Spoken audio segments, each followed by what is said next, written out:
Okay.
Oh wait, we have male carriages. Okay, we will start earlier then.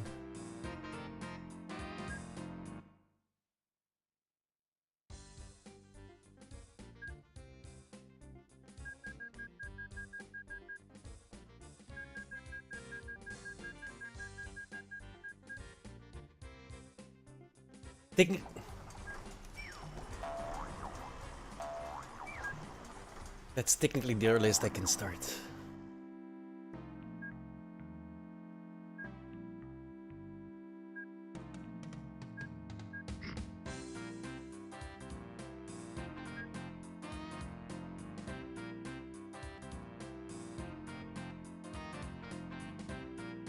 Yeah, but the only thing that changes between this and 1860 is one truck.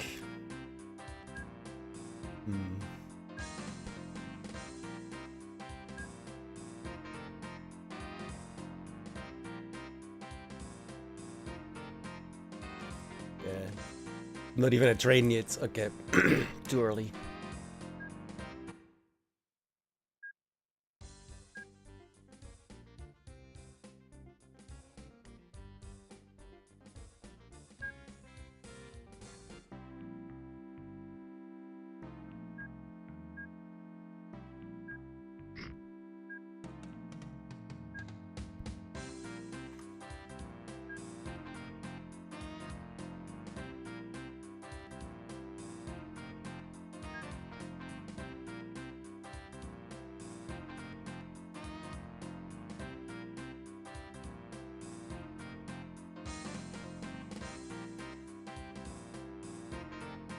I'm not entirely sure when the first train.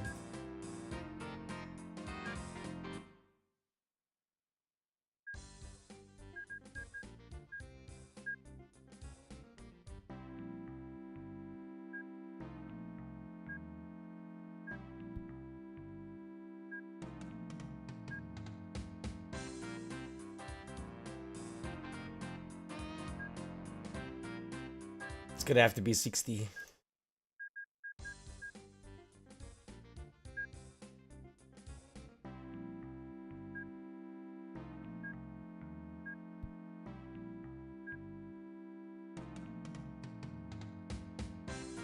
$1860. That's the earliest I can get. Okay.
I'm not sure the AI is gonna work because of the city builder stuff, right? I'd need an AI for city builder specifically then.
Alright, let's start there.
This is gonna get rough.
Okay. We're gonna need all of this shit, right? It's CityBuilder.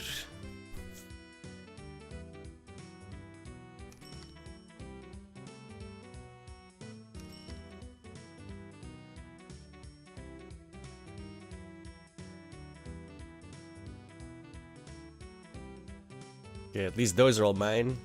That isn't. Okay,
Ugh, I don't want to make this a dead end, but I'm gonna have to.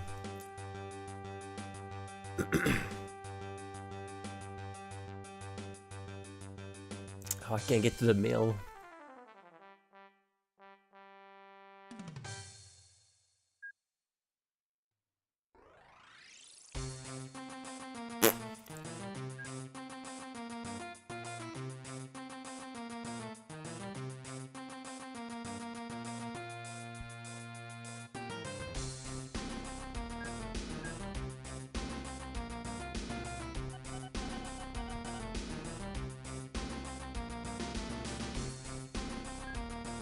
So we be creative.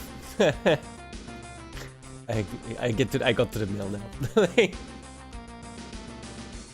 Yeah.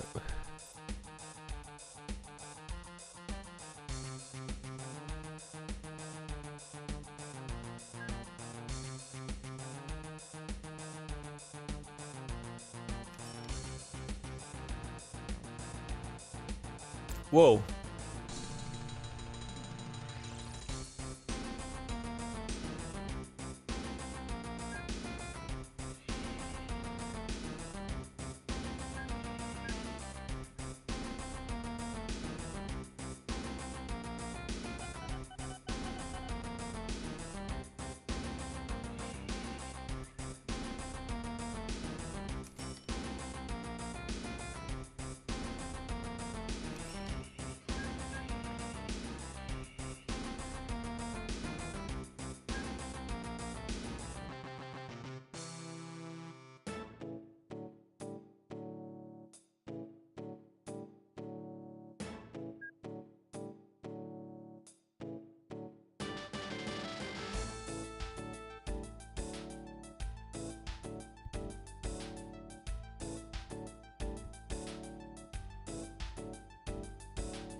Oh wait, I can't do this. I'm an idiot. Fuck. I need room. Obviously.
Oh.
No, no.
Oh, I forgot the fucking...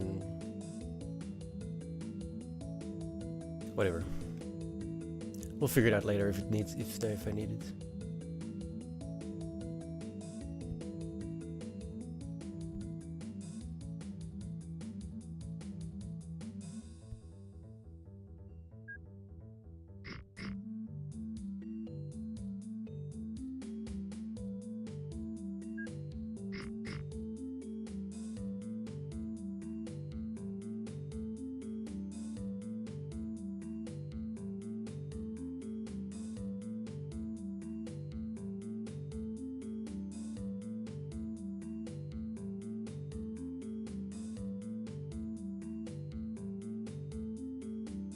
Yo, what's up?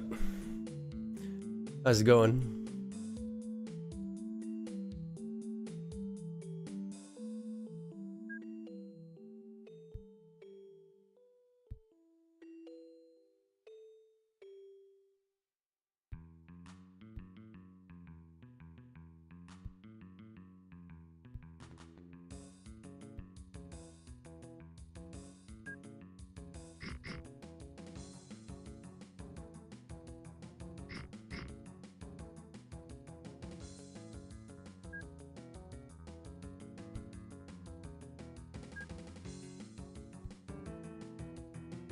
On what?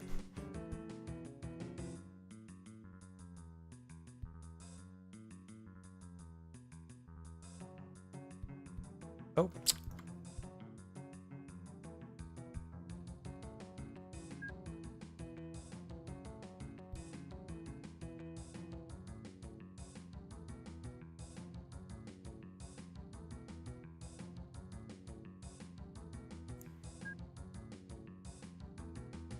How am I gonna do this?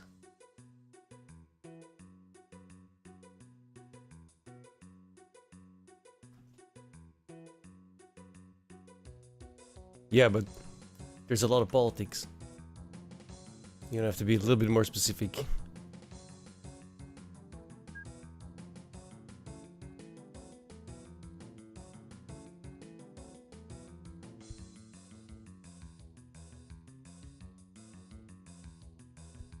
I'm not very tribal, so that depends on the issue. Hence, you're gonna have to be more specific.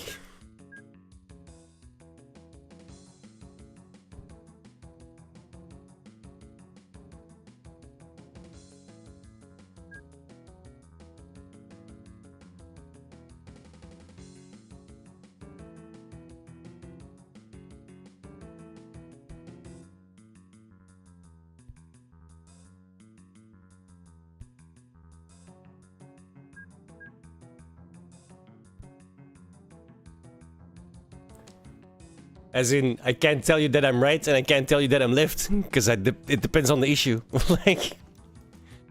like a normal person should be, but sadly that's not the case.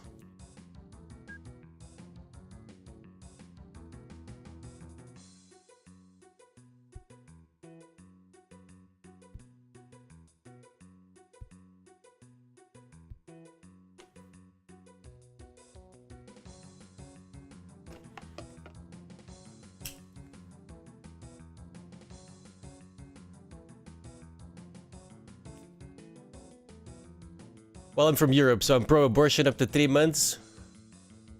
But even though I'm from Europe, I'm also in favor of citizenry owning guns, which we are not allowed to do. So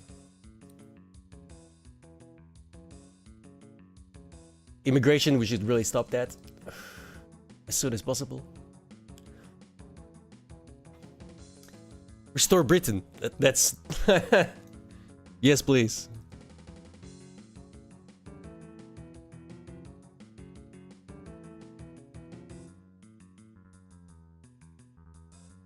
Do all of them even come past? Yes, okay. Start with one then. Hey! Hey, what the fuck are you doing? Hey! The fuck? You haven't done that in years. Hey! Hey! What the fuck are you doing? Come on. Before you knock shit over. Come on.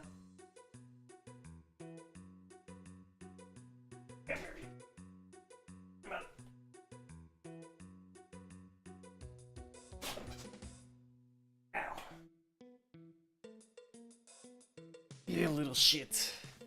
Look at this little shit. The hell do you think you're doing? You haven't done that in years. Didn't get enough attention, huh? Come on. Fuck off. Yeah, she's really cute, but she drives me up the wall.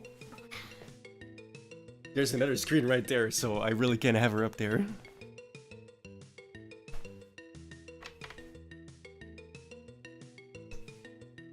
Bats, people? I wouldn't go that far. But our cultural ideology and our cultural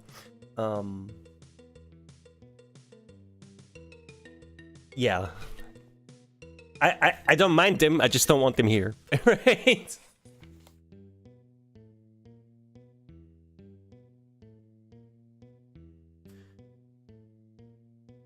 Yeah, well, because our cultural values are not the same.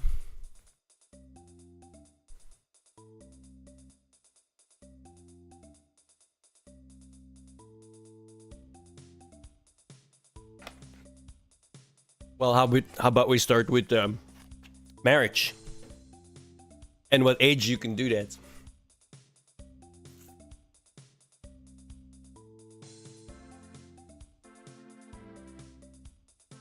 Here's my thing. And it doesn't matter if you're Muslim, Hindu, whatever, what the fuck ever. If you come here and you want to integrate, I'm 100% fine with it. If you come here and you want to bring your country over here, I am not good with that. That's pretty much what it's what it boils down to.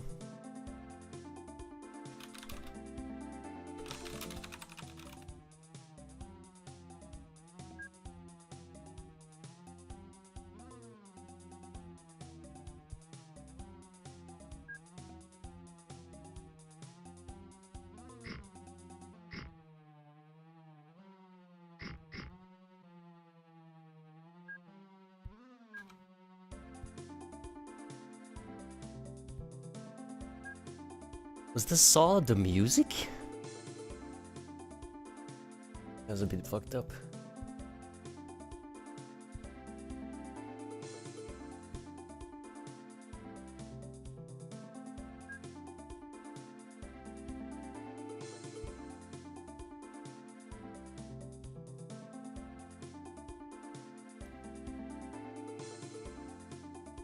Okay. Drain one from here. from here, go around. Oh. So you go here, go off yes, come back. Yes. I didn't really need this, but you never know. Train 2, same thing. Gonna go off here. Come in here. Okay.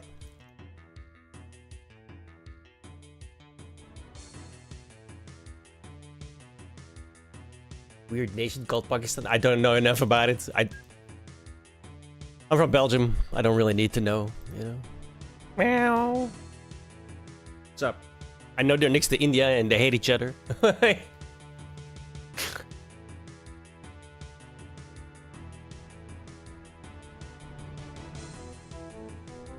This one. Okay. 1, 2, 3, 4. 1, 2, 3, 4. Okay. I need 2 clones of this before orders. 1, 2. Oh no, I made them share orders now. I control clicked. Does that work when I don't have orders yet? Yeah, shared order. Yeah. Fuck! No, that's fine. That's fine. That's fine. Okay, these guys, I'm gonna go. You're all going to here. Here. That works for both, right? Yeah. Okay. Choo choo, motherfucker!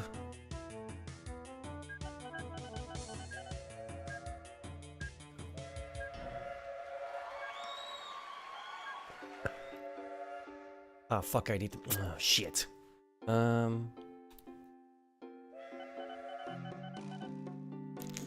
BJ... No. Yeah, no. What's this game? Yeah, sorry, I'm like... Open TTD. It's a open source remake of Transport Tycoon Deluxe, a 1994 transport game that's been in development since then, basically. So it's like a transport game. This is specifically, I'm doing trains now. I also have some horse carts going because it's 1860 something, 1861 right now. But I've got like a bunch of mods running, so I've got more vehicles, more things, more whatever. But because of the game being developed for 20 plus years, it's like the train simulator. Like, it may look old because it is old, but there's nothing better. J2, what's this called? Dinley, Bass. It's free as well, it's on Steam. The base game is much more simple. I've got a bunch of mods, like more industries, more... specifically a CityBuilder mod going, so I basically put my HQ in a town. That town then becomes my town, and to grow it, I need to... like, supply it with cargo. And when you grow it, it gets progressively harder, so to speak. Hang on, BJ. Yo, thanks for the follow. Have a good one, dude.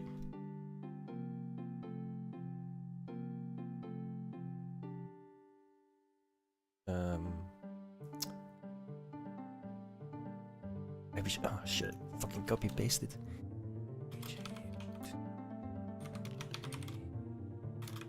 It's 3. Now I need one of you. 1, 2, 3, 4. 1, 2, 3, 4. Clone it 2 times.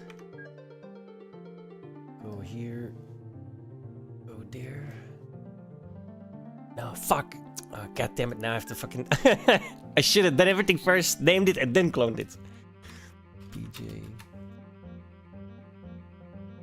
Bardine. Bass. S1.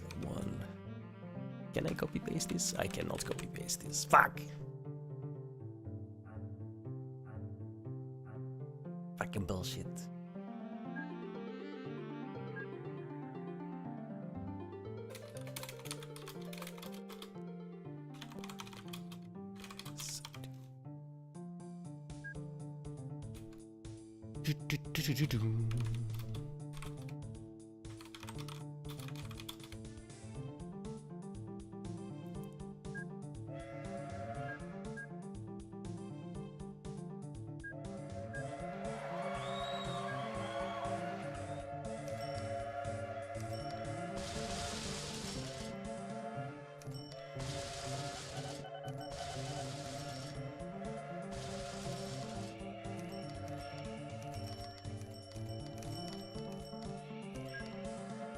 Alright.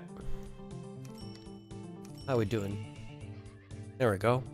I still need mail, what the hell?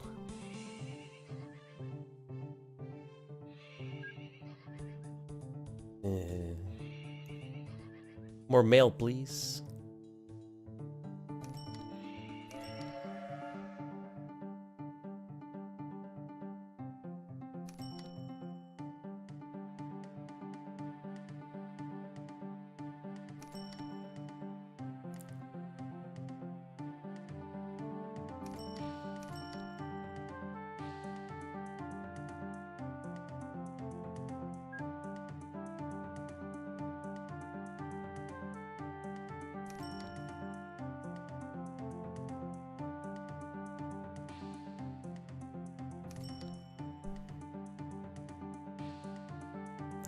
I'm hemorrhaging money.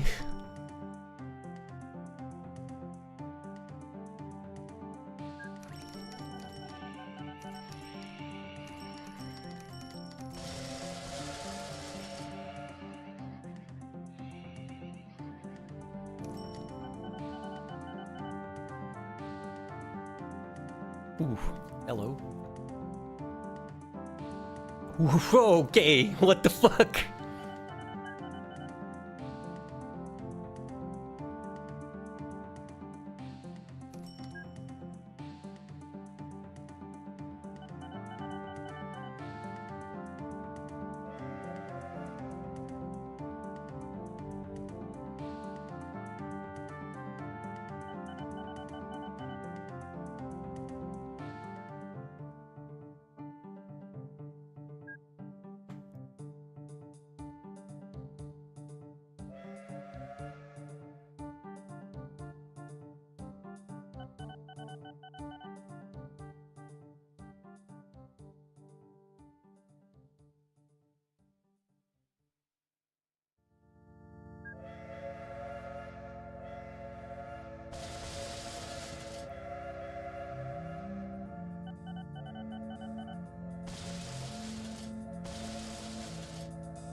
Money.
Ah, fuck you.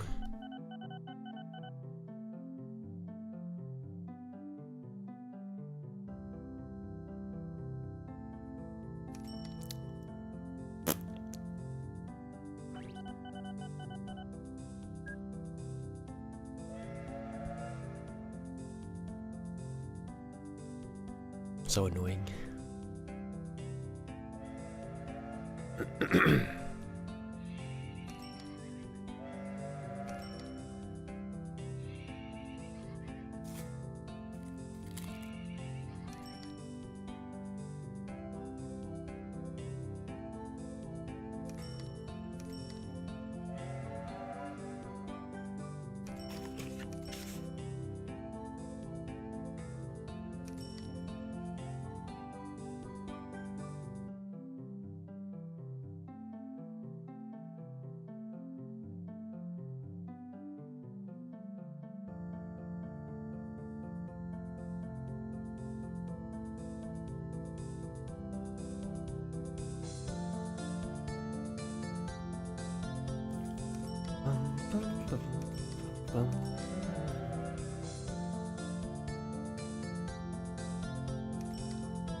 Wow, they're all right next to each other.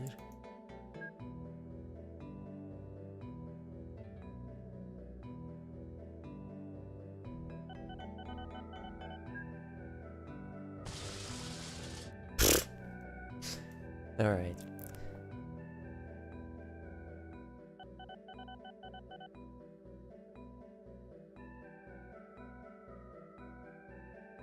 I hate that they always bunch up, man. It's annoying.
Ooh.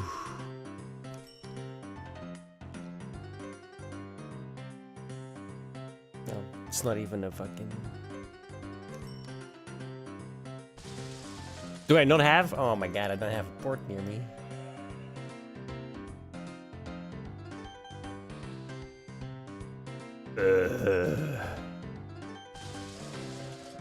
Well, that sucks.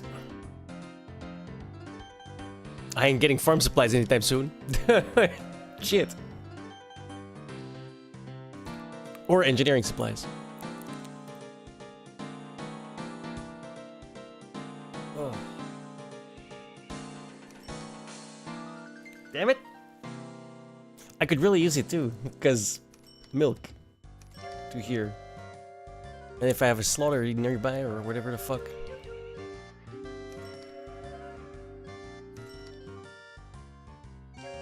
Oh, it's a dairy farm. Yeah, but where's the livestock go? Is that factories? No? Don't have that? Animal, electric piggery, scrapyard, steel mill, backyard.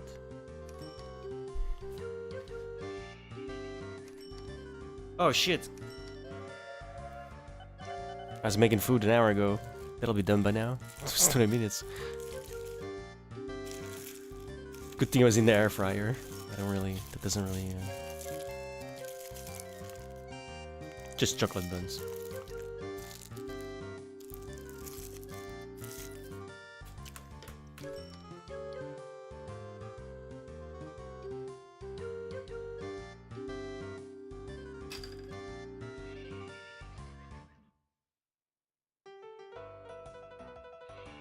I have no idea where I put the...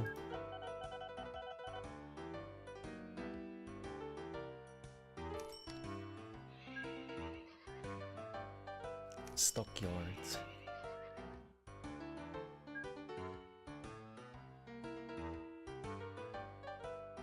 It's all really far away, dude. Fuck. Like, I mean, that's not too bad because it means more money, but still. Give me a few minutes.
Swap over to WoW in like an hour or so.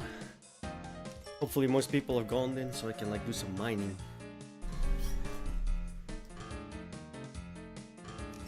That's the plan anyway.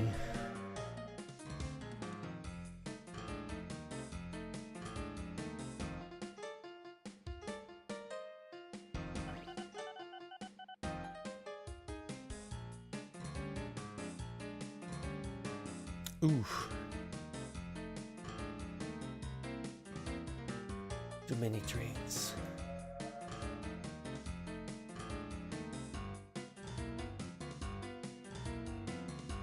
Or not enough people.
Ooh.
I need food. Bro, that's so hard to get. Like, considering.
All right.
Oh, fuck.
Oh.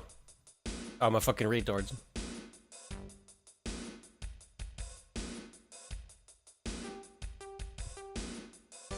I don't know why I was doing blue.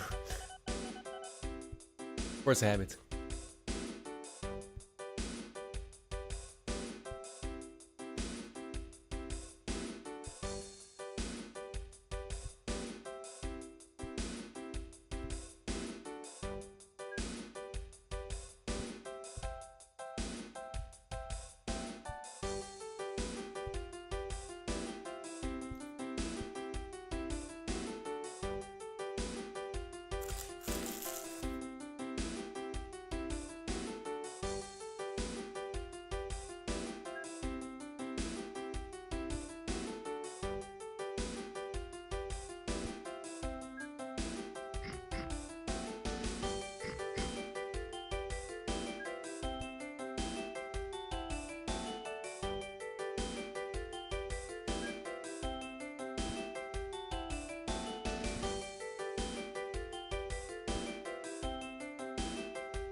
food required. It's a good thing I'm working on that already.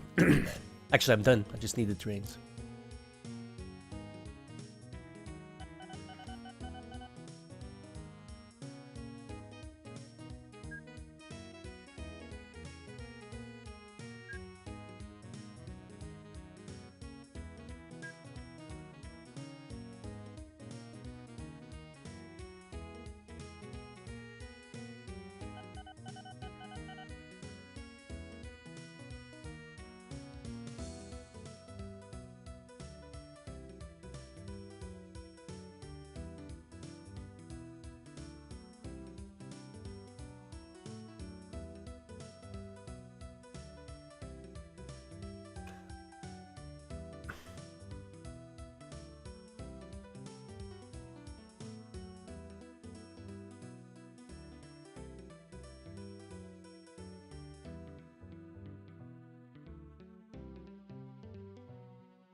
Okay.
Dun, dun, dun, dun, dun.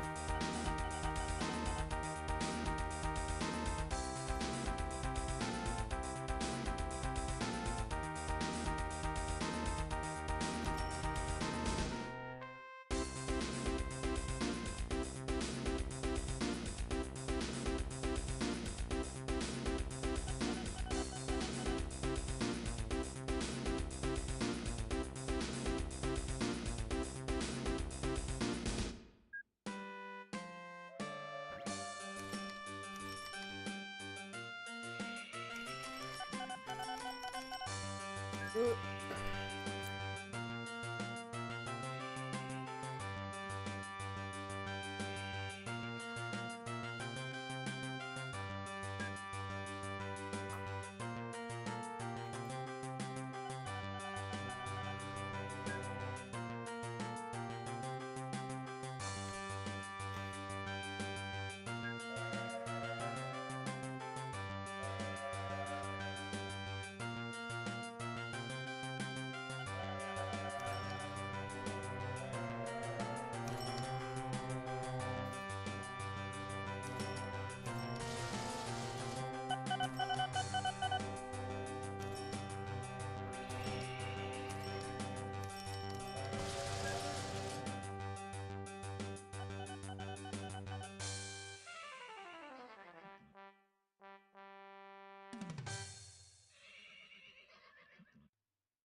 Okay, lucky.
Hmm.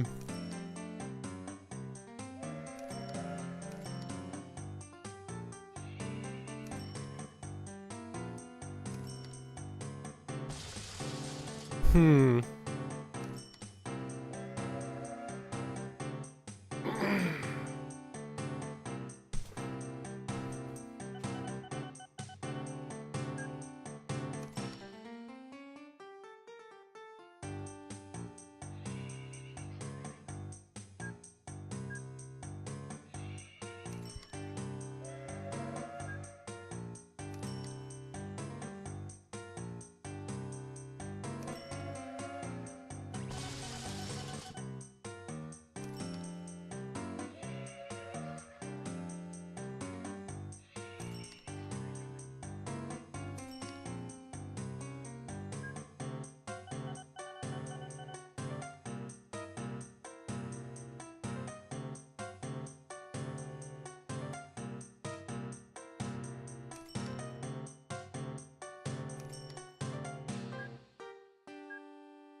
Oh, I thought this was trams.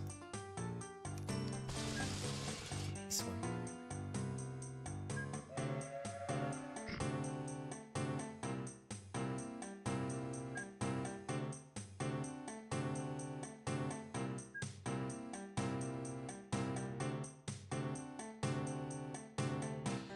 That's really slow though, damn.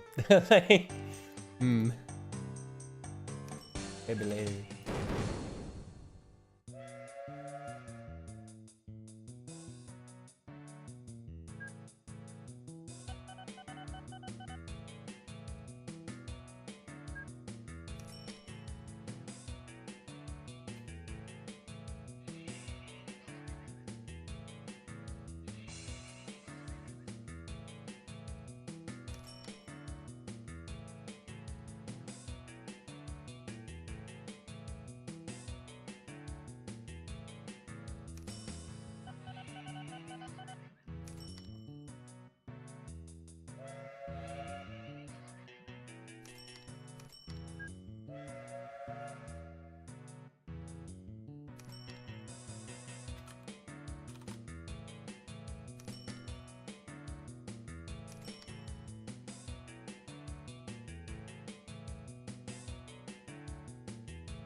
Oh wait.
I like a little bit more passengers and mail, right?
Gorky.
I forgot where to place it.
Oh.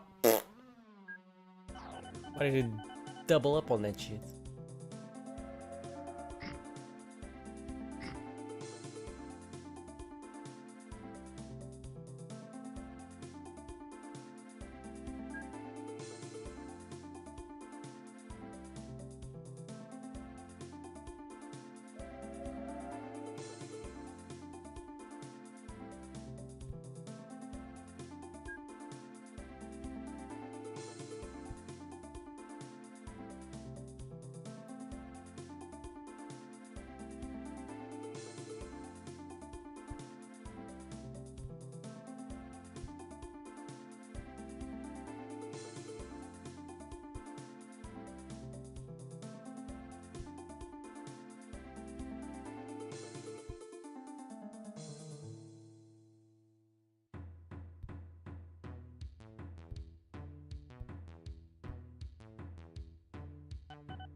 Fuck off.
It's slow as fuck.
I don't even need goods yet, but you know.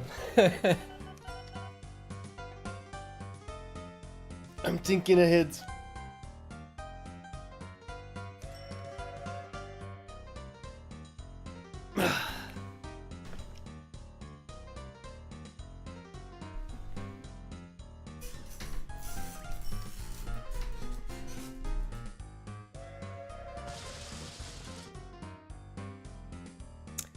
Burning stick bandage here again.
Oh, shit.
That's bitter.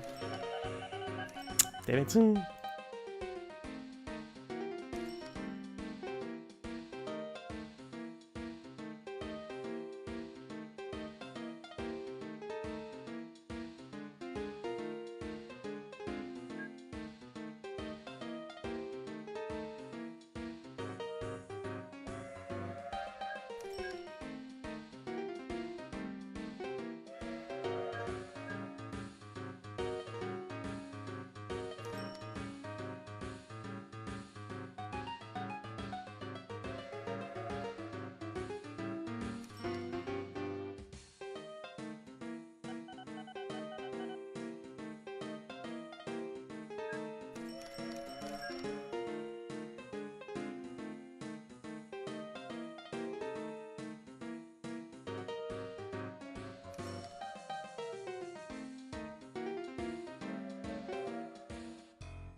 What's up, Ice?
You'll get there. I believe in you.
This needs to grow quicker.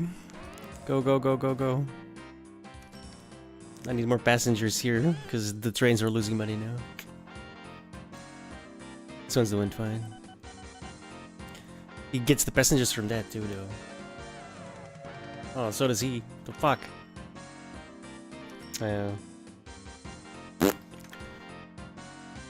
Pepperoni.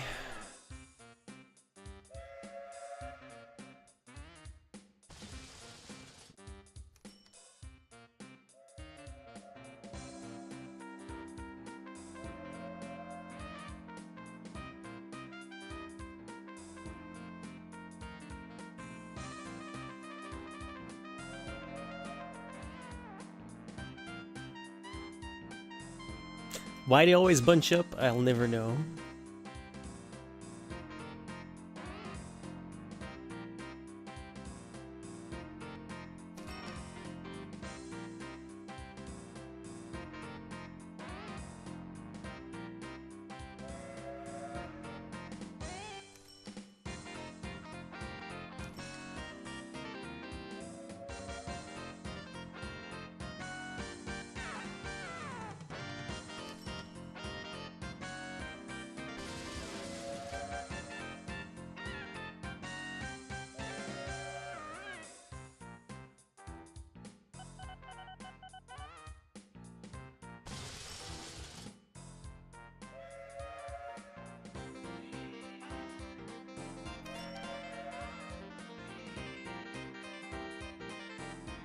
Time is it? It should be good now.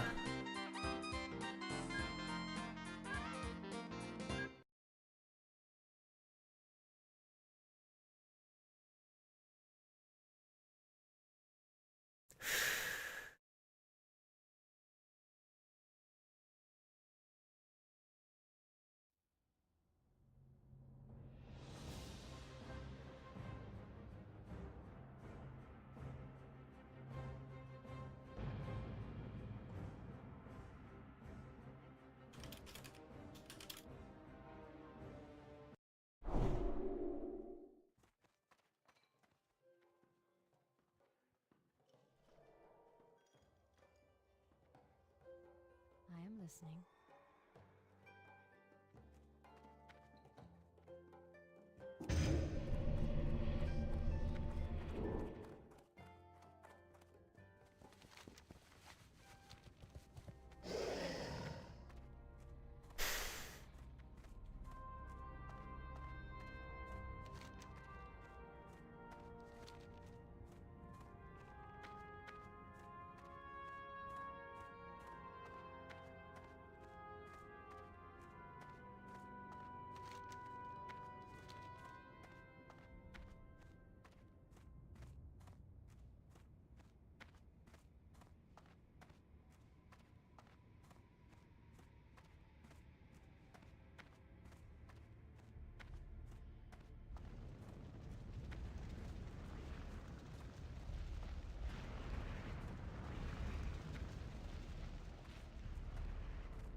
"15,000 feet down, 4.5 kilometers at the bottom of the ocean, rests the battered hulk of a ship. This was the home of 33 people. Now it's the haunt of deep-sea fish. El Faro was once a workhorse cargo ship that reliably plied a route between Puerto Rico and Florida. But in 2015, something cataclysmic happened. A monstrous storm overcame El Faro and sent her to the bottom with her entire complement of crew.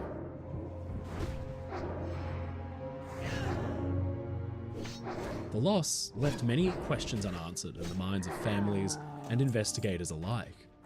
What had happened to send this relatively modern ship under? And why had nobody survived?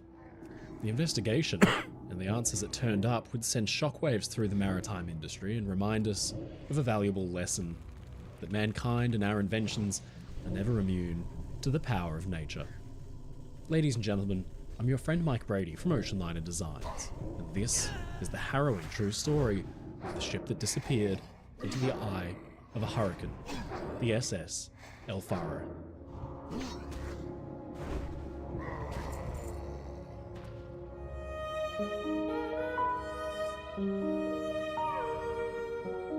In the fall of 2015, the bustling port of San Juan was awaiting yet another cargo shipment from Jacksonville, Florida. The vessel tasked with this journey was the SS El Faro, a ship with a seasoned crew of 33 men and women. As they departed Florida on September 29th, no one could have foreseen that this would be the ship's final voyage and a journey that would end in tragedy. The El Faro was an ocean-going veteran. Launched back in 1975, she'd been built by Sun Shipbuilding in Chester, Pennsylvania, and had sailed under various names throughout her long career. At 790 feet, 240 meters long, and nearly 32,000 tons, she was built to endure, to transport cargo between the US and mainland Puerto Rico. Interestingly, she was powered by a steam turbine, not a diesel engine like most modern cargo vessels are. Her reputation was one of rugged reliability, a ship that had faced countless storms and treacherous seas for decades and had always emerged the victor. But by 2015, the El Faro was an aging vessel, and her once gleaming hull showed signs of wear and tear. Still, El Faro, which in Spanish means the lighthouse, was more than just a ship to her crew. Like all of the thousands of large cargo vessels that cross the world's oceans, she was a steadfast companion, but most importantly, she was a home away from home. The El Faro's journey from Jacksonville to San Juan was a route the ship had taken many times before. It would see her thread her way through the Atlantic, steaming north of the Bahamas, and on a southeasterly course that would bring her and her load of goods, including cars and shipping containers, to the island. Her owner, Tote Maritime, was about as old as El Faro was, and had an extensive fleet of ships, including the vessel's near-identical sister, El Yunque.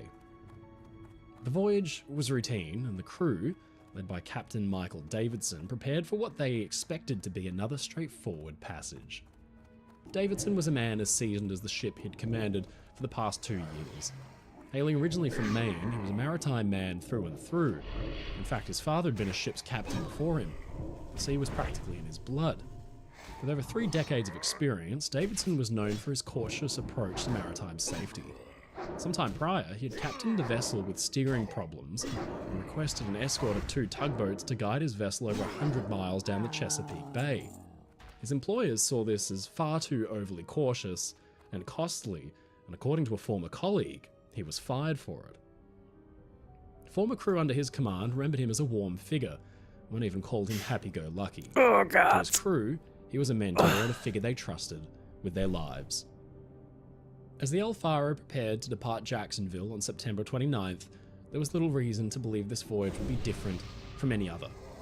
The cargo was loaded as usual, but as it was, talk began to spread of a storm brewing in the Atlantic. Hurricane Joaquin was a tropical storm that was rapidly gaining strength.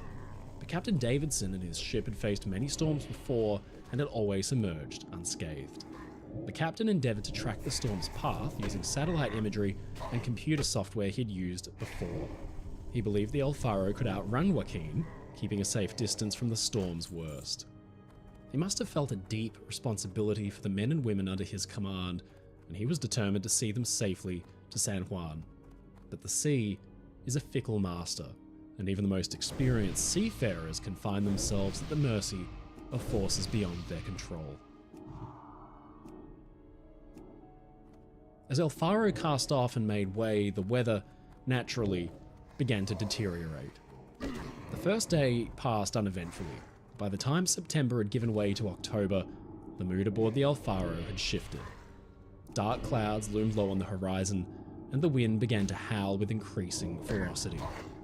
Joaquin was no longer a distant threat, it was a living, breathing beast of a storm, and it was closing in fast.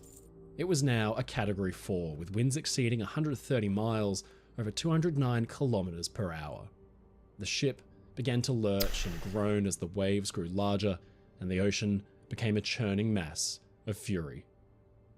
On the bridge, Captain Davidson remained resolute, maintaining constant communication with the shore and receiving updates. Dude, on I the can steal storm's mana path. from the pit. Fucking how? His plan I was swear I to skirt can. the edge of Joaquin, but the storm proved unpredictable, and its Oh. intensity was far greater than anyone had anticipated. Joaquin was unlike any storm Davidson had encountered before. It seemed to defy expectations, shifting course unpredictably and gaining strength at an alarming rate. What had initially been a manageable front now threatened to overpower even the most experienced captain and crew. On the early morning of October 1st, an El Faro crew member, Danielle Randolph, sent a nervous message home to her parents saying, "Not sure if you've been following the weather at all, but there is a hurricane out here and we're heading straight into it. Winds are super bad, and seas are not great." As the ship pressed on, the waves grew higher, crashing against El Faro with a force that reverberated throughout the hull. The wind howled like a living entity, whipping across the deck and making even the most mundane tasks difficult. El Faro's progress slowed as the engines struggled against the mounting waves, but then disaster struck, and they failed altogether. Now this is a death blow for any large ship. The loss of propulsion means the vessel cannot point its bow into the worst of the wind and the waves. It's left completely at the mercy of the ocean and can be battered about like a toy in a bathtub. Being hammered from all angles, El Faro was completely helpless. Water had begun to seep into the cargo holds, causing the ship to list dangerously up to 15 degrees onto her side. The crew must have fought valiantly to keep the ship afloat, sealing off flooded compartments and attempting to restore the power, but the situation was spiraling out of control. Early in the morning of the 1st, Captain Davidson called Tote Maritime's emergency line. Thursday morning, 0700, we have a navigational incident. I'll keep it short. A scuttle popped open on T-deck, and we were having some free communication of water go down the three holes. Had a pretty good rest. I want to just touch it, contact you verbally here. Everybody's safe, but I want to talk to you. Are you connecting me through to a QI? That's what I'm getting right now, is seeing who is on call, and I'm going to get you right to them. Give me 1 second, sir. I'm going to put you on a quick hold. So 1 moment, please. Okay, sir. I just need your name, please. Yes, ma'am. My name is Michael Davidson. Ship's name? El Faro. Spell that. Oh, man. The clock is ticking. Can I please speak with a QI? I have a marine emergency, and I would like to speak to a QI. We had a hull breach. A scuttle blew open during a storm. We have water down in 3 holes with a heavy lift. We've lost the main propulsion unit. The engineers cannot get it going. Can I speak with a QI, please? Yeah, thank you so much. 1 moment. Oh, she finally got the fucking hint. Holy shit. In the face of the circumstances, there was little that could be done. The storm was too fierce. Helicopters could be swept from the sky by the wind speed alone. El Faro and her crew were on their own. The crew continued to battle the elements, but the odds were stacked against them. The El Faro, once resilient and steadfast, was now a helpless giant battered by waves and wind. The containers in the cargo holds broke free, crashing into one another as the ship tilted further to one side, all the vehicles and trailers slamming into the bulkheads with every roll of the ship. The crew knew that the only hope of survival lay in keeping the El Faro afloat long enough for rescue teams to reach them, but with each passing minute, that hope must have grown dimmer. The flooding in the cargo holds worsened, and the Still lift of super the busy, ship dude. Jesus. became more severe. Then, just as suddenly as it had all begun, sometime around 7:20 AM, the radio and the phone lines from the El Faro went silent. Incredibly, despite the horrendous conditions, the US Coast Guard actually launched a daring search and rescue operation, with HC-130 Hercules and Jayhawk helicopters soaring out to battle the same weather that El Faro had. The Coast Guard cutter, the Northland, braved the waves later in the day, and despite insane winds up to 190 kilometers or 115 miles per hour, they searched a huge swathe of ocean for the ship, but to no avail. Soon, on the 4th of October, Hurricane Joaquin abated, and at last conditions improved enough for a larger search. From above, an orange life ring was spotted by an aircraft. Back ashore, families waited, sleepless and on pins and needles for a scrap of good news, for days. But then all hopes were sunk when a bloated and battered body in heavy storm gear was spotted from the air, but not recovered. Then search crews spotted rescue suits, broken life rafts, and even an empty, swamped lifeboat. It was clear that the worst had happened. The El Faro had gone down, swallowed by the raging ocean. The ship, along with all 33 souls aboard, was lost. All that was left were scattered debris fields across hundreds of miles of ocean, and no one body was ever recovered. The loss of the El Faro sent shockwaves through the maritime community. How could a modern cargo ship equipped with the latest technology be lost like that? The questions piled on, but the answers were slow in coming. One thing was certain. Something had gone terribly wrong. The implications would change the industry forever. It was up to the NTSB, the US National Transport Safety Board, to launch an investigation and figure out what had gone wrong. But first, they needed to find the wreck. A US Navy ocean-going tugboat, the Apache, set out with a towed side-scan sonar to sweep the sea floor from above and find a wreck that may match El Faro's dimensions. Sure enough, after over a week of searching, a contact was made with a huge hulk on the sea floor. A remotely operated vehicle was sent down to film, and out of the murk, at 15,000 feet of depth, nearly 5 kilometers deep, the name El Faro appeared on screens, and the ship had been found. The NTSB and the US Coast Guard began piecing together the events that led to the sinking, and the findings were sobering. Nearly a full year after the sinking, the NTSB was provided a shocking, tragic clue. The vessel's voice recorder, similar to the black box of an aircraft, had recorded the last conversations aboard the ship after the radios had fallen silent. Investigators listened as from El Faro's bridge, Captain Davidson struggled to coordinate his crew and effect an evacuation. His ship was sinking, but the wind and the seas were so formidable that abandoning ship seemed like a horrifying prospect. He called out, "Bow is down," before calling to his crew on the ship's radio system, "Get into your rafts, throw all your rafts into the water, everybody get off the ship, stay together." The ship, laden with cargo and with massive, voluminous holds, sank like a stone. In his last moments, Davidson struggled to help a crewman from the bridge as it flooded. "You're okay, come on," he called out. The crewman responded, "I need a ladder, a line, I need someone to help me." Davidson called back, "I'm not leaving you, and it's time to come this way." But then the recording stopped. The voice recorder and Davidson's final commands painted a much clearer picture for the NTSB about the ship's death throes. It became clear that a combination of factors had led to the tragedy. First was the decision to sail into the path of the rapidly intensifying storm. This was a critical error. Captain Davidson was an experienced and confident skipper, but the confidence in his ship and her abilities to navigate around Joaquin had been misplaced. In fact, the US Coast Guard and the NTSB put nearly the entire blame for the disaster on Captain Davidson's head. He had died trying to save his crew.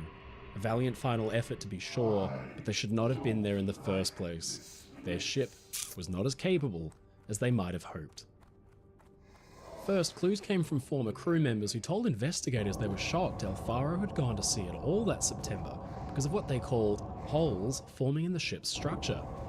They called El Faro a rust bucket. An examination of her sister ship, the El Yunque, revealed that the issue was not just restricted to El Faro, but the entire fleet. Patches of rust had been allowed to eat through critical bulkheads. The shocking lack of maintenance flew in the face of conventional maritime practices, and of course, it's the captain's duty to ensure that all's well with the ship. But the operators, Tote Maritime, were censured for this critical lack of maintenance across the fleet, and El Yunque was scrapped shortly afterward. Then, the NTSB's investigation threw an incriminating charge at the US Coast Guard, that the USCG authorised ships like El Faro to carry and use open-topped lifeboats, which would prove hopelessly inadequate during a storm. Without a roof or any kind of protection from the elements, crew members would be as good as dead in open-top boats like that. In fact, there was very little practical difference between them and lifeboats found on ships all the way back in the 1800s. The NTSB also criticised Captain Davidson's decision-making. He had ignored his crew's warnings and requests to alter course, and soon it was revealed he was making decisions based on incorrect information from a simple, private commercial weather service called Bon Voyage. It's easy to understand and use, but in doing so, he'd ignored the National Weather Service's hurricane warnings and steamed his vessel straight into Joaquin's path. With El Faro at the mercy of the storm, the ship's structural integrity was pushed to the maximum, but she was badly maintained, full of holes, and in terrible peril. A simple scuttle, or hatch, failed, allowing ingress of huge amounts of water which could flow rapidly through the ship thanks to corroded bulkheads and pipes. The resulting list meant the engines couldn't sustain the required lubrication pressure, and they failed, essentially dooming the ship. The NTSB found the final nail in the coffin. El Faro lacked even a simple, approved damage control plan. The ship had blundered into a horrendous storm, lacking even the basic tools required to deal with the kind of punishment she was subjected to, all except for her crew's rugged determination and grit. They'd fought to the end. In response to the disaster, a series of reforms were implemented to improve the safety of ships Warlock a and little their better than crews. Belly than I The NTSB and the Coast Guard issued a recommendations little bit more that led to involved. sweeping changes in the industry, including stricter regulations on ships' maintenance and more advanced weather monitoring systems. The disaster also highlighted the need for improved training for ships' crews, particularly in emergency procedures around crisis management and damage control. One of the most significant changes was the revision of the Safety of Life at Sea, or SOLAS regulations, particularly concerning the design and functionality of the lifeboats. New rules were established mandating that vessels of El Faro's type and age had to be equipped with enclosed lifeboats that were capable of withstanding severe conditions at sea. The open lifeboats that had been standard on many ships, including the El Faro, were now recognised as totally inadequate in extreme weather. The tragedy had shown that in a storm as fierce as Joaquin, these lifeboats offered little protection and virtually no hope of survival. They could be swamped and sunk in a minute or less. There is, of course, a lot more to the El Faro story. If you've enjoyed this overview and want to find out the full story, head on over to our friend Sam and his channel Brick and Mortar for a spectacular documentary on the ship and the unbelievable chain of events leading up to her loss. It's one of my favourite videos he's ever done. Today, the El Faro lies over 15,000 feet beneath the surface of the Atlantic Ocean, resting on the seabed, far from the shore her crew had battled to reach. She's a silent monument to the 33 souls who went down with her, yet another ship whose broken wreck reminds us of what happens when we ignore reason and challenge the might of nature.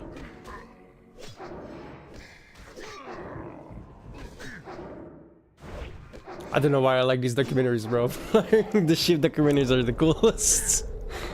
I don't know.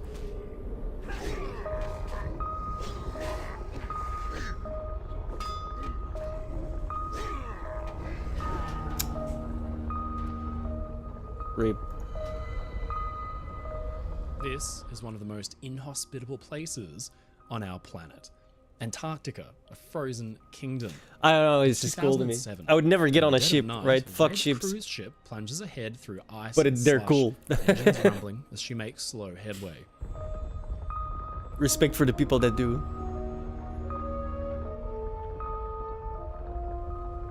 Aboard are around 154 passengers and crew, most of them tucked warmly away in their beds. They've got well used to the rhythmic throb of the engines and the occasional rattle of dense ice along the hull. But no fear, this cruise ship has been designed specifically for this, reinforced for just this kind of voyage.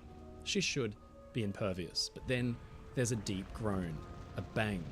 Her reinforced hull is torn open by the ice as easily as a tin can, and within hours, it's all over.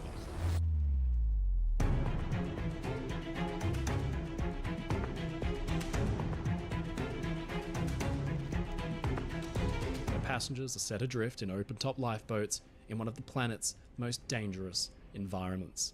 Rescue seems like a forlorn hope. The Explorer had been built to operate in the ice. She had done so successfully for nearly 4 decades. The ship had been built based on lessons from the past, and yet it had happened again. Ice had cut her hull and sent her to the bottom. How this saga played out and the series of events that sank a modern cruise ship in waters it was specifically designed to conquer stands as a fascinating warning and a reminder to us that nature is still always in control. Ladies and gentlemen, I'm your friend Mike Brady from Ocean Liner Designs, and this is the harrowing true story of the sinking of the MV Explorer.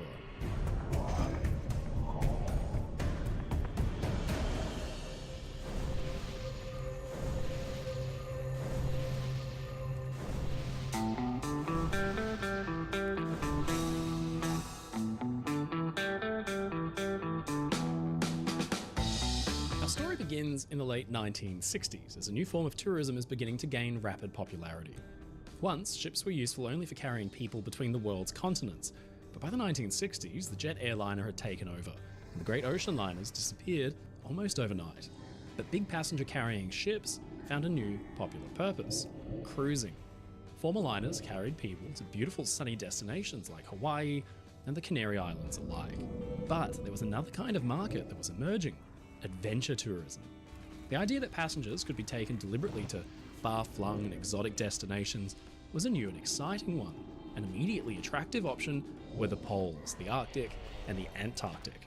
These spectacular frozen landscapes were a natural Come on, draw one for more. tourists around the world, but with virtually no infrastructure, Give it to me, baby. like hotels and restaurants on land, the only obvious way to see the glaciers, the icy mountains, and the waddling penguins was from the warm safety of a ship.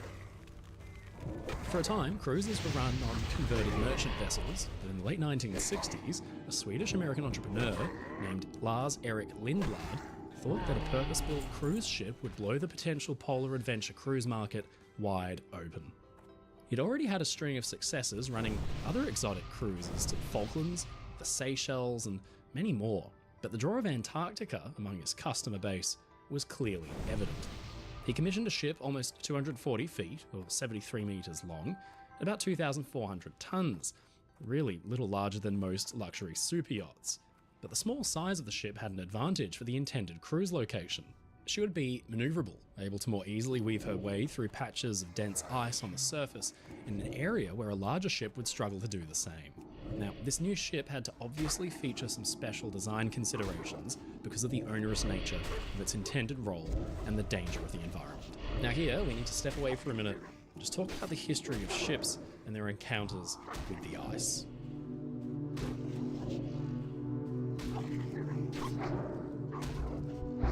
For most ships, a run-in with the ice is a death sentence, plain and simple. It's been that way for hundreds and hundreds of years. In the glory days of sail, uncountable numbers of fast clipper ships and barks simply disappeared, with all passengers and crew last sighted, they said, in the regions of known ice fields. There were a series of increasingly more worrying collisions into the early 20th century as ships got larger and faster, and then came Titanic. To this day, people doubt that an iceberg could have cut through the ship's hull like it did, but bergs are not made of the same stuff that you can find floating around in your whiskey. They're often ancient, harder than rock, displacing hundreds of thousands or even millions of tons of water. The biggest ice giants are immovable. They are floating islands of ship-killing terror. But, fortunately, lessons had been taken away from the Titanic disaster. For one, in the Atlantic, the International Ice Patrol tracks all the large bergs that carve off of glaciers from the north. But there are regions of the world's oceans that the Ice Patrol simply cannot bollocks. Fuck off. observe. And then, in 1959, it happened again. In a storm, the Danish passenger cargo liner the Hans Hedtoft was on her maiden voyage when she encountered an iceberg that popped open her riveted hull and sank her quickly. There were no survivors, and the ship simply disappeared. All that was left was this one lifebuoy. So here, in 1969, 10 years after the Hedtoft, is a ship being specifically designed to operate in a berg and ice-rich environment. So how do you protect such a ship? For one, there was the ship's hull itself, the most important part of the structure intended to be actually in contact with the ice. ship was built with a hull rated to so-called 1C Finnish-Swedish ice class. So this meant, with her hull shell plating no thinner than 13mm or about half an inch, she'd be able to maintain a speed of about 5 knots in a waterway with around 0.6 meters or 23 inches of ice. Now, for reference, that kind of hull thickness, 13mm, is usually reserved for passenger ships and vessels 5 or 10 times larger. With all that extra steel and having a need to push through the dense ice, her engines also needed to pack a punch. So in the machinery spaces were fitted a pair of diesels, each outputting 1,800 horsepower for the usual array of electrical generators and such, but mainly for the single screw, which could actually reverse the pitch or the angle of its blades for the ship to run backwards or astern. Now, just in case something went wrong, the vessel's watertight compartment system was designed so that she should stay afloat within 2 of her compartments flooded. This was the first custom-built luxury expedition cruise ship, and she was named Lindblad Explorer after her proud owner.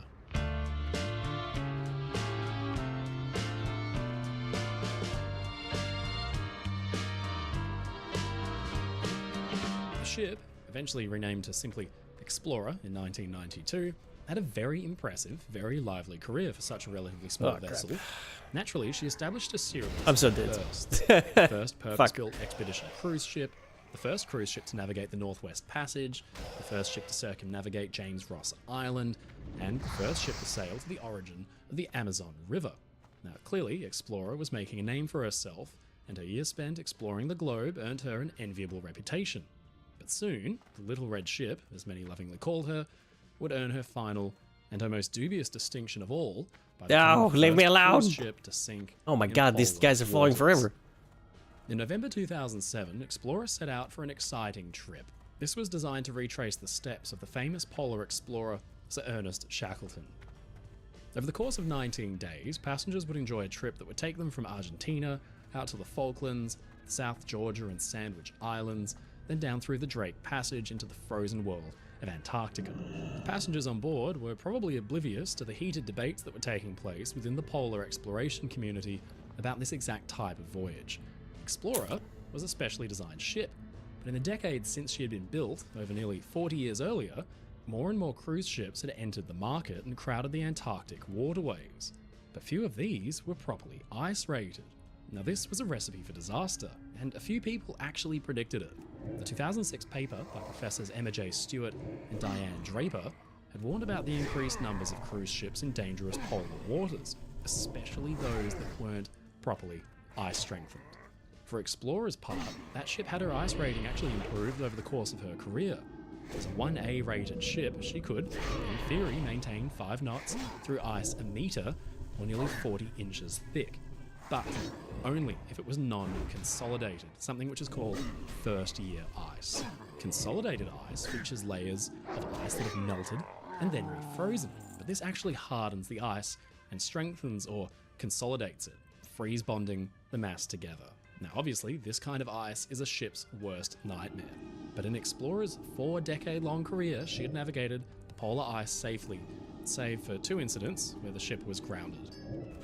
Explorer set out and called at stops following the Shackleton expedition's footsteps, and passengers were delighted to see the windswept Falklands, the remote Sandwich Islands, and then, at last, the towering white glaciers and snow-capped Rocky Mountains of Antarctica. Passengers were joined by cruise line tour operators who could take them out on inflatable small boats called Zodiacs for fun tours of the coasts, the small rivers, and the glacial formations where the ship couldn't reach. November 18th, passengers explored a remote stretch of South Georgia Island on the Zodiacs. On November 21st, day 11 of the cruise, 49-year-old Captain Bengt Weimann looked out of his stateroom window and noted a field of ice looming ahead of his ship. Now, he wasn't concerned. Explorer had already skirted an ice field 2 days earlier. Just earlier, Weimann had actually altered his ship's course to avoid the worst of the ice, but now it seemed he'd need to cut his way through it. As the sun set, Explorer's searchlights lit the path ahead, and she began to cut her way through the field. With speed reduced from 12 knots to 5, Explorer crawled on. Captain Weimann was new to his role as captain, and this was his first voyage in command in these waters. But he was not new to the ship. Weimann had more than 20 years of experience at sea, and in fact, he had previously been Explorer's chief officer. Now he watched from the bridge as the ship's searchlights lit up the broken ice ahead.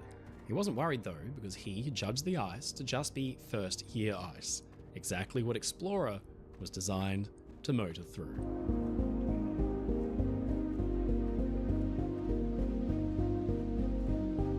The ice rattled and scraped along the hull, but all seemed well. With passengers tucked to sleep in their bunks, the hours ticked by. But then, after midnight, Explorer was brought to a sudden stop. At that slow speed, it wasn't unusual for a formation of denser ice to halt the ship. And the captain had a routine for this, where he would simply reverse his vessel and then start forward again to batter her way through. Explorer ran her propeller astern and surged forward, slowly making her way ahead, but then a single alarm rang on the bridge. Oh, God. This was a passenger cabin alarm, and the bridge crew thought it had been accidentally triggered by the cabin's occupants. But, just in case, an able seaman was sent below to figure out why it might have sounded. And a few minutes later, the captain received a chilling call. Down on deck 3, there was flooding in passenger cabin 314 on what was Explorer's lowest passenger deck. The cabin sat amidships, almost at the ship's very centre, some 100 odd feet back from the tip of the bow. And just before, 2 passengers had been asleep in their bunks when an unusually heavy impact had dented in the side plating so violently it had pinched one passenger's fingers between his bunk and the ship's side. They were alarmed by the sound of running water, and they turned on their light to find a foot of water already on the floor. As they explained themselves, the investigating sailor received a strange request from the bridge to taste the water. If it was fresh, then it could simply be a broken water pipe leaking into the room, but a taste revealed the water was salty. It was coming from outside the ship, and it was already knee-high.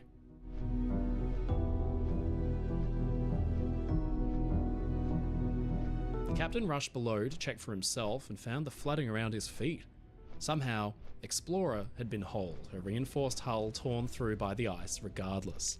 It had started a ticking clock that meant if the flooding couldn't be stemmed, then the ship would be lost, and the 150-odd people on board would be stranded in the middle of the black Antarctic night. Funsies. Captain Vyman wasn't going to waste any time.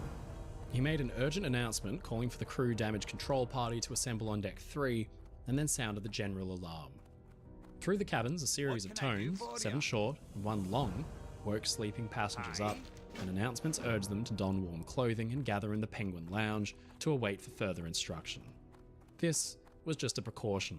Captain Vyman and his crew wanted to fight to save their ship. Water surged in down on deck 3, and the damage control party got to work. It wasn't just cabin 314, passengers in cabins 310 and 312 had been woken by the impact too, and they'd been just as alarmed to see water dribbling down the bulkheads and pooling on their floors.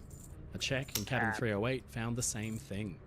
This presented the damage control party with a challenge because clearly Explorer's shell plating, her outer skin, had been ruptured for some distance, perhaps as much as 15 to 25 feet. The battle to save the ship had already begun. First, the engineering crew rigged pumps and began to discharge floodwater over the side. In cabin 314, the water level began to slowly drop as the pumps dealt with the flow, but then in the engine control room, an alarm sounded. Water was flooding down from the decks above, and the engineers could see it flowing down the bulkheads and the walls. Now clearly, this was very bad. They started their main fire pumps in an effort to drain it from the vital engine rooms, and to preserve the ship's electrical power, watertight doors to the generator room were shut. Back in cabin 314, crewmen struggled to find the source of the flooding. They used wrenches and tools to force decorative panels away and then move the entire bunk, but still to no avail. In desperation, with their hands badly numbed by the freezing water, they attacked the panels with a fire axe in an attempt to break through to the shell plating behind it. Feeling aside the paneling, the crewman at last was able to feel water surging in through what he described as a fist-sized hole. Thinking quickly, they jammed bedding into the hole and forced it shut with plywood and a metal bar to maintain the pressure. With the flow stemmed and the pumps at work, the water level began to decrease and it seemed like the flooding was under control. The captain was relieved. So relieved, he made his way up to the Penguin Lounge where his concerned passengers were crowded about, dressed in heavy coats and bright orange life vests. He calmed them and let them know that all was in hand. Meanwhile, a distress call had been sent and received. One benefit of the surge in popularity with Antarctic tourism is that Explorer was not alone out there that night, and that a handful of expedition and cruise ships were within range to help. One of the first to pick up the message was one of Explorer's old Lindblad fleet mates, then called National Geographic Endeavour. Like Explorer, she was a small expedition cruise ship, and Captain Vyman called her up via satellite phone to explain the situation, and for National Geographic Endeavour to make all speed for Explorer's location. The express coastal ship Nord-Norge, usually employed as a kind of ferry, but then employed as an Antarctic cruise ship during off-seasons, rushed to the position as well. So did a Chilean icebreaker. They were still hours away, but at least Explorer's passengers and crew knew that help was on the way, even if the flooding had already, apparently, been stemmed. Now back up on deck, the captain organised for one of the Zodiac expedition boats to be lowered over the side for a visual inspection of the hull. Now the theory was that if damage could actually be sighted from the outside of the ship, that a tarpaulin could be rigged so it would sit flush and be drawn into the actual hull itself by the water pressure and kind of plug the gap. The Zodiac splashed out into the darkness, but no damage could be seen. Not only that, but the tarpaulin couldn't be pulled taut enough over the hull to cover any of the damage in the first place. Explorer began to list to one side. Clearly, the flooding hadn't been stemmed, and it was simply pooling elsewhere deep inside, likely a voluminous empty fuel tank below cabin 314. A surefire sign appeared in the engine room. The trickle of water from above had turned into a steady stream. Even more alarmingly, the watertight door to the generator room was leaking. Water was pouring in through the seals at the top of the door. The ocean water began to flood the separator room, which presented immediate, serious danger. Now, if the main circuit breaker panel in there shorted out, it would set off a chain reaction that would see crucial generators and pumps fail that provide fuel to the ship's main engines and the emergency generators. It would essentially leave the Explorer afloat with just 15 or 20 minutes of power. Explorer would be blackened out, adrift, and alone. The engine room crew got to work battling to manually transfer the fuel to the generators themselves, but then, about 2:15 AM, the remaining fuel in the gravity feed tanks ran out, and the engines needed to be shut down immediately, lest the generator's fuel supply be cut off entirely. The ship was plunged suddenly into darkness. With the Explorer now leaning sharply to one side, and with only dim emergency lighting illuminating the corridors and the stairs, Captain Vyman's earlier sense of relief was replaced with profound worry. So too was that of the passengers, who just minutes prior had been told that all was well. Now, an evacuation of the ship seemed a certainty. Urgent radio calls down to the engine room made the plan clear. The engines needed to come back online because Explorer needed to be manoeuvred out of the ice field so the lifeboats could be lowered over the ship's side. If they tried it in the ice field, the boats could actually be fouled in their launch and capsized with disastrous effect. Remarkably, this purpose-built polar exploration ship had been fitted with a pathetic array of 4 open-top lifeboats, which could provide virtually no protection or shelter whatsoever from the poor weather or freezing cold, both conditions which Explorer was expected to regularly encounter during her service. After nearly a half hour of battling with the machinery, the engineers were able to start the generators and return power to the ship's lights and main propulsion, specifically her bow thruster. This was what the captain wanted to use to maneuver his ship away from the ice field and into a clear sea surface where the boats could be loaded and launched. Wyman still didn't think Explorer was going to sink and that evacuation was just a precaution, and as the engineers got the pumps going again down in the engine room, the lifeboats were at last swung out and the passengers began to board. Now, taking to the boats in the darkness like that was not the kind of fun activity that Explorer's passengers had been promised. There was no rescue ship in sight, just icy blackness all around. Here was where organisational problems began to rear their heads. Nobody knew their assigned boat because they hadn't been told where to go in an evacuation beyond the Penguin Lounge muster station. The passengers went from boat to boat, just looking for a blank spot where they might be able to fit in. It was not a pretty scene. Crew yelled and shouted at one another. Worst of all, the lifeboat's engines wouldn't start. Passengers were loaded into the tragically antiquated open-top boats, every breath visible on the chill air, but even taking to the lifeboats was not a guarantee for survival. If a blow came on or the seas rose, the boats would scatter and be forced to contend with the Antarctic's icy seas with no real roof for protection. As it turned out, the lifeboats were kitted out with a flimsy screen that was stored away.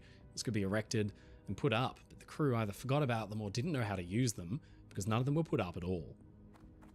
There was a brief scene of panic as Lifeboat 3 hit the water, but struggled to push off from the Explorer's hull, and then directly above them, Lifeboat 1 hung paused as if she was about to come down right on top of them.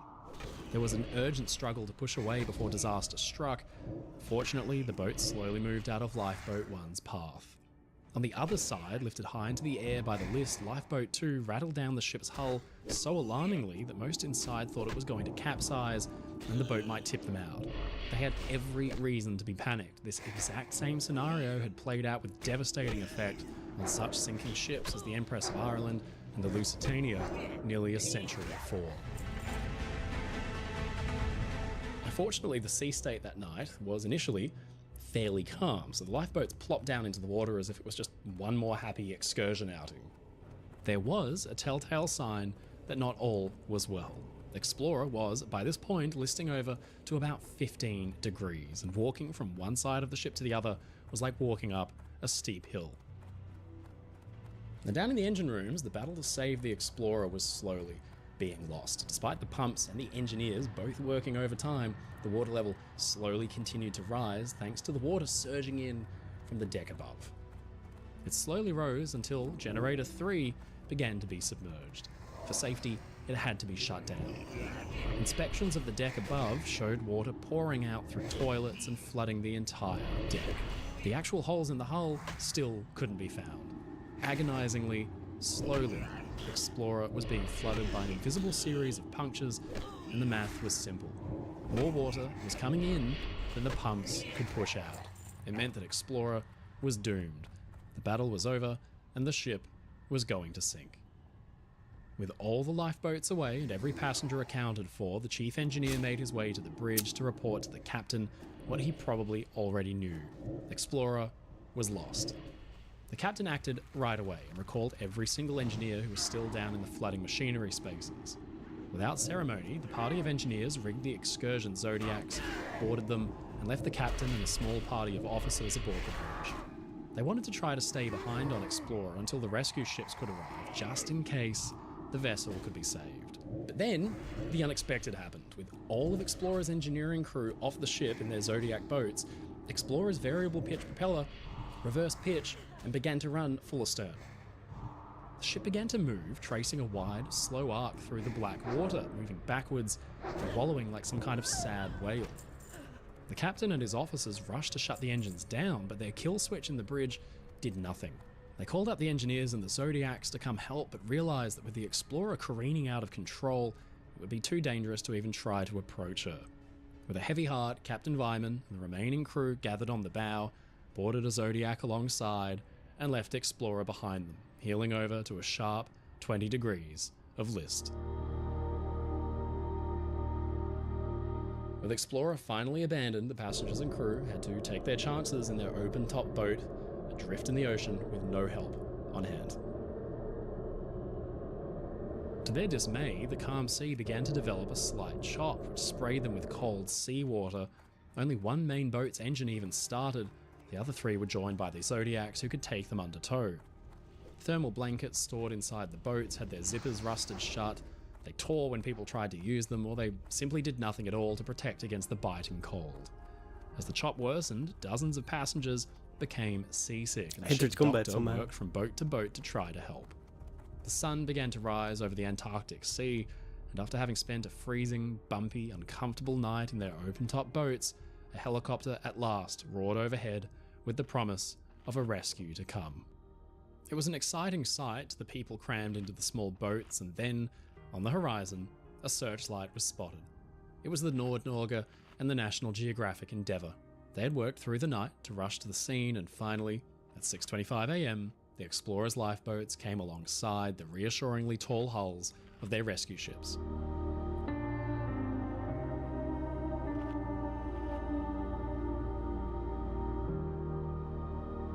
Rescue itself wasn't an easy task.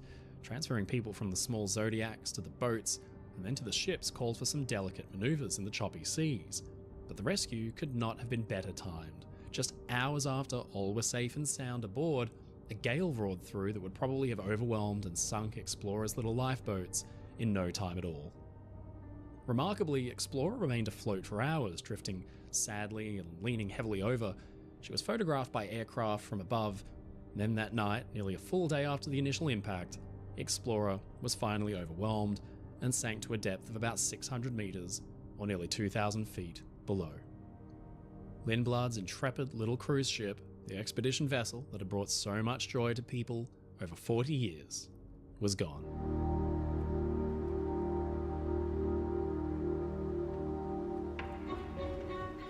So, what had happened? Well, in 2006, some professors had actually predicted that a cruise ship could be lost under these exact circumstances. But what was shocking was that it was Explorer, probably the most qualified ship to be operating in the area, that had been lost.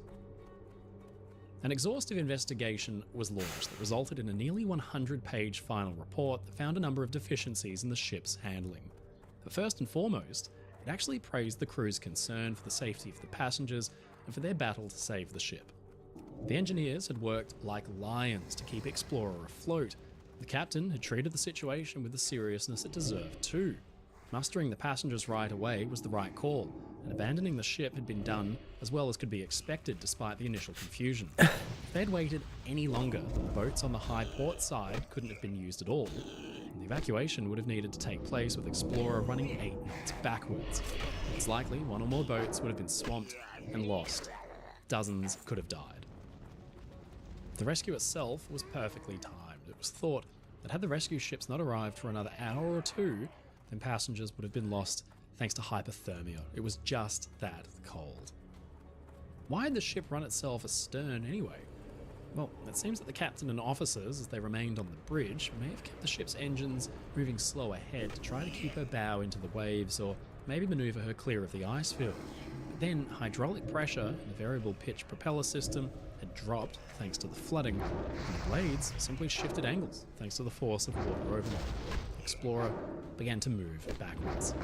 The ship's watertight compartment scheme should have saved her. The investigation concluded that the watertight doors had failed thanks to small leaks caused by improper maintenance or slight damage.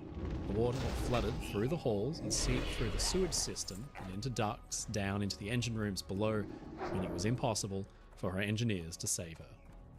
In the end, the investigation was scathing of Captain Wyman's judgment leading up to the disaster. He had plenty of experience at sea, but had never actually captained a vessel into Antarctic waters. But he had plenty more experience in the Baltic, where conditions are different, specifically the type of ice ships are expected to encounter.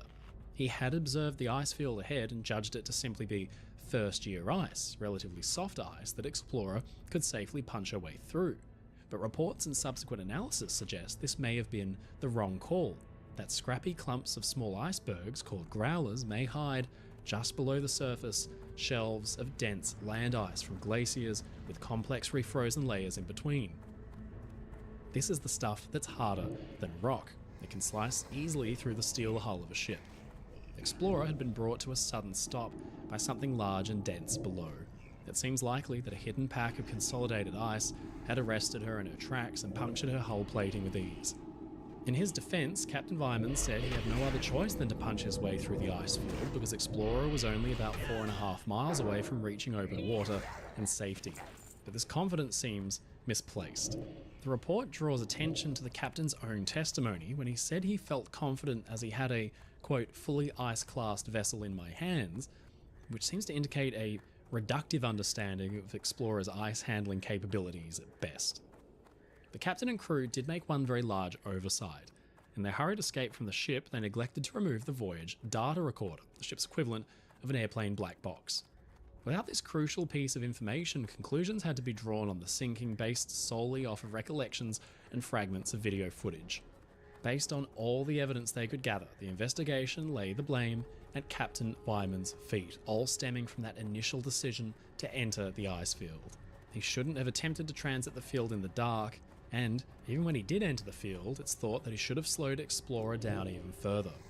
The report concluded with the observation that if Wyman had been trained for Antarctic conditions specifically, then he probably would not have decided to tackle the ice field in the dark at all. Fuck's sake. Thanks equally to the crew's fast actions, the rescue ship's proximity, and the sheer good fortune of the calm conditions, a serious loss of life was averted. If just one of those three things had been different, Most, if not all, of Explorer's passengers and crew would have been lost.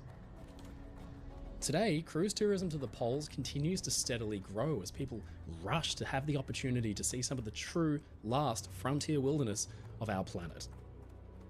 The story of the Explorer should stand as a reminder to all operators and owners of ships that complacency kills, and in such dangerous waters as the polar seas, there is absolutely no margin for error.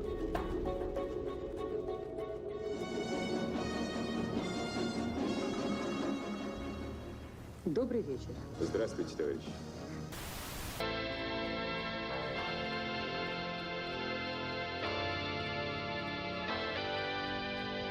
Seriously?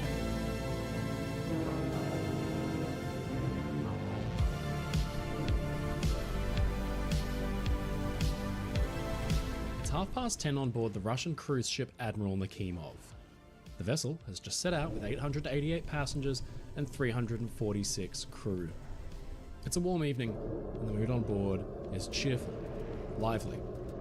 Many have chosen to retire for the evening, given the late hour of sailing, but for those not yet ready to lay down their heads, a fun-filled evening of socialising and entertainment awaits. Some are dancing the night away out on deck to a jazz band. Others choose to take a refreshing dip in the pool under the moonlight. But those taking in the views out on deck notice a shape in the distance lit brightly with lamps. It's another ship, and it's headed in their direction. The Nakimov's lights sparkle against the mirror-like surface of the ocean, and under these idyllic circumstances, those on board understandably believe that all is perfectly well. After all, who could possibly suspect that for many of the passengers of the Admiral Nakimov, this light-hearted and spirited dance would ultimately be their last, because their ship and the stranger in the distance are on a collision course that will Iceberg, take yeah. the lives of hundreds.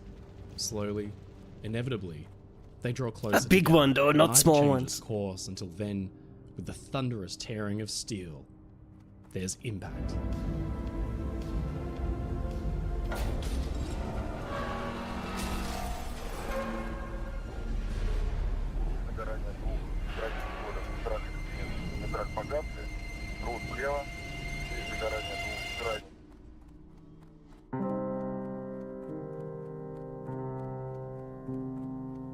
The Admiral Nakimov was a beloved Soviet cruise ship.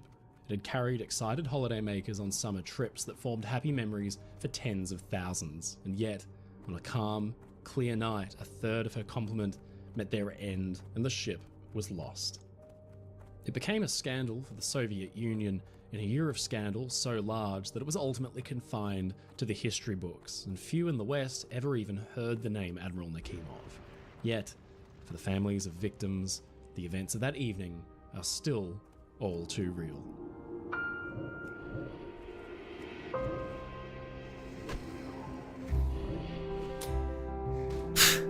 I really wish there was like a game where you could play one of those like companies, you know, like a It's a management bright, slash sunny simulation afternoon game in late summer where you could like be the White Star 1986. Line. In fact, it's the last day Could be of fun. August. It marks the turn towards autumn and the eventual relentless march of the legendarily harsh Russian winter.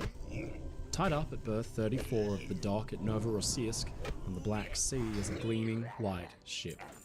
And at her bow is the name of a long-dead Russian admiral. I was looking for it, but Pavel that doesn't really Nakimov, exist. Who had led his navy to victory Sucks. over the Turks just 224 miles, or 362 kilometers away, on the other side of the sea. It's approaching boarding time for the hundreds of passengers who just hours ago stepped ashore on this, day 6 of their 8-day summer cruise. Ukrainians, Russians, Moldovans, they'd all been taken away for a fun summer escape from Odessa right along the northeastern Black Sea coast to Batumi. More than 800 passengers had swarmed ashore at Novorossiysk, a city known for its coastal wineries and distilleries.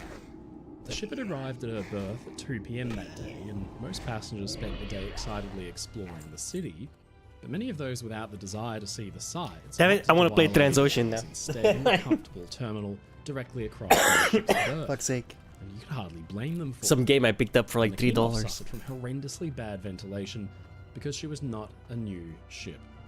Unbeknownst to more than just a few of the ship's passengers, this Soviet cruise ship had actually started life 6 decades earlier in a very different place and time indeed.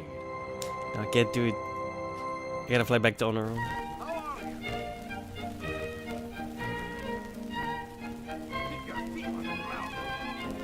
Germany, 1925. The aftermath of the First World War had left the country's shipping fleet in shambles. Wait, Their proud and awe-inspiring trio of superliners, the Imperator, Vaterland, and the Bismarck, had all found themselves in the hands of Allied nations as reparations, and the Treaty of Versailles saw Germany's battleship fleet reduced to bare bones. To get their merchant navy back on its feet, sizable loans were taken out from foreign banks, and while German shipbuilders might have been tempted to immediately begin building the biggest and the best again, they soon realised that a gentler, more gradual approach was needed. The result was a series of modest, mid-sized German ocean liners for the 1920s that struck a balance between utility and luxury, moderate size and reliability. One liner that came of this post-war effort was the SS Berlin, built by the Bremer Vulcan shipyard for the North German Lloyd Company. She made her maiden voyage in 1925 bound for New York. At just over 15,000 gross registered tons and capable of speeds around 16 knots, she was still a mere shadow of the liners that had come before her. She would never be a blue ribbon contender, and her interiors, lovely enough that they were, would likely fail to thrill the most affluent of society. But she, and the liners like her, were solid, dependable vessels that got companies like North German Lloyd back on their feet. Fast forward to the 1930s, and Germany had once again changed, gripped by the fierce vice of Nazism. The rise of Adolf Hitler and his depraved regime saw the country's merchant fleet used for nefarious purposes in the lead-up to war. In 1939, the Berlin was chartered for a Nazi cruise program, the Strength Through Joy organization, which rewarded hard-working Nazi members of the Labour Front and their families with holidays. But it was a short-lived role. The war erupted that same year, and the Berlin was put to service as a hospital ship. She spent the next 6 years transporting the war's wounded through Norwegian waters and elsewhere in Europe, until, all the way at the end, in January 1945, when the ship was called up for an all-new assignment, Operation Hannibal. With the German army falling apart on nearly every front, Grand Admiral Karl Dönitz made the decision to act in direct defiance of Hitler's official stance of no surrender and no retreat. In fact, this was to become one of the largest sea evacuations ever undertaken, on par only with the Dunkirk evacuations from 5 years earlier. The ultimate objective was to see to the evacuation of around 900,000 German civilians and some 350,000 troops from the Pomeranian coast to Germany and German-controlled Denmark. The SS Berlin, or Hospital Ship A, as she had been renamed, had her own role to play in this, aiding in the transport of troops and refugees from the battlefield. But Operation Hannibal was notable not just for its scale, but for the massive extent of the losses suffered. And on January 31st, 1945, there would be one more ship's name added to that lineup. Hospital Ship A was underway when the ship was rocked by a massive, violent explosion. She had struck a mine.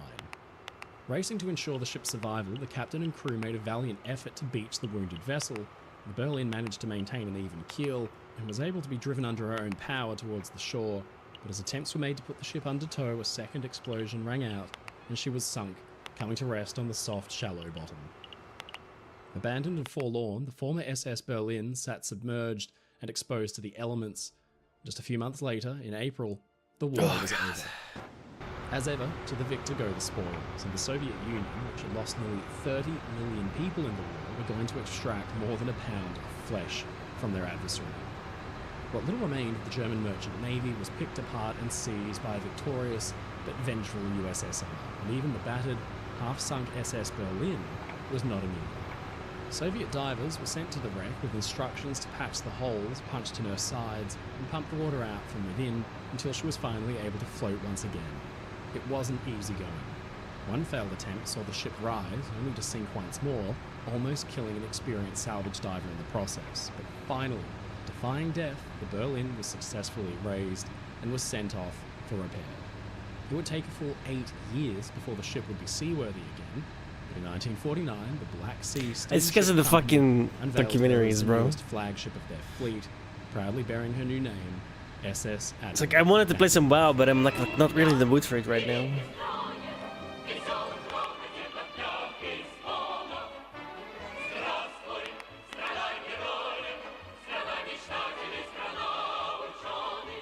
Cruising in the West had enjoyed some popularity before the war, but would only really rise to full popularity in the 1960s. Predating this was the impressive, but now largely forgotten, Soviet cruise industry. It's actually an unlikely story of success. Before the war, the Soviet cruise industry had been a paltry thing, largely thanks to a lack of suitable ships. But the defeat of Germany saw the USSR inundated with a fresh fleet of dozens of medium-sized ocean liners perfectly suited to the task. The Black Sea, in Russia's southwest, offered a unique opportunity for a growing industry. In summer, it's comfortably warm thanks to its subtropical climate. A 6 to 10 day cruise could see a ship pass through a series of Soviet-friendly ports that were as unique and varied as the Union itself. The Admiral Nakimov was put to work on a schedule that mirrored its Nazi one, a kind of state-run holiday system that rewarded and recharged hard-working families with summer getaways. To the long-suffering peasantry of Russia and Ukraine, who were used to dreary factory or farm work, a week's voyage on a big ship would have been inconceivable and the epitome of luxury. Many chose to spend their 2 weeks annual paid vacation aboard one of the new cruise ships. Surprisingly, the Soviet cruise ships still made use of the class system, and because the secret purpose of the cruises was to make sure workers were resting, one can only assume the voyages were likely nowhere near as decadent and boisterous as their Western counterparts. But still, Admiral Nakimov and her fleetmates, Rossiya and Pobeda, were immensely popular and served for a shockingly long time. By August 1986, Admiral Nakimov was 61 years old. The Rossiya and the Pobeda were retired, and soon it would be the Nakimov's turn. Some even wondered if the 1986 season would be her last, and they were right, but for a reason nobody could ever have expected.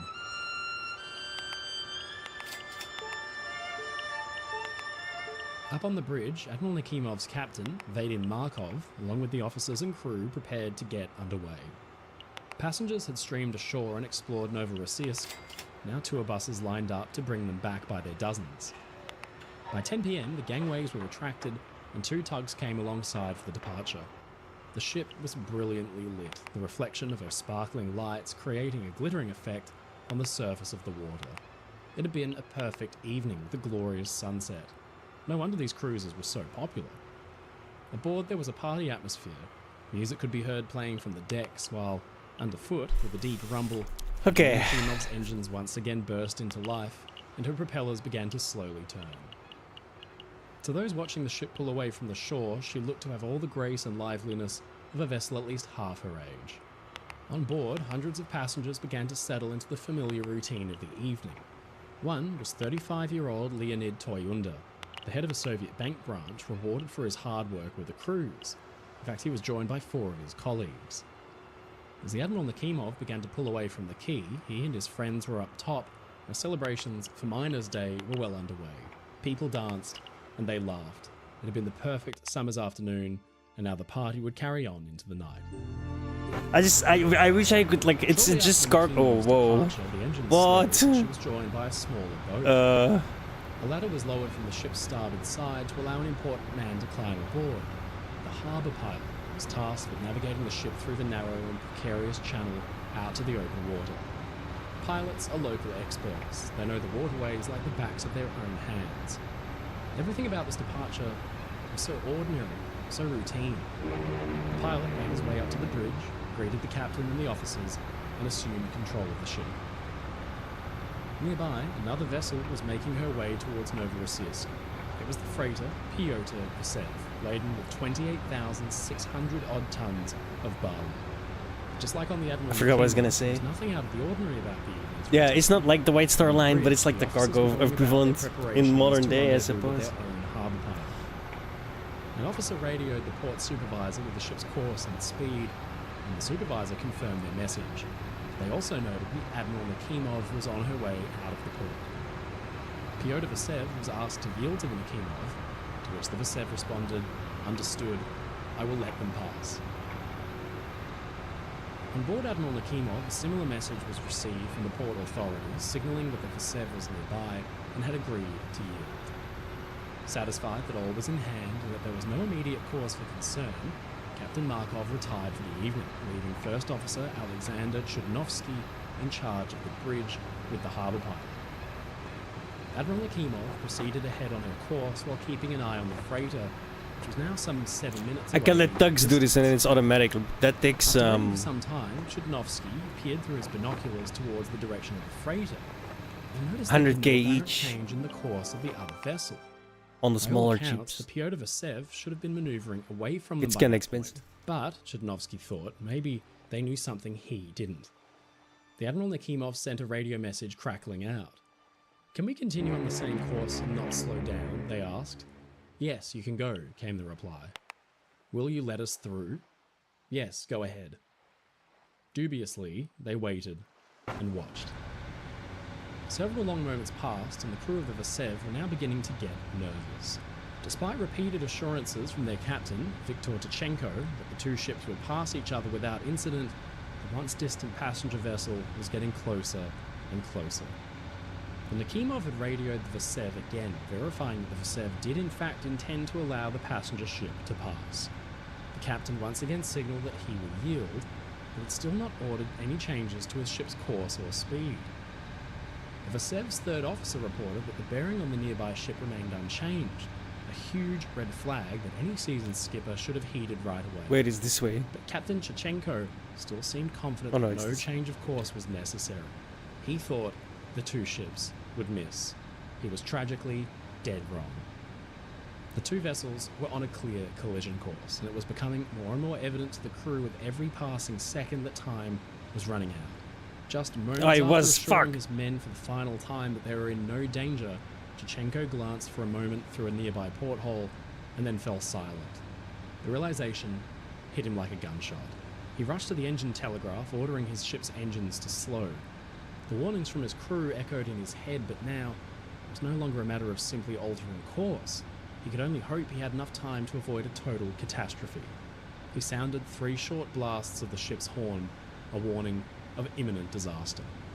On board the Nakimov, Captain Markov had been relaxing in his cabin, his nose buried inside a book, and finally he snapped to attention at the sound of a vessel desperately signaling nearby. He peered out the window, and at the sight of the massive freighter making straight for him, he jumped up and made his way to the bridge. On the passenger ship's decks, the distant horn didn't register any alarm among the passengers. In fact, precious few heard it at all. The music blared, the chatter echoed throughout the ship. Leonid Toyunda and his friends partied under the stars while just a few hundred meters away, tens of thousands of tons of ship was barreling towards them. Nakimov's first officer, Chudnovsky, Tokyo Drift. anxiously peered through his binoculars looking for even the slightest change to the Vasev's course, but she remained steady. What were they thinking? Time was running out. If a collision was to be avoided, he needed to take action immediately. His stomach in knots, he ordered a 10-degree change to his ship's heading. He looked through his binoculars and began to pray. Aboard the Pyotr Vasev, Captain Chichenko realized the full magnitude of his error. He ordered the Vasev's engines thrown full astern, but even as his ship's propellers began to churn the water behind them into a confused mess, the sheer momentum carried them relentlessly forward. Another radio message came from the Nakimov. "Pyotr Vasev," he desperately called out, "what are you doing? Reverse your ship immediately." Weakly, the Vasev responded, "We are reversing." The freighter was already so close that the crew could plainly hear the music drifting out over the water from the Nakimov. With the cruise ship coming up on their port side, Chichenko ordered his helm hard to starboard in a last-ditch effort to avoid a collision. With the engines now running astern, the ship instead took a last-second heading to port, when her head was thrown straight into the side of the cruise ship.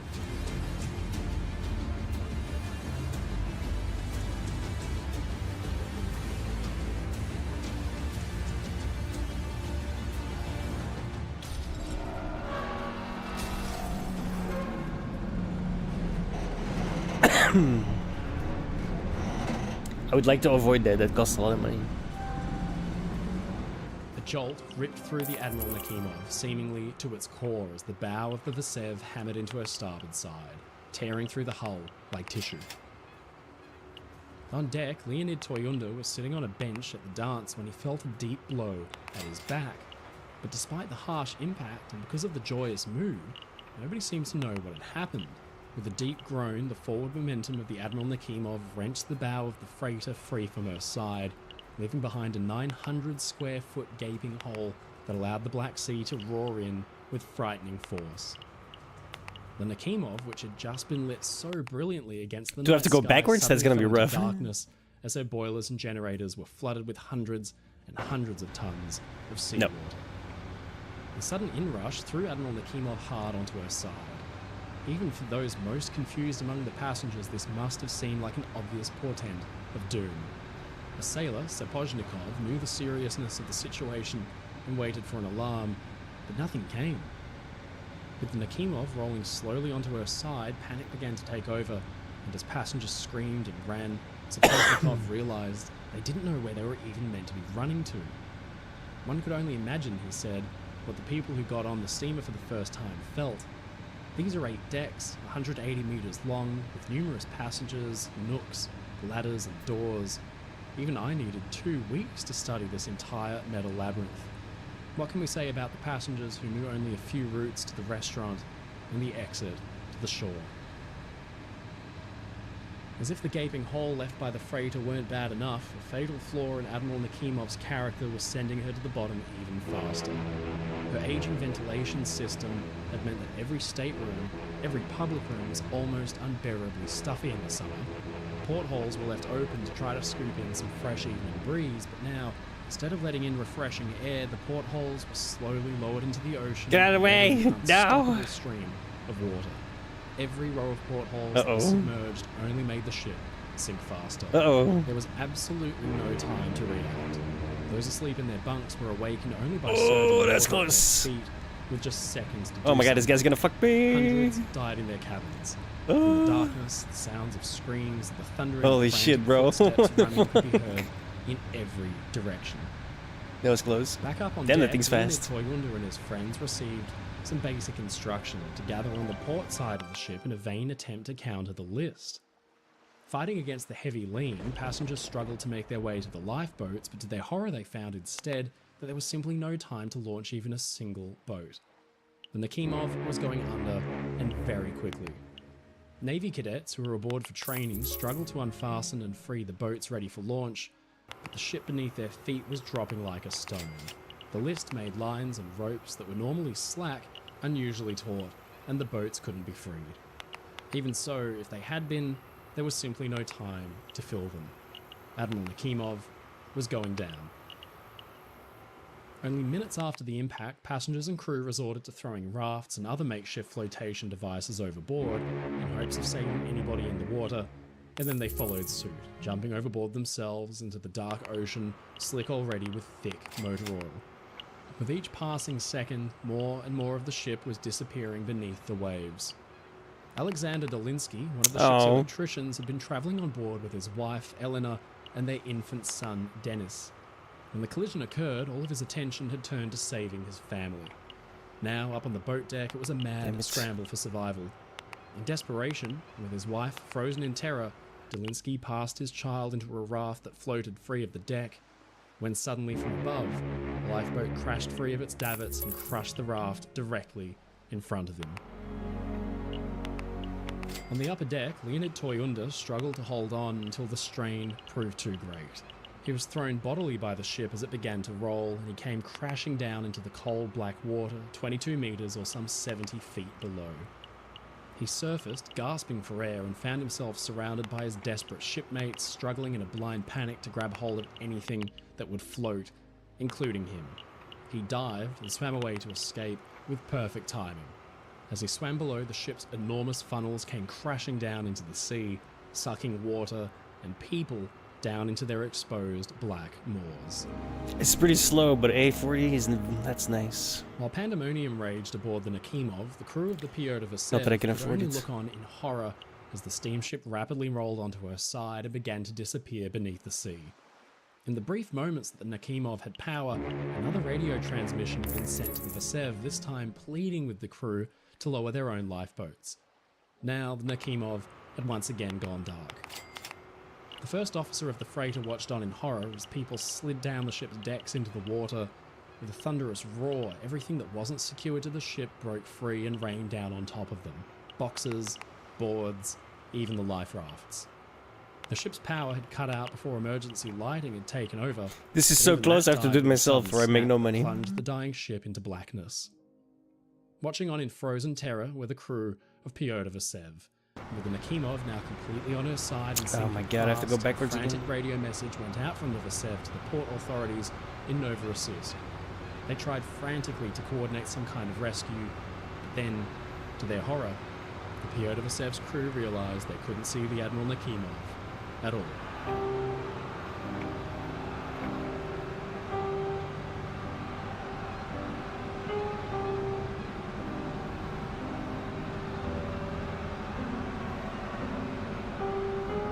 The Admiral Nakimov had gone under about 11:20 p.m., just 7 minutes after colliding with the freighter Pyotr Vasev. And the spot where the ship had once sat was instead a grim sight, a mass of writhing, terrified people fighting to keep their heads above the water, clinging to rafts, life jackets, anything that could float. The ship had been transporting a large volume of green paint, and when it went down, it had spilled freely into the sea, along with the tons of fuel. The water's surface became a thick mixture of sludge, and those fighting for their lives were coated in it. Even worse, it was cold. The evening had been nice and warm, but at night time the water became frigid. Leonid Toyunda was separated from his friends and found himself alone in the blackness, and he suddenly hit his head on a boat floating free from the wreck. He and 40 more passengers clung onto the side, too weak to lift themselves in. From the bridge of Pyotr Vasev, Captain Chichenko ordered his ship slowly towards the wreck side, intending to pull survivors from the water, but after 20 minutes, he retreated, realizing the dangers of navigating this large freighter through the mass of terrified survivors. The ship's motor launch was lowered and began rescuing survivors from the water instead, while the crew worked to lower the ship's ladders to help those floating near the freighter. Many survivors attempted to climb to safety, but for some, the combination of injury and exhaustion was simply too much. They fell backwards into the sea again, knocking others off as they went. Simply climbing up became an impossible task. For reasons unknown, whether it was due to shock, fear, or a simple oversight, it would take Captain Chichenko another 40 full minutes before he officially reported the sinking to the port authorities. The rescue operation was already well underway by that point. It seemed that every ship, boat, trawler, and tug on the coast of the Black Sea had been called to action. The pilot boat, LK-90, was the first to arrive on scene, pulling around 118 people from the water onto their comparatively small vessel. It was quickly followed by a veritable flotilla of tugs, motorboats, and patrol boats all ready to aid in the rescue effort. Among the flotilla of boats on hand to help was one which had just helped pull the Nakimov from her berth scarcely an hour before. They pulled dozens of frightened men, women and children from the water, all of them stained green, from the paint. Survivors spent hours clinging on for dear life to anything they could find, while around them others succumbed to their injuries or their exhaustion. When they were finally pulled from the sea, survivors were in varying stages of shock, shaking, covered in oil and paint, separated from their family, their friends, and many in desperate need of medical attention, when just hours prior they'd been dancing, laughing, and clinking glasses. At least one woman was pulled alive from the ocean but died shortly afterward from a heart attack. In total, 64 vessels and 20 helicopters assisted in the rescue, and as a result, 836 people survived the sinking, and they were the fortunate ones. 359 passengers and 64 crew were lost. Just 10 hours after the ship sank, while survivors were examined in hospitals and given rest, a team of divers was given a grim task: the recovery of the bodies of the victims still trapped within the ship's hull. Nakimov had sunk in only around 150 feet of water, so she was accessible, but it was not easy going. Rolled completely onto her side, it was easy for divers to become disoriented in the murky darkness. 2 were killed, so the operation was called off. No attempts to thoroughly search the wreck or further recover victims has ever been made, and it's estimated that 64 people still remain inside the sunken vessel. Admiral Nakimov, the darling cruise ship of the Black Sea, had become their tomb. Just how had 2 ships collided in such a fatal way, in such clear and calm conditions? The question was an awkward one, and it was an indictment on the capabilities of the Soviet merchant fleet. The following year, an extensive investigation was launched by the Soviet government to find who was at fault for the disaster. In fact, the 2 captains had both been immediately arrested pending their evidence. First, Captain Chachenko aboard the freighter, Pyotr Vasev, had failed to alter the course of his ship as instructed in order to let the Admiral Nakimov pass, and had taken 40 full minutes to report the ship sinking to port authorities. It was found that he'd ignored the repeated warnings from his crew and the crew of the Admiral Nakimov to take action in order to avoid the collision. But then, Captain Markov of the Admiral Nakimov was found to have been negligent too, because he had left the bridge prematurely that evening. Nice. He neglected to take charge of the situation. You're getting there. And put the lives of everyone on board his ship in danger. First Officer Chudnovsky of the Admiral Nakimov was also found to be responsible for having failed to notify his captain of the imminent collision and for failing to follow established protocols to avoid the disaster. Both captains received 15 years imprisonment while Chudnovsky was released. In a move unusual for the Soviet Union, representatives freely gave accurate information to the press as part of a new effort at transparency following the Chernobyl disaster a few months earlier. But probably because of the severity of that disaster, the Nakimov sinking went underreported in the West. The New York Times ran a larger front page piece about elementary school overhaul than it did about the Nakimov's loss. Leonid Toyunda survived his ordeal and was sent to recuperate in the countryside, but just weeks later, at age 35, his hair had turned permanently grey. For several years after the sinking, a yearly pilgrimage was made by families and loved ones of the victims. A memorial was opened, and at 11:20 p.m, the exact moment the ship was lost, sirens and signals blasted out as the memorial was brilliantly lit up in tribute to the lost. Today, the Admiral Nakimov lies rusting and covered in sea growth just below the surface, a steel mausoleum to the passengers still inside that will never disembark.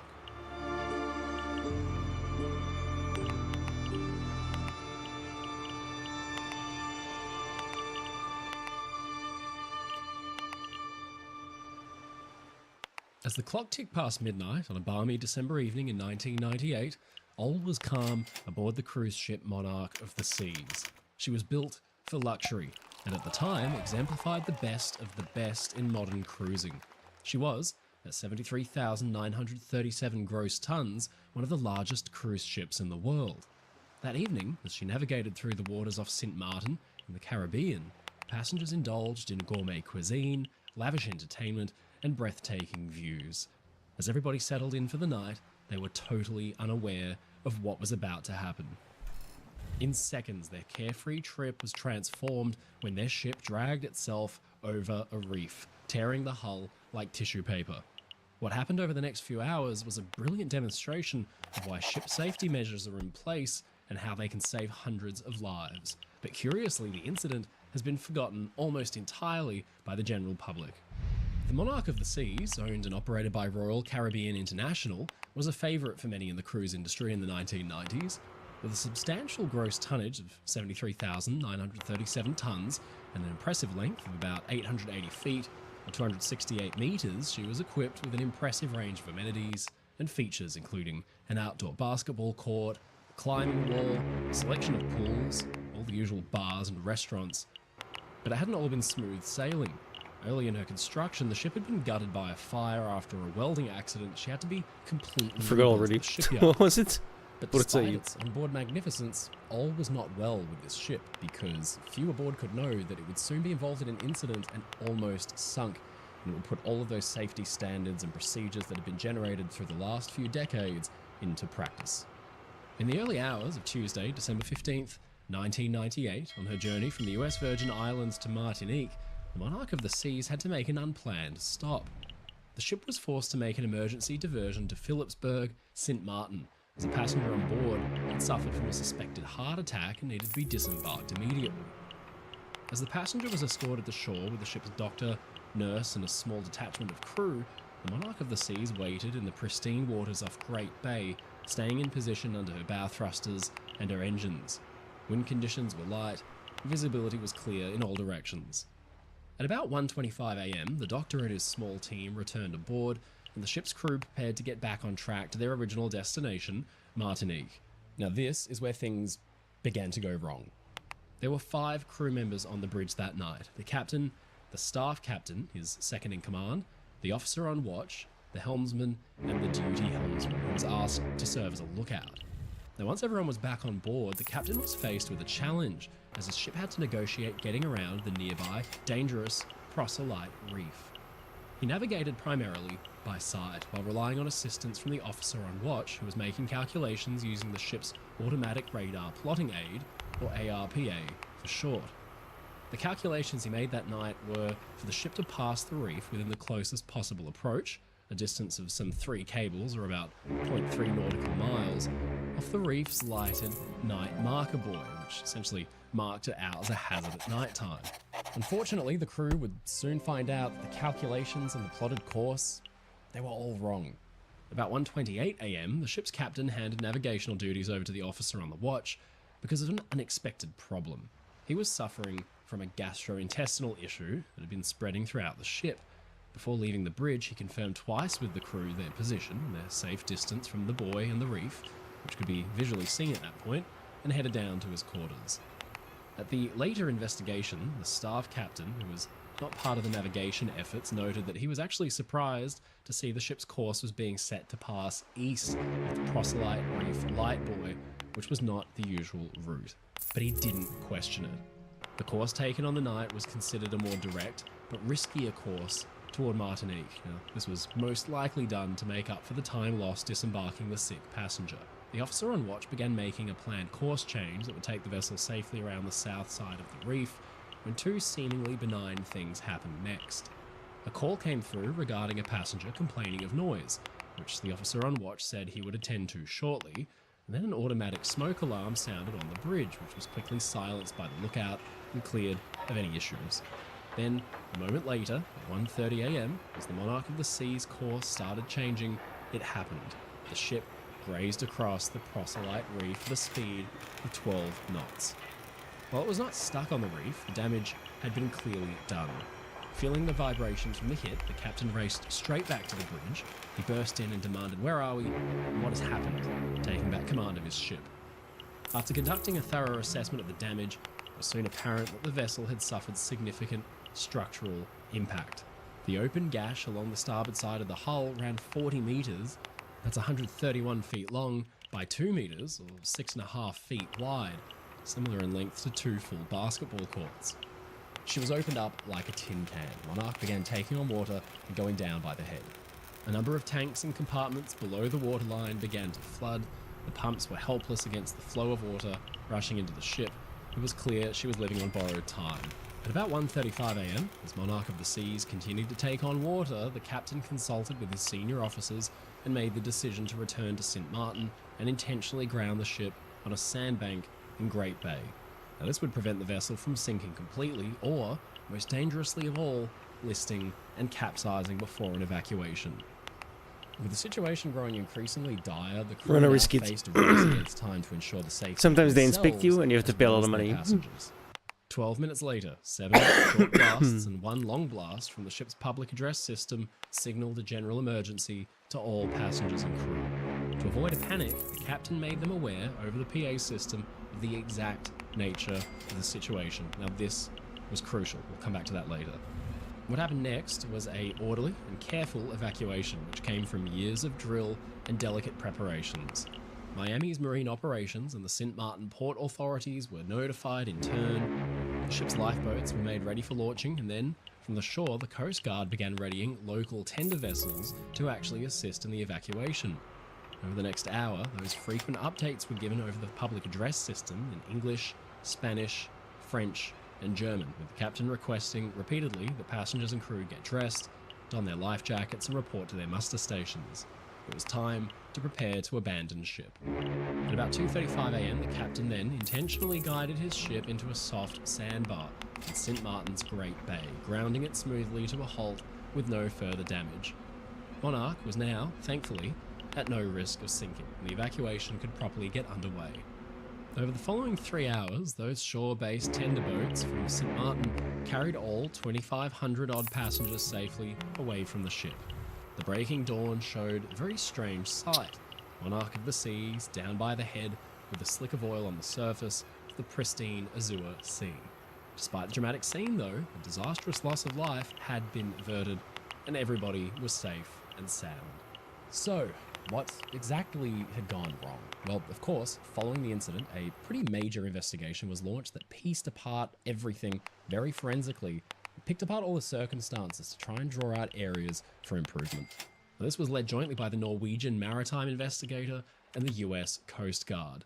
The meticulous inquiry aimed to dissect every aspect of the ship's operations. The results were documented Goddamn in a investor share. 52-page report outlining every detail of the night, and it makes for very interesting, dramatic reading. Through thorough interviews, detailed data analysis, and in-depth evidence examination, it became very clear that the accident was caused by what the investigation called, direct quote, a myriad of human performance deficiencies. All the ship's radar and navigation equipment had been found to be in fine working order, but it soon became clear to investigators that the crew had been entirely at fault. Now, there were plenty of critical and more obvious oversights, like, for example, the failure to refer to updated charts that mapped out the corrected location of the Proselyte Reef marker buoy. The report also found that the original course plotted to pass the reef had been set without the ship's actual exact position having been marked first, which is really ship navigation 101 type stuff. In fact, the captain, when he left the bridge, had simply assumed his subordinates would check for themselves. If the crew had tracked this, they would have found that their vessel had actually drifted quite a lot while it had been stopped disembarking the sick passenger. The drift was never taken into account when setting the new course using the ARPA, or Automatic Radar Plotting Aid. And not only that, but the report actually found that there was too much reliance on the reef's light buoy and the actual ARPA as the sole markers for determining the ship's position in relation to the reef. Using GPS or even just traditional navigational techniques like terrestrial navigation would have given an accurate fix on the Monarch's position. Coupled with a lack of cohesion and awareness among the bridge crew, the stage was set for an accident of epic proportions. A deeper examination revealed there had been a complete breakdown in communication between the bridge crew, the captain, and other key departments on board. The captain himself was distracted by his gut issue, but he did not pass command over to his staff captain because of it. Departure checklists went unused.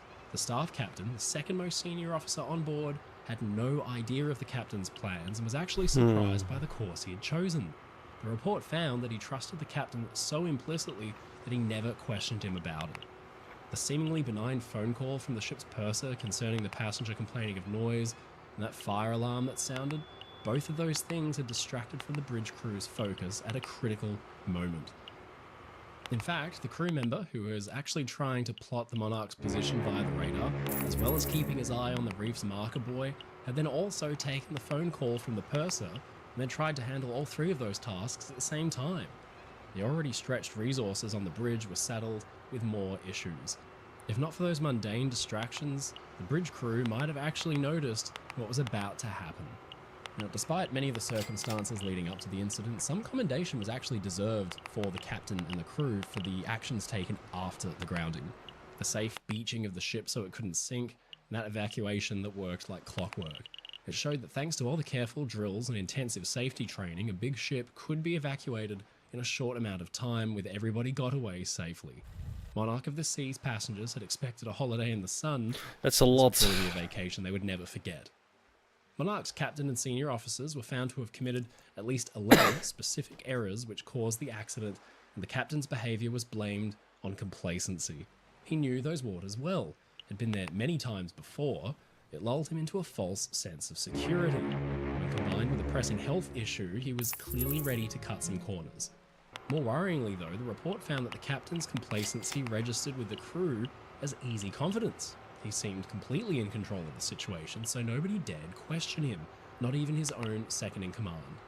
It's telling that many of the recommendations made by the report refer specifically to human resources and management, that future crews should go through team-building exercises together, and that senior officers should be trained specifically as regards communicating and dealing with their junior subordinates. Now, there's actually one final twist buried in this report, because it turns out that one of the ship's watertight doors hadn't closed properly, and it's thought that had the ship not been intentionally beached, the Monarch would have sunk.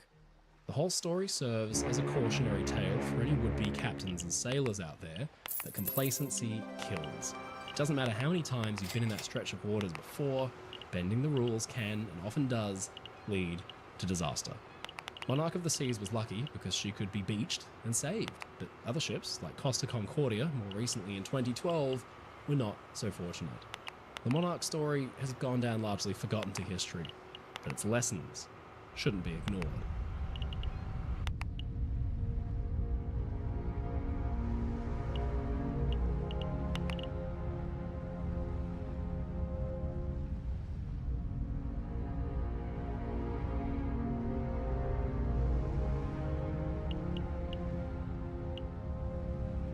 "15,000 feet down, 4.5 kilometers at the bottom of the ocean, rests the battered hulk of a ship.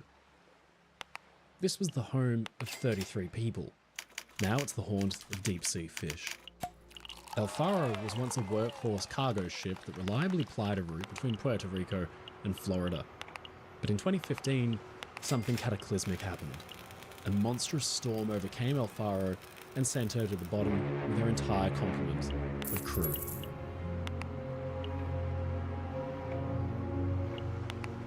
The loss left many questions unanswered in the minds of families and investigators alike.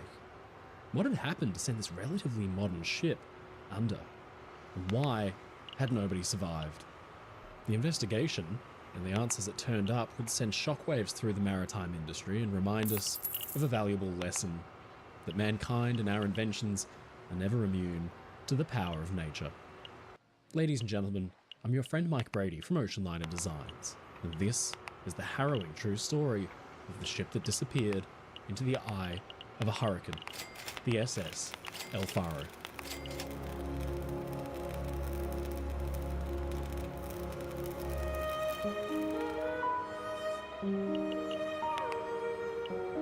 In the fall of 2015, the bustling port of San Juan was awaiting yet another cargo shipment from Jacksonville, Florida. The vessel tasked with this journey was the SS El Faro, a ship with a seasoned crew of 33 men and women. As they departed Florida on September 29th, no one could have foreseen that this would be the ship's final voyage and a journey that would end in tragedy. The El Faro was an ocean-going veteran.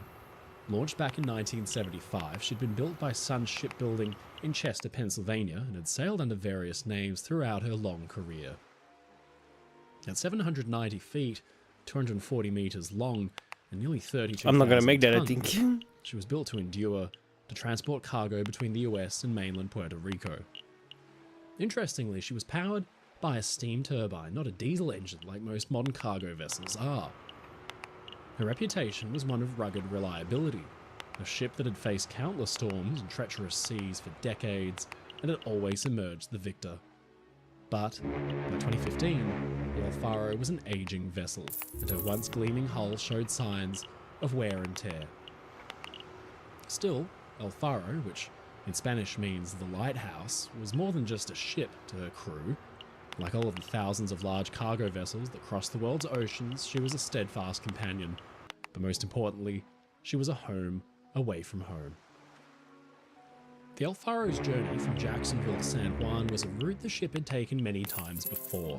It would see her thread her way through the Atlantic, steaming north of the Bahamas, and on a southeasterly course that would bring her and her load of goods, including cars and shipping containers, to the island. Her owner, Tote Maritime, was about as old as El Faro was, and had an extensive fleet of ships, including the vessel's near-identical sister, El Yunque. The voyage was routine, and the crew, led by Captain Michael Davidson, prepared for what they expected to be another straightforward passage. Davidson was a man as seasoned as the ship he'd commanded for the past 2 years. Hailing originally from Maine, he was a maritime man through and through. In fact, his father had been a ship's captain before him. The sea was practically in his blood. With over 3 decades of experience, Davidson was known for his cautious approach to maritime safety. Sometime prior, he'd captained a vessel with steering problems and requested an escort of 2 tugboats to guide his vessel over 100 miles down the Chesapeake Bay. His employers saw this as far too overly cautious and costly, and according to a former colleague, he was fired for it. Former crew under his command remembered him as a warm figure. One even called him happy-go-lucky. To his crew, he was a mentor and a figure they trusted with their lives. As the El Faro prepared to depart Jacksonville on September 29th, there was little reason to believe this voyage would be different from any other. The cargo was loaded as usual, but as it was, talk began to spread of a storm brewing in the Atlantic. Hurricane Joaquin was a tropical storm that was rapidly gaining strength. But Captain Davidson and his ship had faced many storms before and had always emerged unscathed. The captain endeavored to track the storm's path using satellite imagery and computer software he'd used before. He believed the El Faro could outrun Damn it. Joaquin, keeping a safe distance from the storm's worst. 4 million? Fuck He must have off. felt a deep responsibility for the men and women under his command, and he was determined to see them safely to San Juan. But the sea is a fickle master, and even the most experienced seafarers can find themselves at the mercy of forces beyond their control. As El Faro cast off and made way, the weather, naturally, began to deteriorate. The first day passed uneventfully. By the time September had given way to October, the mood aboard the El Faro had shifted. Dark clouds loomed low on the horizon, and the wind began to howl with increasing ferocity. Joaquin was no longer a distant threat. It was a living, breathing beast of a storm, and it was closing in fast. It was now a Category 4, with winds exceeding 130 miles over 209 kilometers per hour. The ship began to lurch and groan as the waves grew larger, and the ocean became a churning mass of fury. On the bridge, Captain Davidson remained resolute, maintaining constant communication with the shore and receiving updates on the storm's path. His plan was to skirt the edge of Joaquin, but the storm proved unpredictable, and its intensity was far greater than anyone had anticipated. Joaquin was unlike any storm Davidson had encountered before. It seemed to defy expectations, shifting course unpredictably and gaining strength at an alarming rate. What had initially been a manageable front now threatened to overpower even the most experienced captain and crew. On the early morning of October 1st, an El Faro crew member, Danielle Randolph, sent a nervous message home to her parents saying, "Not sure if you've been following the weather at all, but there is a hurricane out here and we're heading straight into it. Winds are We've super seen this bad, one. and seas are not great." As the ship pressed on, the waves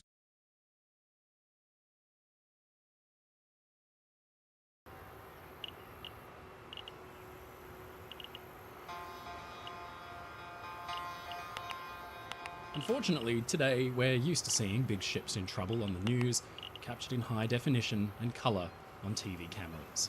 But the truth is, film cameras have, by now, been around for some time. They've captured some pretty stunning footage from history. All kinds of ships have met dramatic, and at times, tragic ends, many in front of cameramen cranking the handle and recording history for us to see decades later. On this channel, we've covered a lot of these bits of film and their unique stories. So today, let's revisit some of these incredible pieces of footage and witness truly amazing moments in time. Ladies and gentlemen, I'm your friend, Mike Brady from Ocean Liner Designs, and here is some of the most amazing sinking ship footage ever captured on film.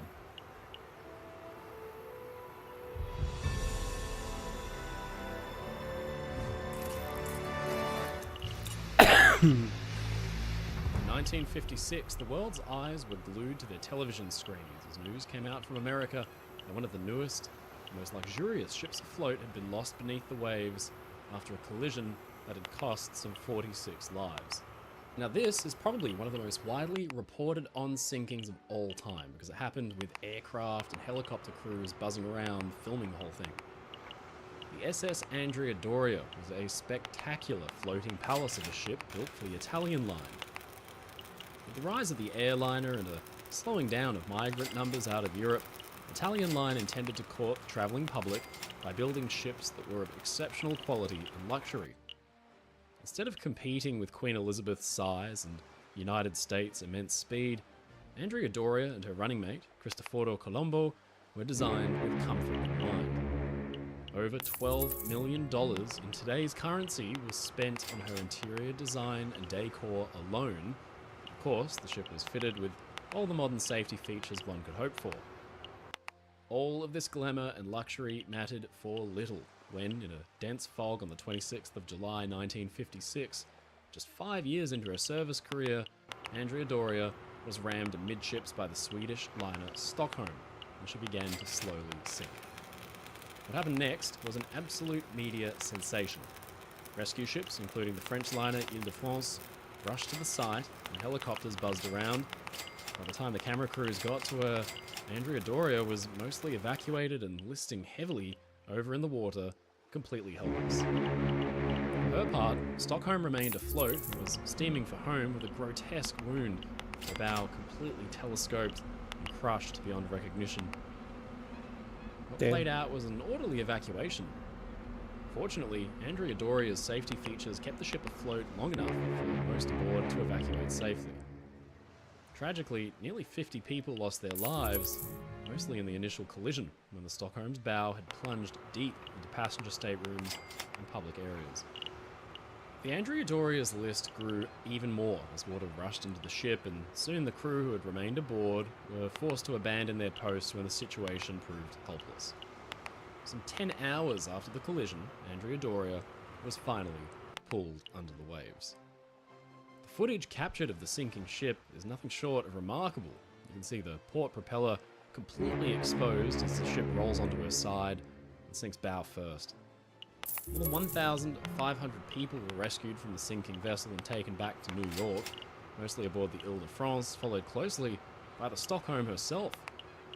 Stockholm famously limped into New York Harbor, missing her entire bow section. Incredibly, a 14-year-old girl had been found badly injured in the crushed bow section of Stockholm, but she was not one of its passengers. She had been on the Andrea Doria when her cabin was smashed in, and when the two ships parted, she had been somehow tossed onto and caught up in Stockholm's wrecked forward end. Originally hailing from Mexico, she called out for her mother in Spanish. When a Spanish-speaking crew member of Stockholm's was found, she had asked, "I was on the Andrea Doria, where am I now?" She survived the encounter, but tragically, her little sister and her stepfather did not. Although she was reunited with her mother, who had also been injured in the impact, and waited for news of her daughters in New York. Andrea Doria's wreck was visited by divers within a few weeks of the sinking, located easily by a huge slick of leaking oil. Divers took down a special underwater camera and filmed the descent until there, lying on her side, they found the wreck. You can see a lifeboat davit, still with its white paint. And the divers can be seen fighting the strong currents. Here's one swimming past one of the emergency lights that hung out over the side of the ship, high above the waterline to help guide lifeboats down as they launched. In the end, most of the fault for the Doria's loss was attributed to her own crew for having sped through the fog, ignored the laws of the sea as far as giving way, and not properly following radar procedures. In 2016, the underwater exploration company OceanGate completed a survey of the wreck using its Cyclops 1 submersible, revealing that the ship has decayed significantly and that the superstructure has almost completely collapsed. Now, just a few years before the Andrea Doria had been lost, a cargo ship had been battling its way through a very nasty storm. This was the C-1 class cargo ship named Flying Enterprise, built in 1944 as an American cargo vessel. After the war, she had been sold off by the government to the Isbrandston Company and used as a general cargo ship for about 5 years. In December 1951, she was steaming from Germany, bound for the US, when, on Christmas night, an enormous storm arose and battered the ship. She fared badly in the gale, and an enormous wave, possibly a rogue, smashed into her bow and cracked her hull. Flying Enterprise was carrying tons and tons of cargo, ranging from iron ore, coffee, and even 12 Volkswagen cars, and 10 passengers. But all now were in grave danger as the ship was smashed by monster waves and left drifting. Then, horrifyingly, the cargo shifted and the ship leaned over. 3 or so days later, the ship was listing way over to 45 degrees and a distress signal had been issued. The British vessel MV Sherborne arrived on station first, but incredibly, Flying Enterprise's Captain Carlson was reluctant to evacuate his passengers to a British vessel instead of an American one. The reasoning behind this isn't entirely clear. The ship was carrying some interesting materials, to be sure, including zirconium, which was used in the US nuclear program. So maybe Carlson was reluctant to risk his material falling into the hands of a British salvage crew. Whatever the case, in the end, an American warship arrived on scene, but only just in time, because the Flying Enterprise was clearly losing its fight to stay afloat. Attempts to tow the Flying Enterprise were made, but in the end, Captain Carlson abandoned his post and she sank dramatically beneath the waves. A newsreel cameraman captured the whole drama as the superstructure began to dip below. She rolled onto her side, and her bow, still full of air, lifted high into the sky before being dragged down. One male passenger lost his life in the drama, and Flying Enterprise foundered some 300 miles, or 560 kilometers, off Cornwall. In the end, about a fourth of the ship's cargo was salvaged. Captain Carlson was hailed as a hero for his efforts to save the beleaguered ship, despite his strange reluctance to disembark his passengers aboard a British vessel. He was even given a ticker tape parade in New York. He died an old man and had his ashes scattered at Flying Enterprise's wreck site. And the whole drama presents us some of the most dramatic ship sinking footage ever captured on camera. Now, aside from the Andrea Doria, very, very few ocean liners have ever actually been captured sinking on film. But again, it was the 1950s that proved itself to be the decade for that kind of thing, when in 1953 the Dutch ocean liner Klipfontein sank after colliding with a mystery object. Klipfontein had been built just before the outbreak of the Second World War. A decently sized motor ship powered by diesels and sat at around 10,500 gross registered tons and 520 feet, or 158 meters in length. The ship escaped the Nazi invasion during the Second World War and served as a troop ship for almost 7 years before finally being overhauled and introduced as a civilian ocean liner at the end of the war. Sailing from Amsterdam to southern and eastern Africa in 1953, the ship encountered some unknown underwater object. What this even was remains a mystery to this day, but it's thought to have been a reef, or even the remains of a half-sunken war wreck. Klipfontein rumbled in the water and began to flood rapidly. Sinking by the bow, her captain ordered the boats uncovered and loaded with passengers. Fortunately, the Union Castle steamship, Bloemfontein Castle, was at hand to help with the evacuation, and all passengers were got aboard safely. Not only that, but a photographer aboard the ship managed to capture the final moments on film as the stricken Dutch liner plunged into the ocean and the stone rose dramatically up into the air. This was watched in stunned awe by Bloemfontein Castle's passengers and Klipfontein's survivors who struggled to row their lifeboats in the choppy seas. In the end, all 234 passengers were evacuated safely in their 6 lifeboats in a calm and orderly manner over the course of just 1 hour, which is a pretty impressive effort. Flash forward from the 1950s to the year 1968, when a brand new, very modern roll-on, roll-off passenger ferry was caught in a particularly nasty storm and lost in 53 lives. Wahine was a gorgeously proportioned and superbly modern style of passenger and car ferry when first introduced in 1966. She was designed to carry passengers on the inter-island route in New Zealand, where the 2 main islands of the nation are separated by the notoriously volatile Cook Strait. Dozens of ships had been lost in this stretch of water, some with very serious loss of life. Wahine was so modern, comfortable and big that her introduction resulted in the retirement of 2 much older ferries on the route. Just 2 years after her introduction, in April 1968, Wahine set out from Littleton for a normal overnight voyage to Wellington with 610 passengers and 123 crew on board. While she was underway, the unthinkable happened. 2 massive, violent storm fronts collided over New Zealand and merged, creating an extratropical cyclone which has stood as the worst recorded in New Zealand's history. Winds roared in at 275 kilometres or 171 miles per hour, tearing roofs off of houses and blowing trucks clean into the air. At sea, Wahine battled the wind and the waves, with a huge swell, and barely under control, the ship lost her radar and was pushed clean onto a reef. She slammed and dragged her entire 8,000-ton bulk along the reef, gouging out her steel plates and opening her side clear to the water. Passengers mustered and put on their life jackets, but outside, the winds howled and the sea was driven into spray. With the ship grounded fast and not in any danger of sinking, her captain dropped anchors and determined to try to cling to the rocks until the wind and the weather died down enough to effect a rescue. For around 6.5 hours, Wahine held there until she was swung around and blown into deeper water. She now began to list heavily into the pounding waves, and the captain had no choice but to order his vessel finally abandoned. Only the boats on the starboard side, closest to the water, could be lowered. But then, something horrifying happened. The first boat was capsized on launching and its occupants were thrown into the ocean and mostly lost. Life rafts were launched, but the tiny craft were no match for the towering waves, and many who clung to them were swept away. The ship rolled onto her starboard side and sank in only 28 feet or 12 meters of water.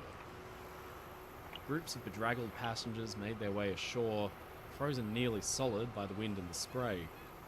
Some who made it ashore even died of exposure, simply waiting for rescue. Incredibly, all these scenes were captured on film as rescue ships arrived to reveal the pathetic hulk of the beautiful, modern Wahine stranded on the rocks, leaning hard over. Wahine was broken up where she lay and sold for scrap. In the end, it was found that some errors of judgment on approach to Wellington Harbour had been made. Crucially, if the captain had ordered the abandoning of his ship any earlier or any later, then more lives would have been lost because the storm was just that bad, and he had found it one time where it was relatively safest to abandon. Excuse me. Now, this next incredible bit of footage is extremely rare because it shows something really bizarre: the sinking of a lightship. These little vessels carried large beacons and lit the way for approaching ships, but it also often put them in harm's way. In August 1967, the Nuop lightship 83 was being towed for refit in the North Sea when she was somehow hit by a passing Polish tanker and began to take on water. The crew were evacuated, but then, thinking they could save their ship, the engineers and her skipper went back on board to do their best. The tow line was attached, but it was just too late, because the point of no return was reached. The small ship rolled over onto her starboard side. A nearby vessel, potentially a British tug, captured the whole thing on camera, including these amazing scenes of the lightship's engineers and captain simply awaiting rescue sitting on the side of their capsized vessel. But in the end, after a 40-year-long career, the lightship slipped beneath the waves and was lost forever. Finally, we'll end on what is, in my opinion, probably some of the most incredible bit of footage ever taken of anything. That's the destruction of the HMS Barham. HMS Barham was one of the 5 legendary Queen Elizabeth-class battleships laid down and launched during the First World War. She served as a British flagship and was present at the epic Battle of Jutland.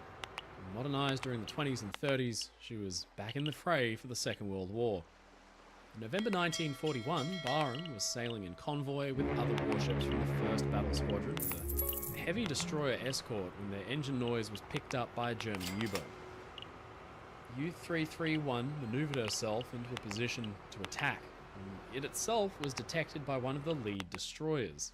But the sonar contact was disregarded as an error or a false reading, and the German submarine slipped through the net. Fuck's sake. At virtually point-blank range, U-331 fired all 4 of her bow torpedo tubes into the Barham's side, which is 345 meters or 410 yards distance. All 4 torpedoes hit home in virtually the same spot on Barham's hull, completely overwhelming any kinds of armor or anti-torpedo bulges and opening her machine spaces to the ocean. The ship immediately began to roll onto her port side as her crew desperately tried to escape. With simply no time to lower the lifeboats, Barham simply rolled out from underneath them, trapping many of the men inside. And then, as her funnel, which still gouted thick black smoke, began to slip beneath the waves, there was a flash, and her powder magazines erupted.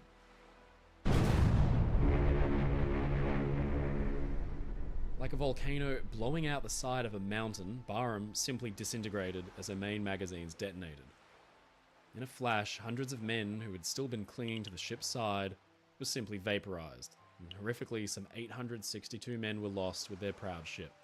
From the destroyer HMS Valiant, the news cameraman filmed the entire thing in one shot. But the world would not see this footage for years. The catastrophic destruction of HMS Barham was thought by the British Admiralty to have potential to be such a devastating blow to morale that any spread of its news was heavily censored. Several weeks later, You can see people still walking over the fucking on the hull, man. It's crazy. Finally, but any mention of the ship's loss was minimized, and even then, the letters included a warning not to discuss the vessel's loss. 3 months later, the Admiralty was at last forced to admit that the ship had sunk, but the newsreel footage of the explosion was Look, there's kept under people wraps jumping off. until well after the war had ended, and it was at last screened to a curious general public. Crazy. I said in a video I've once seen this that as before. long as ships have existed, That's there true. have naturally been things for ships to run into, and obviously, one of those things is other ships. The results can be extraordinarily deadly, as we explored in our video of the Empress of Ireland, but sometimes the conditions are just right and lives can be saved. Fortunately, the results of one such collision were actually filmed back in 1914, and it's really dramatic stuff. The SS Iowan was a small steamer built in 1912, some 6,500 registered tons and just over 407 feet or 124 metres in length. No giant by any means, but a steady, reliable ship in a class of 8, each named for a US state. They would link the US mainland and Hawaii, regularly ferrying out refrigerated cargo from the west coast. Her early career was fairly straightforward, using her 490,000 cubic feet of storage space to ship exotic goods like pineapples and sugars back from Hawaii. Then, the most dramatic thing happened in October 1914. This time, the ship was steaming out of New York, since the Panama Canal had opened, allowing trade with the eastern seaboard as well. Iowan was steaming at a decent clip through the entrance of the Ambrose Channel, the dense sea lane that leads into New York and New Jersey. Now, this is a tightly packed, busy bit of water, only 5.8 miles or 9.5 kilometres across at the entrance. Now, that might sound big to us landlubbers, but to a ship's crew, it's almost as narrow as it gets, with little margin for error. You can only imagine how tough it would be to navigate if you couldn't see ahead. Well, that October day, as Iowan steamed through the channel for open ocean at speed, a dense cloud of fog had rolled in and totally obscured visibility. Now, in situations like this, it was considered the best thing for ships to slow right down, but to continue moving ahead to maintain something called steerage way, which is just enough water rushing over the rudder to ensure that the ship could actually turn. Now, at a dead stop, a ship is effectively uncontrollable, and it could easily drift into a lee shore, that is, nearby coastline, in the direction that the wind is blowing. Now, Iowan's skipper, Captain R. Pearson, didn't seem to slow down a bit. Instead, he set about customarily blasting his whistles at intervals to warn of his approach. But then, out of the fog ahead, there loomed another ship. It was the small passenger steamer SS Metapan. Metapan was a combination cargo passenger liner run by the United Fruit Company, about 3,000 tons smaller than Iowan. The ship was entering the channel for New York, loaded with fruit and South and Central American passengers, but unlike Iowan, she was actually stopped dead in her tracks, waiting for the fog to pass. With 300 yards or 250 metres between them, the collision should have been totally avoidable. Metapan blasted her whistles, but Iowan kept on coming, seeming to ignore the danger. With no attempt made to change course, Iowan simply dropped her anchors in an attempt to slow down, and with a deep crunch and a lurch, the two ships collided. Iowan sank her bow about halfway through the Metapan's forward hull, and with the force of the collision, the two ships were separated and lost again in the fog. Metapan's skipper now had to act quickly. With tons and tons of water now roaring in, he rushed his ship for the shallow channel bank to beach it and prevent it from totally sinking, got his lifeboats ready and lowered his passengers away. With a sickening lurch, Metapan struck the bottom of the channel and stuck fast while her stern was comically lifted clear of the water.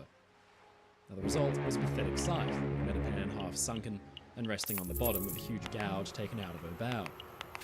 Fortunately, the evacuation was perfectly executed and without casualties. This remarkable bit of footage was taken from rescue and survey vessels showing the extent of the damage and the poor old Metapan frozen in place on the channel bank.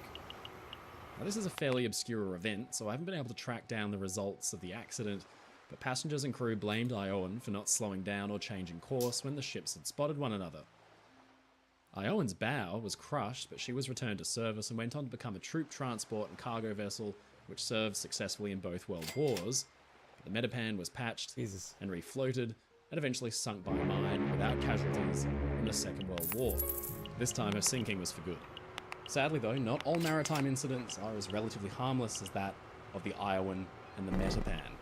Captured on film in 1954 is the overturned hull of a Japanese ferry, the ship called Toya Maru, and this is one of the worst peacetime maritime disasters of all time.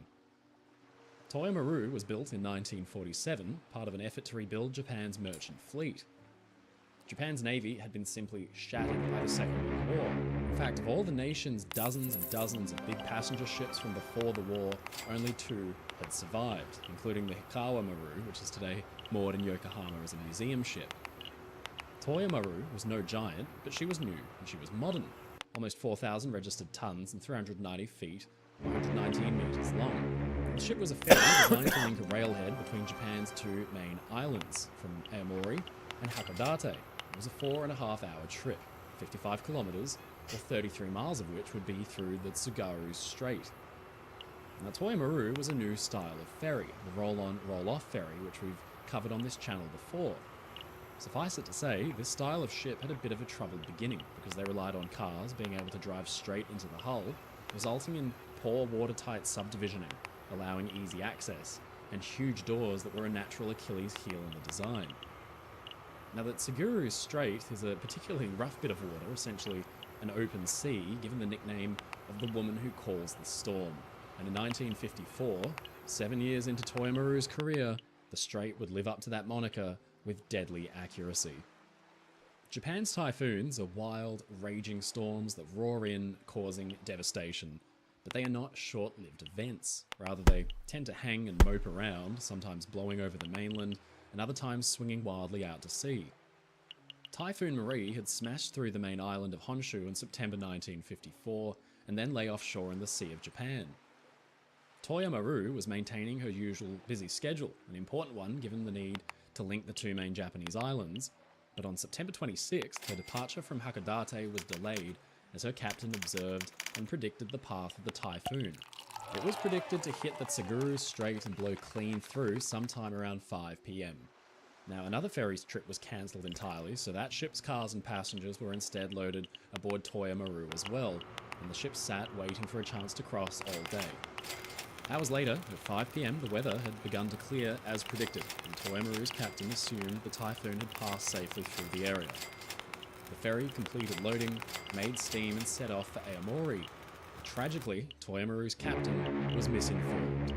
Typhoon Marie had somehow picked up strength and power in its time through the Sea of Japan, which was unusual. It was now an extratropical cyclone with winds howling through at incredible speeds. It hadn't cleared the strait at all, and instead it was going to remain in place an entire day. Toyo Maru was going to steam right into the heart of it. Sure enough, conditions got gradually worse. With the wind picking up, the ferry's captain must have realised his mistake. Less than half an hour after leaving, he decided to wait for the typhoon to calm and anchor his ship near Hakodate port where they had just left, which was a simple enough manoeuvre in calm weather, but a tall order in a storm. The anchor didn't hold, and the ferry slipped away, drifting at the storm's mercy. Those big doors designed to allow cars conveniently into the ship now began to take on tons of water, and they would prove to be Toyo Maru's undoing. Her machine space is flooded, her engines died, and she was soon completely without any power or any control.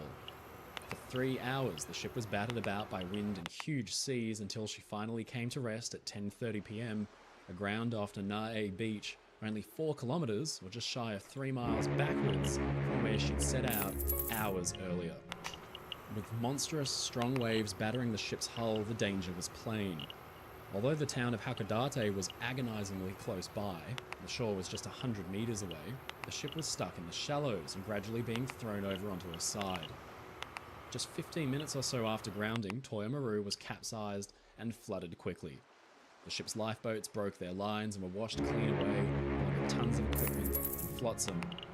For those on board, escape and survival was a tragic matter of simple luck.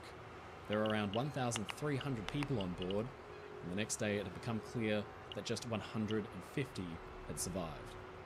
This remarkable footage shows Toyo Maru capsized in the relatively shallow water, the ship's underside pointed at the sky, while meanwhile the Nanae beach was littered with debris including the ship's boats and a life preserver. A party of 35 American GIs, artillerymen from the 1st Cavalry Division, had been aboard, and only one survived because he was luckily swept out of the ship's hull through an open porthole. The Toyo Maru wasn't just the only casualty of Typhoon Marie. 4 other ferries were sunk and many other ships were beached, like this cargo vessel which is lying less than 100 meters away from the Toyo Maru's overturned hull. In the end, the rough state of the Tsugaru Strait and the frequency of bad storms expedited the construction of a tunnel, the Saikan Tunnel, which today operates a high-speed Shinkansen service spanning some 14.5 miles, or 23.3 kilometers under the sea, and the dangerous woman who calls the storm. Of course, huge storms are not just unique to Japan. Massive seas have taken down ships across the globe, and in 1960, a huge North Atlantic storm broke a tanker clean in half. Pine Ridge was a tanker built for the US Merchant Navy during the Second World War, a time of booming industry for the nation as it rushed to output as many ships as possible. In the end, America's shipyards built an incredible 6,000 odd hulls in just 5 years of wartime as part of the emergency shipbuilding program. Now, the speed at which these ships could be constructed is incredibly impressive. In fact, a full Liberty ship, some 7,000 registered tons and 441 feet long, could be launched just 24 days after the keel was laid. But with the rush of increased output came some serious quality control issues. The quickly employed workforce lacked years of welding experience, and the result was often poor weld seams that were prone to cracking under extreme stresses. Now, this might not be an issue if the ships were designed to mitigate cracks or at least control them to radiate them away from vital sections of the ship's structure. This is kind of annoying. I've got way too many contracts right now. Hatches with their sharp, squared corners became a natural stress and failure point, and this was not accounted for in the ship's design. And on top of all of this was the quality of steel. That used at the time was fairly brittle by today's standards. Back in December on this channel, we examined the story of the steamer Schenectady, which had snapped cleanly in two while she was tied up at her fitting out wharf. Throughout the war, there were 1,500 recorded examples of brittle hull fractures on the likes of Liberty ships, and 12 of those broke spontaneously in half.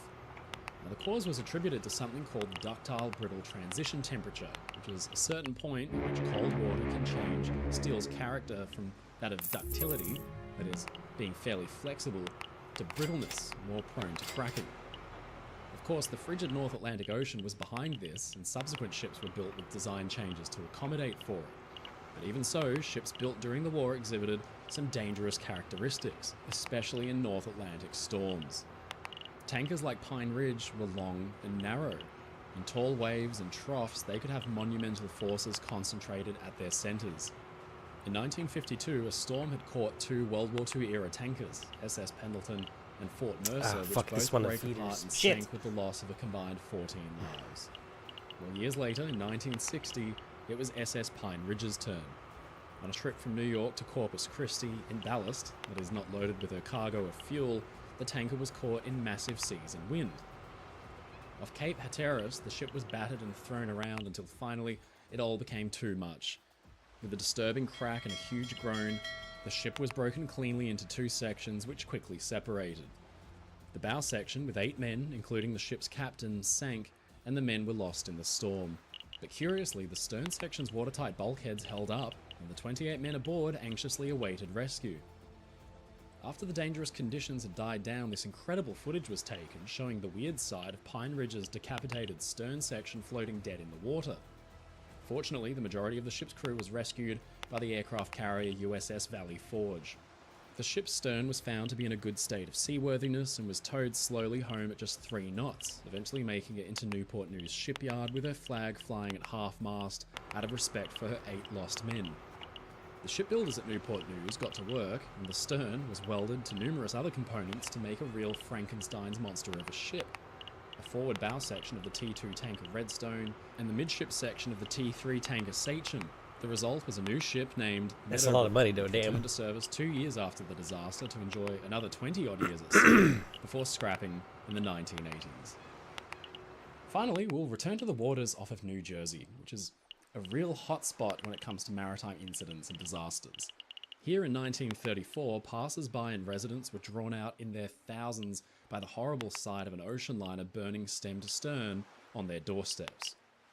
Captured on camera for the world to see, the liner Morro Castle was a scorched and tangled wreck, almost within spitting distance of onlookers on the shore, and 137 of the vessel's passengers and crew were lost. How the Morro Castle came to be in such a sad state is a fascinating story that begins some 4 years earlier, in 1930, with her construction and launch. Built for the American Ward Line, Morro Castle was an intermediate passenger liner of 11,500 gross registered tons, 480 foot, 146 metre length, and turbo-electric propulsion that could drive her through the water at a steady 20 knots. With a capacity for around 490 passengers, Morro Castle was designed to quickly and efficiently carry holidaymakers and business people, mail and general cargo alike, to Cuba from the US mainland. The route was a popular and profitable one, so Morro Castle and her sister Orient were built with luxurious standards in mind, with 2 classes for passengers, featuring elaborate lounges, sumptuous cabins and clean, elegant public spaces. The ship was the latest thing in technology, equipped with direction-finding navigational systems, and eventually the gyro compass and echo sound. Buenos Aires, making Havana, her the Lima, vessel Santos. ideal for navigating those difficult waterways on the approach to New York. Morro Castle was capable of making the voyage to Havana in under 60 hours. For 4 years, she had a happy career, doing well for her owners and providing American travelers the rare treat of enjoying a drink in public in lieu of Prohibition's alcohol restrictions. But all of that came to a crashing and dramatic end in September 1934, when the ship was making a return voyage to New York from Cuba. On September 5th, as the ship steamed away from Havana with 549 people on board, the weather began to turn, and by the 7th, as the ship was trundling along up the eastern US coast, heavy rain had rolled in, and big swells began to make Morro Castle pitch and roll. That night, the ship's captain, Robert Wilmot, had had his dinner inside his cabin, but crew and officers were shocked shortly afterwards when he suddenly died of a heart attack. It was an incredibly ill omen for the usually happy ship, and just a small portent of the horrors to come. Morro Castle's chief officer, William Worms, assumed command, and the ship continued on as the winds and the seas picked up. All seemed well as the ship approached the entrance to the channel that would take her to New York City, and with just 8 miles or 13 kilometers to go, at 2:50 a.m. on the morning of September 8th, a passenger complained to steward Daniel Campbell that he smelled smoke. They were in the smoking room at the time, but with not much else to do to pass the time, Campbell began to hunt for the source of the smell, and then, in the first-class writing room on B-deck, he spotted smoke pouring from out of a small locker that held paper, pens, and uniforms. Campbell got hold of a nearby fire extinguisher and opened the locker to try to put the fire out, but instead, it surged with the influx of oxygen. By the time the bridge was made aware, several crewmen were throwing buckets of water into the locker to try to stop the blaze as passengers looked on. Alarmingly, the flames began to flicker down, out of the locker, and onto the carpet and the lush drapes of the writing room, rising up to the ceiling and beginning to rage out of control. Soon after, the room had to be evacuated, and as crewmen struggled with a fire hose and hydrant, the fire raged white hot. They couldn't know it at the time, but it was being fanned by the ship's comprehensive ventilation system, usually a blessing for ships operating in hot tropical climates, but up top, where the wind and heavy seas were raging, huge volumes of fresh air were being vented down to fan the flames. Morro Castle's elegant wood panels and sumptuous furnishings were gobbled up by the fire as it quickly spread, and by the time an indicator panel on the bridge lit up to show the presence of flames, it was already too late. As the fire spread throughout the ship, crews at fire hydrants and hoses were dismayed when their water pressure vanished because the system was overwhelmed by the sheer number of hoses in operation at the same time. With the ship burning out from under his feet, acting Captain Worms knew that he only had a little time to act. He wanted to beach his ship on the nearby Jersey shore, but soon the main switchboards throughout the vessel had been burnt out and the power cut out completely. Then the lines leading the ship's wheel and telemotor to the steering gear and rudders were burnt, and all control over the vessel and the huge swell was lost as well. Now lit brightly like a beacon in the dark, Morro Castle drifted and burned as passengers and crew desperately tried to get lifeboats over the side and away. Only 6 of the 12 boats could be launched against the terrible listing and rolling of the ship in those huge seas. The next day, at about 7:30 p.m., New Jersey residents were stunned to see the hulk of Morro Castle wash up on their doorstep, still smouldering in the darkening evening light. The ship had burned completely through with such incredible speed that passengers had become cut off from escape and were forced to make a terrible decision: burn or jump.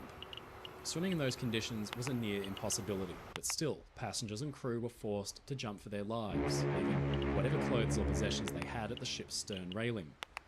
Morro Castle loomed large over the Asbury Park beach, and she smoked and hissed as the fire continued to glow hot. 135 passengers and crew were lost in the disaster from the complement of 549. a toll which could have been far higher were it not for a rescue effort from a handful of passenger ships and smaller boats which braved the big swells. This incredible footage was shot from the nearby town of Asbury Park, where the Morro Castle had beached herself. Thousands came out to see her, and camera crews captured terrifying footage of the charred corpse of this once proud ship. Now, Morro Castle deserves a much bigger and more comprehensive retelling, something I'm keen to do on this channel in the future. Suffice it to say, the subsequent inquiries and investigations have sparked well-founded conjecture and conspiracy theories ever since. How exactly a fire came to break out inside a locked cupboard in the middle of the night was, and still is, unknown, but the fire was eventually dismissed as something of an act of God. William Worms, the chief officer, and others were charged with negligence, but they had their charges thrown out on appeal. The details surrounding the events leading up to the fire, the captain's untimely and unexpected death, and the outbreak itself are murky and very ominous. Captain Wilmot had died after eating his dinner and complaining of stomach pains, but he'd also supposedly claimed earlier that some unnamed person on board the ship meant him harm. Chief radio operator George Rogers was hailed as a hero of the disaster. He told investigators that his assistant was the likely culprit, but with a lack of evidence, the investigation met a dead end. Shockingly, years later, Rogers was involved in a bizarre plot, and his commanding officer, Lieutenant Vincent Doyle, was blown up by a mysterious package. The investigation into this crime brought Rogers' criminal past to light, which included poisonings and a spate of mysterious fires. Now, Rogers got a 20-year sentence for the attack on Doyle, who survived, albeit with permanent disabilities, but he only served 4 years. He was later found guilty of the bludgeoning murder of his neighbours, and he died in prison. Doyle maintained for years that he thought Rogers had set the fire aboard Morro Castle. Today, many think that Rogers was behind the Morro Castle's loss, but the fact is that all evidence was destroyed by the fire itself as it swept through the ship, fueled by that highly flammable interior decor, the glued timber and the shiny wooden veneers. The crew's handling of the fire was found to be incompetent, and it's largely to blame for the number of lives lost, although, in their defence, the outbreak of a blaze in the middle of a storm at sea in the dead of night is a difficult set of circumstances to work with. The idea of arson on the part of Rogers is an attractive one, but a former engineer also put forward the theory that the blaze was the result of overheated uptakes, those large pipes that funnel smoke I'm from never gonna boilers reach this. and into the tall I don't even have the flames. fucking... The rush of fresh air thanks to the storm, it was, he thought, likely that the uptakes had overheated and glowed red hot, that the cabinet in the writing room was just close enough nearby to the uptakes and the fire was caused by the transfer of heat. Whatever the case may be, the Morro Castle remains as one of the most dramatic shipping disasters to take place off the US coast, and the remarkable image of the towering ship burned through looming high over the New Jersey beach is one that is difficult to forget.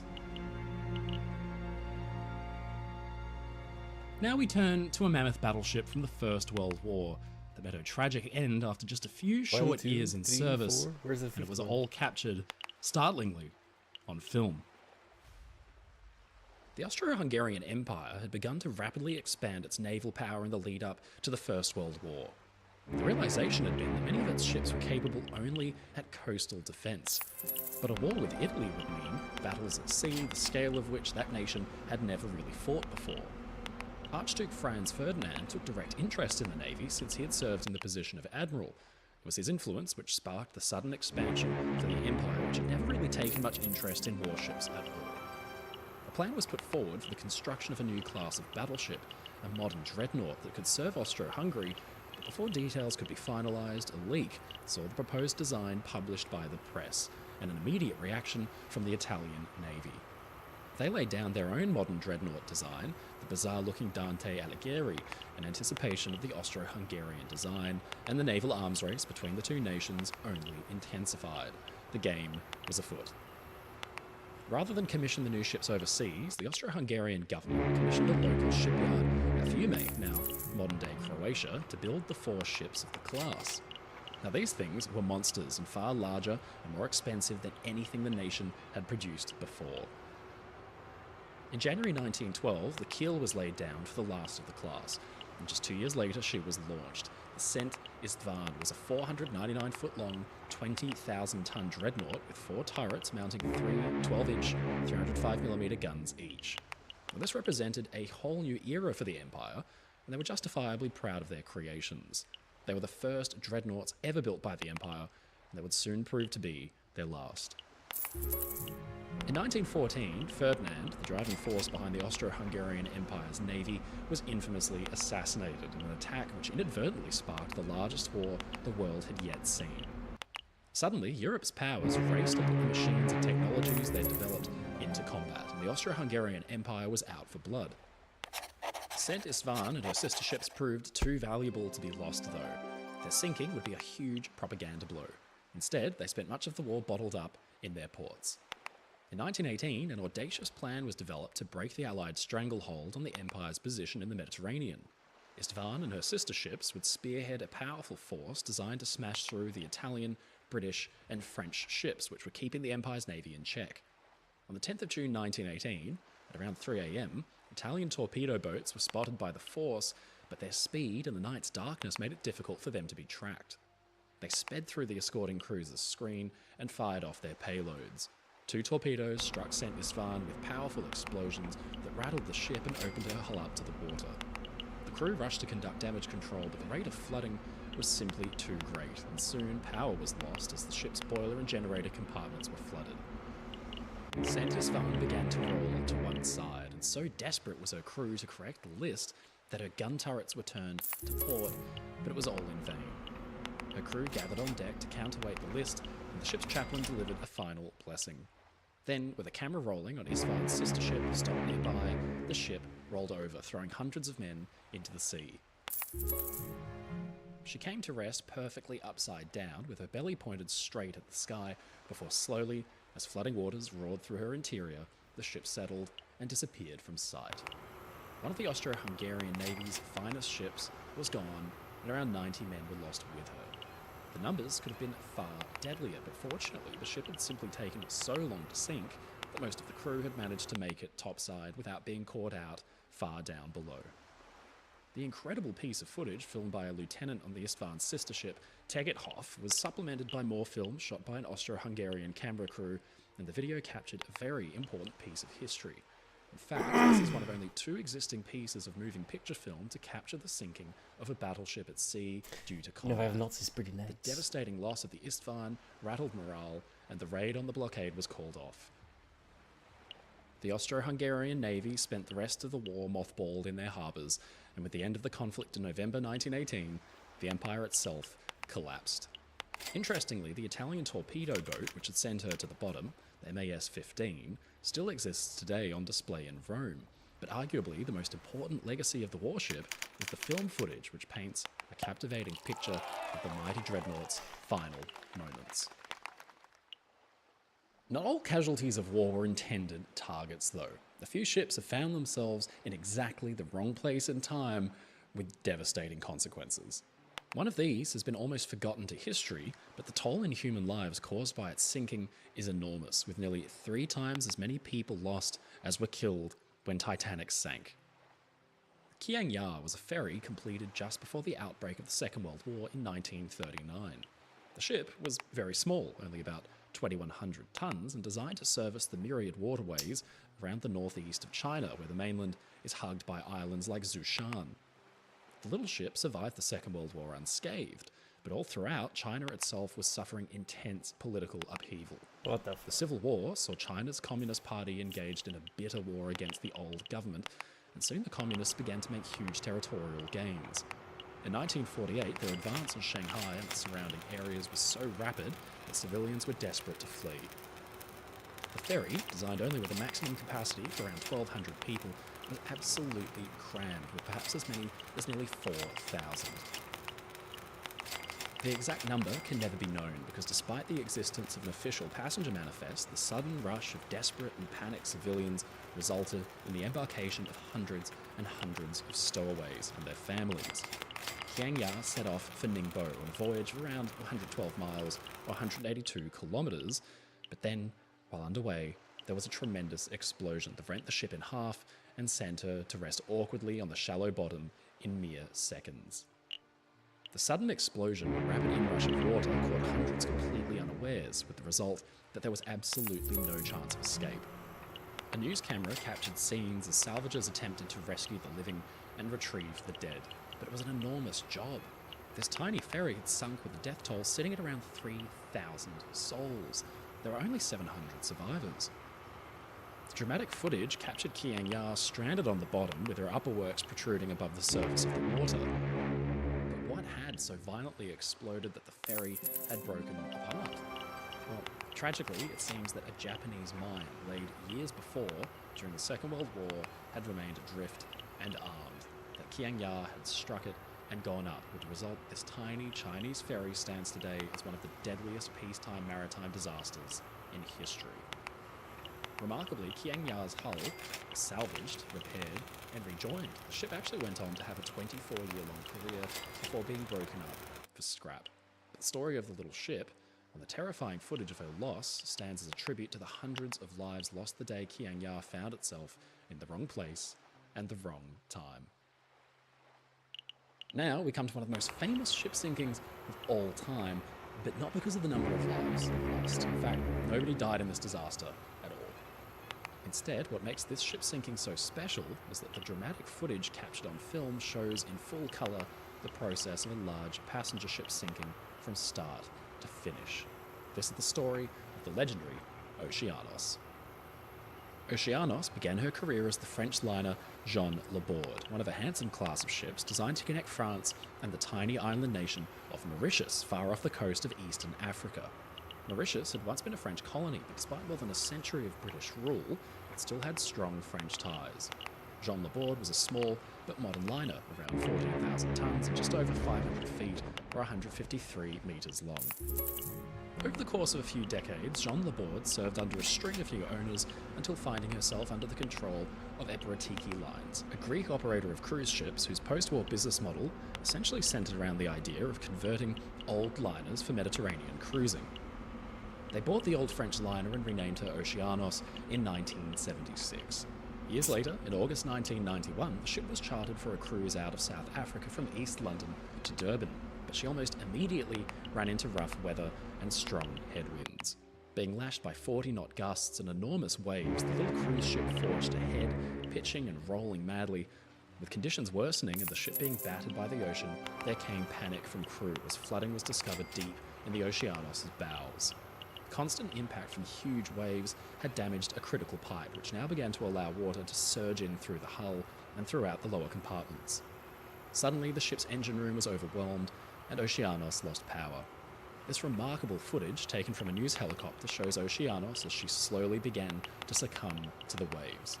The previous night, the ship's crew failed to alert passengers to the severity of the situation, and then even saved themselves without lowering the lifeboats.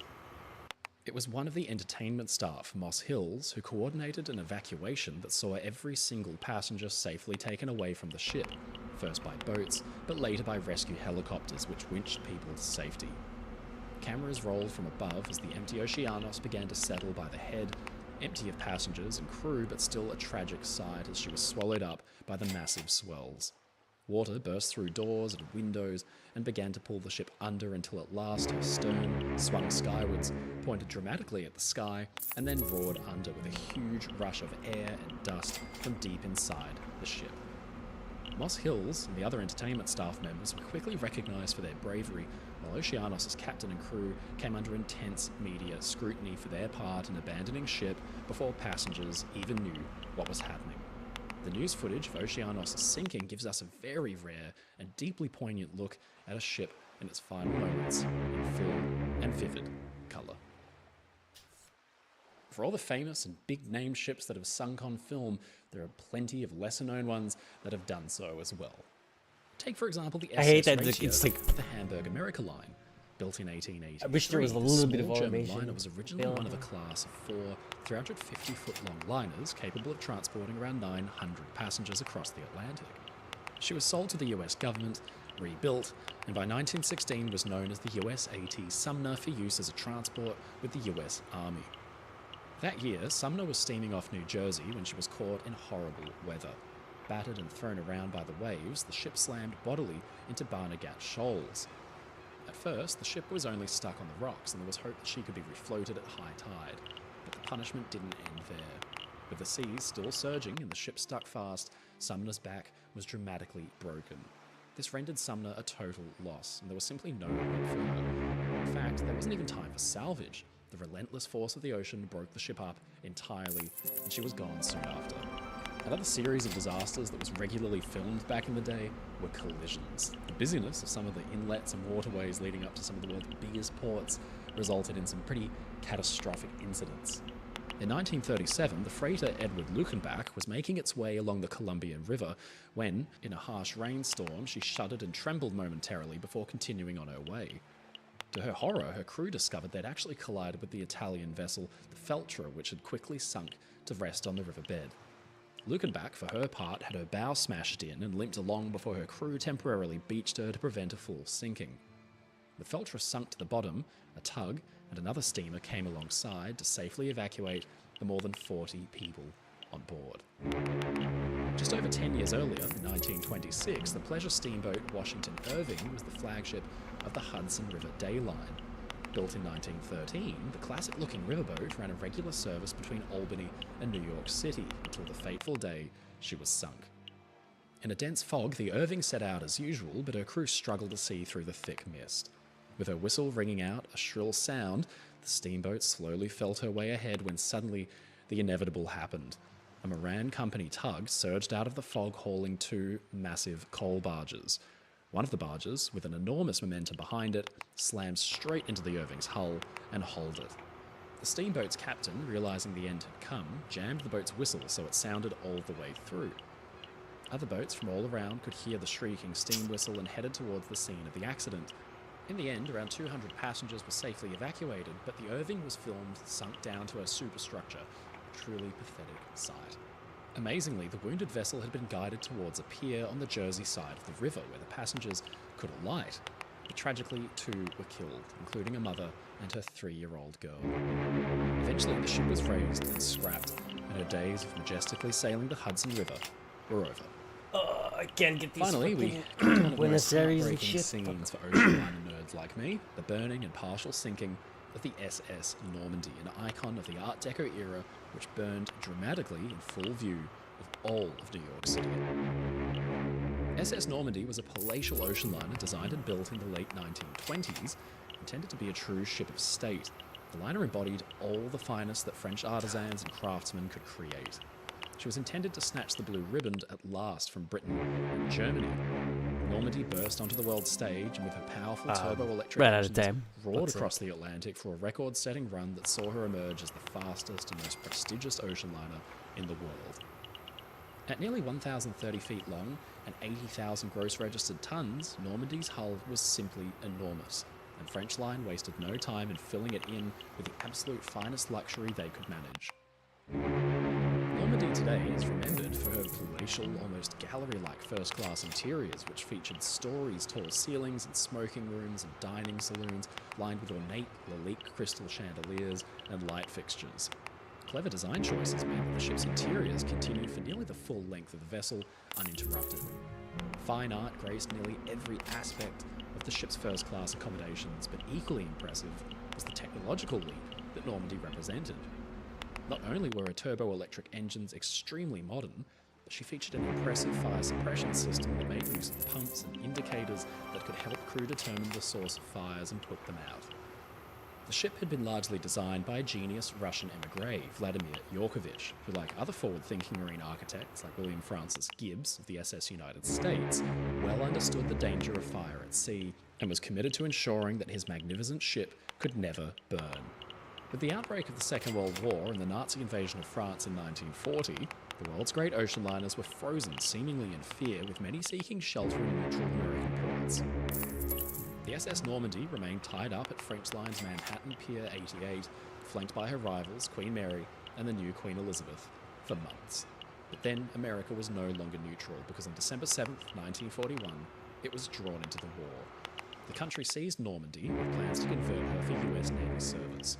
Renamed USS Lafayette, the glorious ocean liner was slated to begin life as an enormous, fast troop transport to supplement Queen Mary and Queen Elizabeth as they rushed to bring enormous numbers of troops from America into Europe out to the theatres of war across the world. 11:23. Yeah, we're about to fail that Normandy began to have her interiors stripped. All of her glamorous pre-war Art Deco panels and artworks began to be removed by an army of workers who streamed up her gangways like ants each day to take her apart. With many of the artworks and furniture off the ship, it remained for crews to begin dismantling the varnished wood panels that made up so many of her interiors, but then disaster struck. A welder's torch set fire to a pile of flammable life jackets, and the blaze began to rage out of control. It began to spread through the ship, aided by the varnished deco panels that had once been the delight of the transatlantic passenger trades rich and famous, but which now acted merely as a very efficient fuel. Soon, Normandy was burning from stem to stern, and frustratingly, her advanced fire control systems had been deactivated. Even so, the US crews who had taken control of the great liner had no idea how to use them. Firefighting boats came alongside, and passengers from passing cars on the West Side Highway gazed in astonishment as one of the world's largest ships burned just in front of them. Firefighters and fireboats rushed to the scene and began to pump river water into the ship in an attempt at quelling the blaze. Oh no. But soon this presented an even more dangerous prospect. With Hudson River water being pumped on top of the ship at an alarming rate, Normandy's upper decks began to strain under the weight of hundreds of tons of water. It drained down stairwells and surged through corridors, but made the ship enormously top-heavy. With nowhere to properly go, the water simply pooled way above the waterline, and slowly, surely, Normandy began to sag low into the river. Remarkably, in the crowd that had gathered to watch the blaze, a man stepped forward desperately and on a mission. It was Normandy's designer, Vladimir Yorkovich. He'd actually moved to the US just before the war, and now he watched on in horror as his creation burnt and listed dangerously. He rushed forward to present a plan which involved effectively sinking Normandy by opening valves deep within her hull. This would mean she could not roll over, and the fire could be put out before she could be eventually refloated. But tragically, Yorkovich was pushed to one side, and his ideas were rejected. US Navy Rear Admiral Adolphus Andrews ordered firefighting efforts continued, and eventually the fire was deemed to be under control, but the Normandy was too far gone. He ordered the ship abandoned, and then, with a huge roar, the great liner rolled onto her port side and came to rest half submerged in the icy Hudson River. The side of the world's finest ocean liner, scorched and lying on its side like a monstrous beached whale, was front-page news, even at a time when German advances in Europe had dominated the papers since 1939. Admiral Andrews' ignorance had essentially led directly to the ship rolling, and news cameras captured the tragic sight in captivating clarity. The hulk still smouldered as the US government scrambled for answers as to how its newly acquired prize had been destroyed. Andrews' promotion to vice admiral was held for an inquiry, but then he was eventually cleared of any wrongdoing. Yorkovich was heartbroken by the fire, but he held hopes that the hull could still be saved and repurposed. He worked directly with US officials as part of the salvage operation, but then he suffered a second heartbreak. Inspection revealed further damage that meant salvage would make no economic sense. Normandy was sent to be broken up, towed down the Hudson River, a pathetic sight. She'd arrived in New York at war's outbreak as a complete, gleaming, magnificent ocean liner, and now, in 1943, she left it a charred and mangled mess. It's a painful story for ocean liner buffs because we all like to imagine what might have happened if she had survived the war. But fortunately, a lot of the ship's magnificent interiors and furniture pieces survive today on display in museums around the world. Painful though it may be to watch, the film camera footage of Normandy burning on her side is some of the most fascinating, grotesque, moving picture of its kind. Oh, I was The 12 legacy one? of the Fuck! SS Normandy was that she became well. yet another ship sinking, captured on camera. Fucking everything up right now.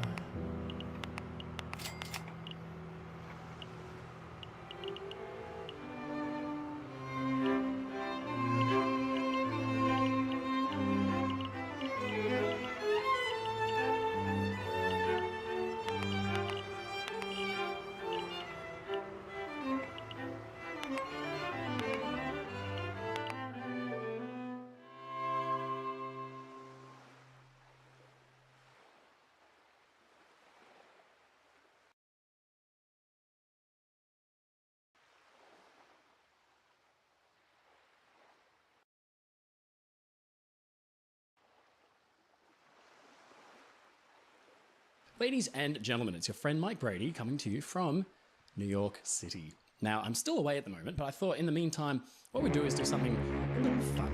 See, we've made a few videos on this channel. I think the read at the moment is something like 280 to 300 or something ridiculous like that.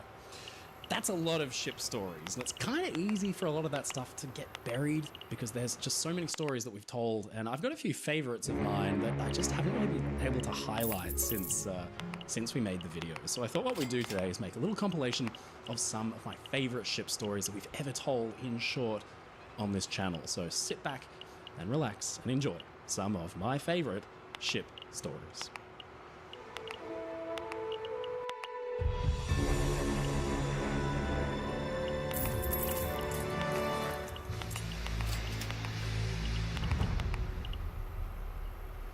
In April 2022, the Russian guided missile cruiser Moskva was destroyed by the Ukrainian military.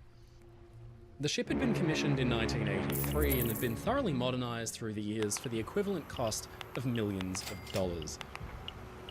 Its loss was an embarrassment for the Russian Navy because Moskva was actually the flagship of the Black Sea Fleet. But it may surprise you to know that the ship actually sent back to the wreck to tend to it and recover lost items was built way back in 1913. The Russian salvage ship Kommuna is an absolutely fascinating thing.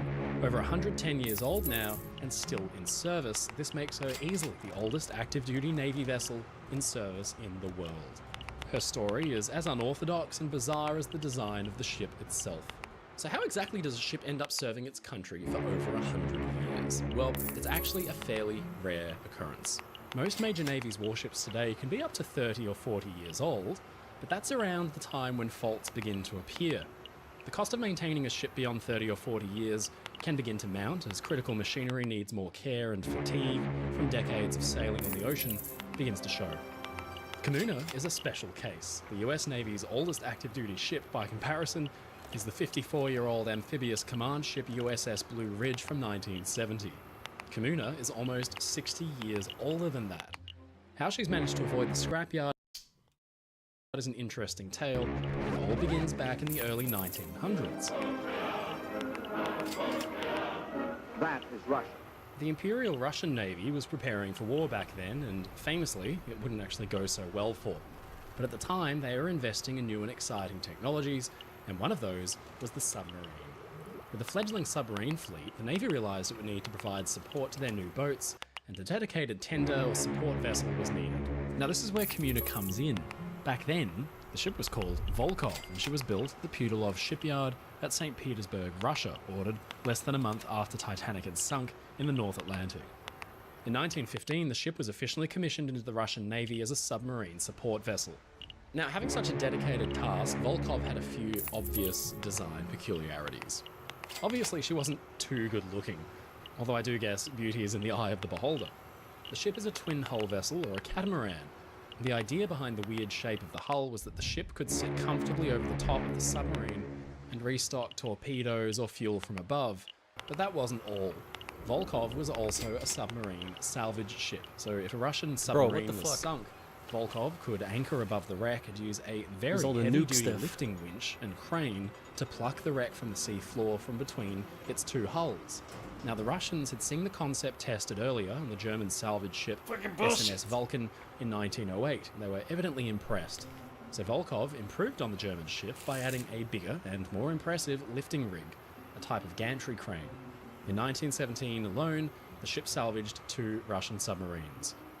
So that year, 1917, Volkov found itself serving against its own countrymen in the Russian Civil War, and then shortly afterwards, with the victory and ascension to power of the Soviets, she found herself under new management. The ship was renamed Kommuna, the name she still carries to this day, and she undertook a lot of salvage missions. One of the most interesting of those early years involved the retrieval of the British submarine L-55, which was sunk with all hands in 1919. Years later, in 1928, she was raised by Kommuna. The remains of her crew returned to Great Britain, but incredibly, the rusted-out, muddy wreck was rebuilt and put into service by the Soviets, even though it had been sitting on the sea floor for nearly a decade. The sub would go on to be tested by the Soviets, serving as the basis for a new class of Russian submarine, and it was only scrapped in the 1950s or 60s. Now clearly Kommuna was of huge use to the Russians.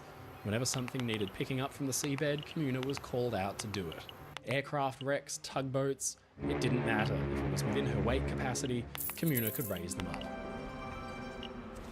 In World War II, Communa's fortune was badly tested. By all rights, the ship probably shouldn't have survived. Bombed by German aircraft, she was damaged, but continued to serve.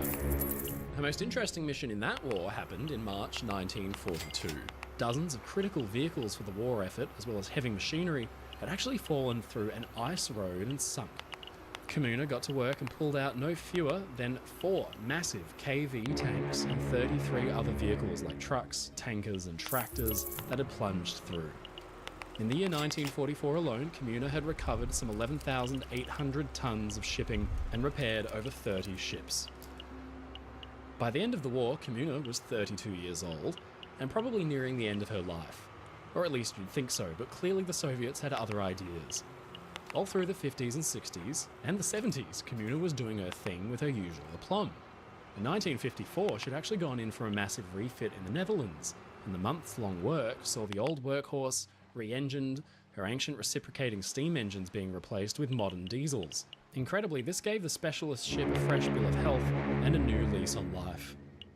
This basically set the pattern for Communa for the next few decades. The whole time, the ship was running important missions for the Russian Navy, rescuing crews trapped in wrecks, recovering lost aircraft or submarines. In 1984, the ship was finally removed from Navy service to be transferred to the Russian Academy of Sciences, but during a period of inactivity, she was looted. Dodging the scrapyard yet again, the Russian government refitted her completely. The transfer was cancelled and Communa was back with the Navy for the turn of the millennium. So it was that by 2022, some 110 years after she was first introduced, Communa was out again over the wreck of the cruiser Moskva.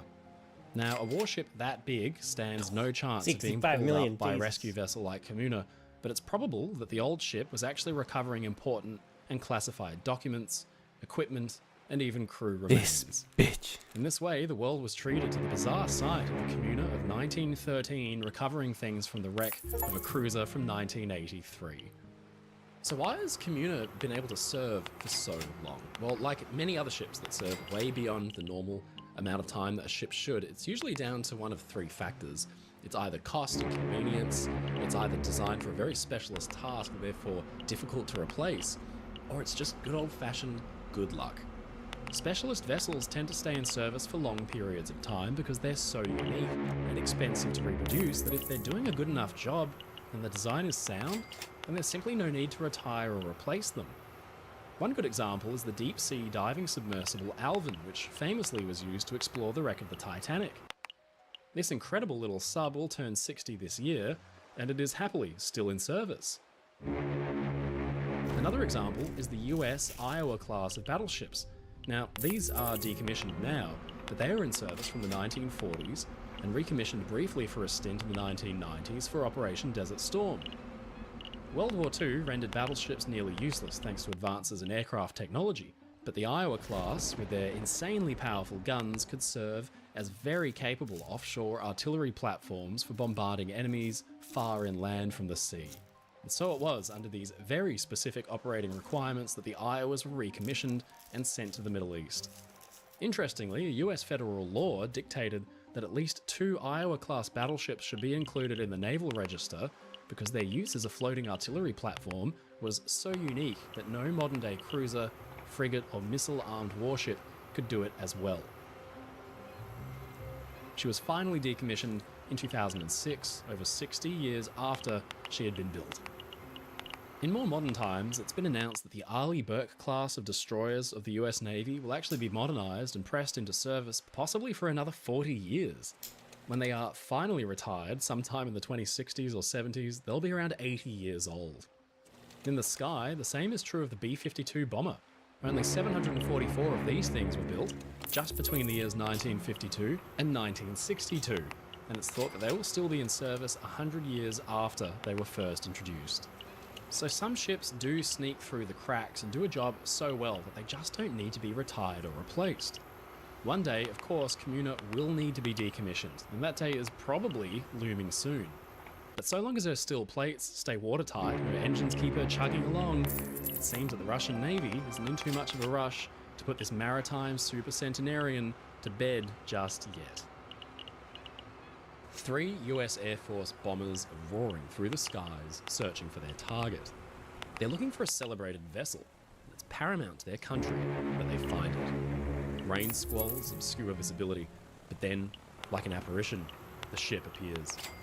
The bombers line up on their target, but then they fly past, and the crews simply wave. The radio man establishes contact with the ship, and its captain invites the air crews to lunch on board. This strange interaction didn't happen in wartime. It happened in 1938, a year before the Second World War erupted and plunged the globe into chaos.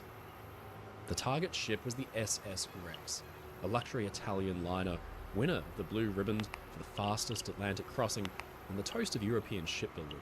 She was a playground for the rich and famous. And a few short years later, in 1944, the SS Rex would become an actual target of war, be hunted down and mercilessly destroyed.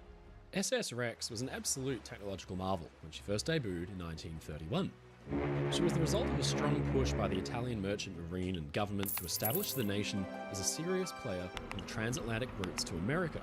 How many 10 minutes so I Back gotta then, this put out service the from trash Europe before to they the come US pick it was up in like an hour or extremely two? profitable, It's and already hundreds that of late. thousands took the trip each week. It was also a showcase of national strength and achievement. Ocean liners became a symbol of their home nation's strength.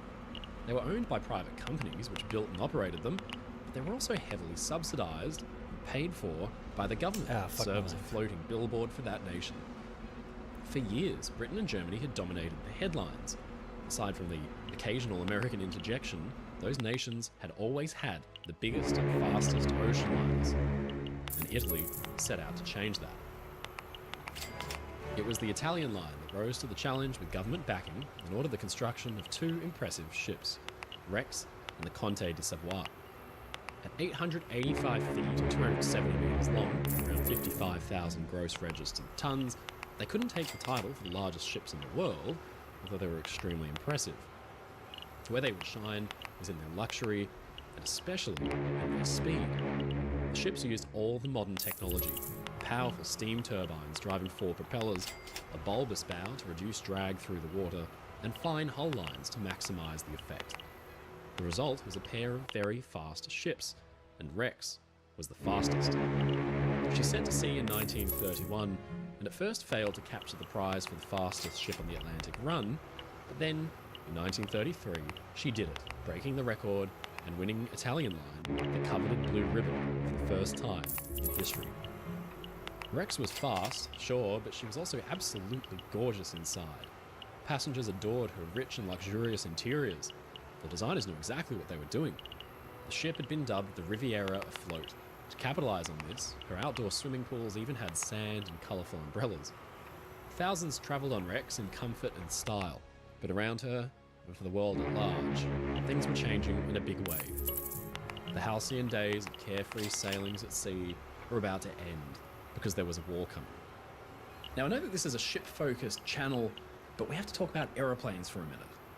For years after the First World War, an uneasy peace had remained.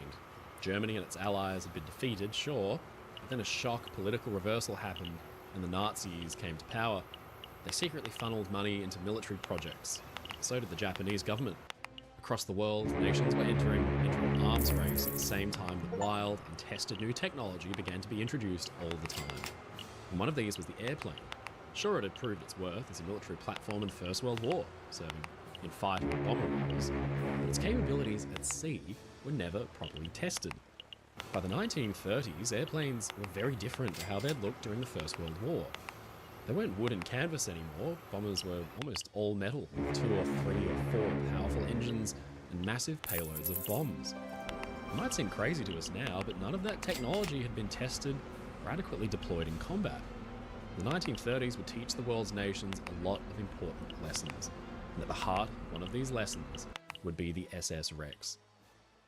You might be surprised to learn that the US Air Force, as we know it today, was not initially intended to be its own independent branch of the military. Between the years 1920 and 1941, the United States Army Air Corps simply existed as an aerial branch of the US Army, at a time before aviation was considered by itself a crucial aspect of warfare. But there were some that felt, even early on, that the Air Corps would become a fixture of modern combat and deserve its own branch of the military. The Navy was particularly unimpressed. They thought the Air Corps should stay out of maritime business, and aircraft would have little impact attacking ships. There were a lot of debates about this, and one man set out on a mission to prove the naysayers wrong. In 1921, the flamboyant fighter pilot Brigadier General Billy Mitchell sought to make this into a reality, planning out several aerial bombing Plastics and exercises a little to bit of display metal, the come on. capabilities of the airborne fleet in a wartime setting. Mitchell reasoned that the Navy was wasting its time and money building dreadnought-style battleships, and that many bomber aircraft could be built for the price of a single battleship, and then easily sink that same ship. Mitchell went directly against the Navy, using his fleet of bombers to sink decommissioned battleships in tests that demonstrated their superiority over their maritime counterparts. This didn't make him any friends. The Navy was incensed because the tests cut the Navy out and flew in the face of terms of engagement which limited the size of bombs that were even able to be used. The president himself, Harding, was furious because Mitchell's tests made the Navy look bad at a politically delicate time. And things got so hostile that Mitchell's temporary rank of Brigadier General was not renewed, and he was bumped back down to the permanent rank of Colonel because of his insubordination. In the end, Mitchell would go on to make a name for himself as a free thinker, accusing senior Army and Navy figures of treasonous disregard for safety in the crash of the US airship Shenandoah. He was court-martialed for this and resigned in 1926, although he would continue to preach about the power of aircraft for years to come. Missing their biggest advocate, the Air Corps pressed on with their tests and demonstrations, but then they hit a serious snag. In 1931, they attempted a test sinking of the old World War I cargo ship, the USS Mount Shasta, but then, in front of news cameramen, military officials and reporters, Mount Shasta could not be located by the bombers. 3 days later, another attack was launched, but the aircraft only scored a few hits, and the Mount Shasta didn't sink. It was a PR disaster. The Navy publicly mocked the effort, and the Air Corps was deeply embarrassed. The Air Corps went back to the drawing board. They needed the chance to show the world that bombers could reliably track down and engage fast-moving enemy ships. Years later, they would get their chance. Without Navy input, they would intercept one of the world's fastest ships as she approached the US. The target was the SS Rex. In May 1938, Rex departed from her home port of Genova, Italy, for the regular express service to New York City with hundreds on board. It was spring, and the Atlantic still had a chill, but the days at sea were happy and relaxed. A few hundred miles across the ocean, on the US East Coast, preparations were being made. Rex would be given a warm reception by the United States Air Corps. See, under the command of Major General Frank M. Andrews, 187 combat planes and over 2,000 airmen were called up to participate in a monumental military exercise to once and for all convince the nation of the might of the Air Corps and its legitimacy as an independent military body. Stationed at 19 different airfields throughout the Northeast, where a variety of combat aircraft meant to take place in these exercises, but the real spectacle was the brand shiny new Boeing B-17 Flying Fortress. These monstrous four-engine, long-range heavy bombers were the pride of the Air Corps. Although they were still in their testing phases at the time, the Army had high hopes for these aircraft. Not only would the exercise illustrate the strength of the Air Corps as an independent entity, but it would be fantastic to put these powerful new planes through their paces.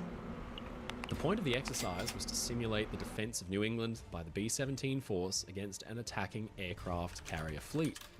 However, since no vessels were supplied to play the role of enemy forces, one was needed to be selected.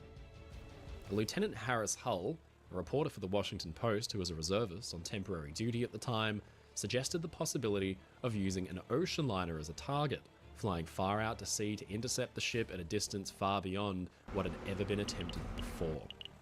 The goal, of course, was not to damage or sink the ship, simply to fly in low, hovering just above at smokestack level, demonstrating that the bombers were capable of tracking ships even when they were far out to sea. There was, he learned, an ocean liner steaming roughly 1,000 nautical miles offshore, headed into New York. Hull reasoned that this would present the perfect opportunity to flex the muscles of the brand new bombers for all the world to see. The exercise was meant to be a field day for the press, not just from the ground either. A radio crew from the National Broadcasting Company would be broadcasting the feat from aboard the lead aircraft. Major General W. Where the Goddard fuck do I would get fly plastics? co-pilot with a special camera to photograph the exact moment the planes roared over the vessel. Taking off from Mitchell Field at 8:45 a.m. on May 12, 1938, the three B-17 bombers set out on a course for the SS Rex. Initially, they were met with horrific weather, which made the task of searching for the liner almost impossible. If the rain, hail, and downdrafts weren't bad enough, headwinds pushed back against the bombers, slowing their speed by 11.5 miles per hour. Turbulence threw the planes around in the air, causing air sickness for the hapless NBC crew on board. The time was approaching for the live broadcast to begin, but with the wreck still nowhere in sight, and the weather refusing to cooperate, the air crew began to get nervous. They'd given themselves some margin for error when plotting their course, but with setbacks due to the weather, they now only had time for one shot. They no longer had the luxury of time to attempt to circle the vessel. Their approach had to be dead on, and the ship needed to be visible. And even worse, the expected position report on Rex never arrived.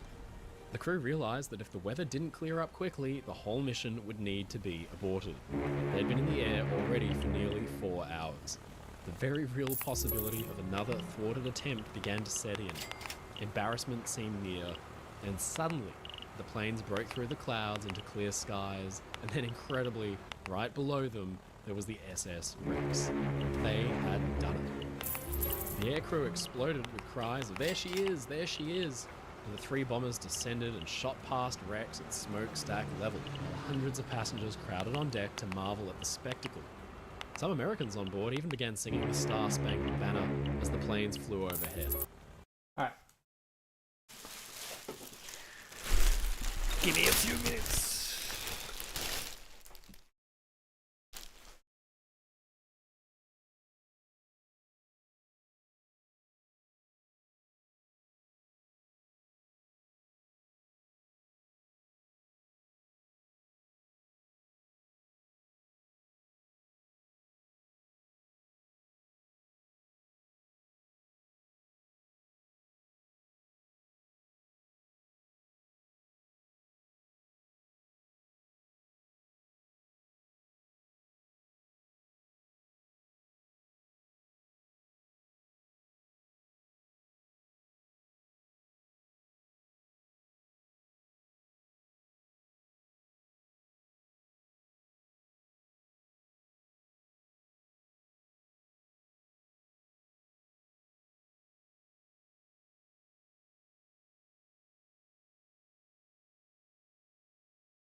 Job done.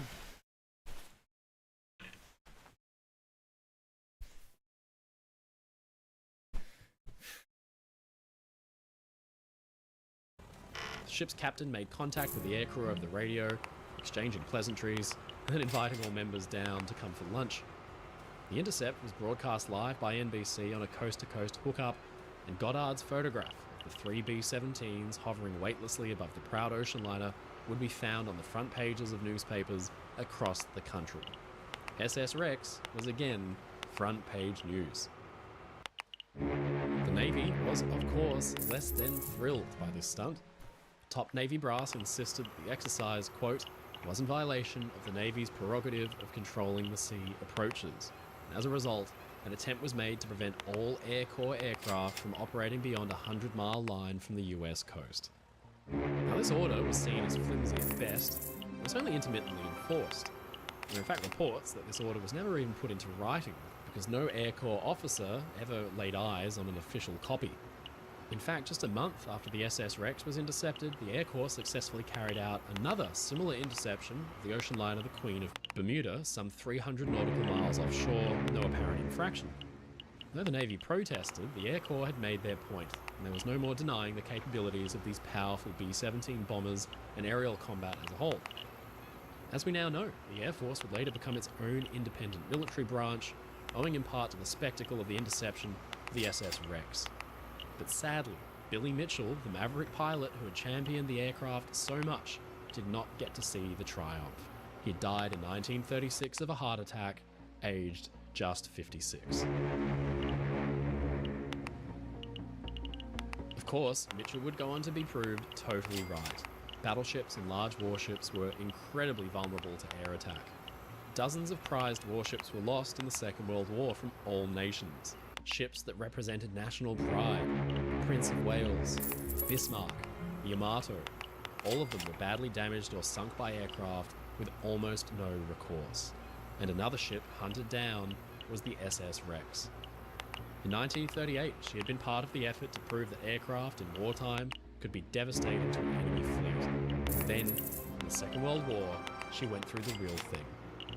Rex and Comte de Savoie were taken off civilian service in 1940 and mothballed for years. And then 4 years later, in 1944, Rex's day of destiny finally arrived. She was spotted from the air, and 2 waves of 24 Bristol Beaufighter aircraft attacked. They hit the ship with dozens of rockets and shells until finally, scorched and smouldering, she rolled over and came to rest in the shallow harbour. It was a sad end to a glorious ship, and she was broken up in situ and relegated to the history books. And today, air power controls the sky totally, and ships are very much still at risk of aerial attack. But the sad story of the SS Rex is a curious reminder of a time when technology was unproven, and it took a few dreamers I'm barely gonna make it. to see the future and prove the right way forward.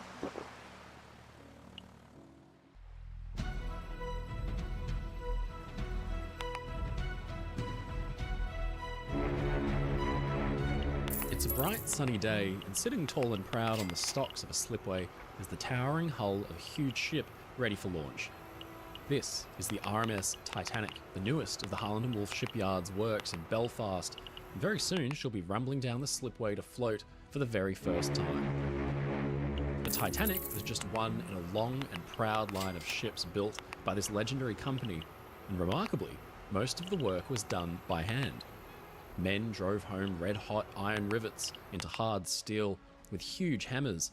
They scaled enormous scaffolding that kissed the clouds and overlooked their home city. Craftsmen, artisans, ironworkers, riveters, boilermakers, they all came together to create an army thousands strong to build massive ships all in-house. Harland & Wolff was founded in Belfast in 1861 by Edward James Harland and Gustav Wilhelm Wolff. The shipyard was originally tasked with building ships for the Bibi line, and the ships delivered by the yard sported design innovations that instantly set Harland & Wolff apart from their competition. Gustav Schwab, responsible for helping to partially fund the shipyard, and who also had a sizable investment in the Bibi line, would later join forces with Thomas Ismay to acquire a particular struggling shipping company, the White Star Line.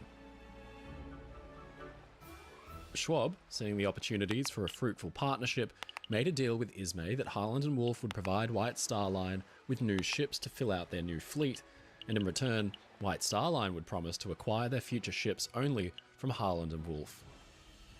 It was with this arrangement that the wheels of fate began to turn, and the stage was now set for the construction of some of the most famous ships the world has ever seen. Fast forward to the second decade of the 1900s, and Harland and Wolff had exploded into one of the world's largest shipping concerns. Located in Belfast, Ireland, it was a vast complex with shops dedicated to just about everything you can imagine that needed making in-house to form, piece by piece, the entirety of a massive ocean liner. There were workshops dedicated just to making portholes by their hundreds. There were fan workshops, paint workshops, engine and boiler room sheds, carpentry shops, and many, many more. Now, this vast industrial town of a shipyard was tasked with the design and construction of the White Star Line's newer superliners, the Olympic class. It would require a massive amount of skilled and manual labour to get the job done right. Now, these just weren't fancy boats for the wealthy. After all, they were a source of national pride, so they had to be built to an exacting standard without a single rivet out of place. Olympic and Titanic were, at the time, the largest man-made objects ever to be built, and their splendour and beauty all pay a testament to the craftsmanship and keen eye for detail that went into every square inch of their massive 45,000-ton structures. Harland and Wolff was well known for supplying White Star Line with the largest and most luxurious, safest liners at sea. It was a partnership, after all, that by 1910 had gone back decades, and it culminated thus far in the previous generation of massive luxury liner known as the Big Four. Olympic and Titanic would be the new golden standard of seafaring, and they would require the utmost in design and workmanship. And here's how they did it. The shipyard was very particular about the men that it hired. They had to keep a rigid set of standards for those they did employ. Some 3,000 men were assigned to build Titanic. That's about 20% of the yard's total workforce. Many of them were as young as 16 when they started at the yard. But how did you even find yourself employed at one of the world's biggest shipbuilding operations in the first place? Well, there were three main ways that a prospective worker could get their foot in the door. Some young men from more well-off families joined the yard as a pupil or premium apprentice. In fact, this is exactly how Lord Edward Peary, the shipyard's chairman by 1912, had started out way back in 1862. After paying a fee of around £100, or what would today be $14,000 or £11,000, the pupil would be taken on as a gentleman apprentice with hopes of rising through the ranks into shipyard management. This apprenticeship would see the pupil learning basically every trade involved in shipbuilding, and if his work was enough to impress the superiors, he would see himself rewarded with a sizable promotion at the end. Titanic's chief architects, Alexander Carlisle and Thomas Andrews, had both worked their way up in Harland and Wolff as apprentices, where they both spent tireless hours mastering their craft in each and every workshop of the shipyard. Andrews actually began his 5-year apprenticeship first at the joiner's shop, where he spent 3 months learning to craft the ship's wooden fixtures. From there, he spent several months with the cabinet makers, refining his skill at creating furniture for the ships, but soon he moved on to other areas. For the first 3.5 years of his apprenticeship, Andrews learned everything from framing and plating to painting and riveting until he finally came to the real challenge: 18 full months spent in the drawing office. The workers in this area, called draftsmen, were responsible for drawing up the ship's plans, amounting to thousands of pages of blueprints detailing the ship's design down to the last detail. In fact, as part of the process, some plans were even marked out in full scale on the empty floor of massive warehouses.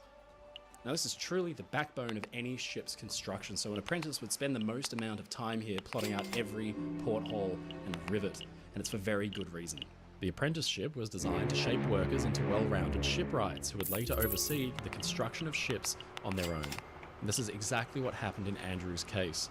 20 years after he began his apprenticeship, he found himself as managing director of the yard, overseeing the conception and completion of Olympic and Titanic, alongside Carlisle and Peary.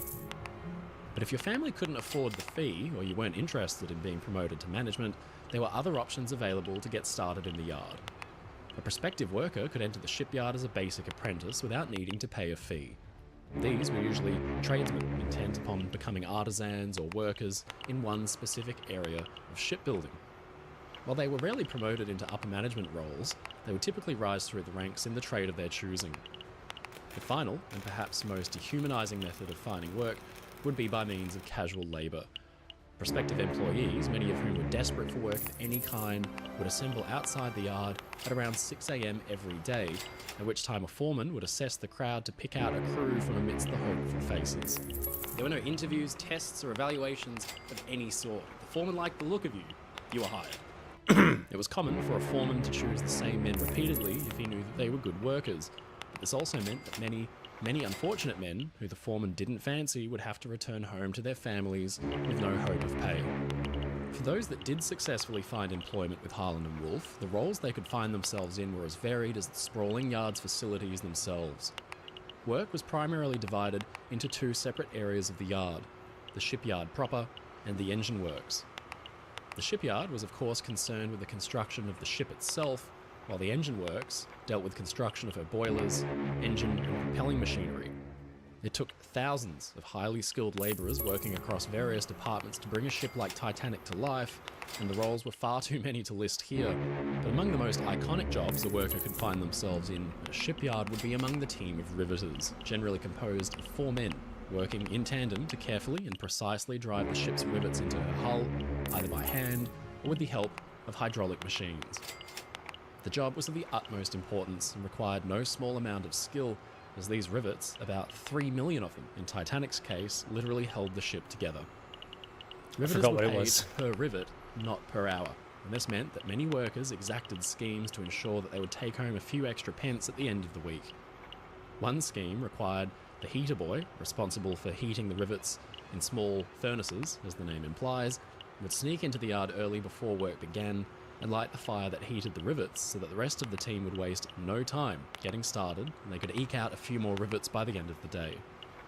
But it's important to note that being paid per piece didn't, surprisingly, encourage the workers to rush or deliver sloppy work. A member of the team called a rivet counter saw to that.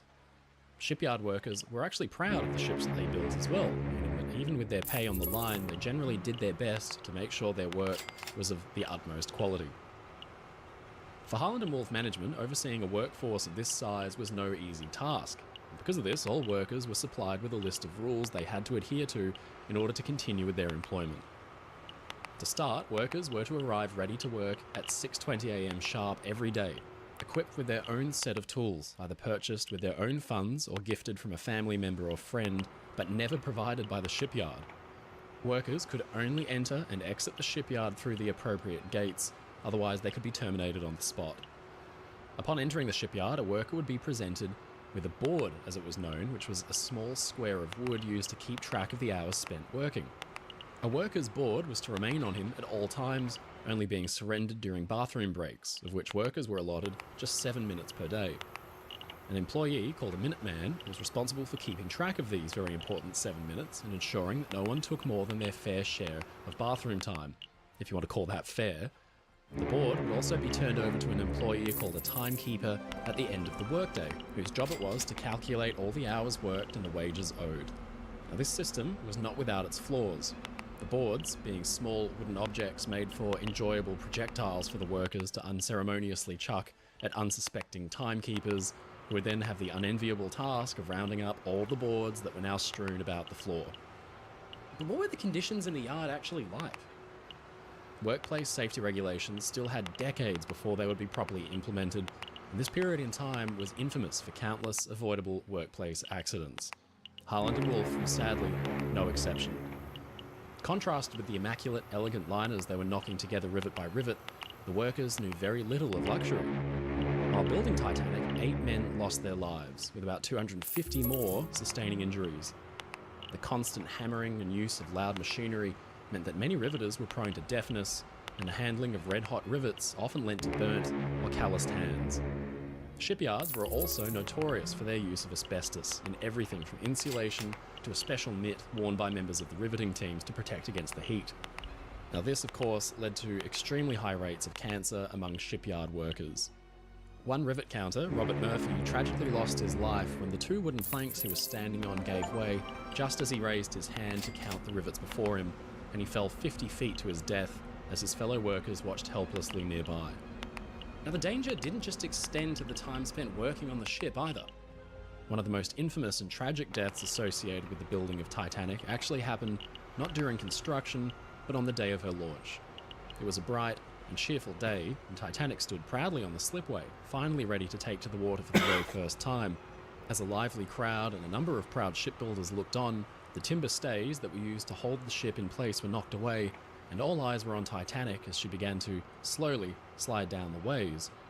Cheers and applause followed as the vessel hit the water, but obscured from the crowd's view was the tragic and untimely demise of James Dobbin, a shipwright who was horrifically crushed by a falling wooden support as the ship was released from her stays, making him the first official victim of not yard number 401, but the RMS Titanic.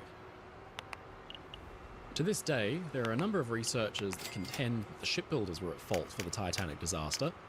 According to this theory, the lack of high-quality steel led Harland and Wolff to use substandard iron rivets in the bow section of the ship, which were much weaker than their tougher steel counterparts.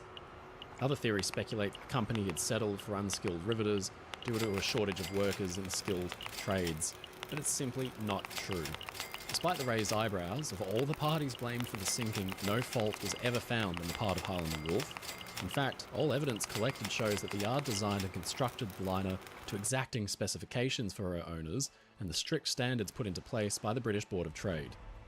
For all of the heartbreaking tragedy that befell the ship, she was, at the end of it all, still a well-designed and structurally sound vessel. Tests had been conducted on Titanic steel, and it was shown to be brittle, which was standard for the time.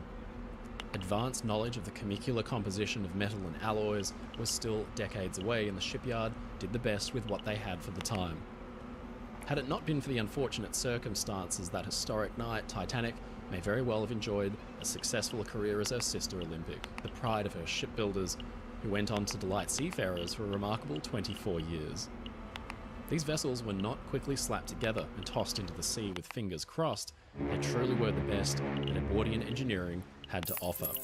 Every rivet, frame and plate on Titanic was placed with the utmost care, and it showed through in every square inch of her richly appointed structure. At the end of the day, what made people believe that Titanic was unsinkable was not her lavish appointments or her staggering size, but the solid and sound construction, testament to the literal blood, sweat and tears poured into the liner by her builders, who were, of course, devastated to hear of the loss of their pride and joy once word had spread of her sinking.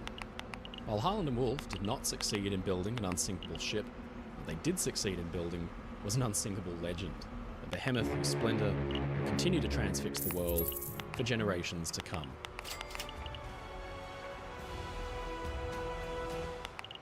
In the Second World War, German U-boats hunted Allied shipping with ruthless efficiency, claiming thousands of victims and threatening Britain's sea lanes. In fact, Winston Churchill famously went on to say that the one thing that worried him most during the war was the U-boat threat. German submarine captains racked up impressive kill tallies. In fact, if I were to ask you what the most successful submarine of all time was, then you might think it had come from that war, World War II. But, incredibly, you'd actually have to cast the history books back nearly 20 years prior to the First World War, when the SM U-35 somehow defied the odds and overcame technological limitations of the time to become the most deadly undersea hunter of all time. The submarine would go on to sink a devastating amount of Allied shipping, equating to nearly 500,000 gross registered tons. The submarine was, at the start of the First World War, as yet unproven. Many in the British Admiralty considered it to be little more than a toy, but it was the German Imperial Navy that had taken a much more active role in developing the submarine into a fearsome fighting weapon. The German subs, called U-boats, from the German word Unterseeboot, emerged in the early 1900s and were refined with each subsequent class. In 1912, enough lessons had been learned to begin production of a particularly efficient class of sub called the U-31 class. Now, these things were for their day absolutely cutting edge. U-31 and her sisters were fairly long, at around 212 feet or 65 metres, with space inside enough for 35 men. On the surface, the boats were powered by 6-cylinder 2-stroke diesel engines, giving them 3,700 horsepower total. Now back then, diesel technology was really just in its infancy. The engines gave the boats a fairly modest top speed of about 16 knots on the surface. Below the waterline though, the diesels were disengaged and the screws were driven by electric motors. Now this silent setup could drive the sub forward at just over 9 knots. Not fast enough to catch up to or overtake enemy vessels, but fast enough that repositioning could be done for a better attack. The boats were actually designed to operate mainly on the surface, diving only after the enemy had been sighted.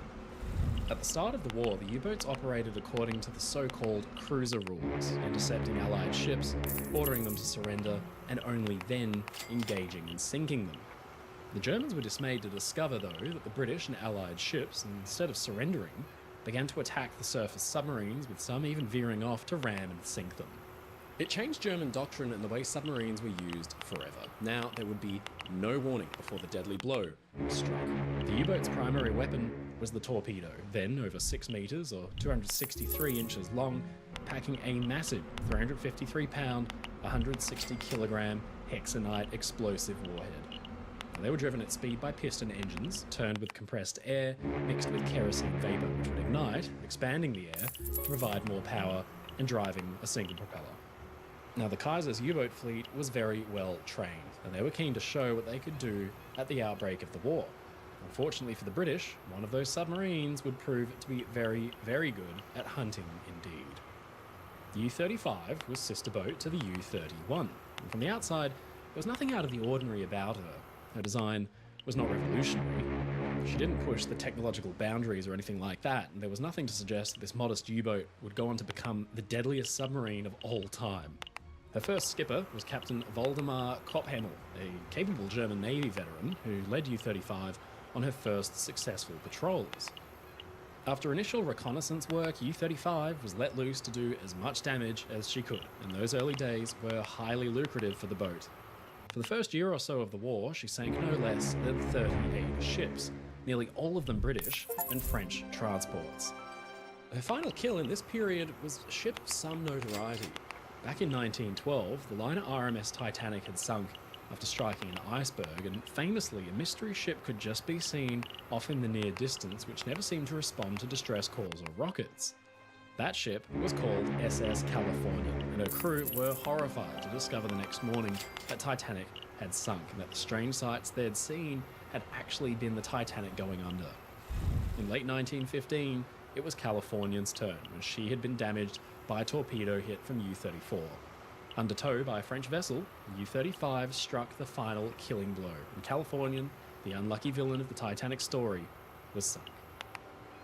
At that point in 1915, the war had been going very well indeed for U-35, but something was about to happen that would blast her kill count into the stratosphere. Captain Kopphamel was transferred, and down the conning tower hatch for the first time strode Captain Lothar von Arnaud de la Perrière in his place. De la Perrière was a Prussian aristocrat of French-German ancestry who'd served in battleships, cruisers, and then as an adjutant at the war's outbreak. He then had a quick stint in the Zeppelin service before bizarrely transferring to the U-boat arm, which is about as far away from airships as one can get. And it was here that de la Perrière would find his true calling. In January 1916, U-35 began to take a deadly toll on British and Allied shipping. Working her way through the Mediterranean, U-35 would engage enemy ships according to the old prize rules. De la Perrière himself explained when he said, "We stopped the vessels, the crews boarded the lifeboats, we inspected the ship's documents, told the crews how they could reach the next port, and then sank the stopped prize." It meant that U-35 achieved most of her kills not with torpedoes, but with her single deck gun. Now, most of U-35's victims at this time were cargo ships, less than about 5,000 tons, but a few notable exceptions stand out. In February 1916, she encountered and sank the beautiful old French ocean liner La Provence. And then, in October, the troopship and former liner Gaulier. Gaulier had been another French liner operated by the same company as La Provence, the Compagnie Générale Transatlantique, or CGT. This time, de la Perrière did not play by the old prize rules. Instead, he torpedoed Gaulier, but then looked on in horror as ammunition deep in the ship's holds detonated. The ocean liner sank in just 15 minutes with more than 1,000 victims. As the war dragged on, U-35 sank ship after ship after ship. A glimpse inside her logbook reveals dozens and dozens of ships' names. In April 1917 alone, for example, U-35 sank the ships Ardask, Marguerite, Parkgate, Maplewood, Miss Morris, India, Giuseppe Acame, Odysseus, Stromboli, Patagoniae, Penagi, Drakatos, Brisbane River, Corfu, Fernmore, Trekiev, Sowell, Liso Castle, Lowdale, Nentmore, Bandiera e Moro, Bien Prof Luigi, Nordson, Travore, Wilhelm Krag, and Triana. Then, one day, the familiar shape of a four-funneled ocean liner came into view in the boat's crosshairs. De la Perriere gazed through and recognized the mighty ocean liner Olympic, sister ship to Titanic, then serving as a trooper. Fortunately for the ocean liner, conditions were bad enough as to prohibit an attack, and she got away unscathed. U-35's July to August 1916 patrol stands as one of the most successful submarine patrols of all time because the boat sank no fewer than 54 ships for about 90,000 gross registered tons and having only used 4 torpedoes. Now for this, de la Perriere was awarded one of Germany's highest military honours, the Pour le Mérite Medal, also known as the Blue Max. Now by 1918, de la Perriere and his boat had done some devastating damage to the Allies. In fact, under de la Perriere alone, some 193 Allied ships totaling about 453,000 tons of shipping, which is by itself an astounding amount, had been sunk. It made de la Perriere the most successful submarine skipper of all time, a record as yet unchallenged. De la Perriere was replaced by 2 captains who couldn't quite recapture the magic of their forebear, but still, by the end of the war, U-35 had sunk a further 7 ships. In late 1918, she was surrendered to the British, who at last came face to face with the boat that had hunted them for 4 years. U-35 had sent 220 ships to the bottom of the ocean from as many nations as Denmark, Egypt, Greece, France, Japan, Italy, Norway, Russia, Spain, Sweden, Tunisia, and Britain. She'd engaged and sunk 3 Royal Navy warships, and the final tally of sunken tonnage came out to 505,121 gross registered tons. It's a record for a single submarine that hasn't been challenged ever since. By contrast, in World War II, the most successful German U-boat, U-48, sank about a quarter of the number of ships U-35 had, and USS Tang, the most successful American submarine, also sank about 1/4 the amount of tonnage that U-35 did. De la Perriere, U-35's most successful commander, was quite flippant about his success. When asked about his record-breaking 1916 patrol, he said simply that it had been, quote, quite tame and dull. U-35 was given no special treatment by her British captors, with the war over, it mothballed and finally broken up for scrap in 1920. History's most fearsome undersea hunter ended her career at the breaker's yard, turned into razor blades, while today there are 220 shipwrecks still on the ocean floor attributed to this one ferocious submarine. It's April 15th, 1912, about 370 miles off the coast of Newfoundland, in the middle of the North Atlantic Ocean. The night air is cold and calm, the sky is alight with stars, and the ocean is as still as glass. But on it, the world's newest and grandest ocean liner, RMS Titanic, is going down by the head. Witnesses who were standing among the crowds of people filling the boat deck, looking on as families were separated in the chaos, noticed something peculiar as one of the final lifeboats, Collapsible C, began to be loaded. Men were scrambling in a panic for a seat, and among them was none other than J. Bruce Ismay, president of the White Star Line, finding a place in the lifeboat determined to save his own life rather than going down with his ship as honor would dictate. He successfully escaped, while 1,500 others, including women and children, perished behind him. The headlines the next morning wasted no time alerting the public to the scandalous details of Ismay's escape during the sinking. He was branded a coward, with the press and the public in agreement that as chairman of the White Star Line, Ismay's rightful place was alongside the captain on the bridge, awaiting the ship's final plunge. But then came allegations that Ismay had urged Captain Smith to push for a faster crossing during the maiden voyage, and it earned him a lifetime of scorn and a ruined reputation which lasts to this day. In movie adaptations of the sinking, Ismay is always depicted as a greedy and tactless villain twirling his moustache and making the selfish decision to save himself over others at the very last moment. But as with all things, the reality is a lot more complicated. Born in Crosby, Lancashire in 1862, Ismay was destined for the shipping business from the very start. In the early years of his career, he worked under his father, Thomas Ismay, who at the time was the chair of the White Star Line, one of the premier transatlantic passenger lines. Upon Thomas's death in 1899, Joseph, or Bruce as he was more commonly known, assumed the role of chairman of the line, and his first order of business was to couple his father's last ship, the Celtic, with not just a single sister, but a trio of them, comprising what would be known as the Big Four. These ships, Celtic, Cedric, Adriatic, and Baltic, were the largest and most luxurious liners to take to the water at the time, and they were a resounding success for the company. Now, this success would only last for a few years before their competitors Cunard Line responded with their own superliners, the Speed Queens Mauretania and Lusitania. Now, Ismay knew that the White Star Line needed to respond. The transatlantic game at the time was like a never-ending game of one-upsmanship. Legend has it that at a dinner meeting in 1907 with Lord Pirrie, chairman of Harland and Wolff Shipbuilders, the two men devised a plan for a trio of ships that would outclass the Cunard Greyhounds, which would result, of course, in the construction of the Olympic class, beginning with Olympic, the later sister being Britannic, and of course, in the center of it all, the ill-fated RMS Transocean Titanic. is like $3. Now, it wasn't uncommon for Ismay to travel on his ships during their maiden voyages, and this was the case in April of 1912. I reinstalled as he boarded OpenTTD the again. Titanic, preparing to make the crossing between Southampton and New York, and back again.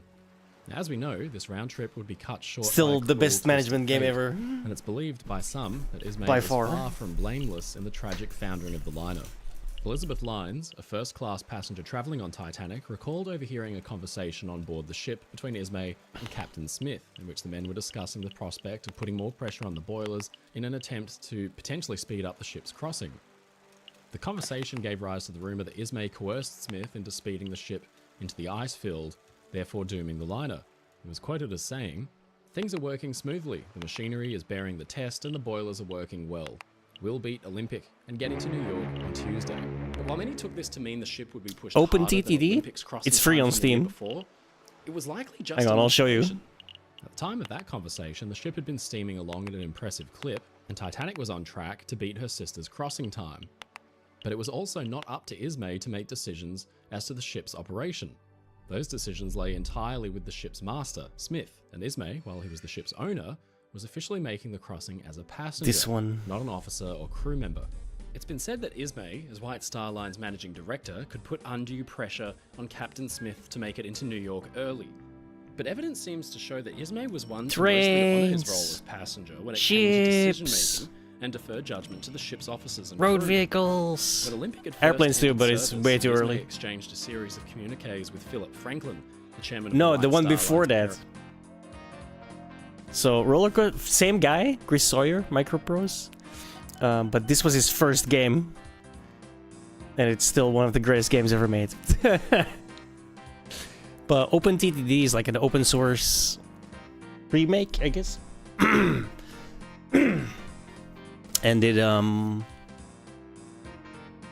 it's expanded it quite a bit. Right now, I'm playing a CityBuilder script where I have to like take over a village and then supply it with goods, and if I have those goods, it'll grow. If I grow it more, it requires more goods, etc. But I've got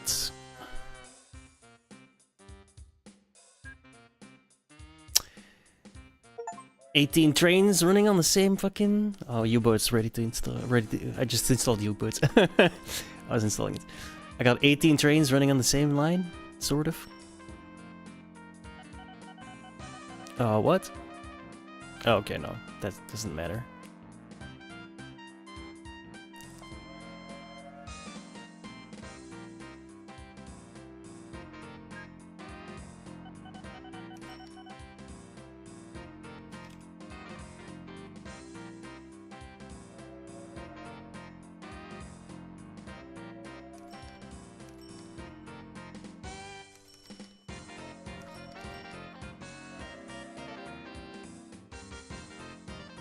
So, for example, I have to start with passengers and mail.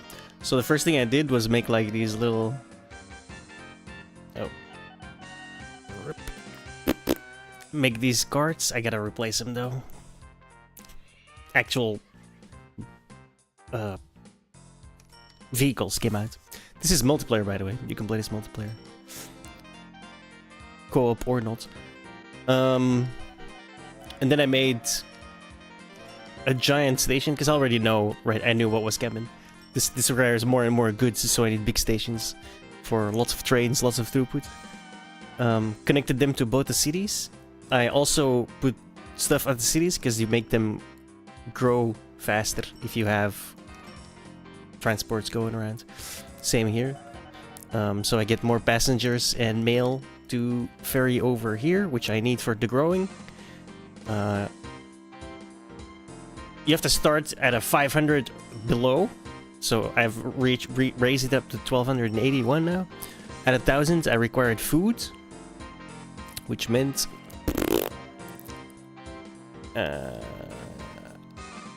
I'm having fishing boats go fish here and here, bring that back to the fishing harbor. That turns it into food, and then we have a train going that picks the food up, drops it off at the village as well.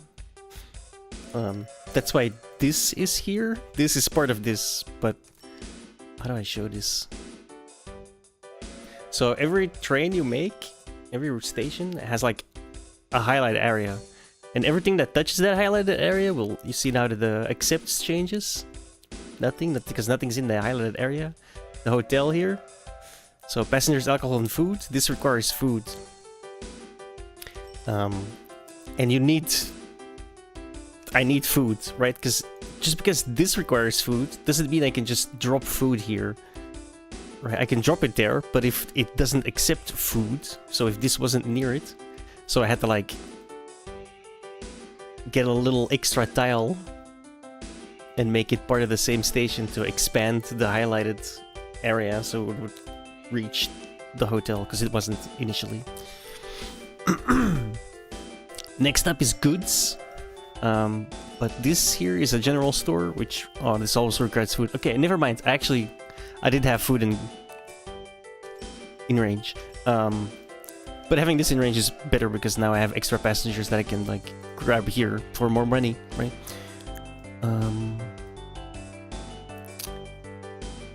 The goods, I don't even need them yet. I need like 2,500 population. I'm at 1,213.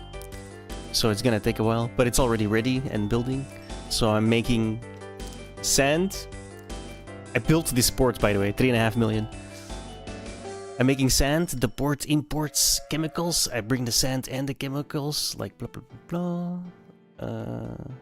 Going over here, over here, over here. Back off to the glass. Works, because it needs sand and chemicals. And then, what's up, Mario? No, sometimes I really don't. And then these crates of goods are then being picked up and are going via the main line all the way back to the main city. So I generally have like a main line running through. I might have to expand it at some point, because there's going to be a lot of trains. Or make a new one. We'll see how it goes.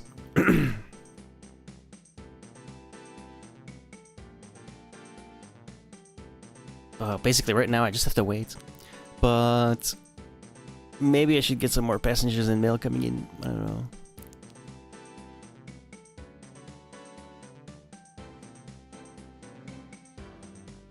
I will add...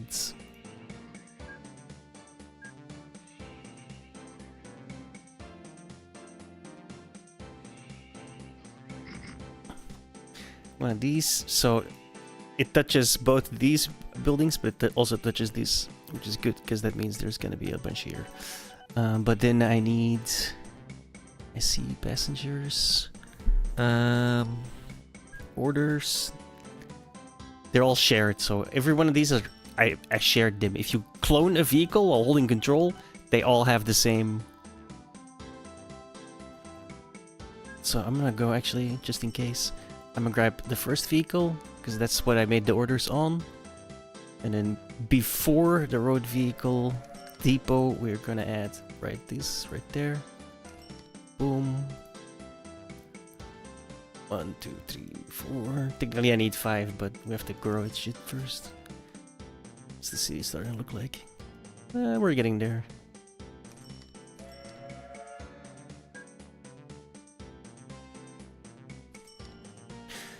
I actually want to upgrade these.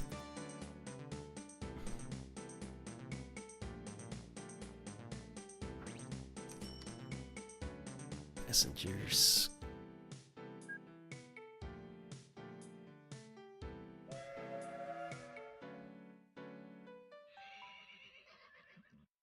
Maybe not. OpenTTD is an open source remake of Transport Tycoon Deluxe. It's on Steam. I'm playing with a bunch of mods. Not that many. More trains, more planes, more trains, more ships. An industry replacement set, because the main... It's not a city builder at all. But I'm playing a city builder script.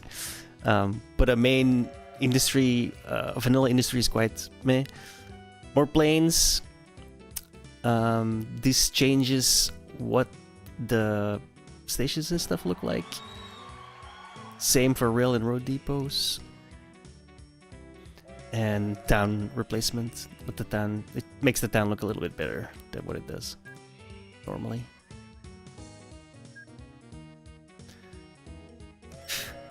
Well, I've been playing this game since I was like 9 years old, so vanilla doesn't hold no secrets no more. Do you mind? You're holding up the line. Thank you.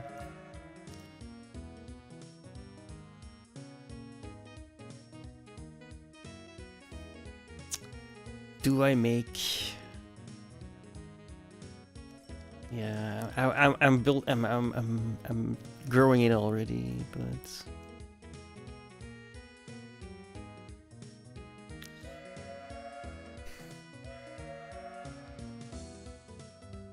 question is how am I gonna do it? I think I'm gonna keep it off the line because it's way too far away. So I'm gonna need an extra station.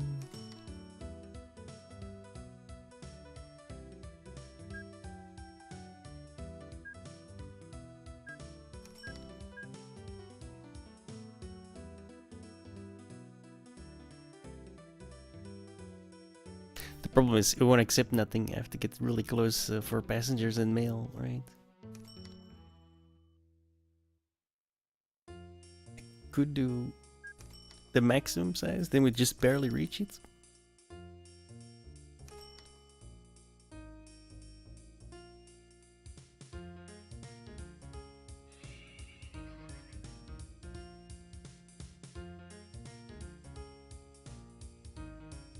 So for the scrap metal and the milk.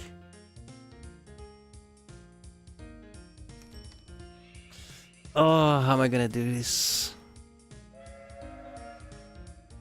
I could just do this and just keep this specific. Go away. Stupid fucking antivirus. Keep this specifically for the passengers. It doesn't even accept mail. Fuck. Yeah, I've seen it. Oh, wow.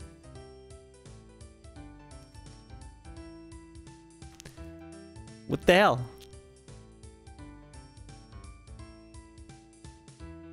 It's not my thing.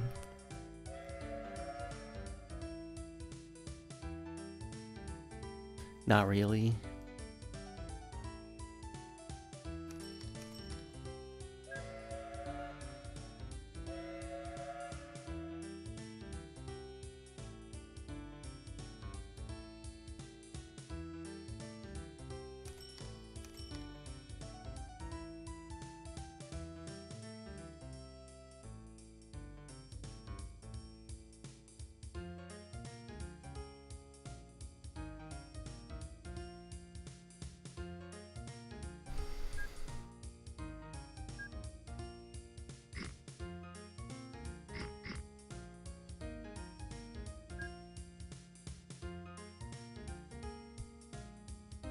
Okay, I'm gonna have to do this. We're gonna do a double line Just straight back and forth.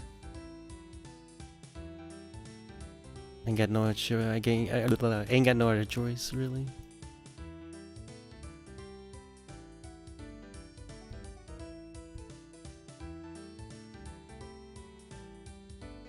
The question is how. I think like this.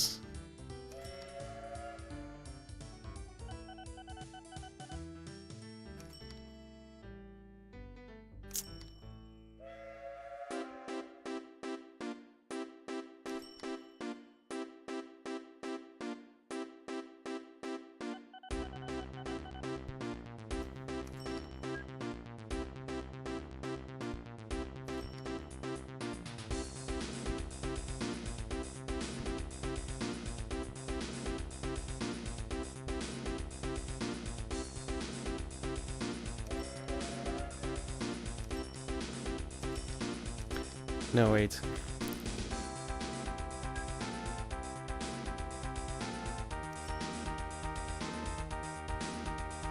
Oh, fuck my life. Godverdomme. Oh, fuck's sake, I knew it. There we go.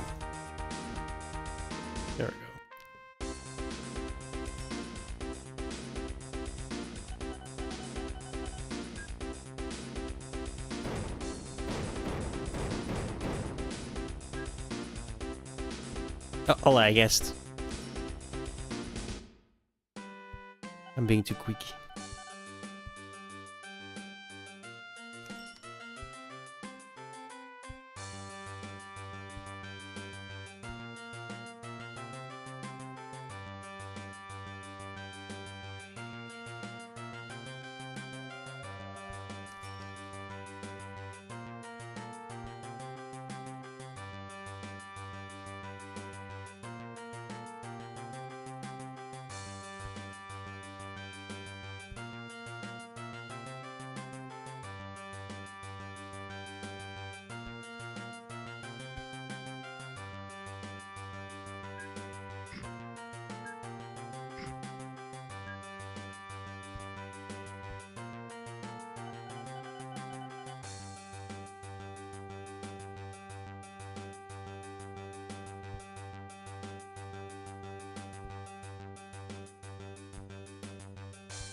Okay. That way.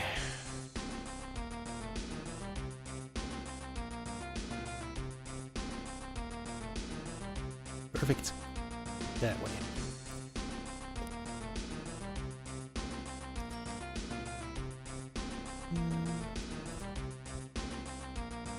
One way, so this is always for this way, and this way is always for this way, but I'll have two available parking spaces.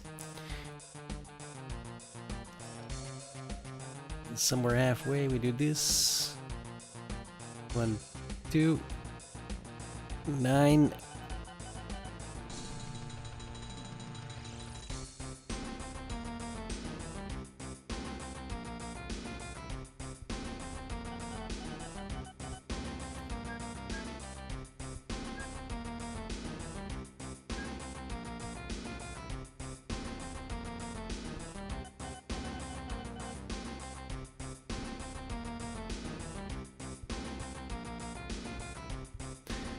Always place the signals or the trains will just crash. They won't give a fuck, they'll just crash. Okay, new vehicle. You. 4 of you. 4 of you. Oh, we'll do 2 of you. Mail isn't that... Yeah, we don't get that much mail, to be honest. You are gold. I should have said yes on that one. Whatever, it's fine. We got time. By the time I'm ready to use it, it'll be out. BJ... Wait, what's my naming scheme? Forgot. Okay. AJ2 Tidnor Pass 1. Okay. Go to here and here. Mag snel, and then we'll clone that 3 times.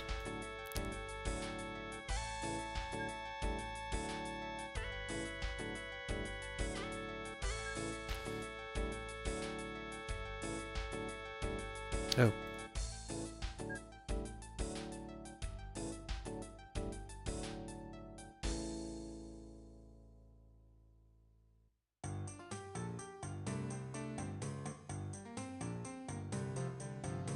I should have subdivided this.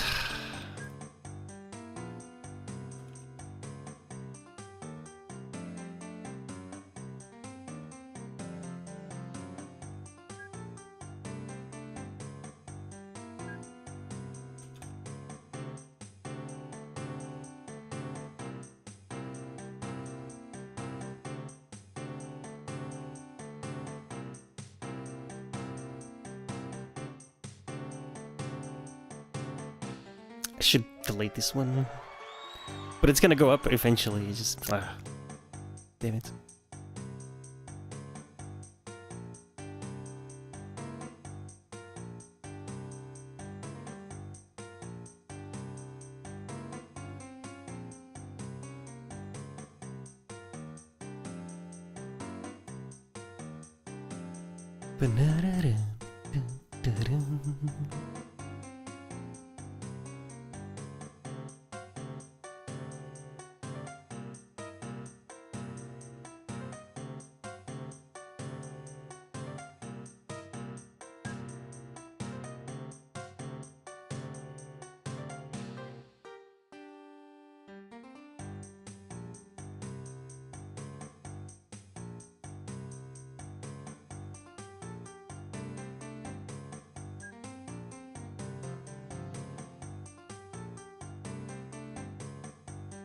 I've learned that the hard way to do that.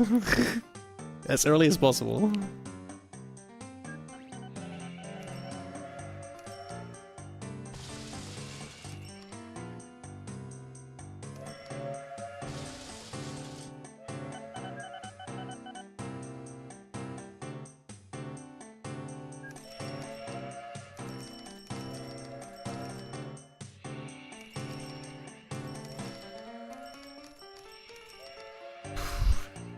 How are we doing on the food? How many of that do I have? I've got like 2. 3. He's not making that much profit. Oh no, he's made it this year. It's kinda hard to see sometimes, because sometimes they go so far that it takes a year in-game to get there. Like, round trip. I need to... How do I... I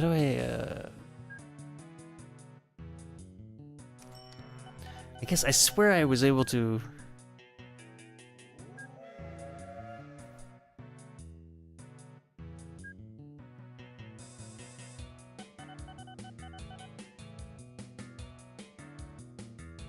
I guess not. I could buy a new one. What's the price?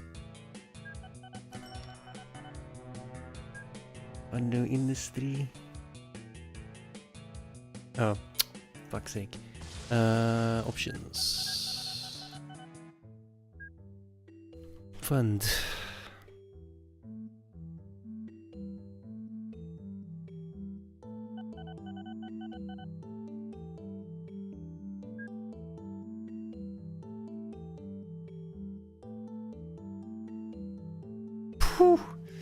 Maybe not.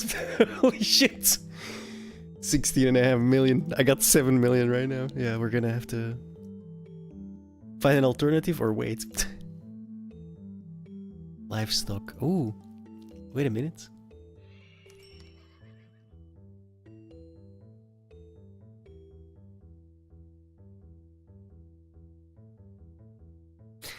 Do I have another? I don't. I kind of want to get rid of this, to be honest.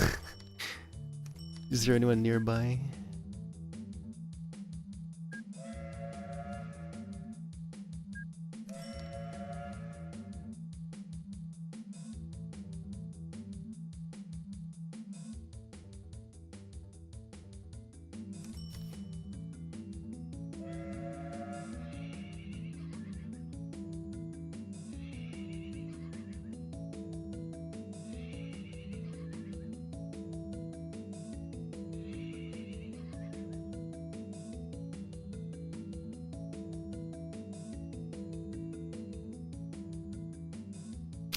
Only 108. I feel like that's pretty low. Where was the other one?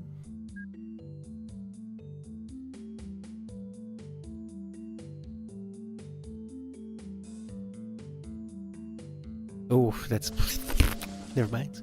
But this one you can... Yeah, I can put farm supplies in there and supercharge it. Okay.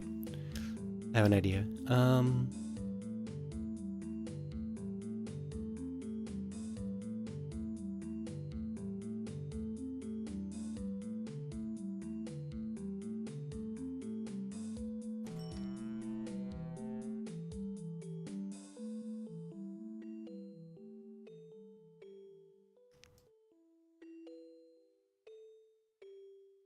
Shit.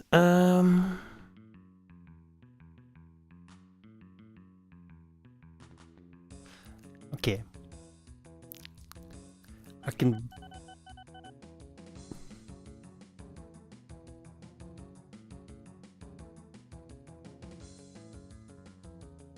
I can bring farm supplies over here, supercharge the production, and then bring the livestock over here for more food.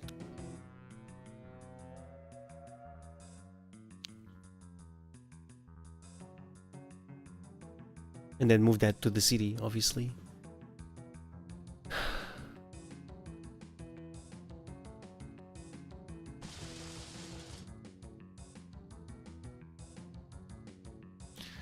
How am I gonna do that?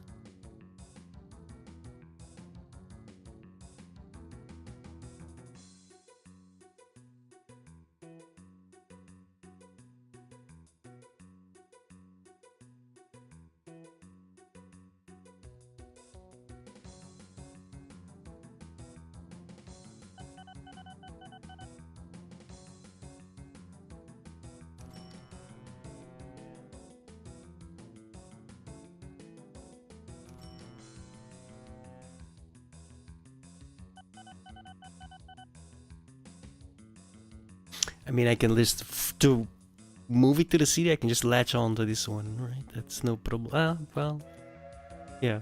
Take off here, then come back on here.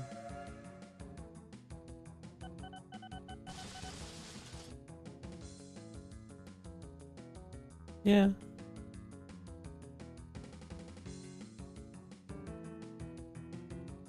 Okay, so you need 4, right? Because you only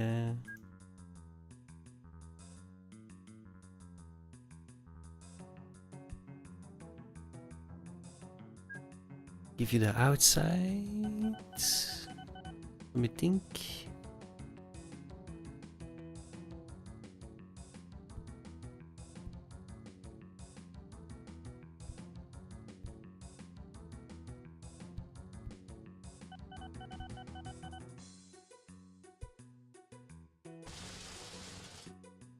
Oh, I actually need this.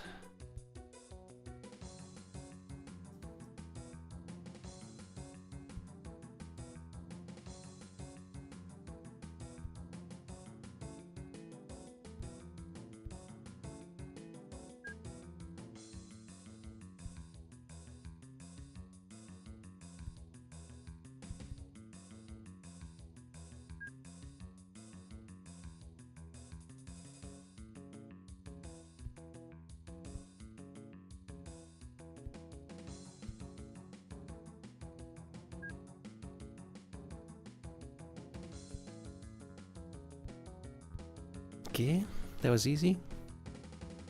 That's all I need to do, right? For moving the food to there, but we need more, obviously. Um,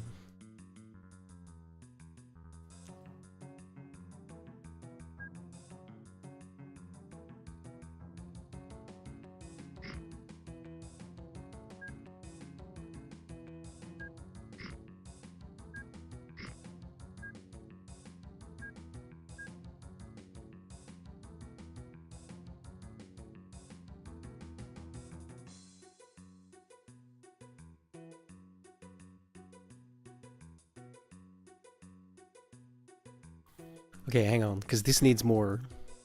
Because I need farm supplies, which comes from here. Ew. I might just make a new one. We'll see.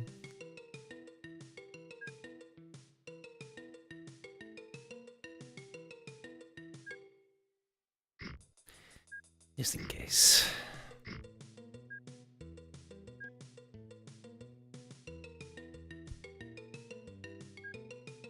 I'd rather go overboard than underboard.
Bitch, are you for real?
I fucked up. I didn't notice. Oh well.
I don't know what to call this.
Fuck, that's the wrong side. Okay. This is gonna be expensive. Ooh.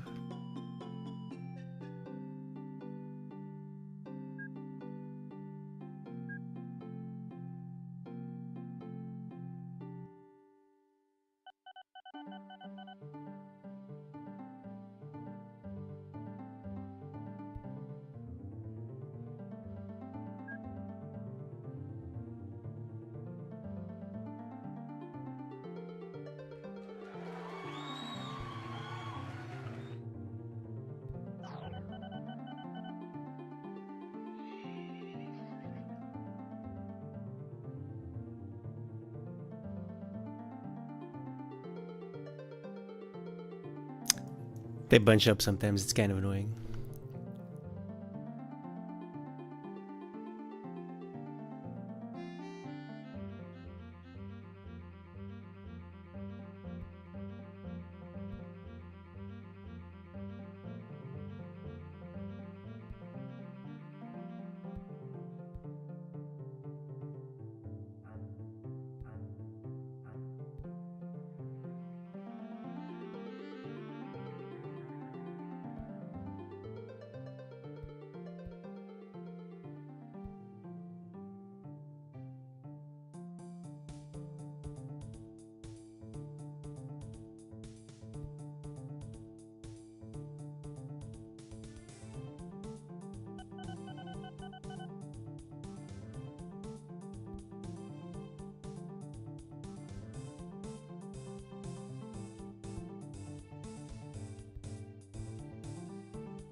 Forgot to set it to full load. Shit.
Damn it.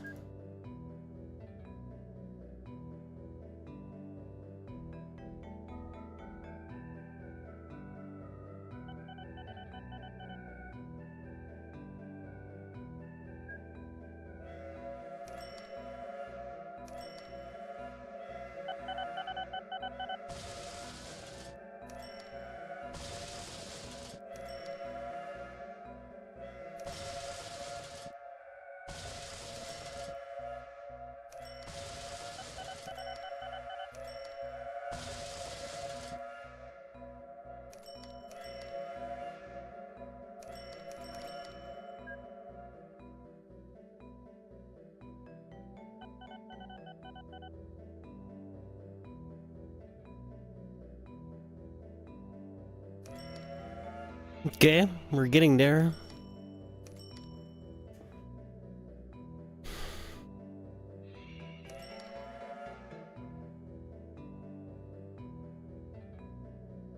Whoa.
Go, go, go, go, go.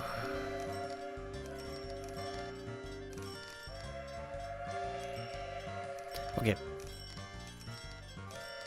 Why is the building so shitty? Fuck, it's so annoying.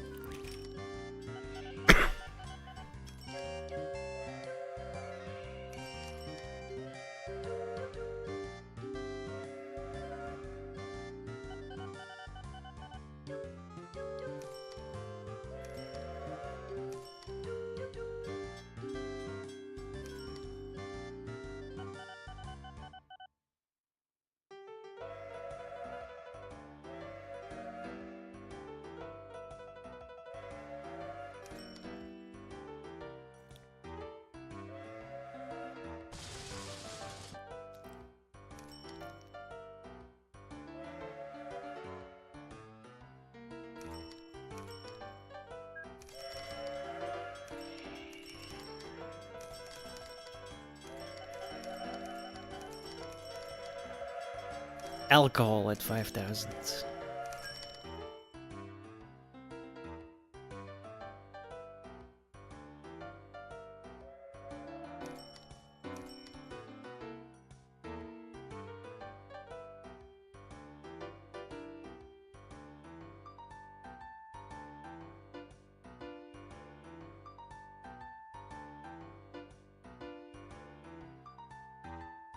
Hmm.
Here's my problem. I have shit bridges.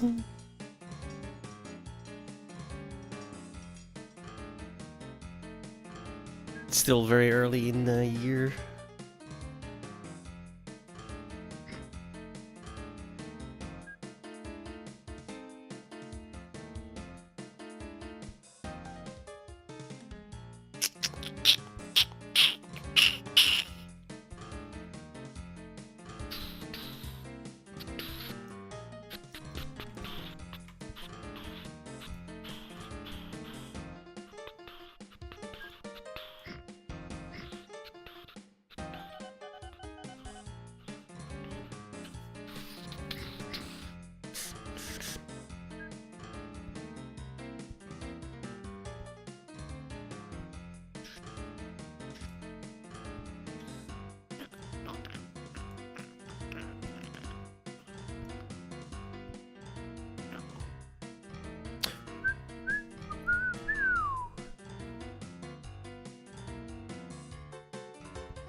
It's getting busy here. Wow.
Yo, Joey, what's up? Thanks so much for the sub. How you doing, sir? Oh. Oh, I fucked up.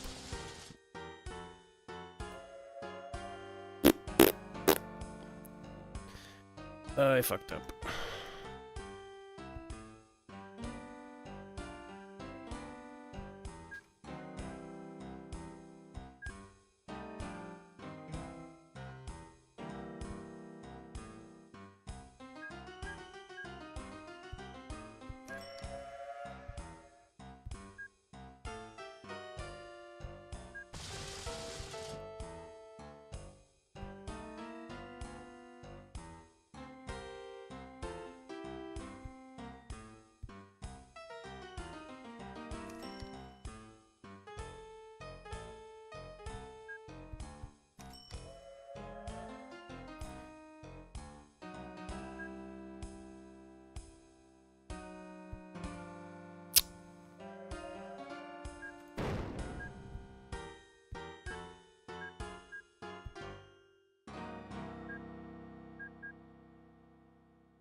Oh.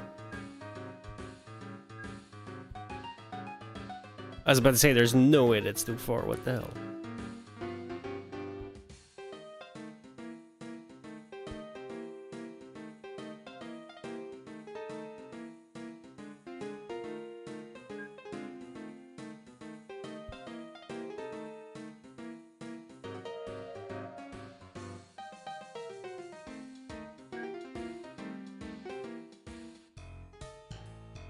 I'm sorry, what? No, no.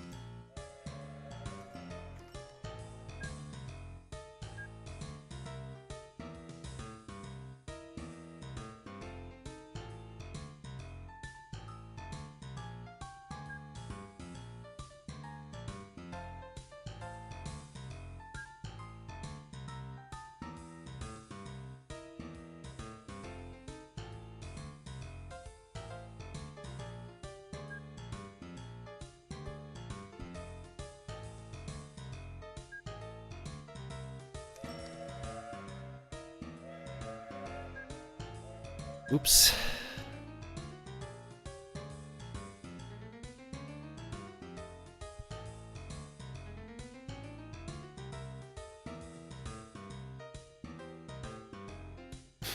Uh...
I mean, it's one of the greatest games ever made, so I do play it on occasion.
They'll bunch up eventually anyway. It's kind of annoying.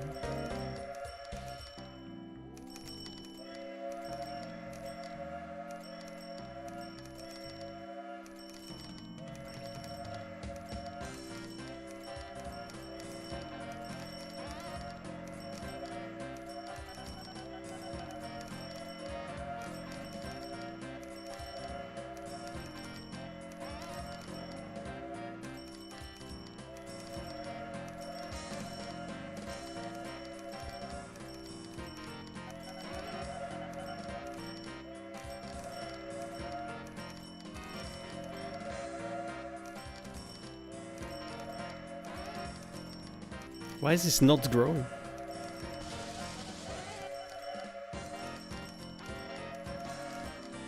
I guess that's maximum or something? Yeah.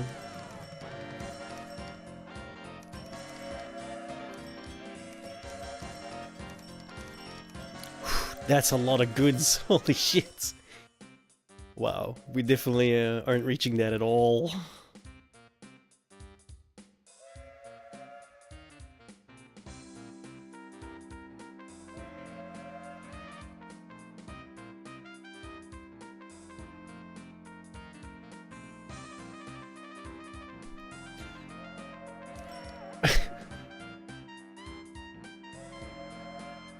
Yes.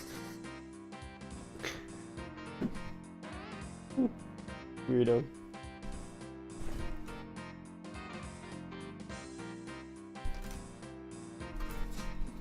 %27%. Ooh.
Now we're getting somewhere.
I'm not getting there at all, dude. Like, shit.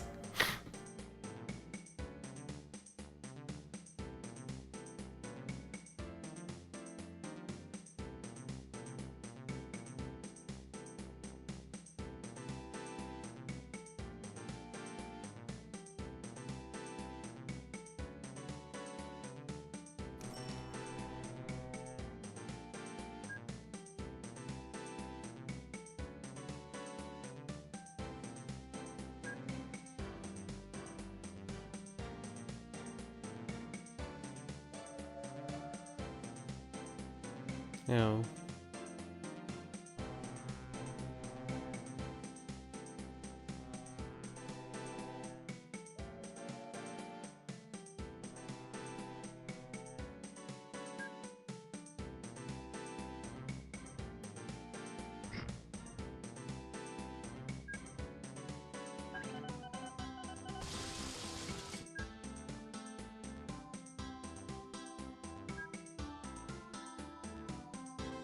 Damn it. I was hoping to reach this one. Fuck.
Apparently I can't do that. Oh.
Oh, I'm such a retard. Forgot about that. It's also not even touching. There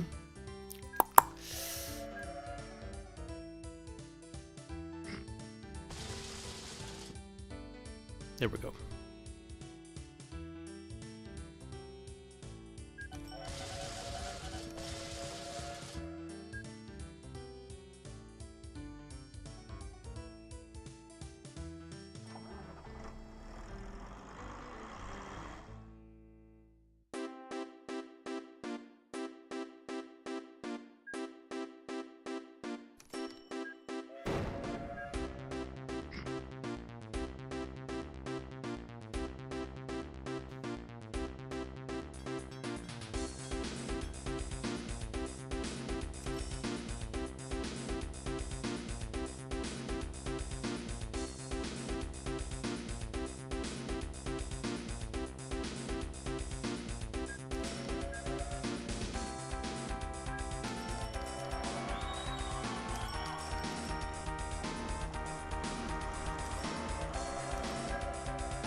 Oops.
Not really making all that much here.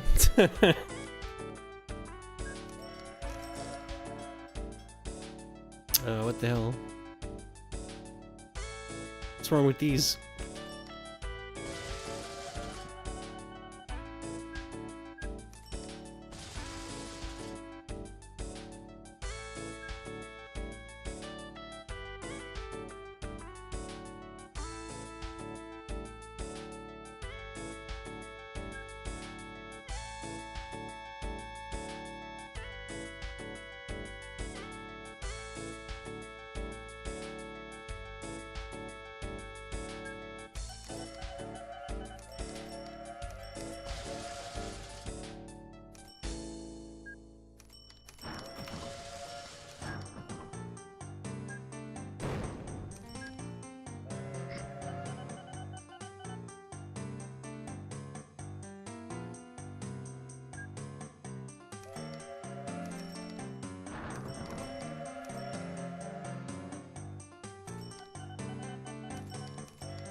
This is actually really hard, dude.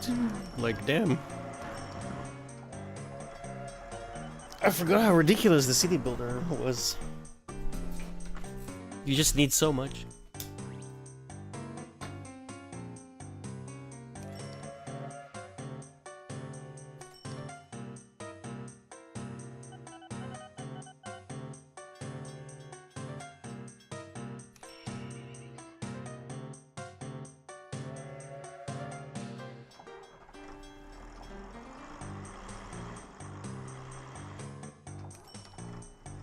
I feel like maybe I should start later.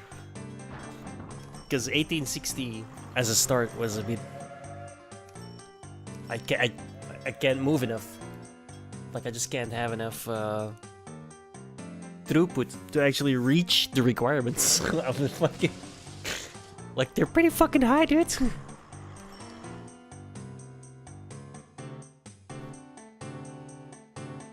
Kinda nuts.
I do have to go to the bathroom though.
Okay, there's a lot. Two Haven has a lot of shit, dude. But it's kind of terrible as well, because it's all just random stuff that I don't really need yet. Well, hell no. Good fucking luck with that.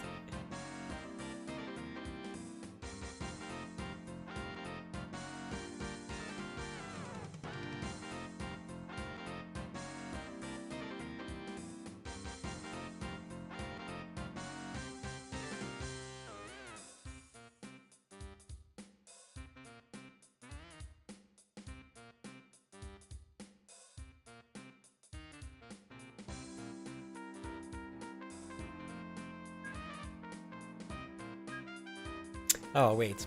Fuck, I'm an idiot.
Warlock stream win. I was doing Warlock stream.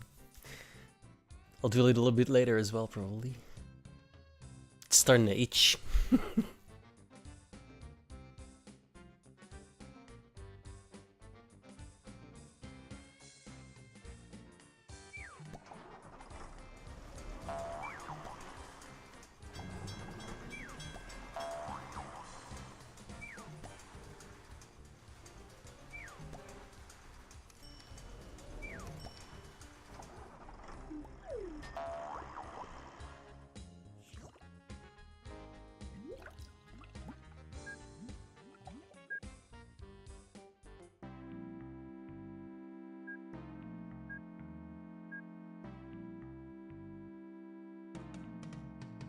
The lol days. I died a couple of times, mainly because I've been not paying attention.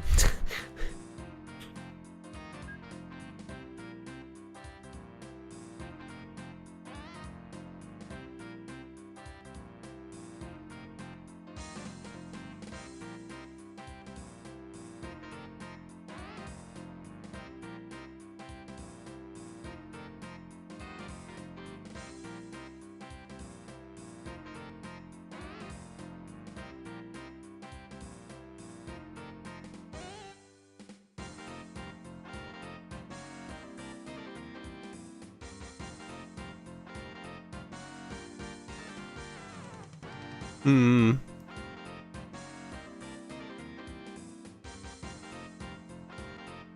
I'm doing unstable affliction. Oh god, I need to pee. I have 2 hotels. Interesting.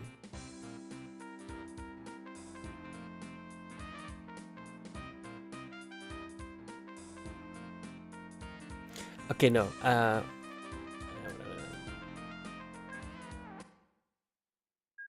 leave it off. Okay, world generation. Streets. Leave this off for the generation, and then we turn it on.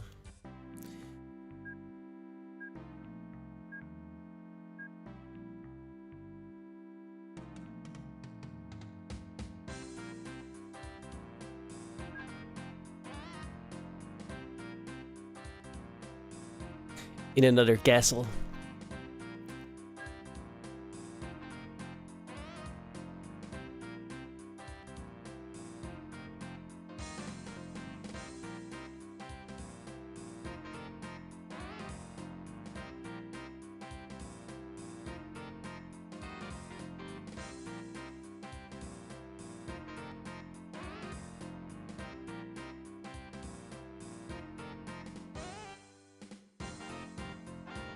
Why not?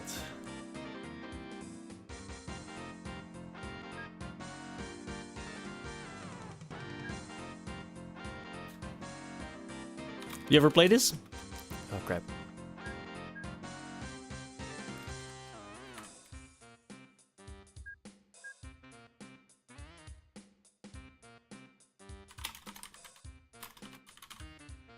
You're missing out. I played this. I've been playing this since I was 9. It's free on Steam. Open TTD. It's like a open source remake from the original.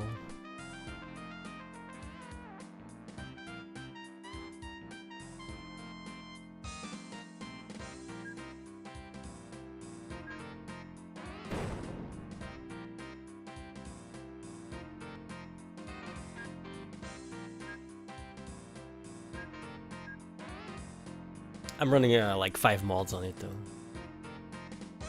One in particular makes it a city builder, which is why I just took over a town.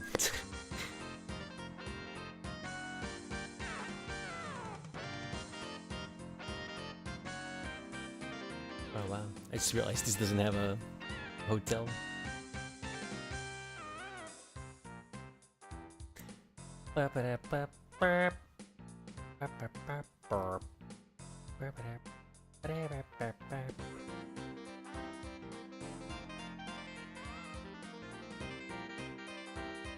Oh no, I'm an idiot. This was actually a really good start. Fuck my life. I forgot something.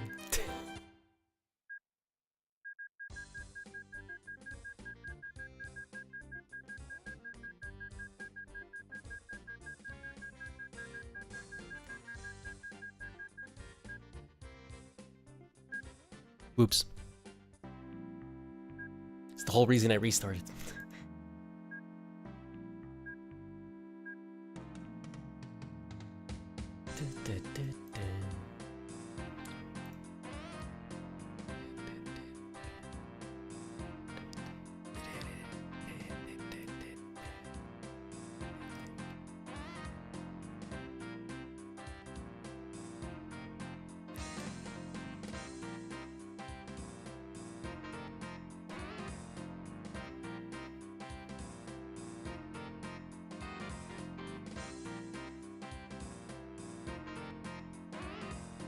Okay, 4 cities nearby.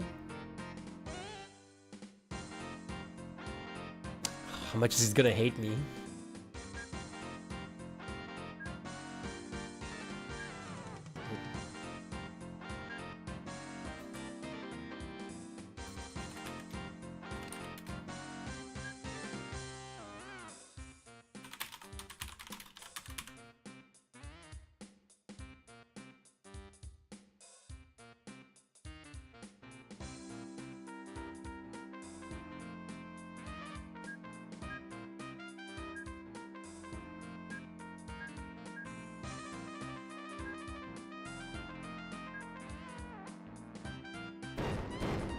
Ooh.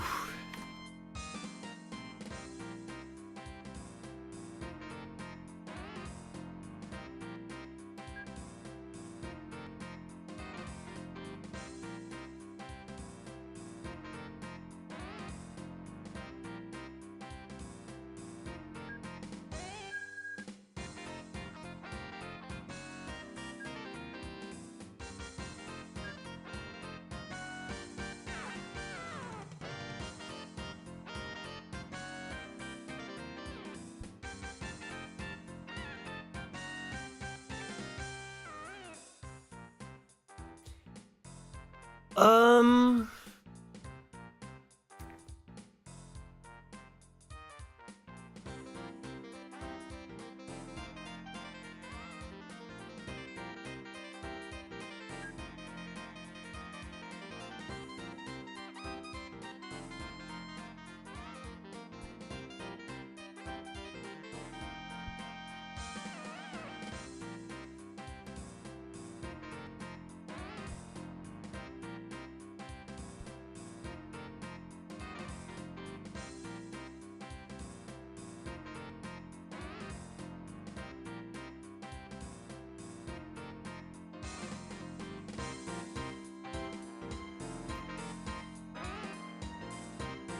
Oh, I have no idea. I'm gonna go to the bathroom because I'm like,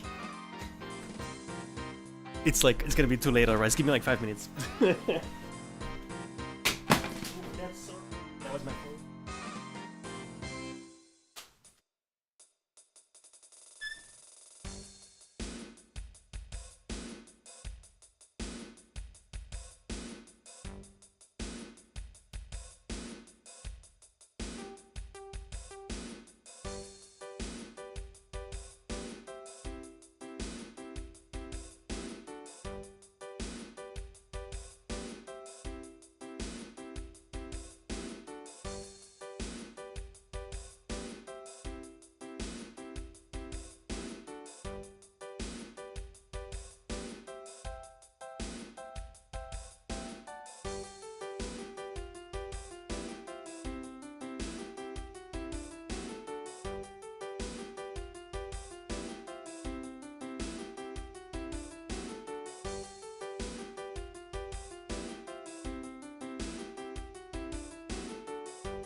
Okay. Gold in the hallway, holy fuck.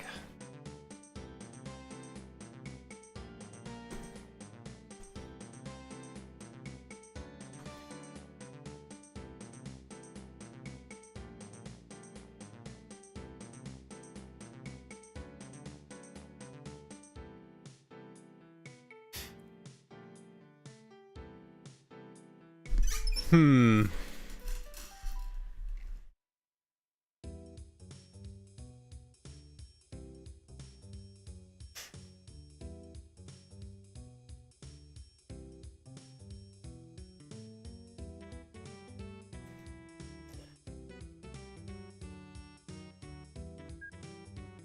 Start with this.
Oh damn, I don't think that this reaches.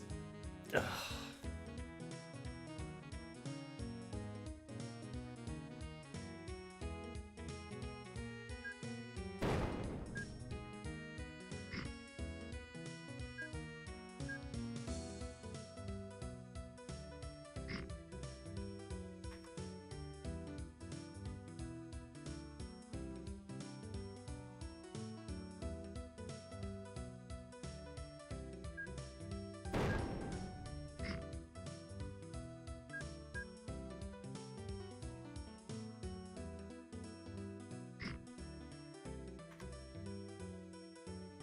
That's better.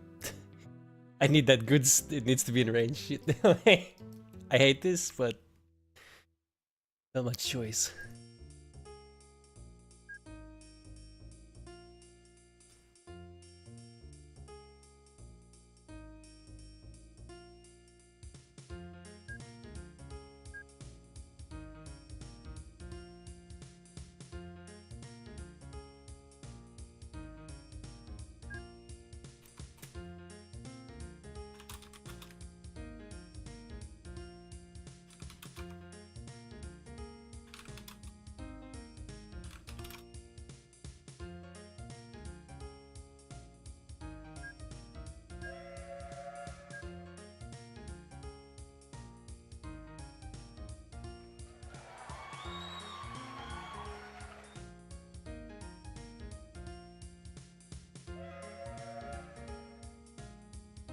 Space them out a little. They'll bunch up, but whatever.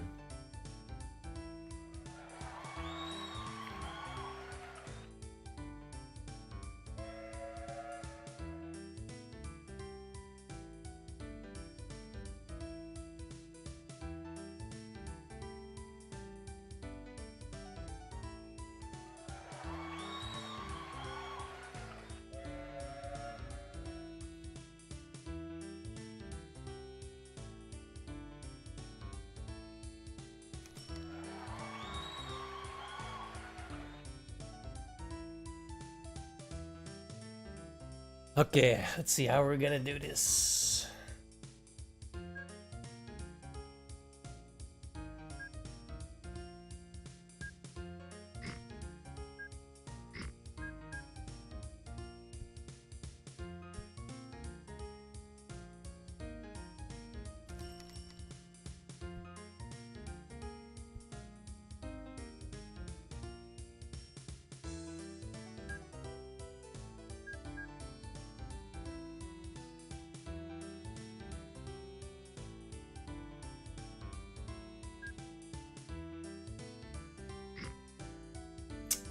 fuck? Why does it do that sometimes?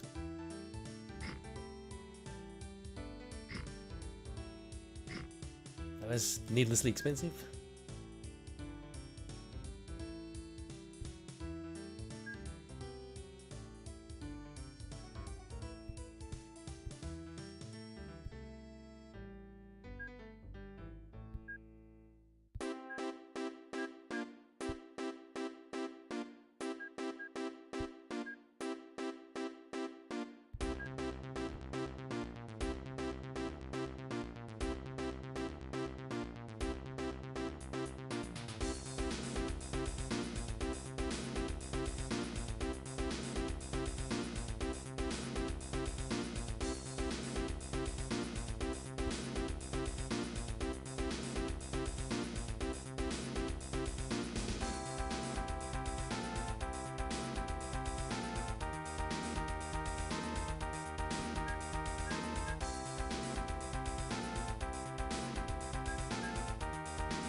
I just noticed the price. I just fucked myself.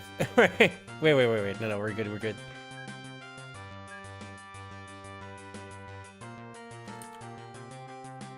Oh, no, we're not good. I can't change it. Fuck.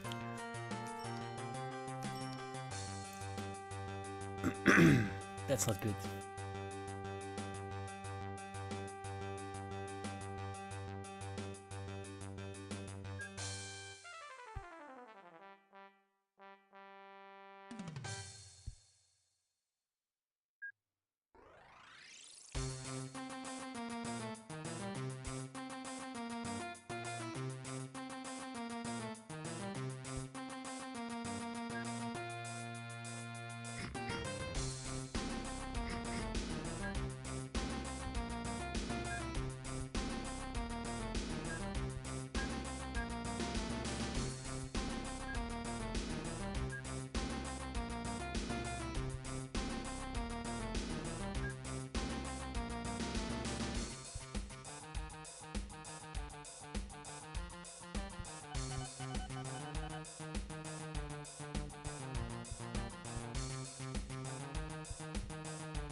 I fucked up.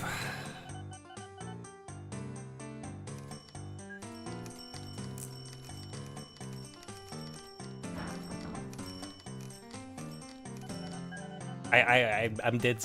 I don't have enough money for anything. All right, let's play quiz.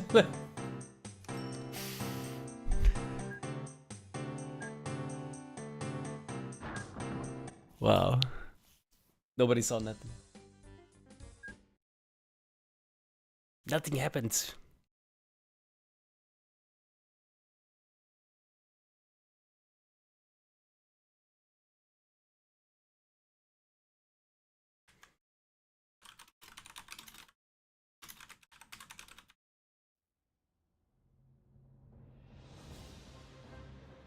Company, the International Mercantile Marine, Franklin was pushing for Olympic to dock early at New York, the Tuesday night instead of the Wednesday morning. Ismay responded, "As you are aware, I am not favourably disposed to trying to land passengers on Tuesday afternoon, but if after talking the matter over with Lord Peary, Captain Smith, and Mr. Bell, the consensus of opinion is in favour of this being done, you may rest assured that I will not allow my individual feeling to stand in the way." Now, this response does not paint the picture of a man keen to rush his ship into harm's way. He mentions specifically that he would first need to get the consent of Captain Smith, Joseph Bell, Olympic's chief engineer, and Lord Peary from the Harland and Wolff shipyard. Now, obviously, Ismay could never truly be just an ordinary passenger, but when it came to decision-making on the ship's run, it doesn't seem like Ismay would want to overrule the captain. In fact, far from being one to put pressure on the ship's crew to land early, it seems that Ismay, early on in Olympic's career, was of the exact opposite opinion. Although landing on the Tuesday night would be of benefit to the ship, she could be prepared for the return voyage sooner and easier, and passengers could opt to sleep on board for the night if they wanted, Ismay was clearly still no fan of early landings. On the topic, he said to Franklin, "As I have repeatedly stated, I feel very strongly that passengers would be far more satisfied to know, when they left here, that they would not land until Wednesday morning, rather than be in a state of uncertainty in regard to this for the whole of the trip.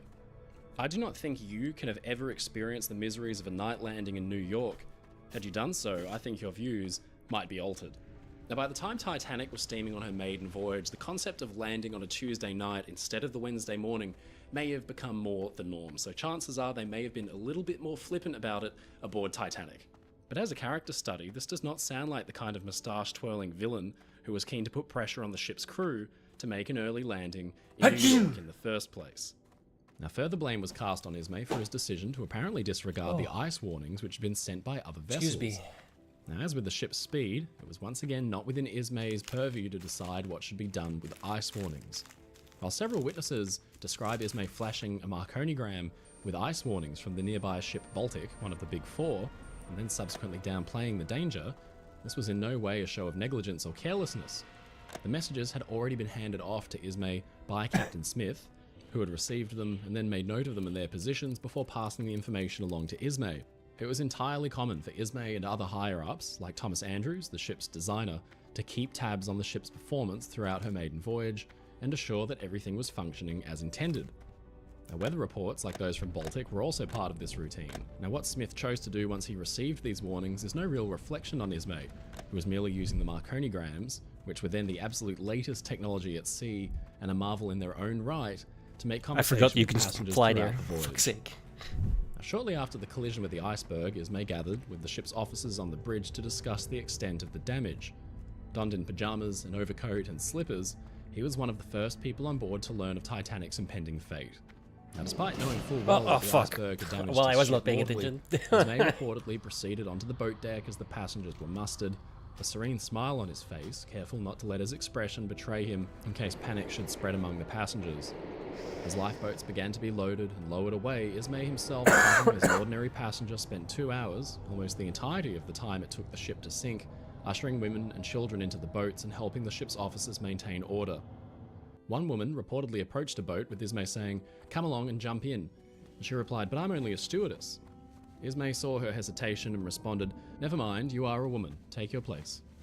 Some other officers recalled that Ismay was so insistent upon helping women into the boats that they felt he was hindering their own efforts, with 5th Officer Harold Lowe at one point exploding at Ismay to stop interfering in his work. Ismay, by this point, was a little more panicked and called for a boat to be lowered away over and over again. Low-balled, "If you will get to hell out of it, then I shall be able to do something." Now from this point onward, Ismay continued to assist passengers, but also stayed out of the way of the other officers. It wouldn't be until the third to last boat was being lowered that Ismay considered escaping the ship himself. Now the Senate hearings held after the sinking placed Ismay in one of the final lifeboats to leave the ship, Collapsible C, only after he and another male first-class passenger, Mr. William Carter, repeatedly called out to assure that no other women and children were around to take their seats on the boat. Now, popular media would go on to relentlessly lambast Ismay for his decision to board a lifeboat in lieu of women and children, despite the fact that he had spent the ship's final hours helping to save as many lives as he could. Ismay, it seems, was adhering to the policy of women and children first, rather than women and children only. In maritime disasters, the policy was for the women and children to proceed into the lifeboats first, and men would only be permitted aboard once there was room. Now, as both Ismay and Carter made sure no more were waiting to board, protocol dictated that they could freely board the boat themselves. With no women and children in sight to take Ismay's place in the lifeboat, no further lives were lost as a result of his decision to save himself.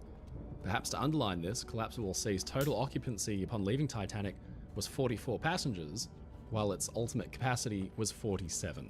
Now this lends credence to his testimony that no further passengers were waiting to be helped into the boat as he made the decision to enter it, because the boat was never completely filled. Testimonies also state that just prior to Ismay climbing into the boat, there was a large group of men scrambling for a spot. To quell the chaos, it said that an officer, reportedly First Officer Murdoch, fired 2 warning shots into the air, bringing the crowd to order. The gunshots would have been enough to frighten much of the crowd away, sending many in search of other means of escape. With no one standing around, and enough room for several passengers still available on Collapsible C, Ismay and Carter stepped into the boat as it began to lower away. For Ismay, this would prove something of a 7 miscalculation minutes, to say fuck. the least.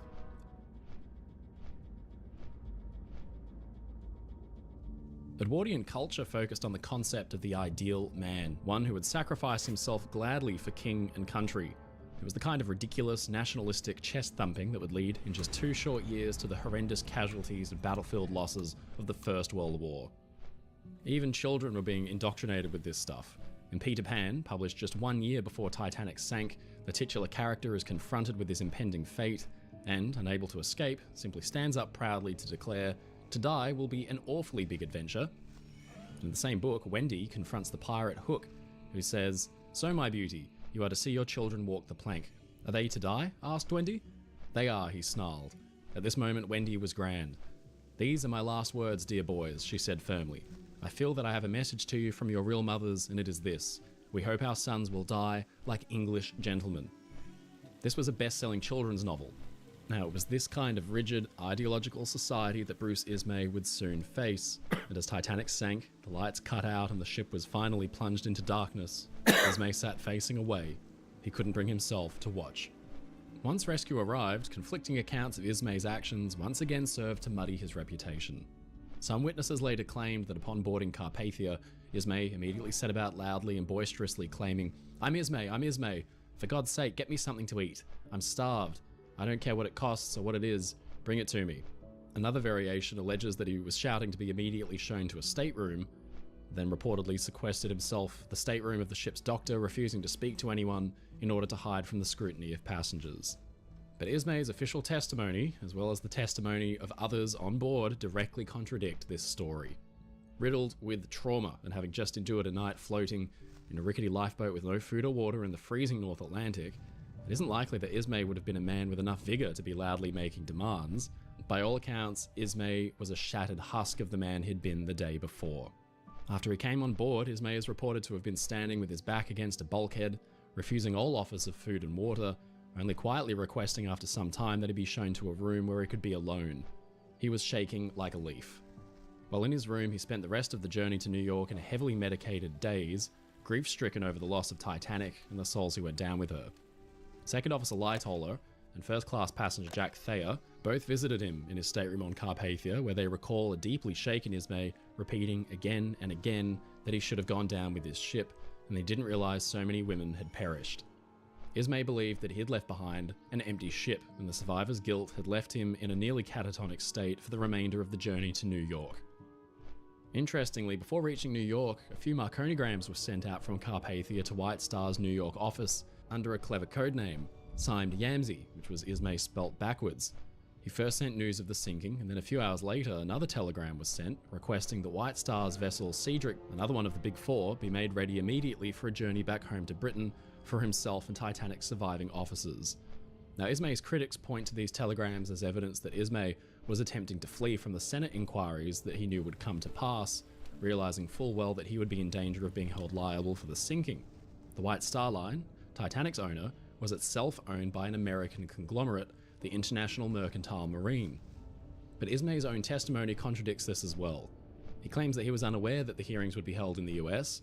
He had assumed that because Titanic flew the British flag, the inquiries would be held on British soil. So it seems likely that Ismay was actually trying to make him and his officers ready for an inquiry at the first possible notice. Officer Lightoller testified he'd even offered the suggestion to Ismay himself, as he was under the same impression.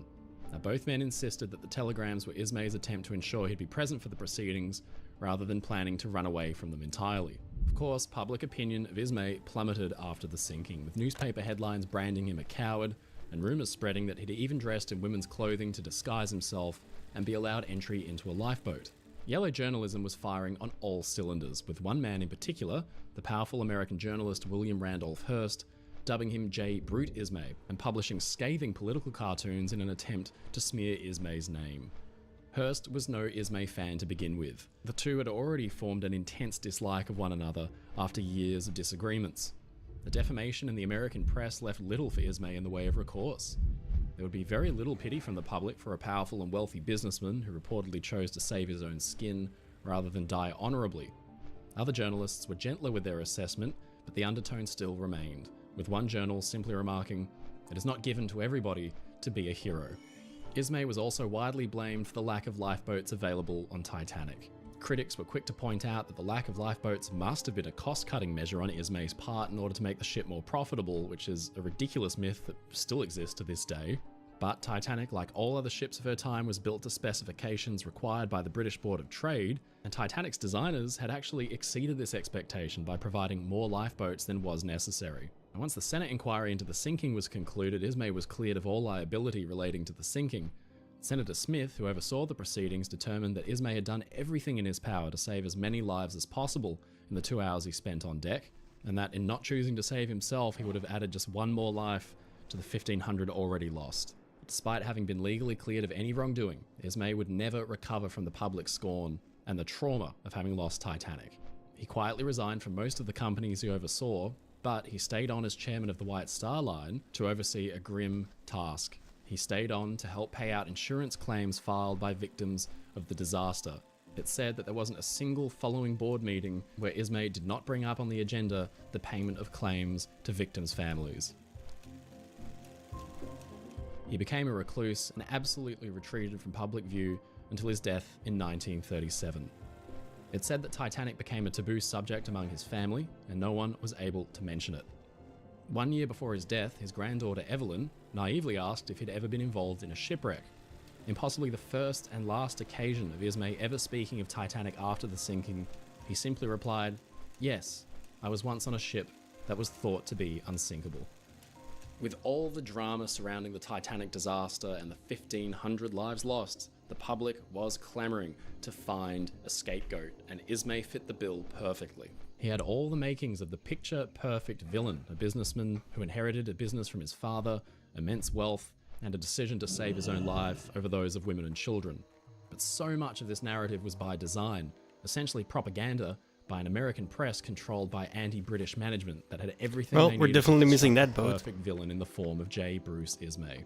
The portrayal stuck. Almost every depiction of Ismay in Titanic-related media, like movies and films since the sinking, has depicted him as the nefarious businessman risking lives to turn a profit. Those responsible for this journalism, quote Maybe not. unquote, most notably William Randolph Hearst, were not out to expose the truth. They just had been handed the story of a lifetime, and Ismay was caught in the crossfire. To this very day, we see the effects of the Ismay smear campaign, and his name has become associated with spinelessness and greed in the face of the world's most famous maritime disaster. But only by challenging this narrative and actually studying the facts hope I do took we the right come to one, I'm not sure. appreciate the complexity of Ismay's position. Many argue that Bruce Ismay was a man who died twice, officially in 1937, but perhaps in a more significant and painful way on the morning of April 15th, 1912.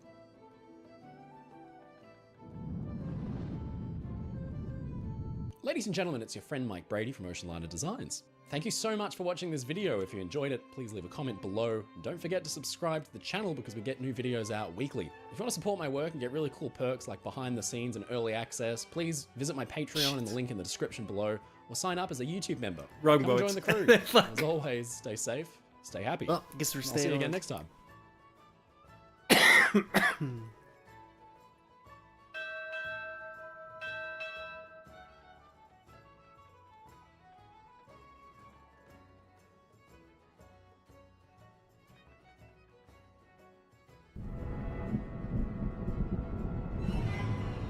Roaring waves that can tower higher than an apartment block. Ripping wind that howls at speeds as fast as a supercar. Rain that lashes and whips the ocean into fury. This is Mother Nature at her scariest. For centuries, humans have taken to the ocean for travel, but to get to where we need to go, occasionally we've had to pass through the eye of the storm. On this channel, we've looked at the stories of some ships which didn't make it. In fact, through history, there have been untold thousands of vessels sunk in monster storms. This is a handful of some of the most gripping we've covered on the channel. The movie prop that became a museum ship, only to be sunk in a hurricane in 2012. The cargo ship that disappeared at sea, presumed sunk by a monstrous rogue wave. The migrant ship broken apart on the rocks with horrendous loss of life. The container ship that steamed into a hurricane with serious maintenance issues. And finally, the top-heavy warship on its first ever mission toppled in a storm with nearly all hands lost. These are the incredible tales of ships lost in horror conditions, and we begin with the sailing ship Bounty. The ship was a favourite visitor to US ports, a beloved museum vessel and training ship that harkened back to the glory days of sail. But these horrifying photos show what happened when she encountered Hurricane Sandy in 2012. Bounty looked like a vessel from the 1700s, and for good reason. She was really a movie prop based on the infamous vessel of the same name from the 1780s. The original ship's captain, Bligh, was a tough master, and on a mission out to the British West Indies, his crew, led by acting Lieutenant Fletcher Christian, seized control of the ship and set Bligh and his loyal men adrift at sea. They, however, survived, and the Bounty mutineers were hunted down before the ship was burned. It became fodder for Hollywood films, and one star-studded movie was about to begin production, but first it needed a ship. So it was that in 1960 an unusual commission was received by the Smith and Ruland shipyard of Nova Scotia. Using Admiralty blueprints and plans, they were to attempt something that had never yet been done: rebuild a large ship purely for a movie. It couldn't just be a set piece either. Just like the original, the replica would need to be able to sail to Tahiti for filming. 200 men worked over nearly a year to exact specifications, and the result was spectacular. A nearly perfectly accurate recreation of the original HMS Bounty. Crucially, the ship had to be sized up to double the original size so the film crew could actually fit on board. That wasn't the only concession either. The replica was every bit a modern vessel below the waterline, with bilge tanks and pumps and diesel engines turning two propellers. The replica Bounty set off for the very first time and reached Tahiti in late 1960. Starring in the film as Fletcher Christian was Hollywood legend Marlon Brando. And ironically, Brando, like Christian, fell in love with the location and said that every day, as soon as the director said cut for the last time, I ripped off my British naval officer's uniform and dove off the ship into the bay to swim with the Tahitian extras. Often we only did 2 or 3 shots a day, which left me hours to enjoy their company, and I grew to love them for their love of life. But the replica Bounty was not intended to live a long and happy life. Even though she was seaworthy, she was just designed to star in the film, and the final scene called for the ship to be burned. But Brando, who had just spent so much time on board and who had grown to love it, used his sway to prevent the destruction, and the replica Bounty survived. The movie had been made with love, an impressive eye for detail, but it still flopped at the box office. And sitting there as a lone, awkward reminder was the replica. Brando had prevented its destruction for the film, but fate would soon show he had merely postponed the inevitable. The Bounty replica went on to have a long Hollywood career, until finally, in 1993, the ship was donated to a foundation where she could offer educational cruises. The connection with Hollywood didn't end there though. One of her more notable roles after the original film for which she had been built was as a vessel in the Pirates of the Caribbean franchise. Into the 2000s, the ship underwent a number of restorations and overhauls. By 2010, Bounty was a regular sight at tall ship events and ports around the world. And Dude, that's definitely Holland, no? Like, it looks then, very just Holland. 2 years later, she was destroyed. In late 2012, meteorologists were alarmed to find that a long, low-pressure front in the Caribbean Sea was likely to develop into something much worse. Their worst fears were realised when it formed first a tropical storm and then a terrifying, unstoppable hurricane. Winds of up to 115 miles an hour, 185 kilometers per hour ripped roofs off of houses in Jamaica and Cuba and deluged Haiti, Puerto Rico and others with monstrous rainfall. In late October, the hurricane swung around and began to head west-northwest for the US mainland. The storm was named Hurricane Sandy, and sitting at anchor directly in its path was the sailing ship Bounty. Aboard the ship was Captain Robin Walbridge with 15 of his crew. Walbridge had been Bounty's skipper for years. He'd formed a devoted and passionate group of volunteers, and they trusted his judgment implicitly. Most of them, though, were incredibly inexperienced, and 10 had been with the ship for only 6 months or less. Walbridge gathered his crew and told them the situation, that a storm was coming and likely to hit within the next few days, but he surprised them with his plan. He wanted to sail Bounty out. The ship was in New London, Connecticut, and Walbridge had intended to sail the ship down to St. Petersburg, Florida. He still intended to complete the voyage, but had decided to swing out further east to avoid the worst of the storm. He told his volunteer crew that a ship is always safer at sea than in port, and he planned to sail around the hurricane, but made it clear that the position was voluntary and they were not forced to join him. But nobody declined. Their ship had been thoroughly modernised with all the standard safety equipment you could expect on a vessel like this, including EPIRB positioning beacons, rafts, immersion suits and radio equipment. On October 26th, the Bounty set off. At sea, the ship rocked and rolled as she navigated the peaks and troughs of the monstrous seas. Captain Walbridge was maintaining a steady stream of communications with those back on land. Already he was dealing with criticism from concerned family and friends, but he dismissed it. The replica's Facebook page began to post regularly to assuage any fears and provide updates. A post on the 26th announced the departure and drew surprise, with one commenter saying, "Please be careful, Hurricane Sandy may morph into a Frankenstorm." The next day, Bounty was making nearly 7 knots in tall seas far off the Virginian coast. Walbridge had tried to steer his ship further east and clear the worst of the storm, but still, contact couldn't be avoided. They expected to face the storm front within the next day or so. The ship's Facebook page made a post reminding followers that the vessel was in capable hands and ended by saying, "Bounty's current voyage is a calculated decision, not at all irresponsible or with a lack of foresight as some have suggested. The fact of the matter is, a ship is safer at sea than in port." The next day, the storm had drifted closer, and Walbridge may have then begun to understand the severity of the front. He messaged back saying, "I think we're going to be into this for several days. The weather looks like even after the eye goes by, it will linger for a couple of days. We're just going to keep trying to go fast and squeeze by the storm and land as fast as we can." The Bounty was rocked by nearly 30-foot waves and hit with nearly 90-knot gusts. The crew found it difficult even to remain upright, with some suffering some nasty falls, and then, at 6 p.m, with a failing engine and the worst of the storm at large, Captain Walbridge sent a distress call.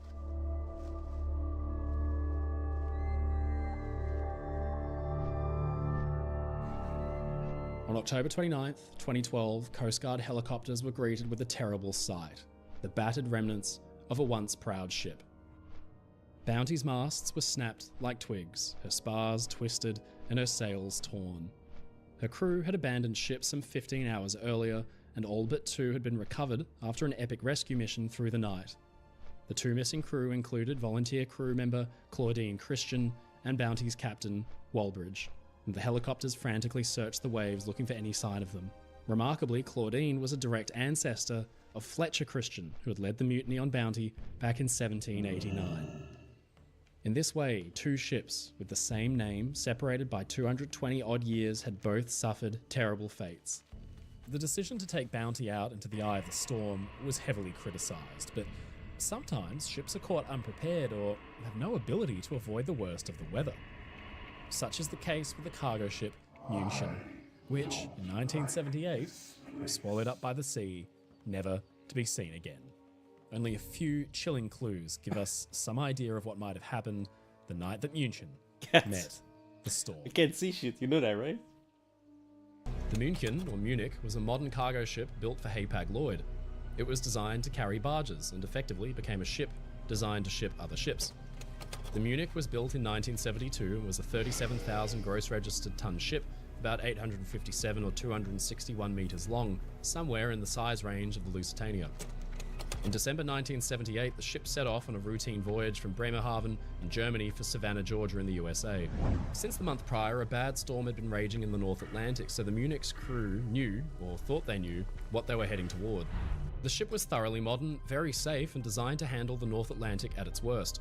That kind of ship, called an LASH carrier, is renowned for its flotation ability and was, at the time, considered to be practically unsinkable. Now, where have we heard that before? Munich set off into the storm, but it would never be seen again. At just past midnight on December the 11th, the ship's wireless operator was chatting with a friend on another ship and reported bad weather and even some mild damage to the Munich. Despite this, all seemed well and the ship continued on. But then, at 3 AM, things changed when garbled SOS calls were picked up by ships in the area. The conditions must have been playing havoc with the radio because little could be discerned except the Mayday call and the phrase 50 degrees starboard. This chilling detail takes us back to the Queen Mary, which also rolled over to 50 degrees but was able to right itself. Munich would not be so lucky. The ship's distress call seemed to stop and a search was initiated, but it was hampered by the bad weather. Through the next day, chilling radio signals were detected. One amateur radio operator overheard a voice in English but with a thick German accent. The signal was weak and garbled, but the operator heard Munich's name and call sign. Later that night, 10 more weak Mayday signals were received by a US station in Spain, again garbled but referring to 28 persons aboard. Munich had departed Germany with a crew of 28. That night, Munich's call sign, DEAT, was received by the same station and a Dutch tug. Next day, the wind speeds had dropped somewhat and a larger search could be put underway.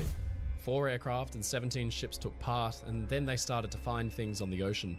First, an empty life raft was recovered by the British freighter King George. Then Munich's fleet mate, the Hapag freighter I hate mining in this Dragon, game. found My and god, it's so identified annoying. 3 of the Munich's barges. Over the next few days, 3 emergency buoys, 3 life rafts, a barrel, and 5 life vests were either sighted or recovered from the ocean, but they were all empty. On December 20, the search was formally called off, but the company Hapag and the West German government continued to search, being aided by some 80 other ships. On February 16th the next year, a passing ship spotted a flooded, damaged lifeboat, and printed on it was the name München. This was the last thing ever seen of the ship. Investigators had very little to go on but that damaged lifeboat, with the block tackle still attached, but it told a very vivid story. Parts of the block's tackle, the pins usually hanging vertically, had been bent and twisted by some enormous force, enough to rip the lifeboat off its mountings entirely. At the time, the existence and occurrence of rogue waves was misunderstood, so the loss of the ship was put down to bad weather. But in time, the issue was revisited. All the evidence pointed to a horrifying fact, that Munich had been the victim of one or several rogue waves that night. As the ship battered its way through the storm, it likely plunged into a trough on the reverse side of a wave, just like Lusitania and Michelangelo had done. The wave would have smashed down onto the deck, torn the lifeboat off of its davits, and then ploughed into the bridge, smashing windows and possibly disabling the crew. Without steering or crew on the bridge, Munich may have drifted broadside into the storm waves and begun to list at an alarming angle. That distress call had mentioned 50 degrees to starboard. The ship floated this way, dead in the water for hours, being battered by waves as the crew inside clung on for their lives. But in the end, help could not arrive in time. Munich would have rolled, maybe even totally capsized, and flooded in short order. It was a horrifying end for the ship and her crew, and today, the Munich remains undiscovered, lying somewhere down there on the sea floor, a testament to the fearsome power of Mother Nature. Storms have been the bane of ships for long before the 20th century. In the 1800s and before, life at sea was an even dicier proposition, with many ships simply disappearing, just like München did. There was another clear and present danger to sailing ships loaded with migrants back then: the world's coastlines. With razor-sharp rocks and pounding surf, these could have a ship dismantled in mere hours. Running into the rocks could be a death sentence, and so it was with the Cataraqui, a migrant ship loaded with hundreds of hopefuls looking for new lives in Australia, but destined instead for a horror encounter with a remote island and its devastating, rocky coastline. Cataraqui was a sailing ship, a bark, built in England in 1840. She was absolutely typical of the hundreds, if not thousands of ships of that kind that were sailing to and from Australia at the time. See, in the mid-1800s, Australia was still a relatively new British colony, and the government was keen to establish more of a foothold on the continent. Assisted immigrant schemes were put into place where families seeking to establish a new life away from the grime and muck of England cities could try their luck in an entirely new continent and society. There were a few downsides though, especially the trip out. It's green, I was The hoping for a Australia point. was really tough. Guess not. The conditions were nothing short of awful. The ships leaked and rolled violently in the high seas, and passengers not yet used to travelling at sea were sick the entire way. The decks ran thick with vomit, and passenger quarters were cramped and dimly lit. Many sailing immigrant ships simply disappeared in storms, never to be seen again. To sail to Australia was to risk your life. Cataraqui was tiny, only 138 feet or 42 metres long, and 802 tons. But still, in April 1845, into her decks were crowded 369 immigrants and 41 crew. 120 of the hopeful immigrants were married with families, and the ship carried 73 children. In April, she set out from Liverpool, bound for what is today Melbourne, Australia. For months, the ship laboured in rolling seas and high winds, slowly making its way under Africa, then across the Indian Ocean. Conditions were far from perfect, and one crewman even fell overboard and was lost. Approaching Australia, the crew were faced with a unique issue. This was well before the days of GPS navigation, radar, or anything like that. Bearings and navigational readings were taken from the sun and stars, and it took competent officers to translate the readings into a position on the ship's charts. After months without seeing land, knowing your exact position was extremely difficult. It's made even harder when the weather is rough or blowing a gale.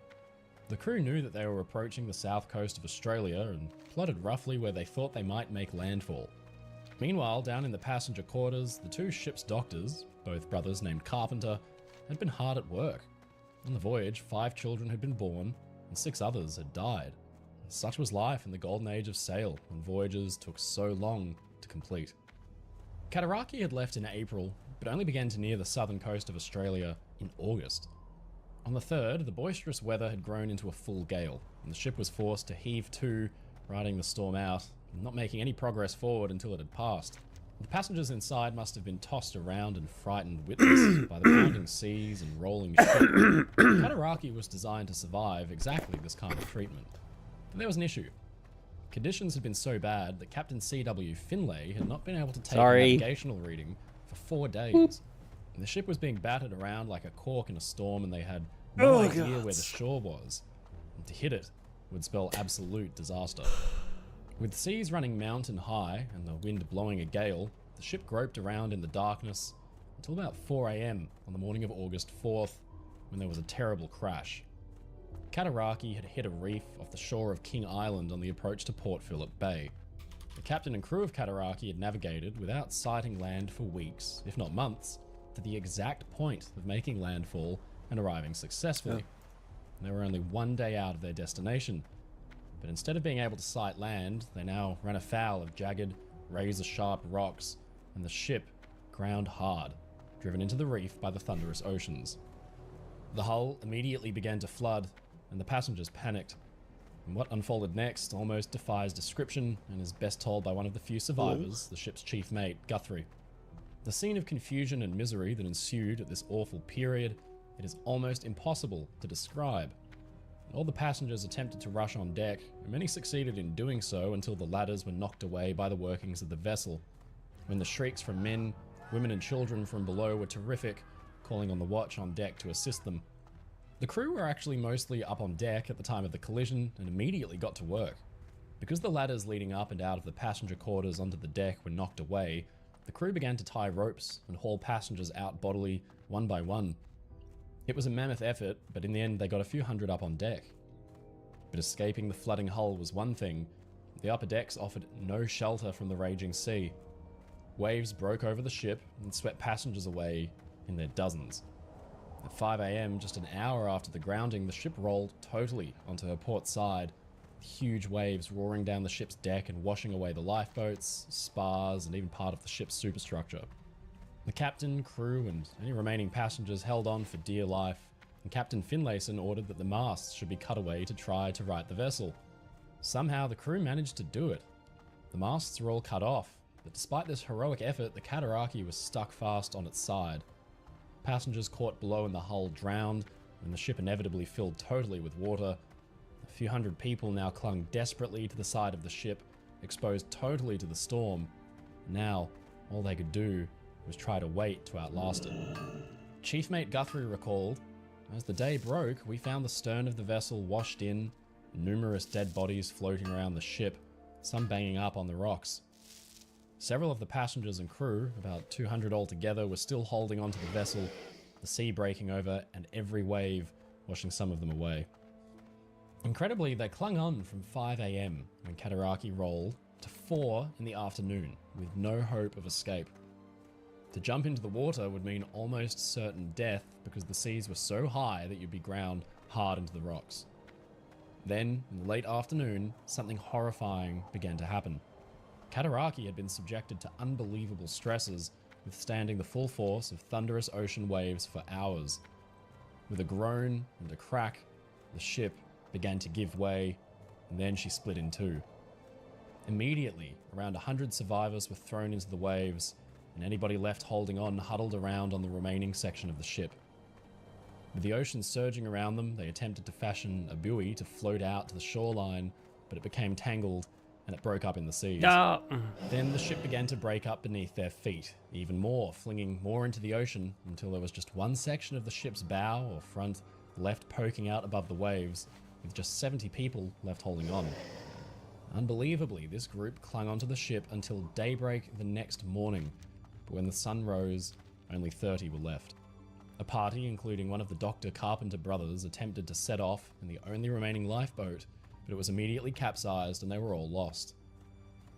Then the bow section began to break up and Kataraki was finished. With only 20 left holding on for dear life, whatever ropes they'd fashioned to hold them to the wreck were undone to give them a final chance at life. Chief Mate Guthrie grabbed a plank of wood and plunged into the raging ocean. The plank helped carry him over the worst of the rocks and he was somehow washed up alive on shore. He found another man, a passenger, who'd also miraculously survived, and then a smaller group of frightened, shivering crew. The survivors were tended to by a resident of the island who'd seen chunks of ship floating by and figured there had been a wreck. In the end, the survivors were stranded on the island for 5 weeks while the storm abated and a rescue could be organised. In total, 9 men, 8 crew and 1 passenger survived out of a total complement of 423 souls. Jesus. Not a single woman or child made it. That's a rough one. 2015. And the cargo ship El Faro report, ships generally need to be expected to survive bad weather at sea. They're usually designed with seakeeping in mind, and if they can be controlled, they can usually ride out. Bro, I found 3 mines. But if a ship is poorly designed and top-heavy, Ridiculous. things are almost always destined to go wrong. HMS Captain was a new kind of turret battleship designed by Cowper Phipps Coles, an eccentric British engineer and former gunnery officer who believed that the warship of the future was an ocean-going turret battleship. It brought him into conflict with the chief naval designer, Edward Reed, and a fierce kind of feud between the pair was born. Phipps' vessel, HMS Captain, was built and accepted by the Royal Navy in 1870, but her design was tragically top-heavy, and her builders had accidentally added hundreds of tons of weight during construction. The stage was set for a disaster of tragic proportions when Captain steamed off in a squadron and was quickly lost in a storm. On September 6, 1870, Captain was cruising in a squadron of 10 other warships, a combined force of vessels from both the Channel and the Mediterranean squadrons out of Vigo, Spain. They were both steaming and sailing off the west coast of Spain at Cape Finisterre, a rocky peninsula often at the mercy of the Atlantic Ocean's legendary temper. Sailing in the squadron were Monarch, Warrior, Hercules, and other big names from the early days of British ironclad battleships. In command of the entire exercise was Admiral Alexander Milne aboard his flagship, the Lord Warden, and that morning he stepped aboard Captain to inspect her since she was something of a novelty and he was totally unfamiliar with her. With the two formations of ships in column, Milne inspected almost every inch of the warship, no doubt led by her captain, Burgoyne, and her designer, Coles, who was actually aboard for the exercises. But then, a blow came on, and the sea began to increase. Milne and his flag officers struck out in their boat for the Lord Warden, but Burgoyne tried to get them to stay, worried that the conditions would be too much for the little boat. But happily, the Admiral and his men made it back to their ship, and it would prove to save their lives. With the wind freshening and a breeze coming in hard, the squadron forged ahead. Milne observed clearly that the sea was washing over Captain's deck, and that she heeled alarmingly from side to side. The squadron had their sails set, but slowly they began to reduce canvas as the wind's strength rose up to a force 7. The barometer began to fall, the rain fell and the sea rose angrily. By 1 AM, it was a full gale, and all square sails had been taken in, the ships relying on their engines and staysails to keep their bows pointed into the waves. Milne gave the signal for open order so the ships could disperse and reduce the risk of collision in the dark, and the two columns spread apart. The Admiral watched HMS Captain battle the seas with the wind on her port bow, the ship listing hard over to starboard, but as the darkness spread and the night wore on, he could eventually just see her dim bow light in the distance. Then, sometime in the night, it blinked out, obscured, he thought, by rain and sea. With a dangerous cross-sea and with only very limited sail, the Lord Warden battled onward through the night, and by the morning the gale had abated. The squadron had scattered, and soon enough 10 ships were accounted for, but one was missing. Thinking that the captain had proceeded to the rendezvous point, the squadron made steam and sail, but there was no sign of her. A search effort went underway, with the big warships gliding to and fro over miles of empty sea. Then there came ominous sightings. First, HMS Monarch found a topgallant yard, a very important spar from a ship's sailing rig. Then Admiral Milne's Lord Warden found another yard, still with the sails attached, and then finally, later that day, a kind of debris field was discovered. Battered and smashed cutter boats floating upside down, more discarded yards and booms, and then the body of a sailor with his name, Rose, stitched into his shirt. Sodden and battered floated a Union Jack flag, which was quickly fished out of the ocean. Everybody knew immediately that the captain had been lost. Burgoyne, the celebrated Victoria Cross recipient, was gone. So too was the ship's designer and greatest advocate, Cowper Phipps Coles. Nearly 500 men were unaccounted for, and in fact, Milne's first report said that the ship had gone down with all hands, and what might have happened to her would probably remain a mystery. Except, fortunately, he was incorrect. A boatload of 18 men was found, and they had miraculously survived the battering of the heavy seas in their small, wooden, open-top boat, and the story they told was frightening and damning. Around midnight, they said, Captain Burgoyne ordered all mainsails furled, but it was too little too late. Captain was rolling to and fro, and the press of so much wind on even a small part of her spread of canvas was extremely dangerous. In fact, a survivor said she was only under her topsails and her staysails. Captain lurched hard onto her side. Burgoyne called out, "How many degrees does she heel now?" The answer was chilling. 18, somebody called. She lay on her starboard side with water crashing over the bulwark, washing men away as they tried to hold on for dear life. Others were holding on high up overhead in the masts in the battle to reduce canvas and save the ship, but it was all in vain. With a roar and a hiss, the ship rolled onto her beam ends and then completely capsized, trapping anybody below decks and flinging anybody above deck into the ocean. It's a miracle anybody survived at all. In fact, there was no time to lower any of the lifeboats, and those lucky 18 men clambered into one that had simply broken free of its lashings. The ship sat bottom up briefly, with dozens clambering on top of the keel. Captain Burgoyne was thought to be among them, until shortly after, as little as 3 minutes later, she slipped below the surface, and that was that. Nearly 500 men were dead, and Captain, the Royal Navy's newest warship, was at the bottom of the ocean, along with her inventor. Immediately, all eyes turned to the Admiralty and the ship's builders, lairds. It was a very uncomfortable situation with a huge amount of public scrutiny and attention. A court of inquiry was immediately convened, and the Admiralty was extremely unimpressed. Chief Constructor Edward Reed had been fully aware of Captain's deficiencies since the start. Remember, he had refused to even use the word approved when considering Captain's designs. The findings of the inquiry quickly absolved the Navy and blamed the builders entirely, saying that a miscalculation on the part of Laird through which the ship floated deeper than was intended, a discrepancy which the controller described as a serious and unexampled error in construction calculations. Now, this was exactly the kind of Admiralty whitewash you would expect the Navy to produce in the face of an outraged public, but the truth was much more complex. It's true that the Navy had tried to distance itself from the Captain's construction, putting full responsibility on Laird's, the builders, and Coles, the designer, to create the ship. But in this, they overstepped. Coles had wanted Admiralty supervision for the ship's construction, but the Admiralty was so keen to wash their hands of the damn thing that they refused. They did appoint a kind of overseer to make sure the material was quality and up to scratch, but not the material's weight. In the end, Laird's used quality material that was simply too heavy for the ship's design. Reed never used the words approved in reviewing the designs. Instead, he marked the drawings not objected to, but many of those drawings introduced factors to the design which added to the vessel's weight. If the Admiralty had just gone above and beyond the basic requirements and cooperated with the builders and Coles, if they'd even taken more than this cursory interest in the ship they were going to be accepting delivery of, then maybe the weight issues wouldn't have slipped under the radar. An inclination test, that is a test which measures how far a ship can roll before it's lost, was completed, which showed that Laird's calculations were in fact correct. The ship would be lost if she rolled more than 21 degrees. But the papers weren't marked urgent. The results were delayed, and when they were finally published, they were never given to Admiral Milne.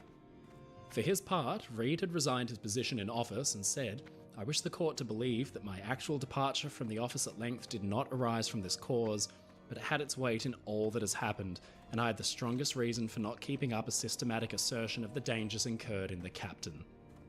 He was under extreme pressure. In fact, in a final interaction with Captain Burgoyne, Reed had said prophetically, "I don't want to say any more against her, but I'm glad that it is your fate, and not mine, to go to sea in her." Cole's supporters in government and the public were shocked, but the man was dead, and he couldn't defend himself. In my opinion, it is true that Captain's design was dangerous. The low freeboard was an issue, and it invited big seas to wash over the deck and swamp her, and Coles needs to take a significant portion of the blame. But if the Admiralty hadn't simply tried to wash their hands of the ship's development, if Coles and Reed's and Packington's professional pride had been swallowed, and if they'd all worked closer together with Laird during the construction, maybe the weight issues could have been caught, and Captain's major problems may have been resolved on the stocks. 472 men may have been saved, and Captain could have gone down in history, not as a disaster, but as a curious footnote, the prototype to compare against the HMS Monarch, and then probably just be relegated to use as a hulk or a reserve training ship. In the end, That Torren HMS is Monarch also proved to be looking the for star. mines, She went so on to have a successful career before being fat broken chance and we're gonna scrapped see all the way later any in mine now. 1905. Coles had been right in that the turret ship was the future. Eventually turrets became the norm, and battleships boasted all manner of weird and wonderful turret layouts. They were finally standardized with the HMS Dreadnought in 1906, but that's a story for another day. So, where is Captain now? Well, we know, of course, she sank off Cape Finisterre. In August 2022, an effort to rediscover the ship instead turned up 4 unidentified wrecks, and it's the 4th that best matches the Captain's general dimensions and layout. She's suspected to lie in some 1,700 metres, nearly a mile of water, at the bottom of the ocean in an area that has probably protected her from trawlers and the worst of the ocean's corrosive effects, and it's hoped the Captain would be in good condition. And an effort led by maritime historian Dr. Howard Fuller from the University of Wolverhampton is trying to raise funds to go back out to the 4th wreck and explore it, hoping to lift the veil and shed light on HMS Captain for the first time in nearly 155 years. But for now, she sits in darkness, undisturbed by humankind, a symbol of the uncertainty of experimentation, the danger of bluster, but more importantly, a warning of what happens when we refuse to cooperate.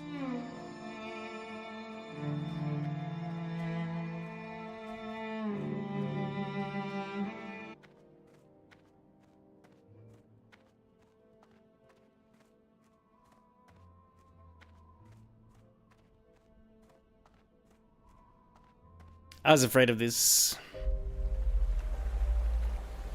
Fucker took the mines. It's early 1942, and on the beautiful shores of Oahu, Hawaii, the wreckage of Japanese aircraft floats gently in the waves. In the port of Pearl Harbor, there is carnage. Just months prior, the Japanese Navy launched a surprise attack with an aerial armada. Now, the mighty Pacific Fleet of the US Navy lies in a scorched, tangled ruin. Littered around the harbour are the towering hulks of once proud battleships, now half sunken and capsized. Over 2,000 Americans, civilian and military, have been killed.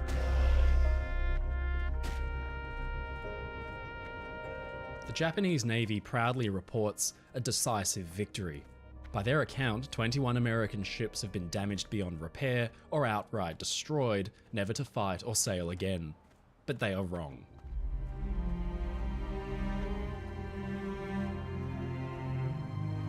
From the day of the attack and into the next year, an epic salvage operation was undertaken that would see all but 3 of the American ships repaired and put back into service. This saga would push dive teams and engineers to their absolute limits, working deep inside the hulls of the devastated warships that still contained the remains of hundreds of their trapped comrades and friends. Exposed to toxic gases, jagged and twisted steel, and shifting, unstable wrecks, these men worked despite the enemy's perceived success. It would not be an easy job, and there would be some shocking discoveries in store. Ladies and gentlemen, I'm your friend Mike Brady from Ocean Liner Designs, and this is the true story of the most epic salvage mission of all time. Suddenly, I want to play that one Call of This is how they Duty salvaged the Pacific wrecks Assault. of A Medal of Pearl Honor, Harbor. sorry, not Call of Duty.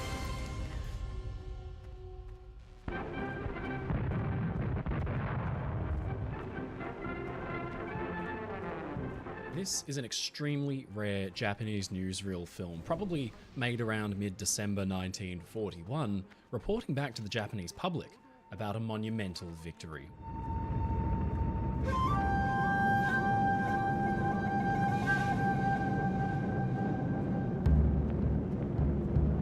A task force of Japanese aircraft carriers had launched hundreds of fighters, dive and torpedo bombers into the air, a massed armada of aircraft with a single target, the US Naval Station at Pearl Harbor, Hawaii.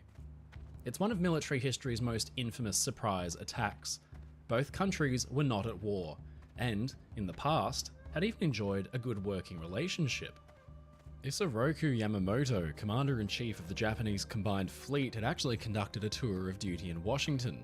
In mid-1941, he began to strategize an attack that would cripple the US Pacific Fleet so the combined forces of Japan could quickly invade and secure the Philippines and the East Indies. With this much territory secured and the Pacific Fleet either destroyed or heavily damaged, Yamamoto thought it likely that America would stay clear away from a war in the Pacific. After the First World War, 70% of the US public had actually thought involvement in that conflict was a mistake.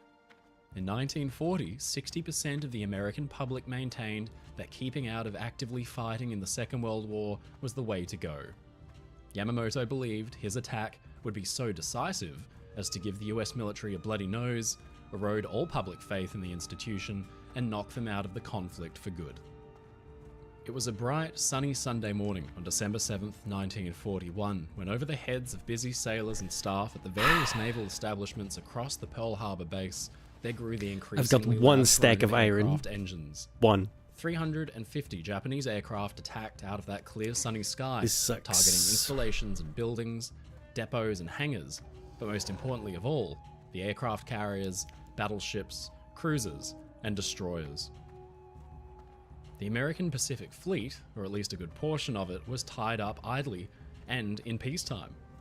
That notion of peace was shattered suddenly and violently. Bombs bracketed the battleships, rocked them at their moorings, and set them on fire. Smaller warships like destroyers had their bows blown completely off. Flames roared and seemed to touch the clouds hundreds of feet up into the air, and within minutes, the peaceful scene was turned into an earthly incarnation of hell.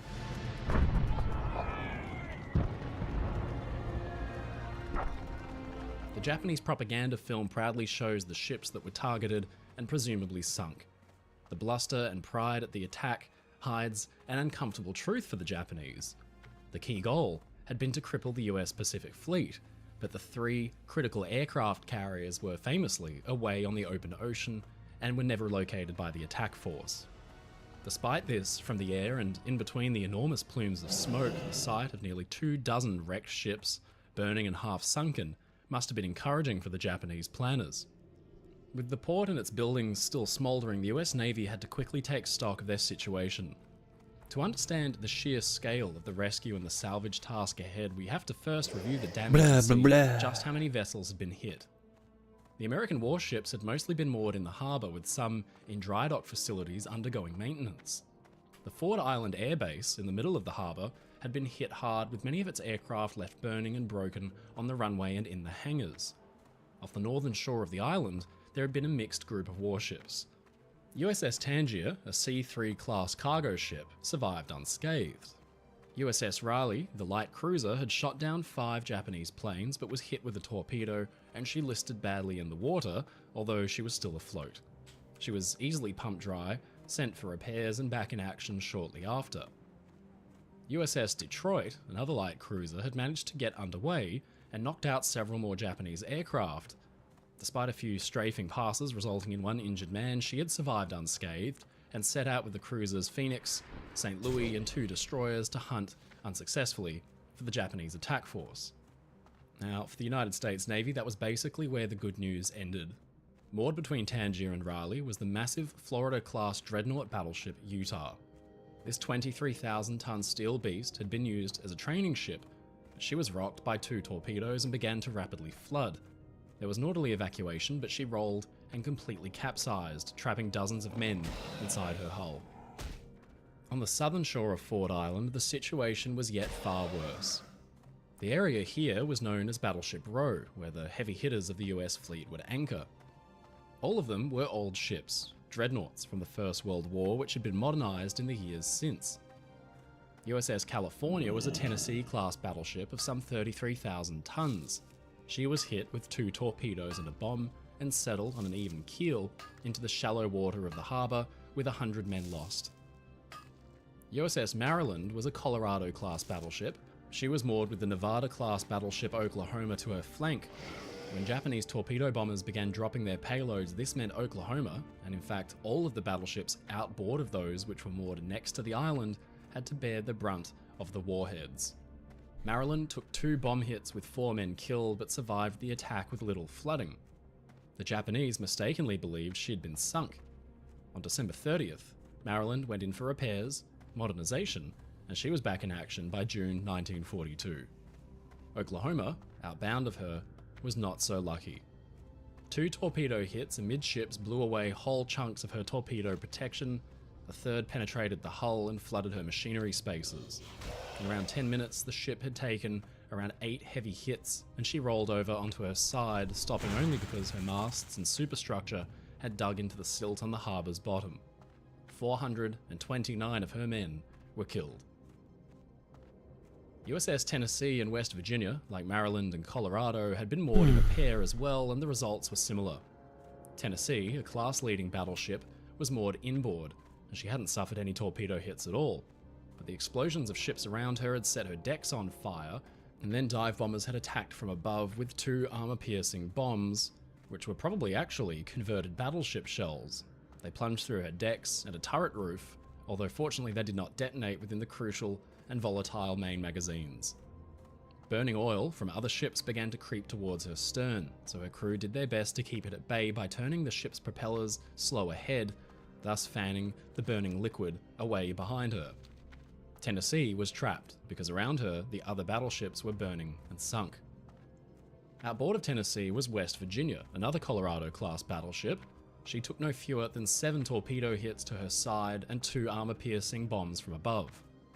A fire raged on her upper decks and the ship began to rapidly flood, but thanks to the efforts of Lieutenant Claude Ricketts, she didn't capsize but settled on an even keel. Fuel oil, burning on the water's surface, engulfed the ship, and she burned for a full day. Her captain was killed by a bomb blast from the nearby USS Tennessee, and 106 of his men were lost. Ricketts was the ship's gunnery officer, and when his ship was hit and began to flood, he rushed to gather a contingent of sailors to open tanks and counter-flood his vessel so she wouldn't roll. In his own words, he said, "The ship was now listing so heavily that on the linoleum decks it was impossible to walk without holding onto something. I reached the third deck and went forward to the first group of counter-flood valves. Billingsley went aft and got a crank for operating them. I told Rucker to counter-flood everything on the starboard side until the ship was on an even keel. It was not long before the excessive list to port began to decrease. Rucker told me later that he had not previously received any orders to counter-flood, but he and Bobick decided that they should anyway, and they actually opened the valves to 2 voids. The final pair of moored warships on Battleship Row included the battleship USS Arizona of the Pennsylvania class and the repair ship Vestal. Vestal was moored outboard of the battleship, providing maintenance. Vestal was hit with 2 bombs that had actually been intended for the battleships around her, one of which roared through 3 of her decks straight down before exploding deep in her holds.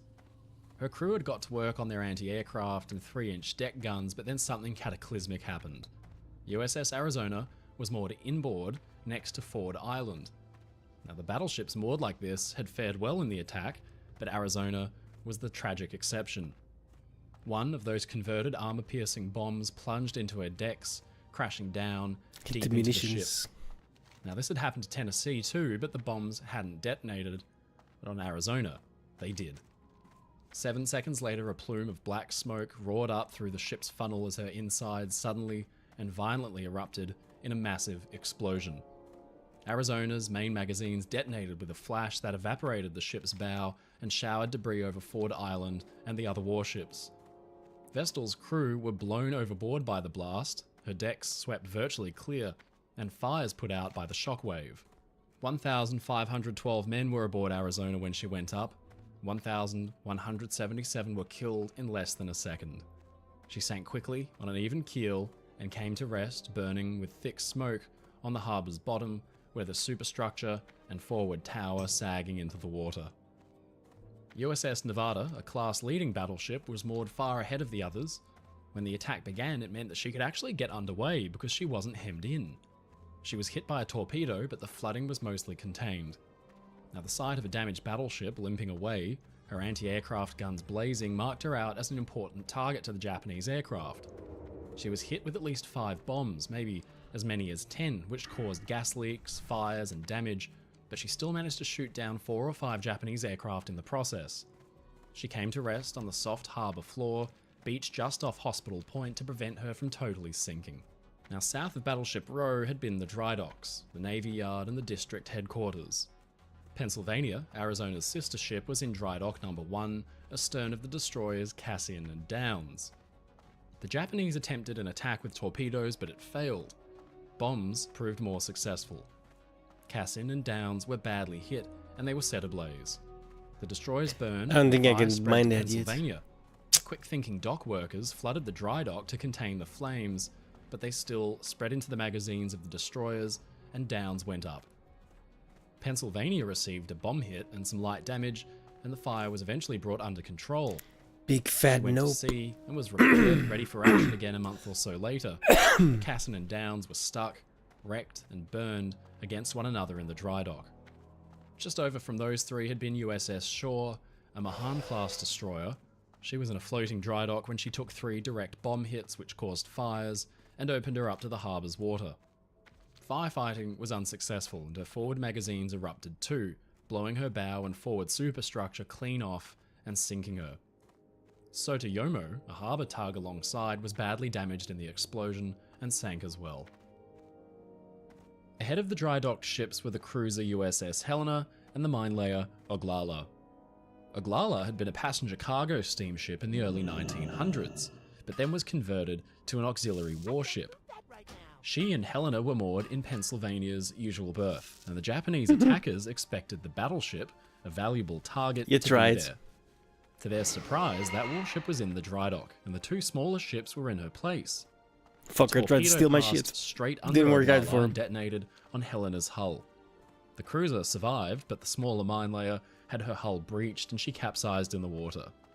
Helena was bracketed by bombs, but survived the assault with 26 dead and 6 Japanese aircraft shot down. That was the Butcher's Bill. It had been a heroic display by the Americans. The warships, their crews taken completely off guard, had jumped straight to action stations and manned their guns, managing to bring down some 30 aircraft and damaging more than 70 others. But despite this valiant resistance, the fact was, the Pacific Fleet was now in a pathetic state of disarray, with a mixed lot of sunken, damaged, burnt out, and bombed ships all tangled up with one another, and many containing trapped men inside who were still alive, but entombed within the thick steel hulls. Something had to be done, and the Pearl Harbor salvage mission would soon begin, but first there had to be a rescue. Of priority was the removal of wounded men, many of whom had become overwhelmed by the strong fumes and dense smoke from the fires. But then, terrifyingly from the capsized hulls of Oklahoma and Utah, there came the sounds of tapping. Trapped men signaling for help with tools banging against the hulls from deep inside. Within the confines of the ship's hulls, crewmen tapped out an urgent message, but they weren't confident of a rescue. The air was thick with dust and particles, and the tiny compartments were pitch black as all the lights had died. One Oklahoma sailor, Stephen Young, later recalled that we had no knowledge that any attempt at rescue was even being made until the first sounds of the air hammer were heard as dawn came over the islands. For these men, the next few days would be a claustrophobic, terrifying waiting game. Using Morse code, the trapped men inside Oklahoma guided rescuers and cutting teams from the naval yard, armed with acetylene gas torches, and they got to work, attempting to sear their way through the ship's underside and plating. But burning their way through the hull armor, which was up to 13.6 inches or 34 centimeters thick, was virtually impossible. The thinner plating on the underside was more fragile, but using the acetylene gas torches to cut through the hull here risked burning up oxygen inside the ship, where the atmosphere was already incredibly hostile, with breathable air mixed with cork particles from insulation, gas fumes, and smoke. But even worse, almost the entire underside of the warship comprised fuel tanks that might combust if touched with flame from a torch. Compressed air and manual tools were used to break apart whatever plates they could. Fortunately, the working party had a copy of Oklahoma's general set of plans at hand, and it guided their efforts. USS Maryland's commander, Captain Kranzenfelder, assisted with the operations and described the efforts to help free the men. He said lines were rigged from the bilge keel at intervals along the bottom, telephone communication was established with the Maryland, an air supply line was quickly rigged from the Maryland to the Oklahoma, strainers were removed from main Can I injections smelt and here? overboard discharge in an attempt to gain access to the engine room. Contact was established with 2 men entrapped in the evaporator pump room through a small overboard discharge connection in the hull. Food and water were passed down to these men, from information obtained from these men as to their location in the ship, and with the aid of the booklet of general plans, it was possible to determine the best locations to cut access holes in the bottom of the ship. At 8 AM the next day, December 8th, 6 men were released from deep within the ship's underside where the plating was thinnest, and the work went on.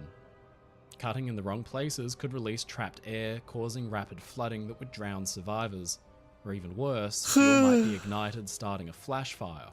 It was a dire job, but it had to be done. Banging sounds came from Utah too.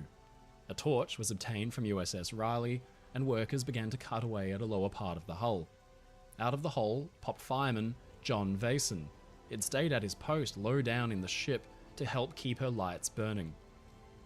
All up, from the 7th to the 9th, some 32 men were freed from the confines of Oklahoma's hull thanks to the tireless work of the naval yard men and their tools under the leadership of Hawaiian civilian worker Julio de Castro.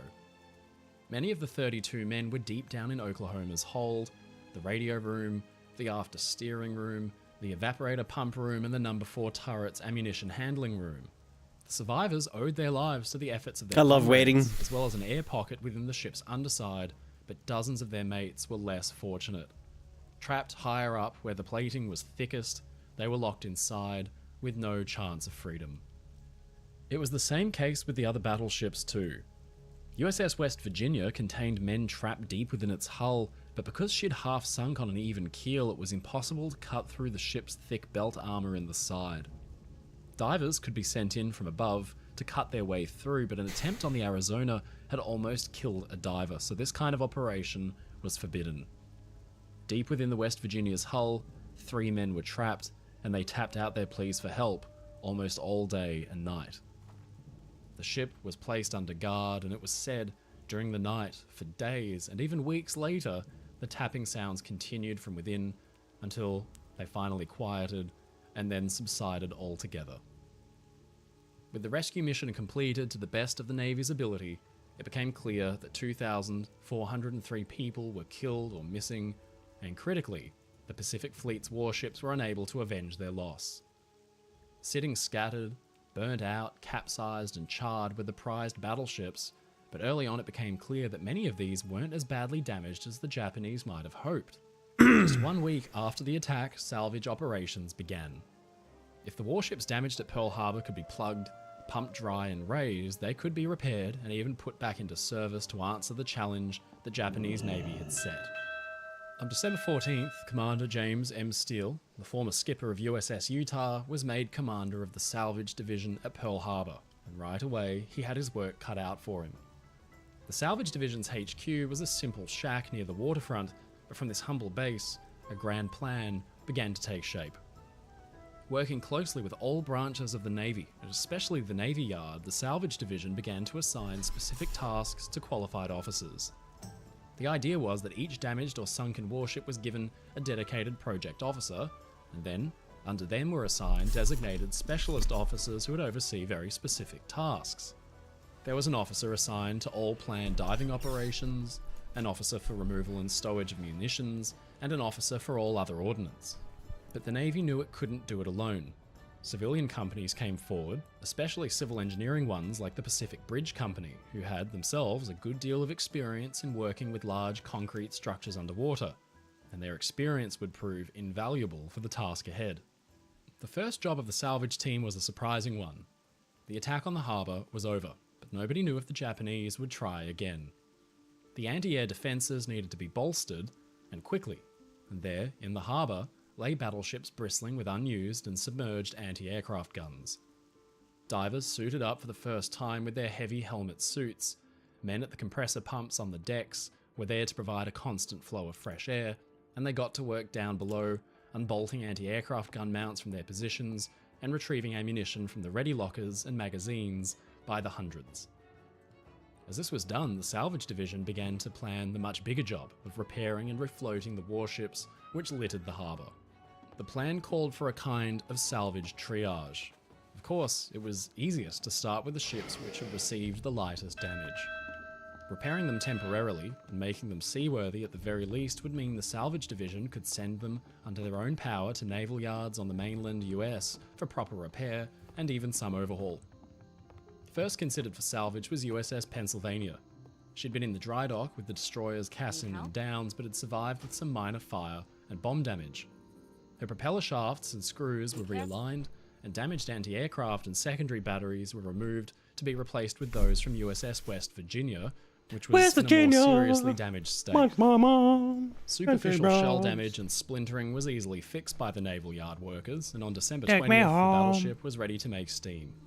She set out for San Francisco, went in for more permanent repairs, and was finished, ready for training and action on January 12, 1942, just over a month after the attack. Helena was the cruiser which had been moored in Pennsylvania's place, with the small auxiliary warship Oglala moored alongside, and now capsized. Pearl Harbor's No. 2 dry dock was new and in a state of incompletion, but it was quickly fixed up by the experienced Pacific Bridge Company, and Helena was put into it, the first ship to ever do so. The torpedo, which had blown out the ship's side and capsized Oglala, had left a sizable hole. This was patched with welded steel plates and a new pumping system which was fitted that could deal with any ingress of water on her impending journey. Helena set off for permanent repairs at Mare Island Navy Yard in California on January 5th, and by the 4th of July, 1942, the cruiser was good as new and ready for training and then combat. With the 2 lesser damaged warships clear of the harbour, the Salvage Division's attention now turned to Battleship Row, where the pride of the Pacific Fleet lay battered and broken. These battleships each displaced around 30,000 tons, and patching them, refloating them and repairing them would be a Herculean task. It's early 1942. Only weeks earlier, Japanese aircraft had roared in and done terrible damage. The men salute their fallen comrades, hundreds still trapped inside the upturned hulk of USS Oklahoma with no chance of escape. Oh, For fuck my days life. and It's weeks, fucking... Sentries guarding the wreck had tried their best to ignore the sounds of tapping coming from deep within the ship. Great. Now, Oklahoma is silent. But she would not be left there forever. Instead, an audacious plan was in place to bring Oklahoma and all the other ships resting on the harbour bed back from the dead. Immediately after the attack on Pearl, the total number of battleship tonnage left sunk rounded out at no less than 122,600 tons of dead weight. 4 battleships I need like 10 were sunk gold, but that's completely, 30 and 4 more gold were at damaged. least. Arizona's magazine had a Gold ore is ridiculously expensive right now. flame and smoke that took over 1,100 lives.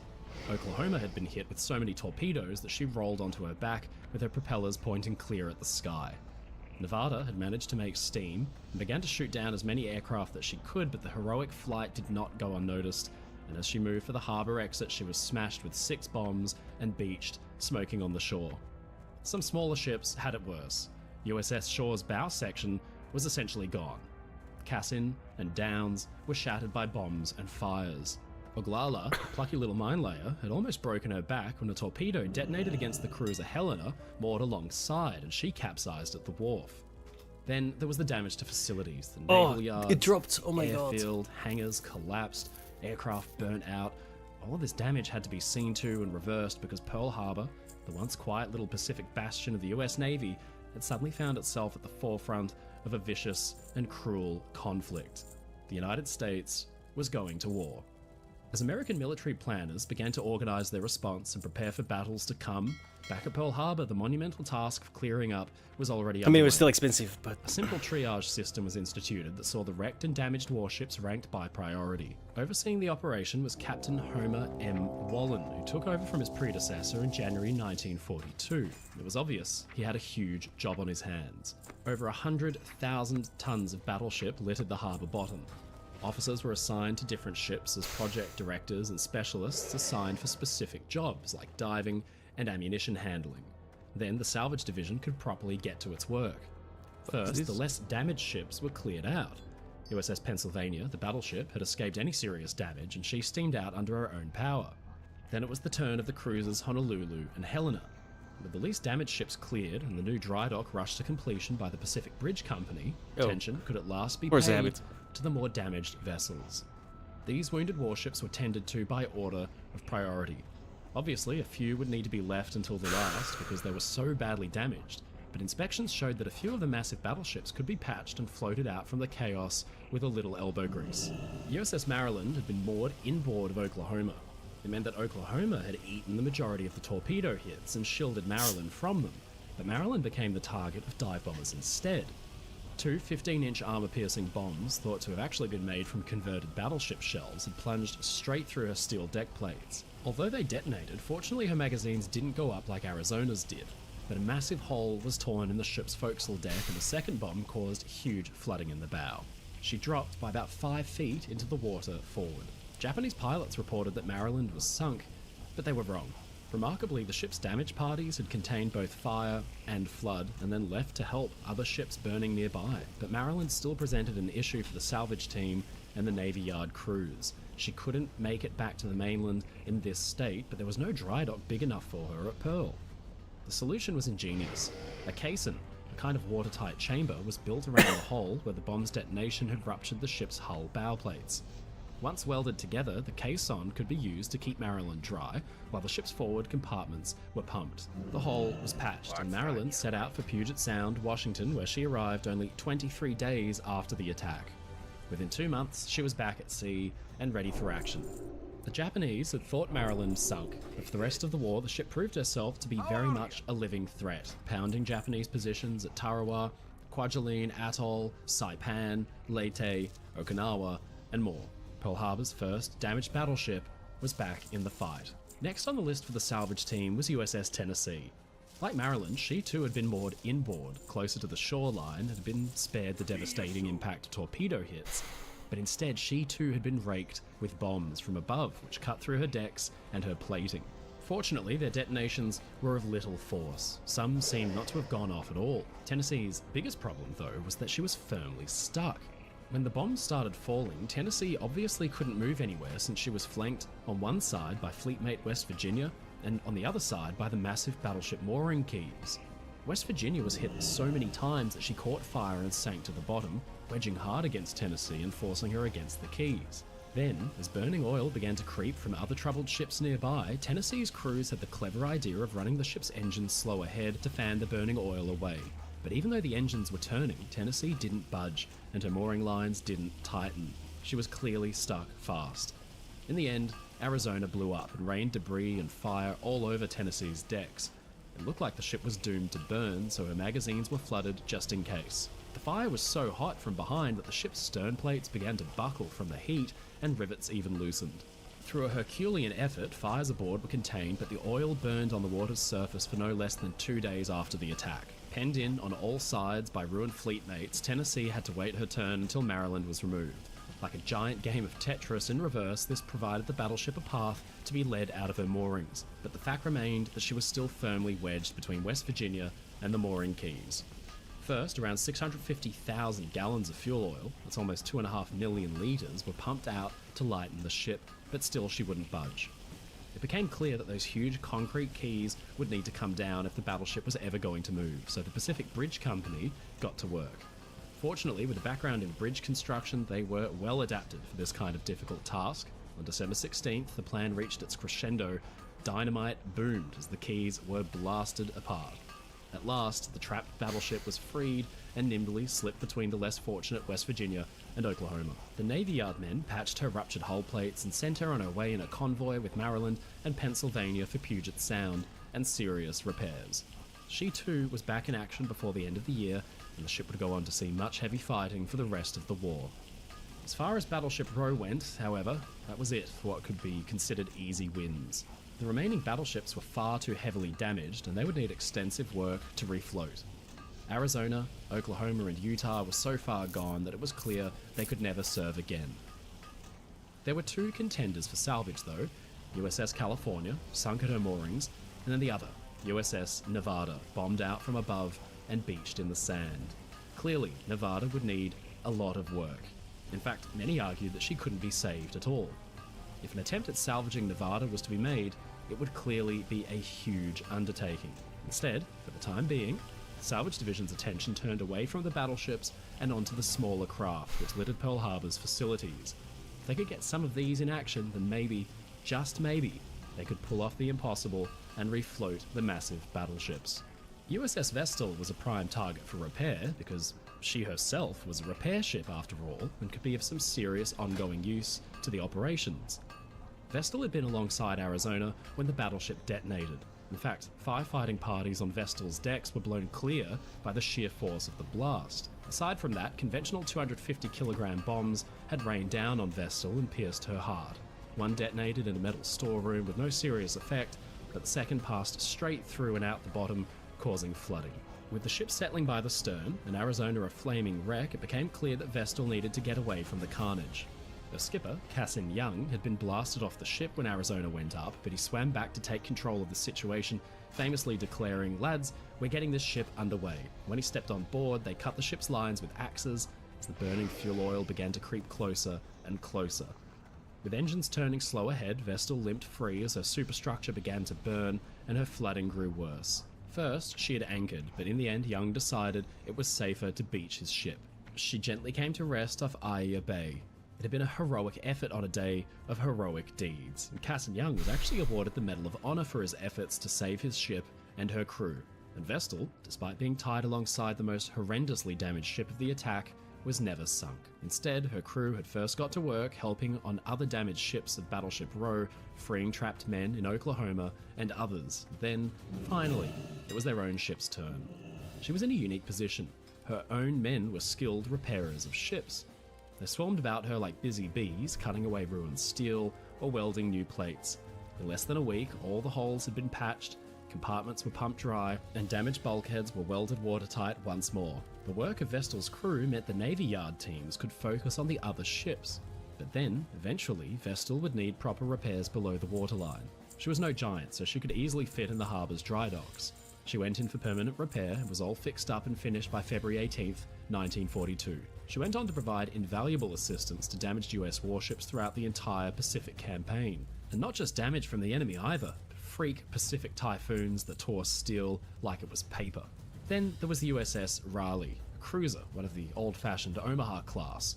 She was berthed near Utah in a mooring point usually used by the aircraft carriers, and so it was that she, an outdated design, and Utah, a training ship, came under furious attack from Japanese planes that had expected the carrier fleet. Utah had been devastated and rolled over, but Raleigh's crews were able to overcome the odds and save their ship. The old cruiser was rocked with blasts, first from 2 torpedoes which caused flooding and a list, and then from a direct bomb hit which again passed clean through and exploded below her keel. As Raleigh began to list, her men began to free loose weight on the high side to prevent a full capsize, while others manned the AA guns to keep the enemy planes at bay, destroying no less than 5. Attempts at counterflooding the ship essentially caused her list to ease, and a barge was brought alongside to stop her from rolling or sinking completely. Fortunately, tanks containing thousands of tons of aviation fuel weren't breached, and no major fire broke out. With no deaths among her crew, Raleigh had escaped serious harm, and her crew had done a mighty job of keeping their ship afloat, earning them a commendation. Like other lightly damaged ships, the majority of the repair work could be completed by the ship's own crew, along with the repair ships and tenders. Raleigh was patched up, entered the Navy Yard dry dock on December 22, and was back in San Francisco for full overhaul in February. The old girl lived to fight another day, and fight she did, bombarding shore positions and enemy merchant ships throughout the Pacific. Work continued on with the lesser damaged ships. The seaplane tender, Curtis, which had engaged a Japanese submarine during the attack and then kind of brought down an enemy aircraft after it collided with her tall crane. Bomb damage meant her repairs were only finalised in May 1942. Then there was USS Helm, a destroyer. The warship had actually made steam to patrol for submarines out of the harbour when she was attacked by dive bombers. The bombs were so destructive, even a near miss could be dangerous. Helm suffered damage from a bomb blast alongside that ruptured plating and caused flooding. The repairs were fairly simple and straightforward, and the little warship was back in action in no time. So far, the enormous workload undertaken by the men of the Pacific Bridge Company, the Navy itself, and the Navy Yard was bearing fruit. But there was an obvious reminder of the real difficulties ahead. Applying simple repairs to bomb holes and ruptured plating on destroyers was one thing, but sitting at the entrance to Pearl was the burnt-out, bomb-riddled hulk of USS Nevada. Every single ship that came and went had to steam straight past her. The same was true of California, Oklahoma, and Arizona. These massive ships were a source of pride for the men of the Pacific Fleet, but the sight of them, sunken and broken, had instead become a source of distress to the entire base. The destroyers, Shaw, Cassin and Downs, and the small vessel Oglala were all officially regarded as lost too because the damage was so severe. The same was true of the battleships California and West Virginia. They were so badly damaged that originally it was thought they could never fight again. They didn't know it at the time, but the Salvage Division, recently renamed the Pearl Harbor Repair and Salvage Unit, was about to perform a series of miracles, and these ships were going to return from the dead. USS Shaw was one of those vessels thought initially to be so badly damaged as to be a complete loss. She'd been at a floating dry dock when she took 3 direct bomb hits. The resulting fires spread out of control, and she had to be abandoned. At 9:30 AM, Shaw's forward ammunition magazines detonated in a brilliant flash. Everything forward of the number 1 funnel was effectively wiped out. The floating dry dock flooded and sank, and Shaw's bow sank with it, but remarkably her stern section remained afloat. It gave the salvage unit an idea. The bow section was cut off entirely, and the rest of the ship, virtually undamaged, was towed and moored at the nearby docks. Here, the Navy Yard men got to work on a strange project. USS Shaw got a new, temporary fake bow. It would mean that the ship could steam under her own power out of Pearl and over to the west coast of the USA for permanent repairs. It didn't matter that her bridge had just been wiped out. The ship could be steered from her emergency after steering compartments just above the rudder, and a simple platform was constructed atop her tripod mast. My money is where officers could coordinate 69.69. maneuvering. By the end of Nice. January, the new bow had been fitted, everything was rigged up, and the USS Shaw was ready for her remarkable can't voyage. see. As she left the harbour, there was cheering from the crews as they watched this first seriously damaged ship No, you can't. set to sea once No, more. you still can't. It was a minor I miracle tried. because Shaw seemed to have returned from the grave. By the summer, Shaw was fully rebuilt and ready for action once more. In August, not even a year since the attack, Shaw returned to Pearl Harbor once again, looking a brand new ship, and she was very warmly received indeed. The sight of USS Shaw gave the salvage crews renewed hopes and vigour, but it couldn't be denied that the task ahead was still enormous. They were incredibly skilled workers, divers, riveters, carpenters, but there were some jobs that were impossible to pull off. USS Cassin and Downs had been in dry dock together, and repeated bomb hits and fires had caused magazine detonations similar to Shaw. But for these two destroyers, the result was far more destructive. Cassin's hull and keel were warped beyond repair. The whole ship hogged upwards in the middle by as much as 17 inches or 43 centimetres. Downs was similarly twisted and buckled, with her bow twisted high and her stern twisted low. Repairs got underway, with holes being patched or plugged, pumps taking oil and water out, and cutters removing bent and buckled superstructure, funnels, and deckhouses. At first, it looked like Cassin and Downs might live to fight again, like Shaw had, but there was intense discussion around the viability of this. There could be no doubt that even with corrective action, the two destroyers would only ever really be suited to low-impact escort work or simple patrols. But ships' hulls back then were actually relatively simple and cheap to make. It was the engineering machinery that was complex and expensive, and inspections proved that Cassin and Downs' engines were in fine condition. The decision was made to scrap the two ships but preserve their machinery so that the engines could be fitted to new destroyers instead.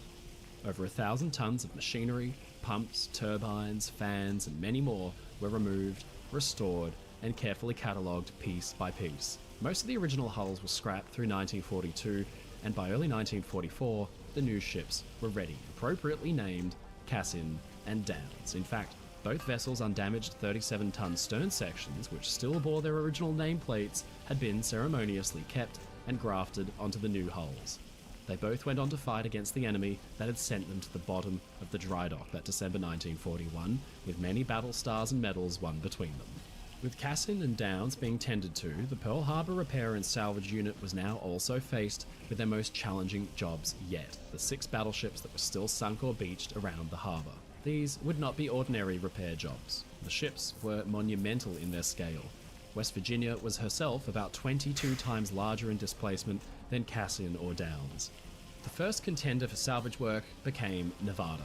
She was beached off Hospital Point at the entrance to the harbour, and while her damage was severe, she wasn't a shattered hulk like Arizona, nor was she overturned like Oklahoma or Utah. Nevada had fought like a lion.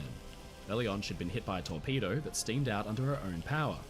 Japanese pilots attacked her furiously and scored 5 bomb hits almost all at the same time.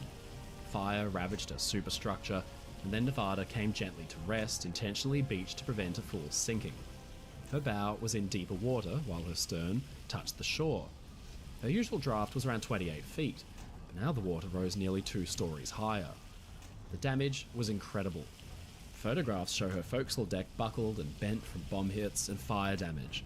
It seemed incredible that a ship so badly ruined could ever be refloated or put into service again, even despite the impressive work done to Shaw, Cassin, and Downs. Captain Homer Wallace, I was hoping to get salvage the officer, 225, remained but hopeful about Nevada. close. He thought her older style of reciprocating steam engines would be more easily salvaged than other ships' turbine electric machinery, but others weren't so sure. Admiral Chester Nimitz himself, commander of the Pacific Fleet, thought Nevada would never sail again. He had toured the harbour but found the destruction overwhelming, despite having read all the reports and briefings beforehand. "This is terrible, seeing all these ships down," he had simply said. It's easy to see why Nimitz thought Nevada was a total loss. It was up to the salvage unit to prove him wrong. Immediately after the attack, Nevada's flooding began to make her settle deeper into the water until her stern came to rest on the bottom with a slight list to starboard. Now, this was actually optimal for the salvage crews, who used anchors and lines to hold her in that position until the ship could be patched and refloated. By securing the ship in place, it meant there was no risk of her being carried off by a high tide, only to sink in deeper water and block the channel. In early 1942, crews got to work on their biggest job yet. First, the ship would need to be patched. Bomb damage forward in the hull was covered with simple wooden patches that could be driven hard up against the plating with bolts. As the compartment inside was pumped dry, the water pressure itself would then act to hold the patch in place. Other areas of damage along the hull needed more specialist attention. Skilled divers, some of the best in the world, got to work down below in their hard hat diving suits, welding over holes and fixing ruptured plate seams. They came largely from the Pacific Bridge Company, support vessels, the Destroyer Rapid Repair Unit, and even Nevada herself. It was stressful, dangerous work. The ship could shift slightly and send an unprepared diver over the side where water pressure could crush his entire body up into his helmet. That had actually happened to a diver on the Empress of Ireland back in 1914 who fell only 65 feet or 20 metres deeper. This incredible danger was faced every day through the course of no less than 400 successful dives and 1,500 hours spent underwater cutting, drilling, excavating, and dynamiting. No diver was injured or lost in the fight to get Nevada seaworthy. Soon it became clear that a huge torpedo hole needed a patch big enough to cover an area of about 48 by 25 feet, that's some 15 by 8 metres. Now this was in particular quite complex because it was a part of the ship's hull where a torpedo bulge was installed, and matching the curvature of the bilge would be tricky. Fortunately though, the overturned hull of Oklahoma provided the perfect template making opportunity because the ship was the near identical sister to Nevada. The patch was made to fit Oklahoma, and by nature it would therefore fit her sister, but this proved too large even for the skilled salvage crews to handle.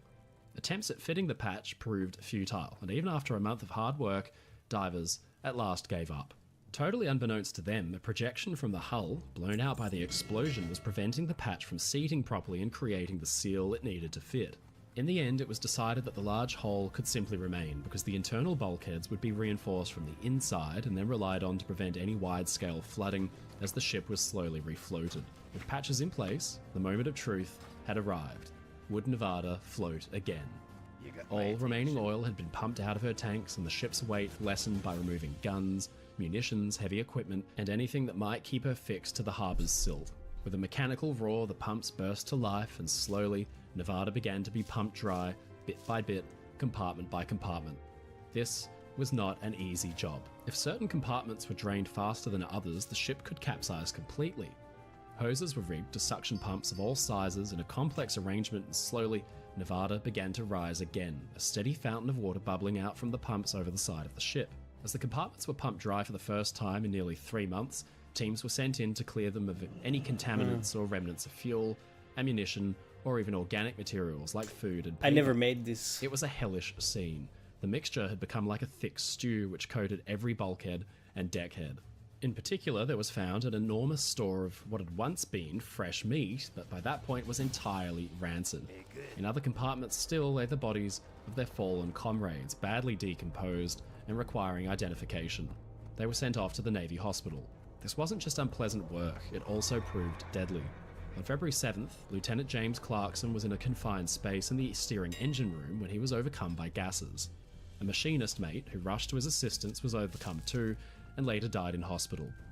Analysis showed that the gas was likely hydrogen sulfide, completely odorless and the result of the decaying organic material in water like the paper or the meat.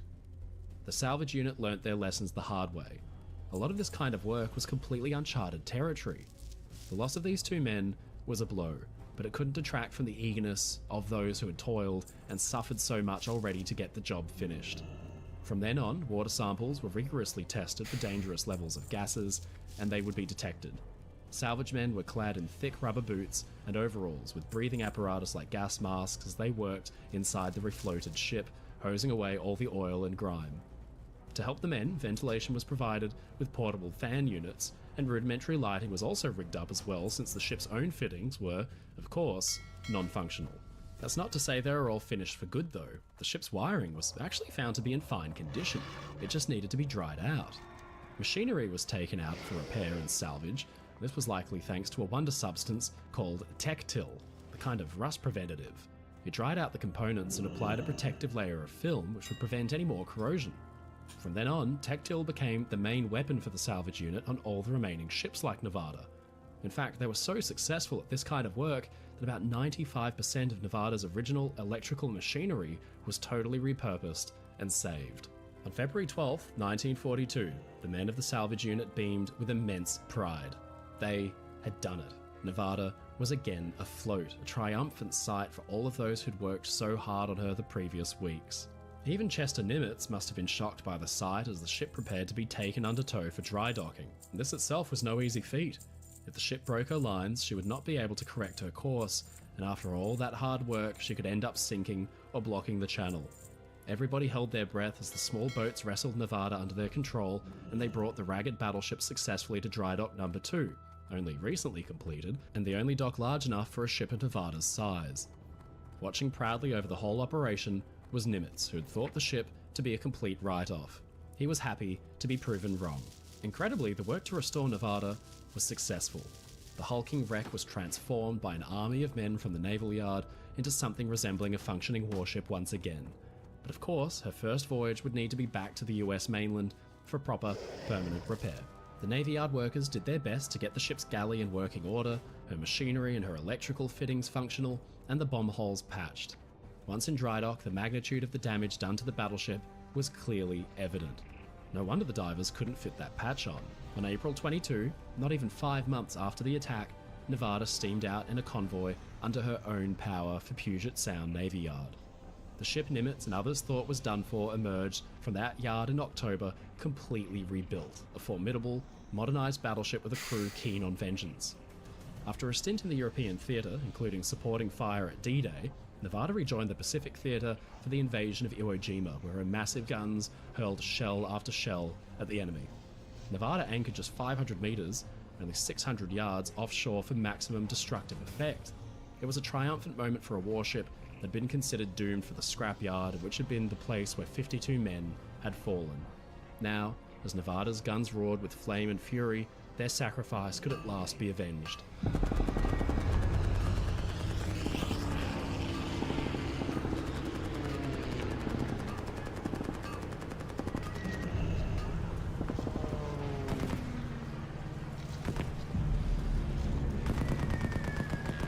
USS California had been moored in berth F3 at the very front of Battleship At the very Road, least, some distance away from her fleet. I did quite a bit First in Japanese proficiency. planes buzzed in to begin their torpedo attacks that fateful December morning.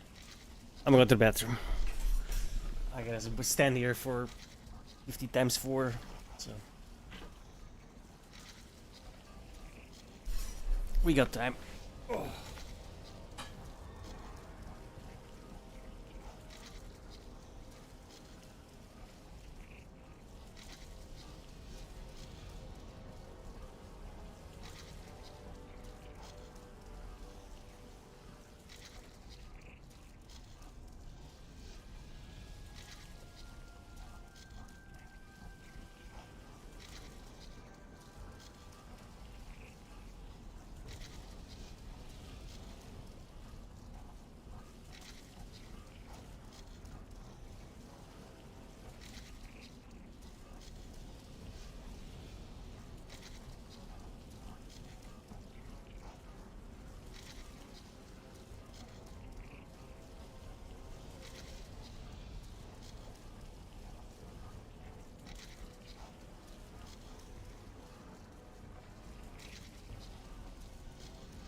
Oh, see? Told you we had time.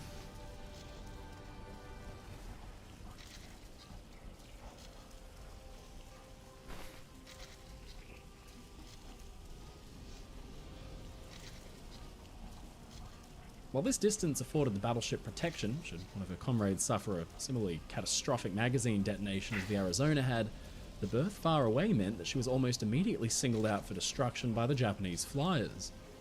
In the opening moments of the attack, at around 8:05 am, 2 torpedoes slammed into the port side of California below her impervious armor belt, the first striking forward near her bridge, while the second exploded further back almost directly under turret number 3. Both of these impacts ripped massive holes in the ship's hull and opened her up to the sea, but the flooding should have been stopped by a watertight subdivisioning. Bad luck stepped in to ensure that California sank. Most of California's extensive underwater protections and watertight compartments were rendered useless because the battleship had been left in what the Navy called Condition X-ray. Instituted in the lead up to an inspection, Condition X-ray stipulated that watertight compartments and manholes were to be left open to allow for easier navigation of the battleship's interior by senior officers and crew. But on the morning of December 7th, the men of California had little chance to transition their ship to a more secure condition, and so the battleship's critical internal defenses could not save her as she came under blistering air attack. Though California's crew had not been able to seal the battleship's watertight compartments, they had immediately rushed their battle stations, breaking out ammunition and heroically opening fire with 50 caliber machine guns and the ship's complement of 5-inch anti-aircraft guns. The men fought back valiantly against their attackers, hurling as much ordnance into the air as possible in a desperate attempt to save their ship. But for all their effort, the brave crewmen quickly found themselves running out of ammunition. The impacts from the torpedoes and the resulting flooding had knocked out California's power. The vast quantities of water rushing into her hull had contaminated the battleship's vast network of fuel lines that supplied her generators. As a result, the hoists that supplied the topside 5-inch guns were soon out of action, leaving the topside gunners with almost nothing left to shoot at the seemingly endless formations of incoming Japanese bombers. It must have been intolerably frustrating because the crew had the guts and the guns to fight back, but they just didn't have the ammo. With the ship now listing dangerously to port, California's officers quickly issued orders to counter-flood in order to bring her back on something of an even keel. This quick thinking prevented California from capsizing completely in the immediate aftermath of the torpedo attack, but as fresh formations of bombers moved in, the ship and her men were not out of the woods. Roughly 25 minutes after the torpedo strike, California shuddered under the impact of several near misses from the bombers. These substantial explosions in the water right next to her buckled and bent the hull, causing even more uncontrollable flooding through the open compartments. Just after 8:45 am, one of the Japanese bombs finally found its mark. The bomb, weighing over 1,700 pounds or just over 770 kilograms, modified from a 16-inch naval shell, punched straight through California's deck amidships and exploded deep inside, killing 50 of her crew instantly and setting off one of her anti-aircraft ammunition magazines. The resulting fire spread rapidly, and the blaze was totally uncontrollable, since the loss of power had rendered the battleship's vast array of firefighting equipment inoperative and totally useless. California was out of the fight.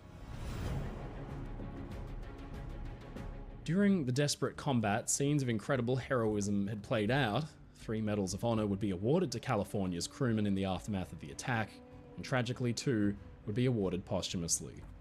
Robert R. Scott, a machinist's mate in the forward air compressor room, refused to leave his battle station as a horrid amalgamation of churned up seawater and oil rapidly flooded the compartment that supplied vital compressed air to the 5-inch mounts. His comrades begged him to leave, but Scott refused, doggedly saying, "This is my station, and I'll stay and give them air as long as the guns are going," before the rising water eventually consumed him. Further back, Ensign Herbert St. 420 Jones demonstrated remarkable courage, rescuing his fellow sailors from the noxious smoke filling California's corridors before taking over and directing fire from one of the ship's 5-inch anti-aircraft guns. As the flooding from the torpedo hits knocked out the power to the ammunition hoists, Jones wrangled together a group of men to manually haul the 55-pound, 25-kilogram shells out of the magazines themselves and up to the guns. The hit from the 1,700-pound armor-piercing bomb left him mortally wounded, and with fires spreading, Ensign Jones used his last breath to warn his comrades to keep away moments before the 5-inch ammunition magazine went up in a fireball. The only Medal of Honor recipient from California to survive the attack was gunner Jackson C. Farris. He'd been rushing to his position when one of the torpedoes impacted directly underneath, launching him right into the compartment's overhead ceiling. But despite being dazed and in severe pain, Farris worked desperately to pass ammunition to his gun, setting up another human chain to pass the ordnance up from the magazine. And when the order to counterflood came through, it was Farris who rallied his fellow sailors and directed them to make sure the orders were carried out. 2 times he was rendered unconscious by the choking fumes and the smoke, but each time he resumed his efforts to keep up the supply of ammo that was desperately needed topside, while he also braved the rapidly flooding compartments to save his shipmates. In those sort of conditions, inside claustrophobic steel compartments and rooms, every fibre of your being is screaming at you to get out and save yourself, but Farris and his comrades were able to keep their mind on the job and get it done, saving hundreds of lives in the process. Despite these men's gallant efforts, California was in dire straits, with fires spreading rapidly and her perforated hull flooding uncontrollably. Her men did what they could. But as if to make matters worse, from back along Battleship Row, a blazing inferno of burning fuel oil was steadily creeping its way along the surface of the water. Thick clouds of noxious black smoke billowed into the air and choked the brave men still left on California's deck as the flaming oil poured out of the ruptured hulls of the other stricken battleships and threatened to engulf them. With fires now all around and their beloved ship sinking out from under them, the crew were forced to finally abandon California and make for the relative safety of Ford Island. The scene that greeted them must have been simply shocking. The sight of vast plumes of smoke filling the sky as they rose up from a sea of burning oil, while their fellow sailors desperately fought for their lives amidst the carnage. It would be forever ingrained in their minds. But there was little time to dwell on it. Hurriedly, the men gathered whatever firefighting equipment they could in a determined effort to save their own battered ship. But by the time they returned, California was already listing 8 degrees over, and the massive dreadnought gradually settled into the muddy harbour bottom and came to rest. Recovery of the California was going to be a big, big job. The ship had suffered even more substantial damage than Nevada had. The 2 torpedo holes in her hull, along with the buckling and rupturing from the near misses, meant that she could not just be patched and refloated. California had also sunk in deeper water than Nevada, nearly 40 feet or about 12 meters. It meant the water around California reached all the way up to her main deck, and her charred and blackened superstructure seemed to rise up from the water almost out of nowhere. The salvage teams were going to have to pull out all the stops in order to accomplish what to them must have seemed like a minor miracle. In the days and weeks after the attack, inspection had determined that the greatest threat to California's salvage was the water that was sitting over her hull and submerging her. In order to save the ship from the scrap heap, the men were going to have to hold Pearl Harbor itself at bay. And while that may have seemed like an impossible task, that's exactly what they set out to do. Lacking the time to raise her properly up, engineers devised a clever solution. Using 4-inch thick wooden boards and sturdy angle iron, massive cofferdams were constructed around California's hull. Anchored to her shear line, that is, the curve on the top edge of the ship's hull, the dam in effect served as a vertical extension of the hull itself, like a wooden wall that jutted up and kept water off the deck. 2 of these impressive structures were built, one for the stern section, while another, possibly more important cofferdam enclosed her forepeak at the bow, which had been blown open by one of the near misses. Though impressive, the cofferdams presented challenges of their own. The first problem was that the wood itself, Documentary about Pearl Harbor while we were mining. Slabs of it inside of a sunken battleship was not an easy task. And then smelting, especially when you and consider then that engineering, divers' and now tasks running on back to the stern were encumbered by so I can clunky send more carbon bars diving over suits for more covered in thick oil that engineering. still sheened on the surface of the harbour. Secondly, it was feared that as pumping We're doing efforts the very began to boring part of the dewater game, decks, basically. the surrounding seawater would press inward now against the unsupported inside of the cofferdams and collapse the entire structure from the outside, flooding California once again and leading to even further damage. To combat this, a series of heavy-duty timber braces, similar to the kind I like used to my shore up ships war waiting to and be launched on the ship stuff. slipway, I don't know. were added to the interior walls of the dams. I'm weird that way. To hold back the immense pressure of the water from the outside. Once the cofferdams were in place, pumping began. The clearing of California's decks having check the my combined uptime. effect of lightening the ship and revealing the damage done to her top side during the attack. Early in the With the decks finally free of morning. water, divers could turn their attention to the crippled giant's ravaged hull. Oh, nice. It was quickly discovered that the California couldn't simply have her watertight compartments sealed and the water pumped out, as had been done Yeah, I gotta in Nevada. go The sign my combined damage contract to a on bow Monday, section and then below Thursday the we waterline start. from the It'll be torpedo Monday and near Thursday. this bomb 8 to was 5. considerable. With a near 40-foot, 12-meter long, 2 days a in week. places 10-foot At least I can, like, gash being slowly, blasted you out know? the side of the ship. With the option to simply button her up and pump out the water Slowly not getting being there. viable, and with the immense success of the cofferdam solution, After 4 years of decided not to working, carry I'm over a little principles apprehensive, I'm not gonna lie. of topside structures into the new versions of the underwater patches that had failed to work with Nevada. Like oversized bandages placed over massive wounds, And it's like, these you new know, a patches new were job in a new constructed from sector. the same 4-inch thick wood planks and angle iron that had been Completely used not topside. what I'm used to Each at of all. the 16-foot sections of timbering had to be curved at the bottom Well, perfectly to account for the professionally, I shape should say, of right? California's hull near a bilge section, while the tops extended well above the ship's waterline. Massive floating cranes were used to carry the You're gonna patches start over from WoW Pearl when you Harbor's get your coal money, dock, where a team Gappa? of skilled carpenters worked tirelessly. The structures were then lowered down against California's side Arena's and coming out sunk tonight. using heavy lead weights to counteract the wood's Not that natural it matters for me buoyancy, yet. before finally being bolted to the crippled warship's hull. The 5 act of fucking bolting minutes. a wooden patch 6 onto the minutes. battleship proved Fuck off. to be a monumental task in and of itself, since divers were Lots first of waiting. tasked with cutting away twisted bits of metal rent apart by the force of the explosions before Oh, damn. and drilling Yeah. holes into the ship's side, into which they would mount the heavy-duty yeah. bolts needed to support the patch's immense weight. But the divers' Yeah, that's struggle that's did not that's end not a there. good sign. Once the bolts were inserted, they would have to traverse the flooded, labyrinthine corridors of the battleship's interior to place a similar heavy-duty nut on the other end of the bolt threads and screw it shut to properly hold the patch against the hull. It was a very daunting job. California's cramped and winding passages stretched pitch black, apart from what scant illumination the gallant men's lights I have could one more provide. week of freedom. I'm The gonna danger of enjoy this it. task is difficult to overstate. So was the bravery of the men who carried it out. Look, I was upset These men, yesterday the that they notion said of simply yes leaving for the a little ship bit, sunk in the mud right? or breaking her up for scrap I don't know, was it's too just, much to bear.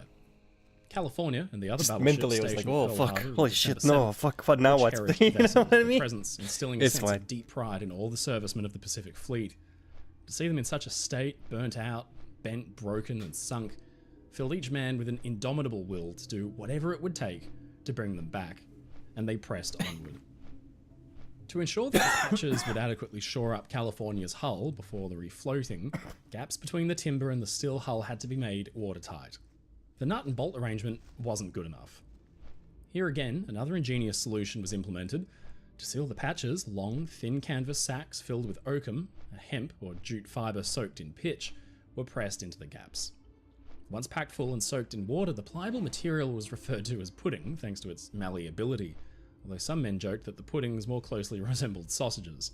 But regardless, after being wedged in between the hull and the timber, the weight of the water that had earlier threatened the viability of the cofferdam Yeah, I didn't solution really in the engage. first place, now actually worked for the salvage team, since it pressed the I said oakum what I had to sacks say. firmly enough into the gaps to form a very effective watertight seal.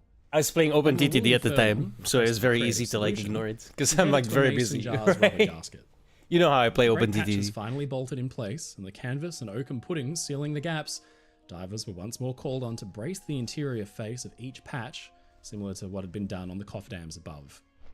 Like with those, it was feared that once the water was pumped out of California's hull, the weight of the water Bro, even the diver just exhaled smoke. Like even the diver's like, oh yeah, let's go. on the outside would cave in the wood, keeping her afloat. and send the 1940s dreadnought were crashing wild, right bro. back down to the bottom. And so, once again, the brave men were called upon to traverse California's flooded interiors, only this time dragging along cumbersome timbers and heavy steel bracing, along with all the tools and equipment required to actually build the bracing to keep the patches intact. With the patches braced and the cofferdams keeping the sea at bay, the colossal floating cranes were used to remove every major heavy bit of equipment that could be taken off to lighten the load. The battleship's huge main armament, thousands of rounds of ammunition, and even her towering basket masts. It was all taken off in an effort to lighten the lumbering monster as much as possible before attempting to refloat her. Finally, on the 21st of March, after 4 months of exhausting, grueling, dangerous work, the pumps were turned on and California began to rise from her muddy grave. I know, right? Almost immediately, there were problems. See, California hadn't only sunk in deeper water than Sheer Nevada, brass. it had also gone down on an uneven That patch shit of sea heavy as floor. fuck. This meant that as water was pumped out and the ship began to lighten, the irregular positioning caused her to develop at one point a terrifying 20-degree list. It took 3 agonizing days for California to come up from the bottom, with pumping continuing all the way until April 5th, and that's when the unthinkable happened. Bro, you should follow this guy, man. You like 1:15 ships. PM, with California Follow once this again guy. floating He's fucking finally, great. waiting He's for got a like dry so dock to many open good up. fucking. Every Another single one of his videos explosion is great. rocked the ship. It's just, I don't know. I like watching them. Thunderous boom, the massive bow patch over the near-miss bomb damage blew out. Thousands of tons just of interesting, seawater flooded you know? the spaces that the men had worked so hard to restore. The ship huh, lurched under the added neat. weight, and her bow dipped alarmingly back down into the water. Immediately, the men aboard sprung into action, rigging up 2 pumps and shutting as many doors and watertight hatches as they could. Their quick thinking saved California, as the water ingress from the loss of the bow patch would have been enough to put her back on the bottom in minutes. But with the pumps running and the hatches and doors closed, California stayed afloat, and crucially, at a shallow enough draft to actually make it into the dry dock, a fact which saved the poor divers from having to perform another miracle. With the ship saved, everyone's thoughts immediately turned to what had just happened. Of course, sabotage was immediately suspected. Pearl Harbor and the Pacific Fleet's battleships were still prime targets for the Japanese, and even before the war had started, it was feared that Hawaii's significant population of ethnic Japanese would side with their ancestral homeland in the event of war, and would either spy or commit acts of sabotage. Time for the camps. Now, with the significant explosion aboard California, it appeared Which is those what they did. fears might have some merit. But after a thorough investigation, no evidence of sabotage or any kind of explosive compounds were discovered. What was found, though, is that large amounts of fuel oil vapor, along with a high concentration of hydrogen sulfide, a gas generated from all the decomposing food, paper, and other organic materials, had created an extremely volatile mixture that had somehow found an ignition source and erupted into an explosion powerful enough to mangle deck beams and damage bulkheads. The salvage team got lucky, as even with the patch blown out, California's forward compartments now flooded again, the battleship was just barely light enough to clear the entrance to the dry dock. At last, on April 9th, 1942, USS California was gently towed into dry dock number 2. The 2 pumps still attached to her deck were gushing water as they strained to keep the indomitable giant's bow afloat. With the gates closed behind her and the water steadily pumping out, crews descended on the battleship to prepare her for the long voyage back to the United States.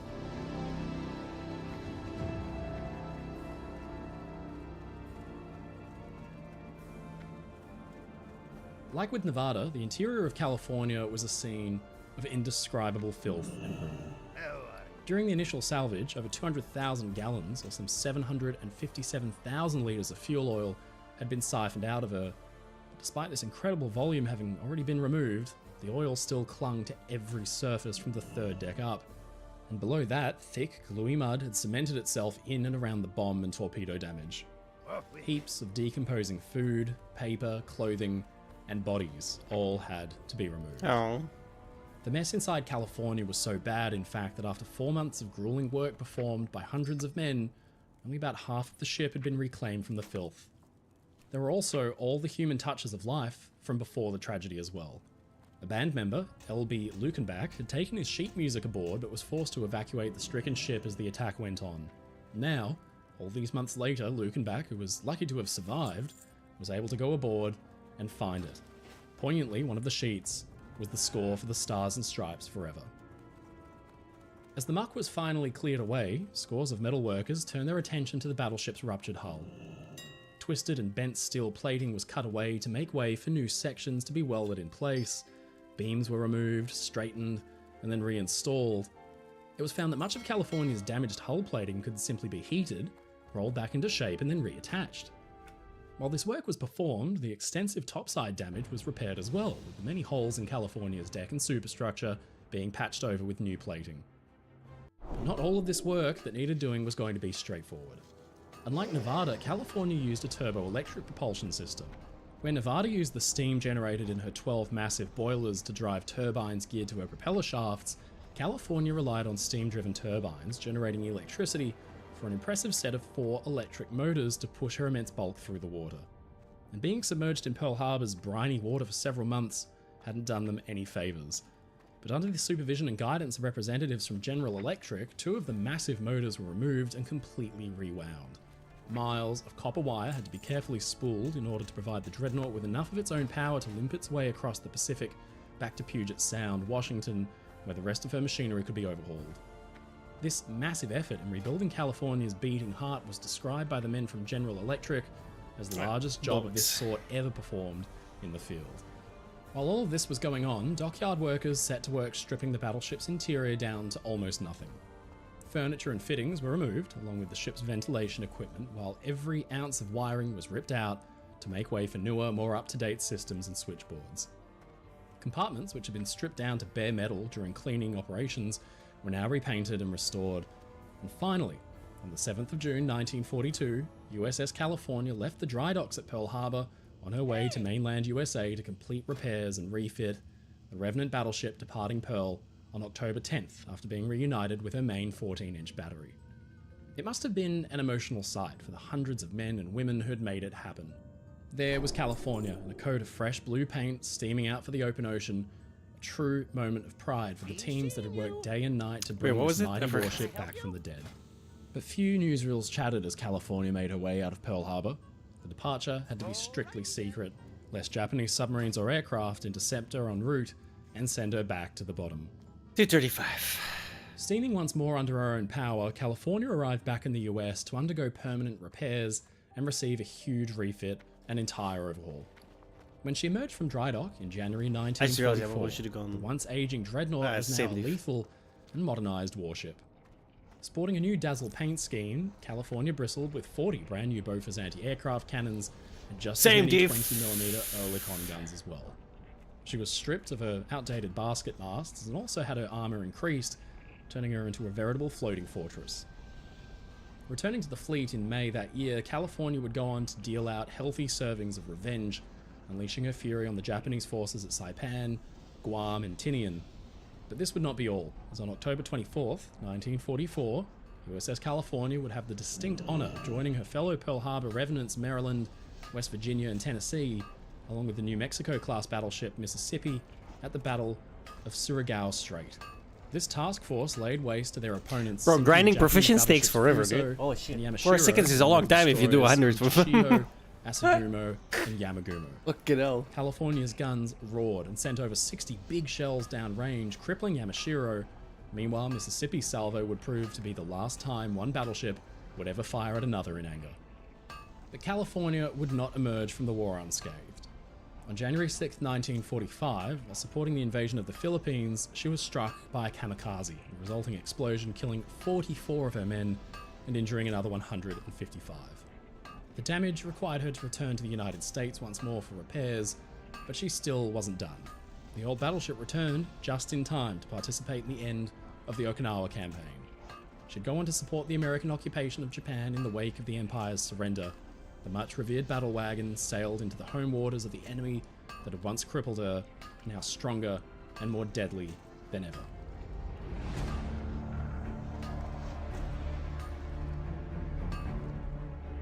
Through late 1941 and into 1942, the ships had been slowly rising. The upside with this, I'm a gnome, so I get like way more one by one. plus Each 15 had suffered an attack, skill but points not in equal, engineering. and the damage varied from ship to ship, much of it deadly. Each salvage played a crucial role in educating the division for their next job. It does help. The Hulk of the USS West Virginia would again present a unique challenge. She was the most severely damaged battleship to be saved. Moored outboard of the Tennessee in berth F6, the USS West Virginia found herself in a deadly predicament similar to her fellow battleship, Oklahoma, because she was moored directly in the firing line of the horde of Japanese Kate torpedo bombers that swooped in low to attack. During the rapid onslaught, West Virginia acted as a shield for the battleship Tennessee. She shuddered and shook from the near-simultaneous impact of no fewer than 7 Japanese torpedoes. The warheads ripped the mighty warship's side open as if it was made out of aluminum foil. A further hit would open up her bow section to the sea, while yet another one further aft would blow the massive dreadnought's rudder clean off and hurl it off the now sinking ship. But, despite the horrific damage at the outset of the battle, the crew of the West Virginia still fought valiantly. Even as fires spread rapidly both aboard the ship and along the surface of the water around her, the ship itself began to list to a terrifying angle Her guns continued to hurl ordnance up at the enemy planes still circling above. To get a sense of just how sudden and rapid the attack came to West Virginia, we turned to the testimony of Commander R.H. Hillcotter, West Virginia's executive officer and her most senior officer to survive the attack, who wrote in his report after the battle, "I was in my cabin, just commencing to dress when at 07:55 the word was passed, away fire and rescue party. This was followed about 30 seconds later by general quarters. At the same time, 07:55, the Marine orderly rushed into the cabin and announced, 'The Japanese are attacking us.' Also, just at this time, 2 heavy shocks on the hull of West Virginia were felt. It seemed as if these shocks were somewhere forward on the port side. By this time, I had reached the quarterdeck, and the ship was beginning to list rapidly to port.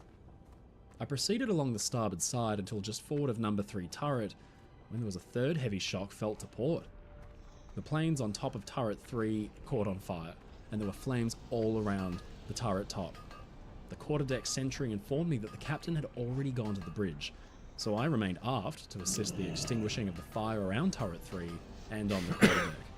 There was another heavy explosion at this time that threw me flat to the deck. During all this time, the ship was continuing to list to port, and at the time of this latest shock, I should estimate that the list was about 20 or 25 degrees. I called to the sound power telephone watch to tell Central to counter flood, but do not know whether or not this word got through. Luckily though, Hillcotter's words had gotten through to someone.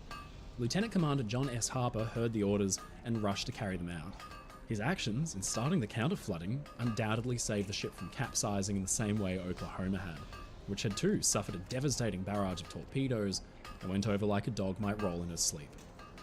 It was only the rising water in his compartment that forced the brave officer to finally abandon his post. In the melee, several bomb hits were also scored on West Virginia, which only added to the chaos breaking out all over the embattled vessel. One struck the foretop, all the way at the top of the mainmast, piercing through the thin, unarmoured section with ease before smashing down potentially as far as the second deck, where it exploded and ripped apart sections of the ship's superstructure. Another bomb struck West Virginia right on the top of her number 3 turret. The armor-piercing projectile sliced through the armoured roof of the turret, but by some miracle, it failed to detonate.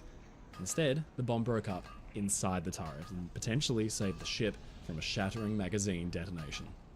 However, bomb and torpedo strikes were only the first of West Virginia's It's gonna be expensive, isn't it? The massive oil fire, fed by the ruptured fuel tanks of her fleet mates that surrounded her, soon engulfed the ravaged battleship, and while Nevada and California had been lucky enough to avoid the worst of those devastating fires, West Virginia found herself in the heart of the blaze. For 30 hours, the once mighty dreadnought burned, the heat from the fire reaching temperatures high enough to warp and buckle solid steel deck plating along an astonishing 3/4 of her entire length. Even some of her internal bulkheads deep within the hull were damaged from the incredible heat. The fires were made worse by the fact that West Virginia was almost fully fueled, her cavernous tank sitting at about 70% capacity on the morning of the attack. It was rapidly becoming clear that the damage control crews, despite their heroic efforts in saving the ship so far, just couldn't suppress an inferno of that scale. And so the order was given reluctantly to abandon ship. Surviving crew and officers leapt into the oil-coated water, some making their way to the neighbouring Tennessee to aid their embattled comrades, while others swam for Ford Island to join other survivors there in helping the wounded and those fighting the fires from land in any way they could. There's no way that sells, but let's give it a try. Salvaging the burnt-out and blasted open giant would be no easy feat, though by now, after the successful raising and recovery of the Nevada and California, the men of the salvage team were not going in blind. Initial dives on the hull revealed the extent of the underwater damage, and it became very quickly clear that a far greater patch This is where it ends California for would be now. needed in order to refloat West Virginia. And there would certainly be no getting lucky like they had done with Nevada, which had been refloated without its so-called big patch. Most of the battleship's port side was blasted open, so it was decided that one massive, nearly 150-foot-long patch would be constructed in sections and installed along the battleship's midsection where the damage was the most severe. while a second, smaller patch would be used to cover the damage from the forward torpedo strike. But for the hit towards her rudder at the stern, it was determined that this kind of damage could actually go unsealed, that simply closing the watertight doors and the bulkheads and isolating the damage would be sufficient to get her off the bottom. Using their experience, gained from months of grueling work on the California, it was decided to again employ the highly successful cofferdam style of patch now on West Virginia. With a plan in place, the experienced work crews set about in earnest. Patches were constructed in smaller 13.5-foot sections, which could then be lowered into the water with the assistance of heavy lead weights and placed next to those that had gone before. Though quickly, divers ran into a problem, since the damage to West Virginia's hull above her armoured belt was so devastating there just wasn't enough material left on which to bolt the massive cofferdam structures to begin with, and what was left could hardly be considered battleship hull anymore at all, thanks to the twisting and the mangling from all those violent explosions. To remedy this, and give something to secure the patch sections too, the team employed a very simple but brilliant solution. Heavy-duty 10-inch wide H-beams were bolted vertically to the warped but intact armoured belt. Spaced every 8 feet, the beams could then be braced horizontally to provide a sufficiently strong frame to which the patches could then actually be mounted. But this wasn't the only challenge faced by West Virginia's salvage team. The size of the giant main patch meant that the same techniques used on the California to seal the gaps between the cofferdam and the hull just wouldn't work. On that ship, smaller cofferdams had been employed to seal off individual torpedo hits, which had been sealed with long canvas sacks filled with pitch-soaked jute fibre called puddings. Once waterlogged and stuffed in between the hull and the patch, the simple devices acted like a kind of gasket that prevented water from flooding back into the vessel when she was pumped out dry. Onwards to West Virginia, Tanaris. though, since the damage was See if one we can't find giant some hole mines. caused by multiple warheads detonating in roughly the same area, it was decided instead to use concrete to seal up the bottom of the battleship's massive bandage. Using the Tremie method, a technique in which concrete can be poured underwater using vertical pipes, over 650 tons of a special underwater concrete mix was poured in. With Tremie pipes installed every 10 feet, the special mix developed by the Pacific Bridge Company for constructing dry docks was poured to depths of around 4 feet along the bottom length of the entire patch. With the hull sealed, the men could then set about lightening the massive dreadnought in preparation for refloating. 800,000 gallons, or over 3 million litres of heavy fuel oil was pumped out of West Virginia's tanks, while over 40,000 gallons, or 150,000 litres of loose oil, was skimmed out from her interior and off of her decks. Ammunition, food stores, and fittings were also stripped, while 2 Japanese bombs that had failed to explode were also carefully removed and sent away for evaluation. The ship's food stores included thousands of pounds of beef and dairy products, the removal of which was a particularly horrendous task considering the battleship had been submerged in oily salt water and left to bake in the beating Hawaiian sun for months.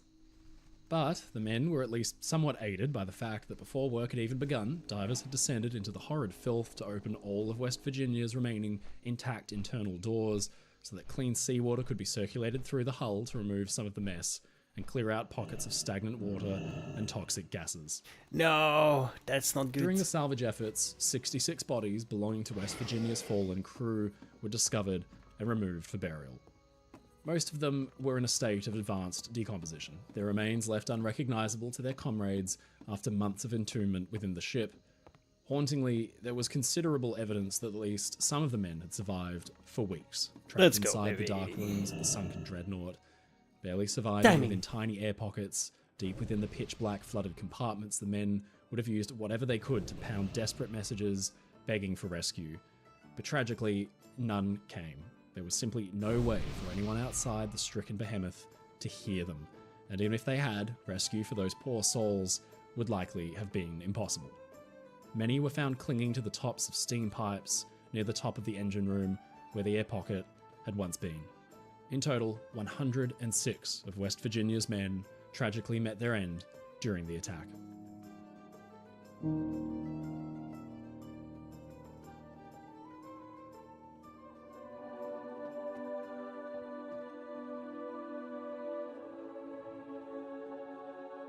Finally, on the 12th of May 1942, after months of yet more exhausting, dangerous work, West Virginia began to rise from her watery grave. Though almost immediately it was found that the water being pumped out of West Virginia was nearly equal to the amount flooding back in. Even though the massive cofferdams were working as intended, the Dreadnought's hull was in such a sorry state after that immense beating it had taken that a combination of loose rivets, small shrapnel holes, burst seams, and other random damage had turned West Virginia's hull into something more resembling Swiss cheese than a proud warship. So once more, the gallant divers were sent down with their tools to patch up the myriad holes and rents in her side, and 5 days later, on the 17th of May, the water levels within the battleship finally began to fall. But, as the water was pumped out, a serious concern began to arise that once the battleship was fully refloated, there was a risk that she might suddenly capsize and be lost once more to the harbour bottom, but this time for good. With so much of her hull blasted apart, the ship's weight was terribly skewed to one side. As the water was pumped out of the massive void where her hull used to be, the growing air pocket meant that the battleship was far more buoyant on one side than the other. There was also the fear that with all of the water removed, the immense weight of the sea would This is cave making me in the wanna massive play cofferdam and U-boat. everything would be lost. One patch had been blown out on California when a mix of fuel vapor and toxic gas had built up and ignited, but luckily on that ship, crews were able to seal off the damaged section and keep the battle wagon afloat. If a similar incident happened to West Virginia, and her giant patch suddenly failed, no amount of heroic effort would save her from crashing right back down to the bottom. Anxiety began to mount, because when West Virginia was refloated, there was just no dry dock space available for her, meaning the huge warship was forced to sit idly by and wait, while the immense pressure of the water pressed in on her fragile patches. Even though the cofferdam was braced from the inside, just like had been done on California, the length of time the structures were subjected to the crushing force of the sea caused serious concern. The issue was that California was still occupying dry dock too, and she couldn't be moved until her repairs were completed. West Virginia simply had nowhere to go. In an attempt to mitigate the risk, several spare patch sections were held in reserve aboard one of Pearl Harbor's massive floating cranes, while teams of men were stationed aboard the battleship to operate the sea valves for counter-flooding should the hull become breached. At least then, it was hoped that West Virginia would settle on something of an even keel and the team could just try to refloat her again, instead of rolling over like Oklahoma.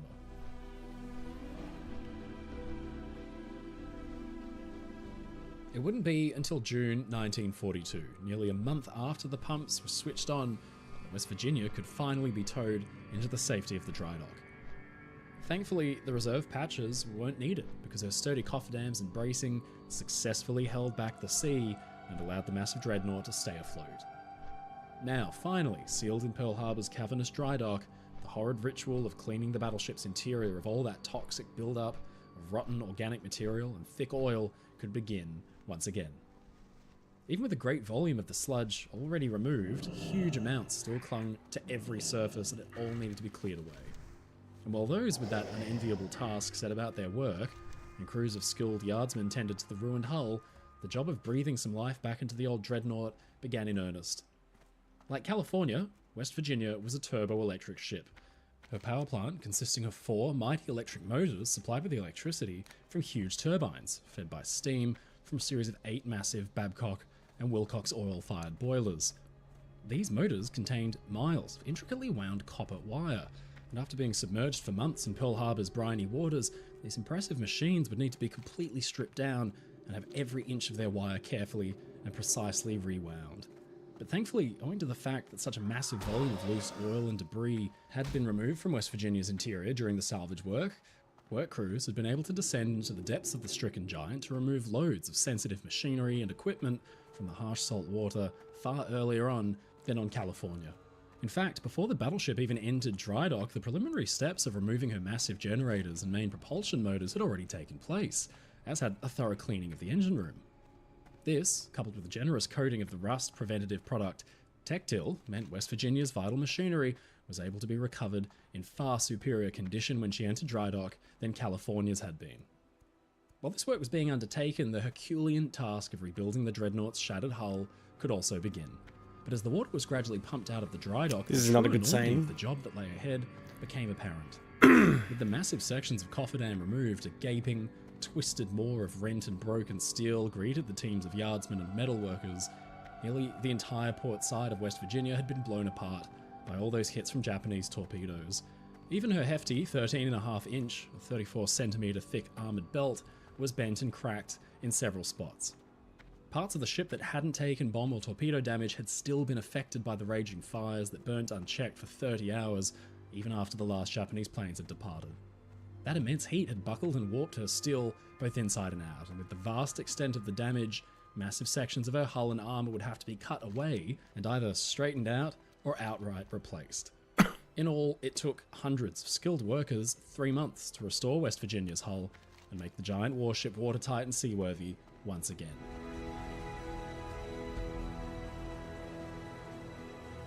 With dry dock work completed, West Virginia was removed and left pierside, while further work to the battleship's interior spaces was carried out.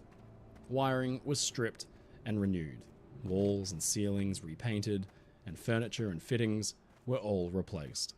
It wouldn't be until May 1943 that this work was finished, and finally the mighty battleship could set out for Pearl under her own power once again and make for the Puget Sound Navy Yard in Bremerton, Washington. Here, like Nevada and California, West Virginia would undergo final repairs and receive an extensive overhaul and modernization. She would emerge from the yard in July 1944, a completely new ship, far deadlier and even more effective than before. From there, West Virginia rejoined her comrades in the Pacific Theater, exacting revenge at Mindoro, Lingayen, Iwo Jima, and Okinawa had also taken part in the Battle of Suragawa Strait.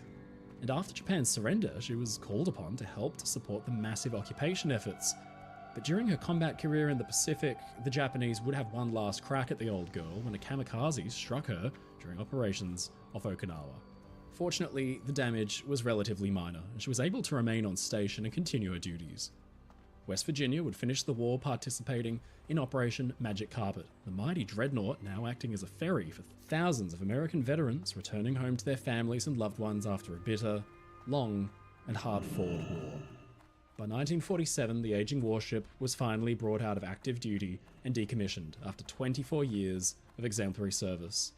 And in 1959, the mighty West Virginia would finally meet her fate in the scrapyard, the oxy torches of the yard workers completing that final destruction the Japanese armed forces had never achieved. So far, all the battleships had been returned to service. What remained was essentially a graveyard of overturned and shattered warships. At Battleship Row, the upturned hull of the Oklahoma sat conspicuously in view as the men toiled away on the other ships. The side of her propellers sticking helplessly out of the water, while her superstructure lay smashed against the harbour bottom, was a stark and painful reminder of what had happened on the day of infamy. Hers would be the largest and the most difficult salvage of them all, and the effort would require the skills and expertise of some of America's best and brightest engineers. On the morning of the attack, This is gonna be a big fat Oklahoma had zip gone on battle mining, I stations, think. just like the others around her. It's getting men too racing late, topside, quote unquote. breaking out 5-inch shells and belts of 50 caliber ammunition. She'd fought back valiantly at first, but she was astride of Maryland on the outer mooring, and her long, thick hull presented a perfect target for Japanese Nakajima B-5N torpedo bombers. Almost immediately, a heavy barrage of torpedoes smashed into her side, ripping her armored hull apart like wrapping paper. In fact, the exact number of torpedoes that struck the Oklahoma has never been definitely verified, but it's thought that between 5 and 7 torpedoes struck during just the opening moments of the attack. It was an unprecedented, devastating blow. Almost immediately, Oklahoma took on a massive list as water thundered into her broken hull. Within minutes, the battleship had heeled way over to a frightening 35 degrees and continued to slip further and further. It was quickly becoming obvious that the mighty warship just wasn't coming back, and the order to abandon her was promptly issued and passed to the crew as they desperately scrambled out of hatches and gun ports to escape the rapidly advancing flooding. Men poured over the rolling side of the battleship, plunging into the water, and some swam to the safety of Ford Island, while many made for the Maryland moored alongside to assist her gunners in the fight against the marauding Japanese aircraft that still filled the sky. Those who landed on the island quickly set up a collection point for casualties and sent those who arrived uninjured to help in putting out the rapidly spreading oil fires. But as her superstructure settled into the mud, more than 450 crewmen found themselves trapped within the upturned hull, fumbling around in the pitch dark as a horrid mix of water and spilled oil quickly overtook the 230. few I need remaining air 230. pockets. Frantically, the men picked For up 3 whatever they cylinders. could, desperately banging So on the even if I battleship's see hull one, I with can't even wrenches mine and it. hammers, tapping out SOS signals in a last-ditch attempt to call for help. Stuck inside the sunken hull, the men trapped had no way of knowing if rescuers had heard their SOS at all, and without a way to effectively talk with the outside world, they were forced to sit in the choking darkness and wait. Oh, but it can be emitted as As it turned out, someone had heard. Julio de Castro, a civilian working at Pearl Harbor's naval yard, heard the sounds of clanging from within the capsized hulls. Knowing this could only mean one thing, he quickly gathered his fellow yard workers and set about trying to open up the Oklahoma's hull to free the trapped sailors. Working with Commander E.P. Kransfelder from the Maryland, who had managed to find a booklet of general plans for the two near-identical sister ships, De Castro and his team worked with pneumatically powered chipping tools fitted with heavy-duty chisels to break into the capsized hull. De Castro and his men worked through the night, the still-burning Arizona lighting up their work area as they desperately toiled to rescue as many men as possible before their oxygen ran out. After hours of backbreaking work, one by one, the beleaguered sailors of Oklahoma that could be reached were pulled out of their would-be tomb. When one of these sailors told De Castro that several men were trapped in an adjacent compartment, the yard worker simply replied, "We'll get him out." For an hour, fellow dockyard worker Joe Bulgo worked on the bulkhead in the rising water. He made 3 cuts before calling out, "Look out for your hands, boys." And he set about smashing the wall the rest of the way down with a sledgehammer, freeing 10 more men. All in all, 32 of Oklahoma's trapped sailors were rescued by De Castro and his brave crew of yardsmen.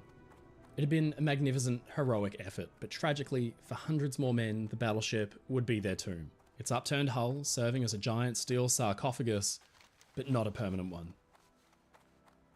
In the wake of the rescue attempt, attention eventually had to be turned to the ship itself. It was clear that Oklahoma was in a very sorry state, though the full extent of the carnage was unknown since her damaged sections were largely inaccessible thanks to either being blocked by the ship itself or buried in the mud. With her hulk resting firmly on the bottom, salvage teams left Oklahoma to rest for the time being. There was little hope that the old girl would ever see service again, and with California and Nevada providing far more hopeful prospects for salvage, workers' efforts and Pearl Harbor's limited resources were committed to see these ships restored instead.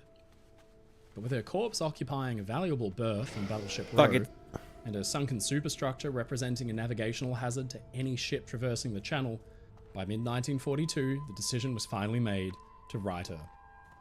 Getting Oklahoma onto an even keel was an even greater undertaking than the salvage of either California or Nevada, and once more the skilled men of the Pacific Bridge Company were vital in its success.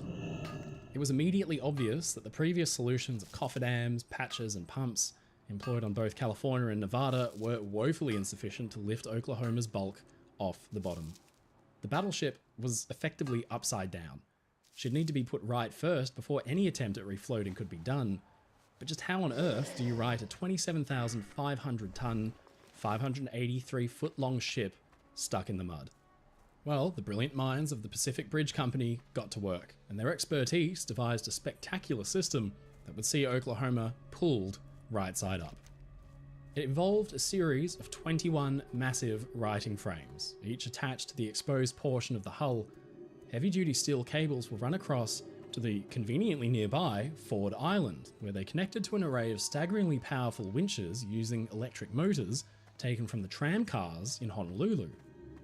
In theory, as the winches got to work, the cables would slowly be wound up, lifting Oklahoma's exposed side over and righting the ship. But with over 27,000 tons of steel to shift, it was a very dicey proposition. To ease at least some of the strain on the whole arrangement, as much fuel and ammunition as possible was removed from Oklahoma, while divers ventured inside the wreck to close as many doors and hatches as they could to allow air to be pumped into undamaged sections and create pockets that would lighten the ship even more. Thousands of tons of crushed coral was even placed under Oklahoma's bow to provide something for the ship to roll against. Those guys are all nuts, by the way. Holy fucking shit, dude. Like, some sort of soft mud that had diving in those days, you're out of goddamn mind. System designed and set up within months. March 8, 1943. Hell, diving now, you're out of your goddamn mind. And ever so slowly, the once mighty dreadnought was hoisted upright.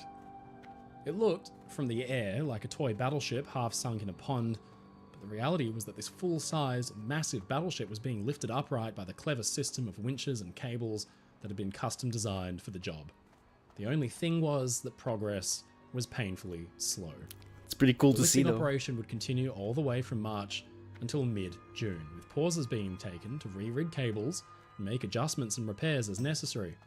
And as the battleship slowly crept its way onto an even keel, the catastrophic extent of the damage was gradually revealed. Once more, a series of huge patches were constructed to seal the rent-open hull, while large air-filled pontoons were strapped to her sides to aid her buoyancy. The lessons learned from all the previous salvages proved invaluable, as the now experienced teams set to work refloating the battered warship. At last, in mid-June 1942, they'd done it. Oklahoma Fucking hate was mining, upright dude. Like, and afloat. fuck. It had been an engineering triumph, but it still presented a tragic sight. The once proud battleship reduced to little more than a dented, rusted hulk, but the job had been done.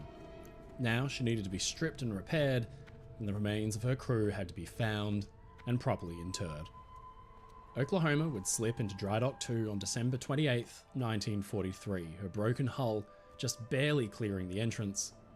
Here, crews set about sealing up the rents in her hull, cutting away mangled steel and replacing it with welded plates to make her watertight once again.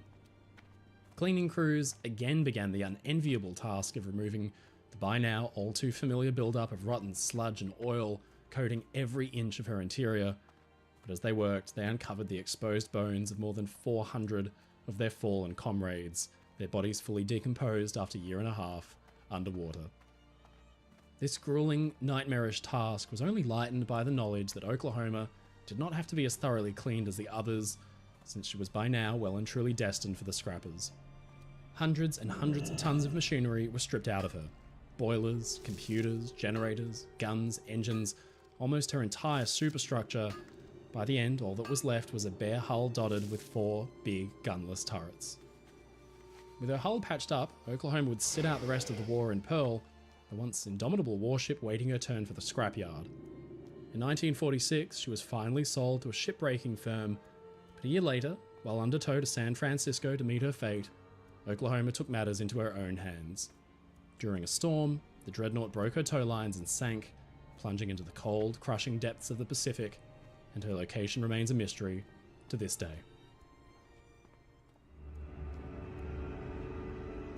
USS Arizona was moored directly behind USS Tennessee on December 7th, 1941.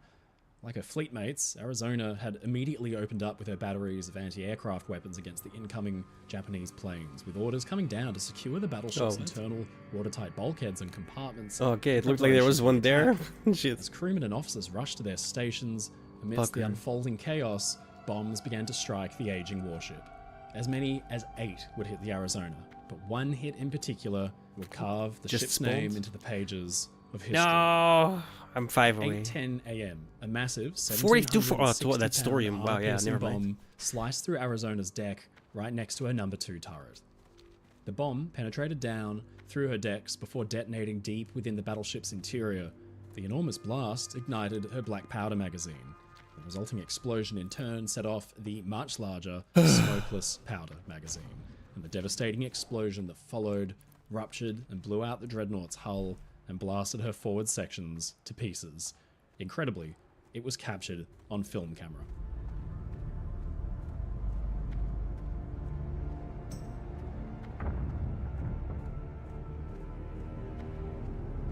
Her sturdy hull and stalwart armor was simply no match for the immense release of destructive energy from within.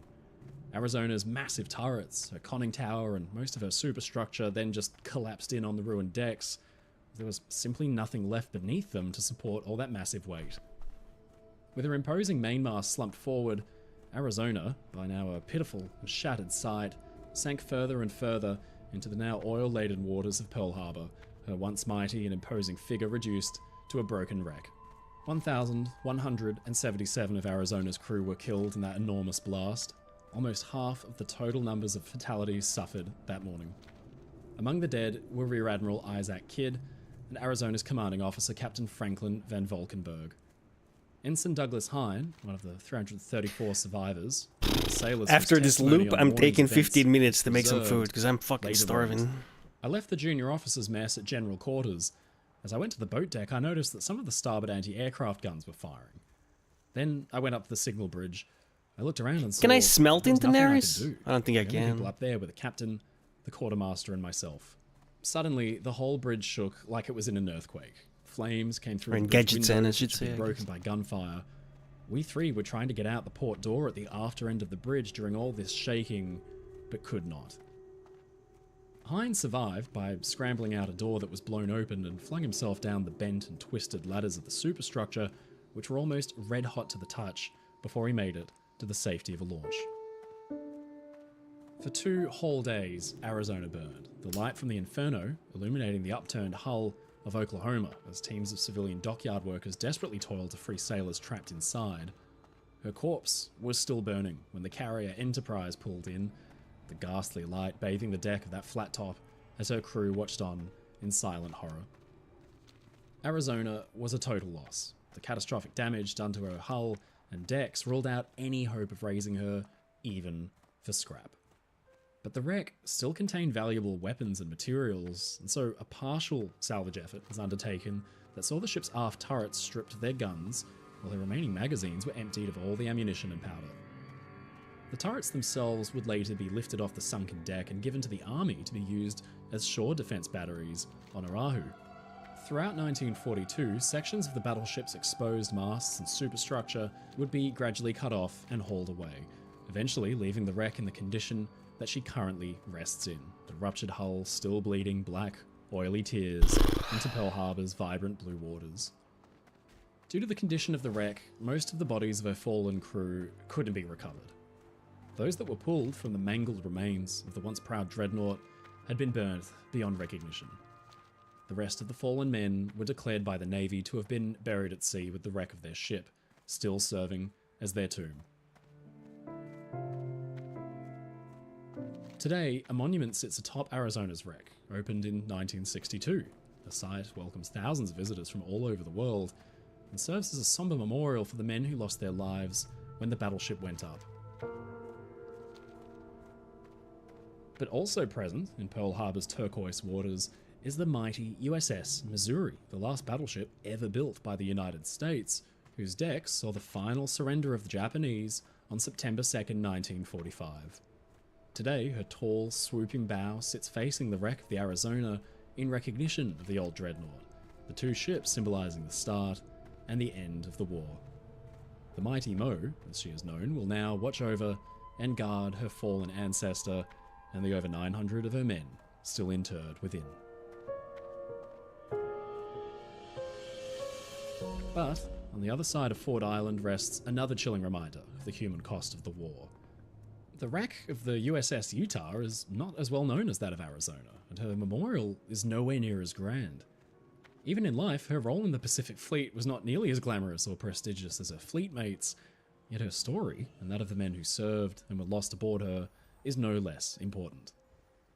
Commissioned in August 1911, USS Utah was the second and final ship of the Florida class, and she was the oldest battleship present at Pearl Harbor the morning of the attack. Moored between the cruiser Raleigh and the cargo ship Tangier, Utah was totally exposed as waves of torpedo bombers came in low on their runs. Unlike the ships moored on the other side of Ford Island, Utah wasn't technically a battleship anymore. In 1931, she had been stripped of her main armament, 12-inch guns, and converted for use as a target ship. She was subsequently redesignated BB-31 to AG-16. But though she was stripped of her main armament, Utah still bristled with a wide variety of anti-aircraft guns. As part of her role as a training ship, Utah was equipped with these weapons to train new gunners. But sadly, on the morning of December 7th, 1941, Utah would have little chance to put her remaining weapons to use. In the opening moments of the attack, 2 torpedoes would rip open the former battleship's hull. The resulting flooding quickly overwhelmed the aged ship's compartments, and she began to roll. There was no time to counteract the rapid flooding like they had done with West Virginia. She was simply going too quickly, so the order to abandon ship was given. Most of Utah's men made it to safety as the ship settled upside down on the harbor bottom. Tragically though, 58 of them would not make it out alive, and 54 still remain entombed within the wreck. That number would likely be one higher if it weren't for the efforts of machinist S.A. Szymanski from the USS Raleigh, who heard tapping coming from the upturned hull. After assembling a team, Szymanski scrounged a cutting torch and set about searing open the hull plates. Szymanski and his small volunteer team succeeded in rescuing fireman second class John B. Vasson from his would-be grave. It wouldn't be until 1942, though, that preliminary dives would be conducted to assess the state of Utah's wreck. It was found that the ship was stuck firmly in a muddy patch of sea floor and was in a stable enough condition to begin efforts to retrieve all those valuable items from within the upturned hull. With torches in hand, holes were cut into the exposed sections of Utah's hull, and divers set about removing thousands of rounds of valuable anti-aircraft ammunition. It was slow going because the men traversed the upturned ship through all those claustrophobic corridors and twisted metal. Even in compartments that had been pumped out, danger still lurked around every corner because buildups of lethal hydrogen sulfide gas threatened to kill any man not wearing a respirator. By February, thanks to the increasing danger of venturing deeper and deeper into the wreck, efforts to retrieve anything of value from Utah were stopped. Utah, once a proud battleship that had taken part in the American occupation of Veracruz and ferried President-elect Herbert Hoover around South America, was left to rust in Pearl Harbor's salty water for a full year before efforts to even salvage the old dreadnought were picked up.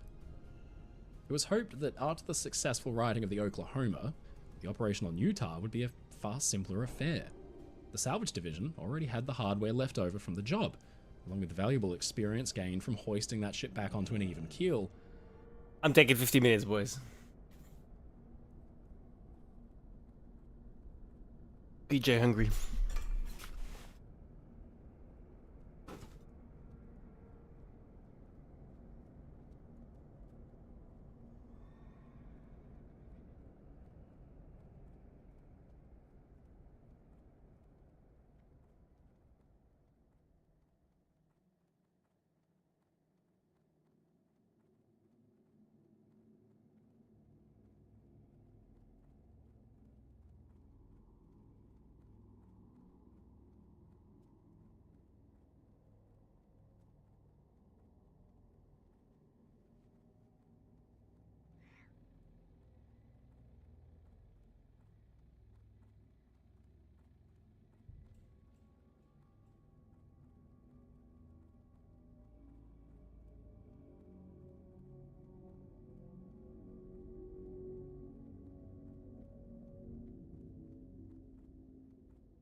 Hmm.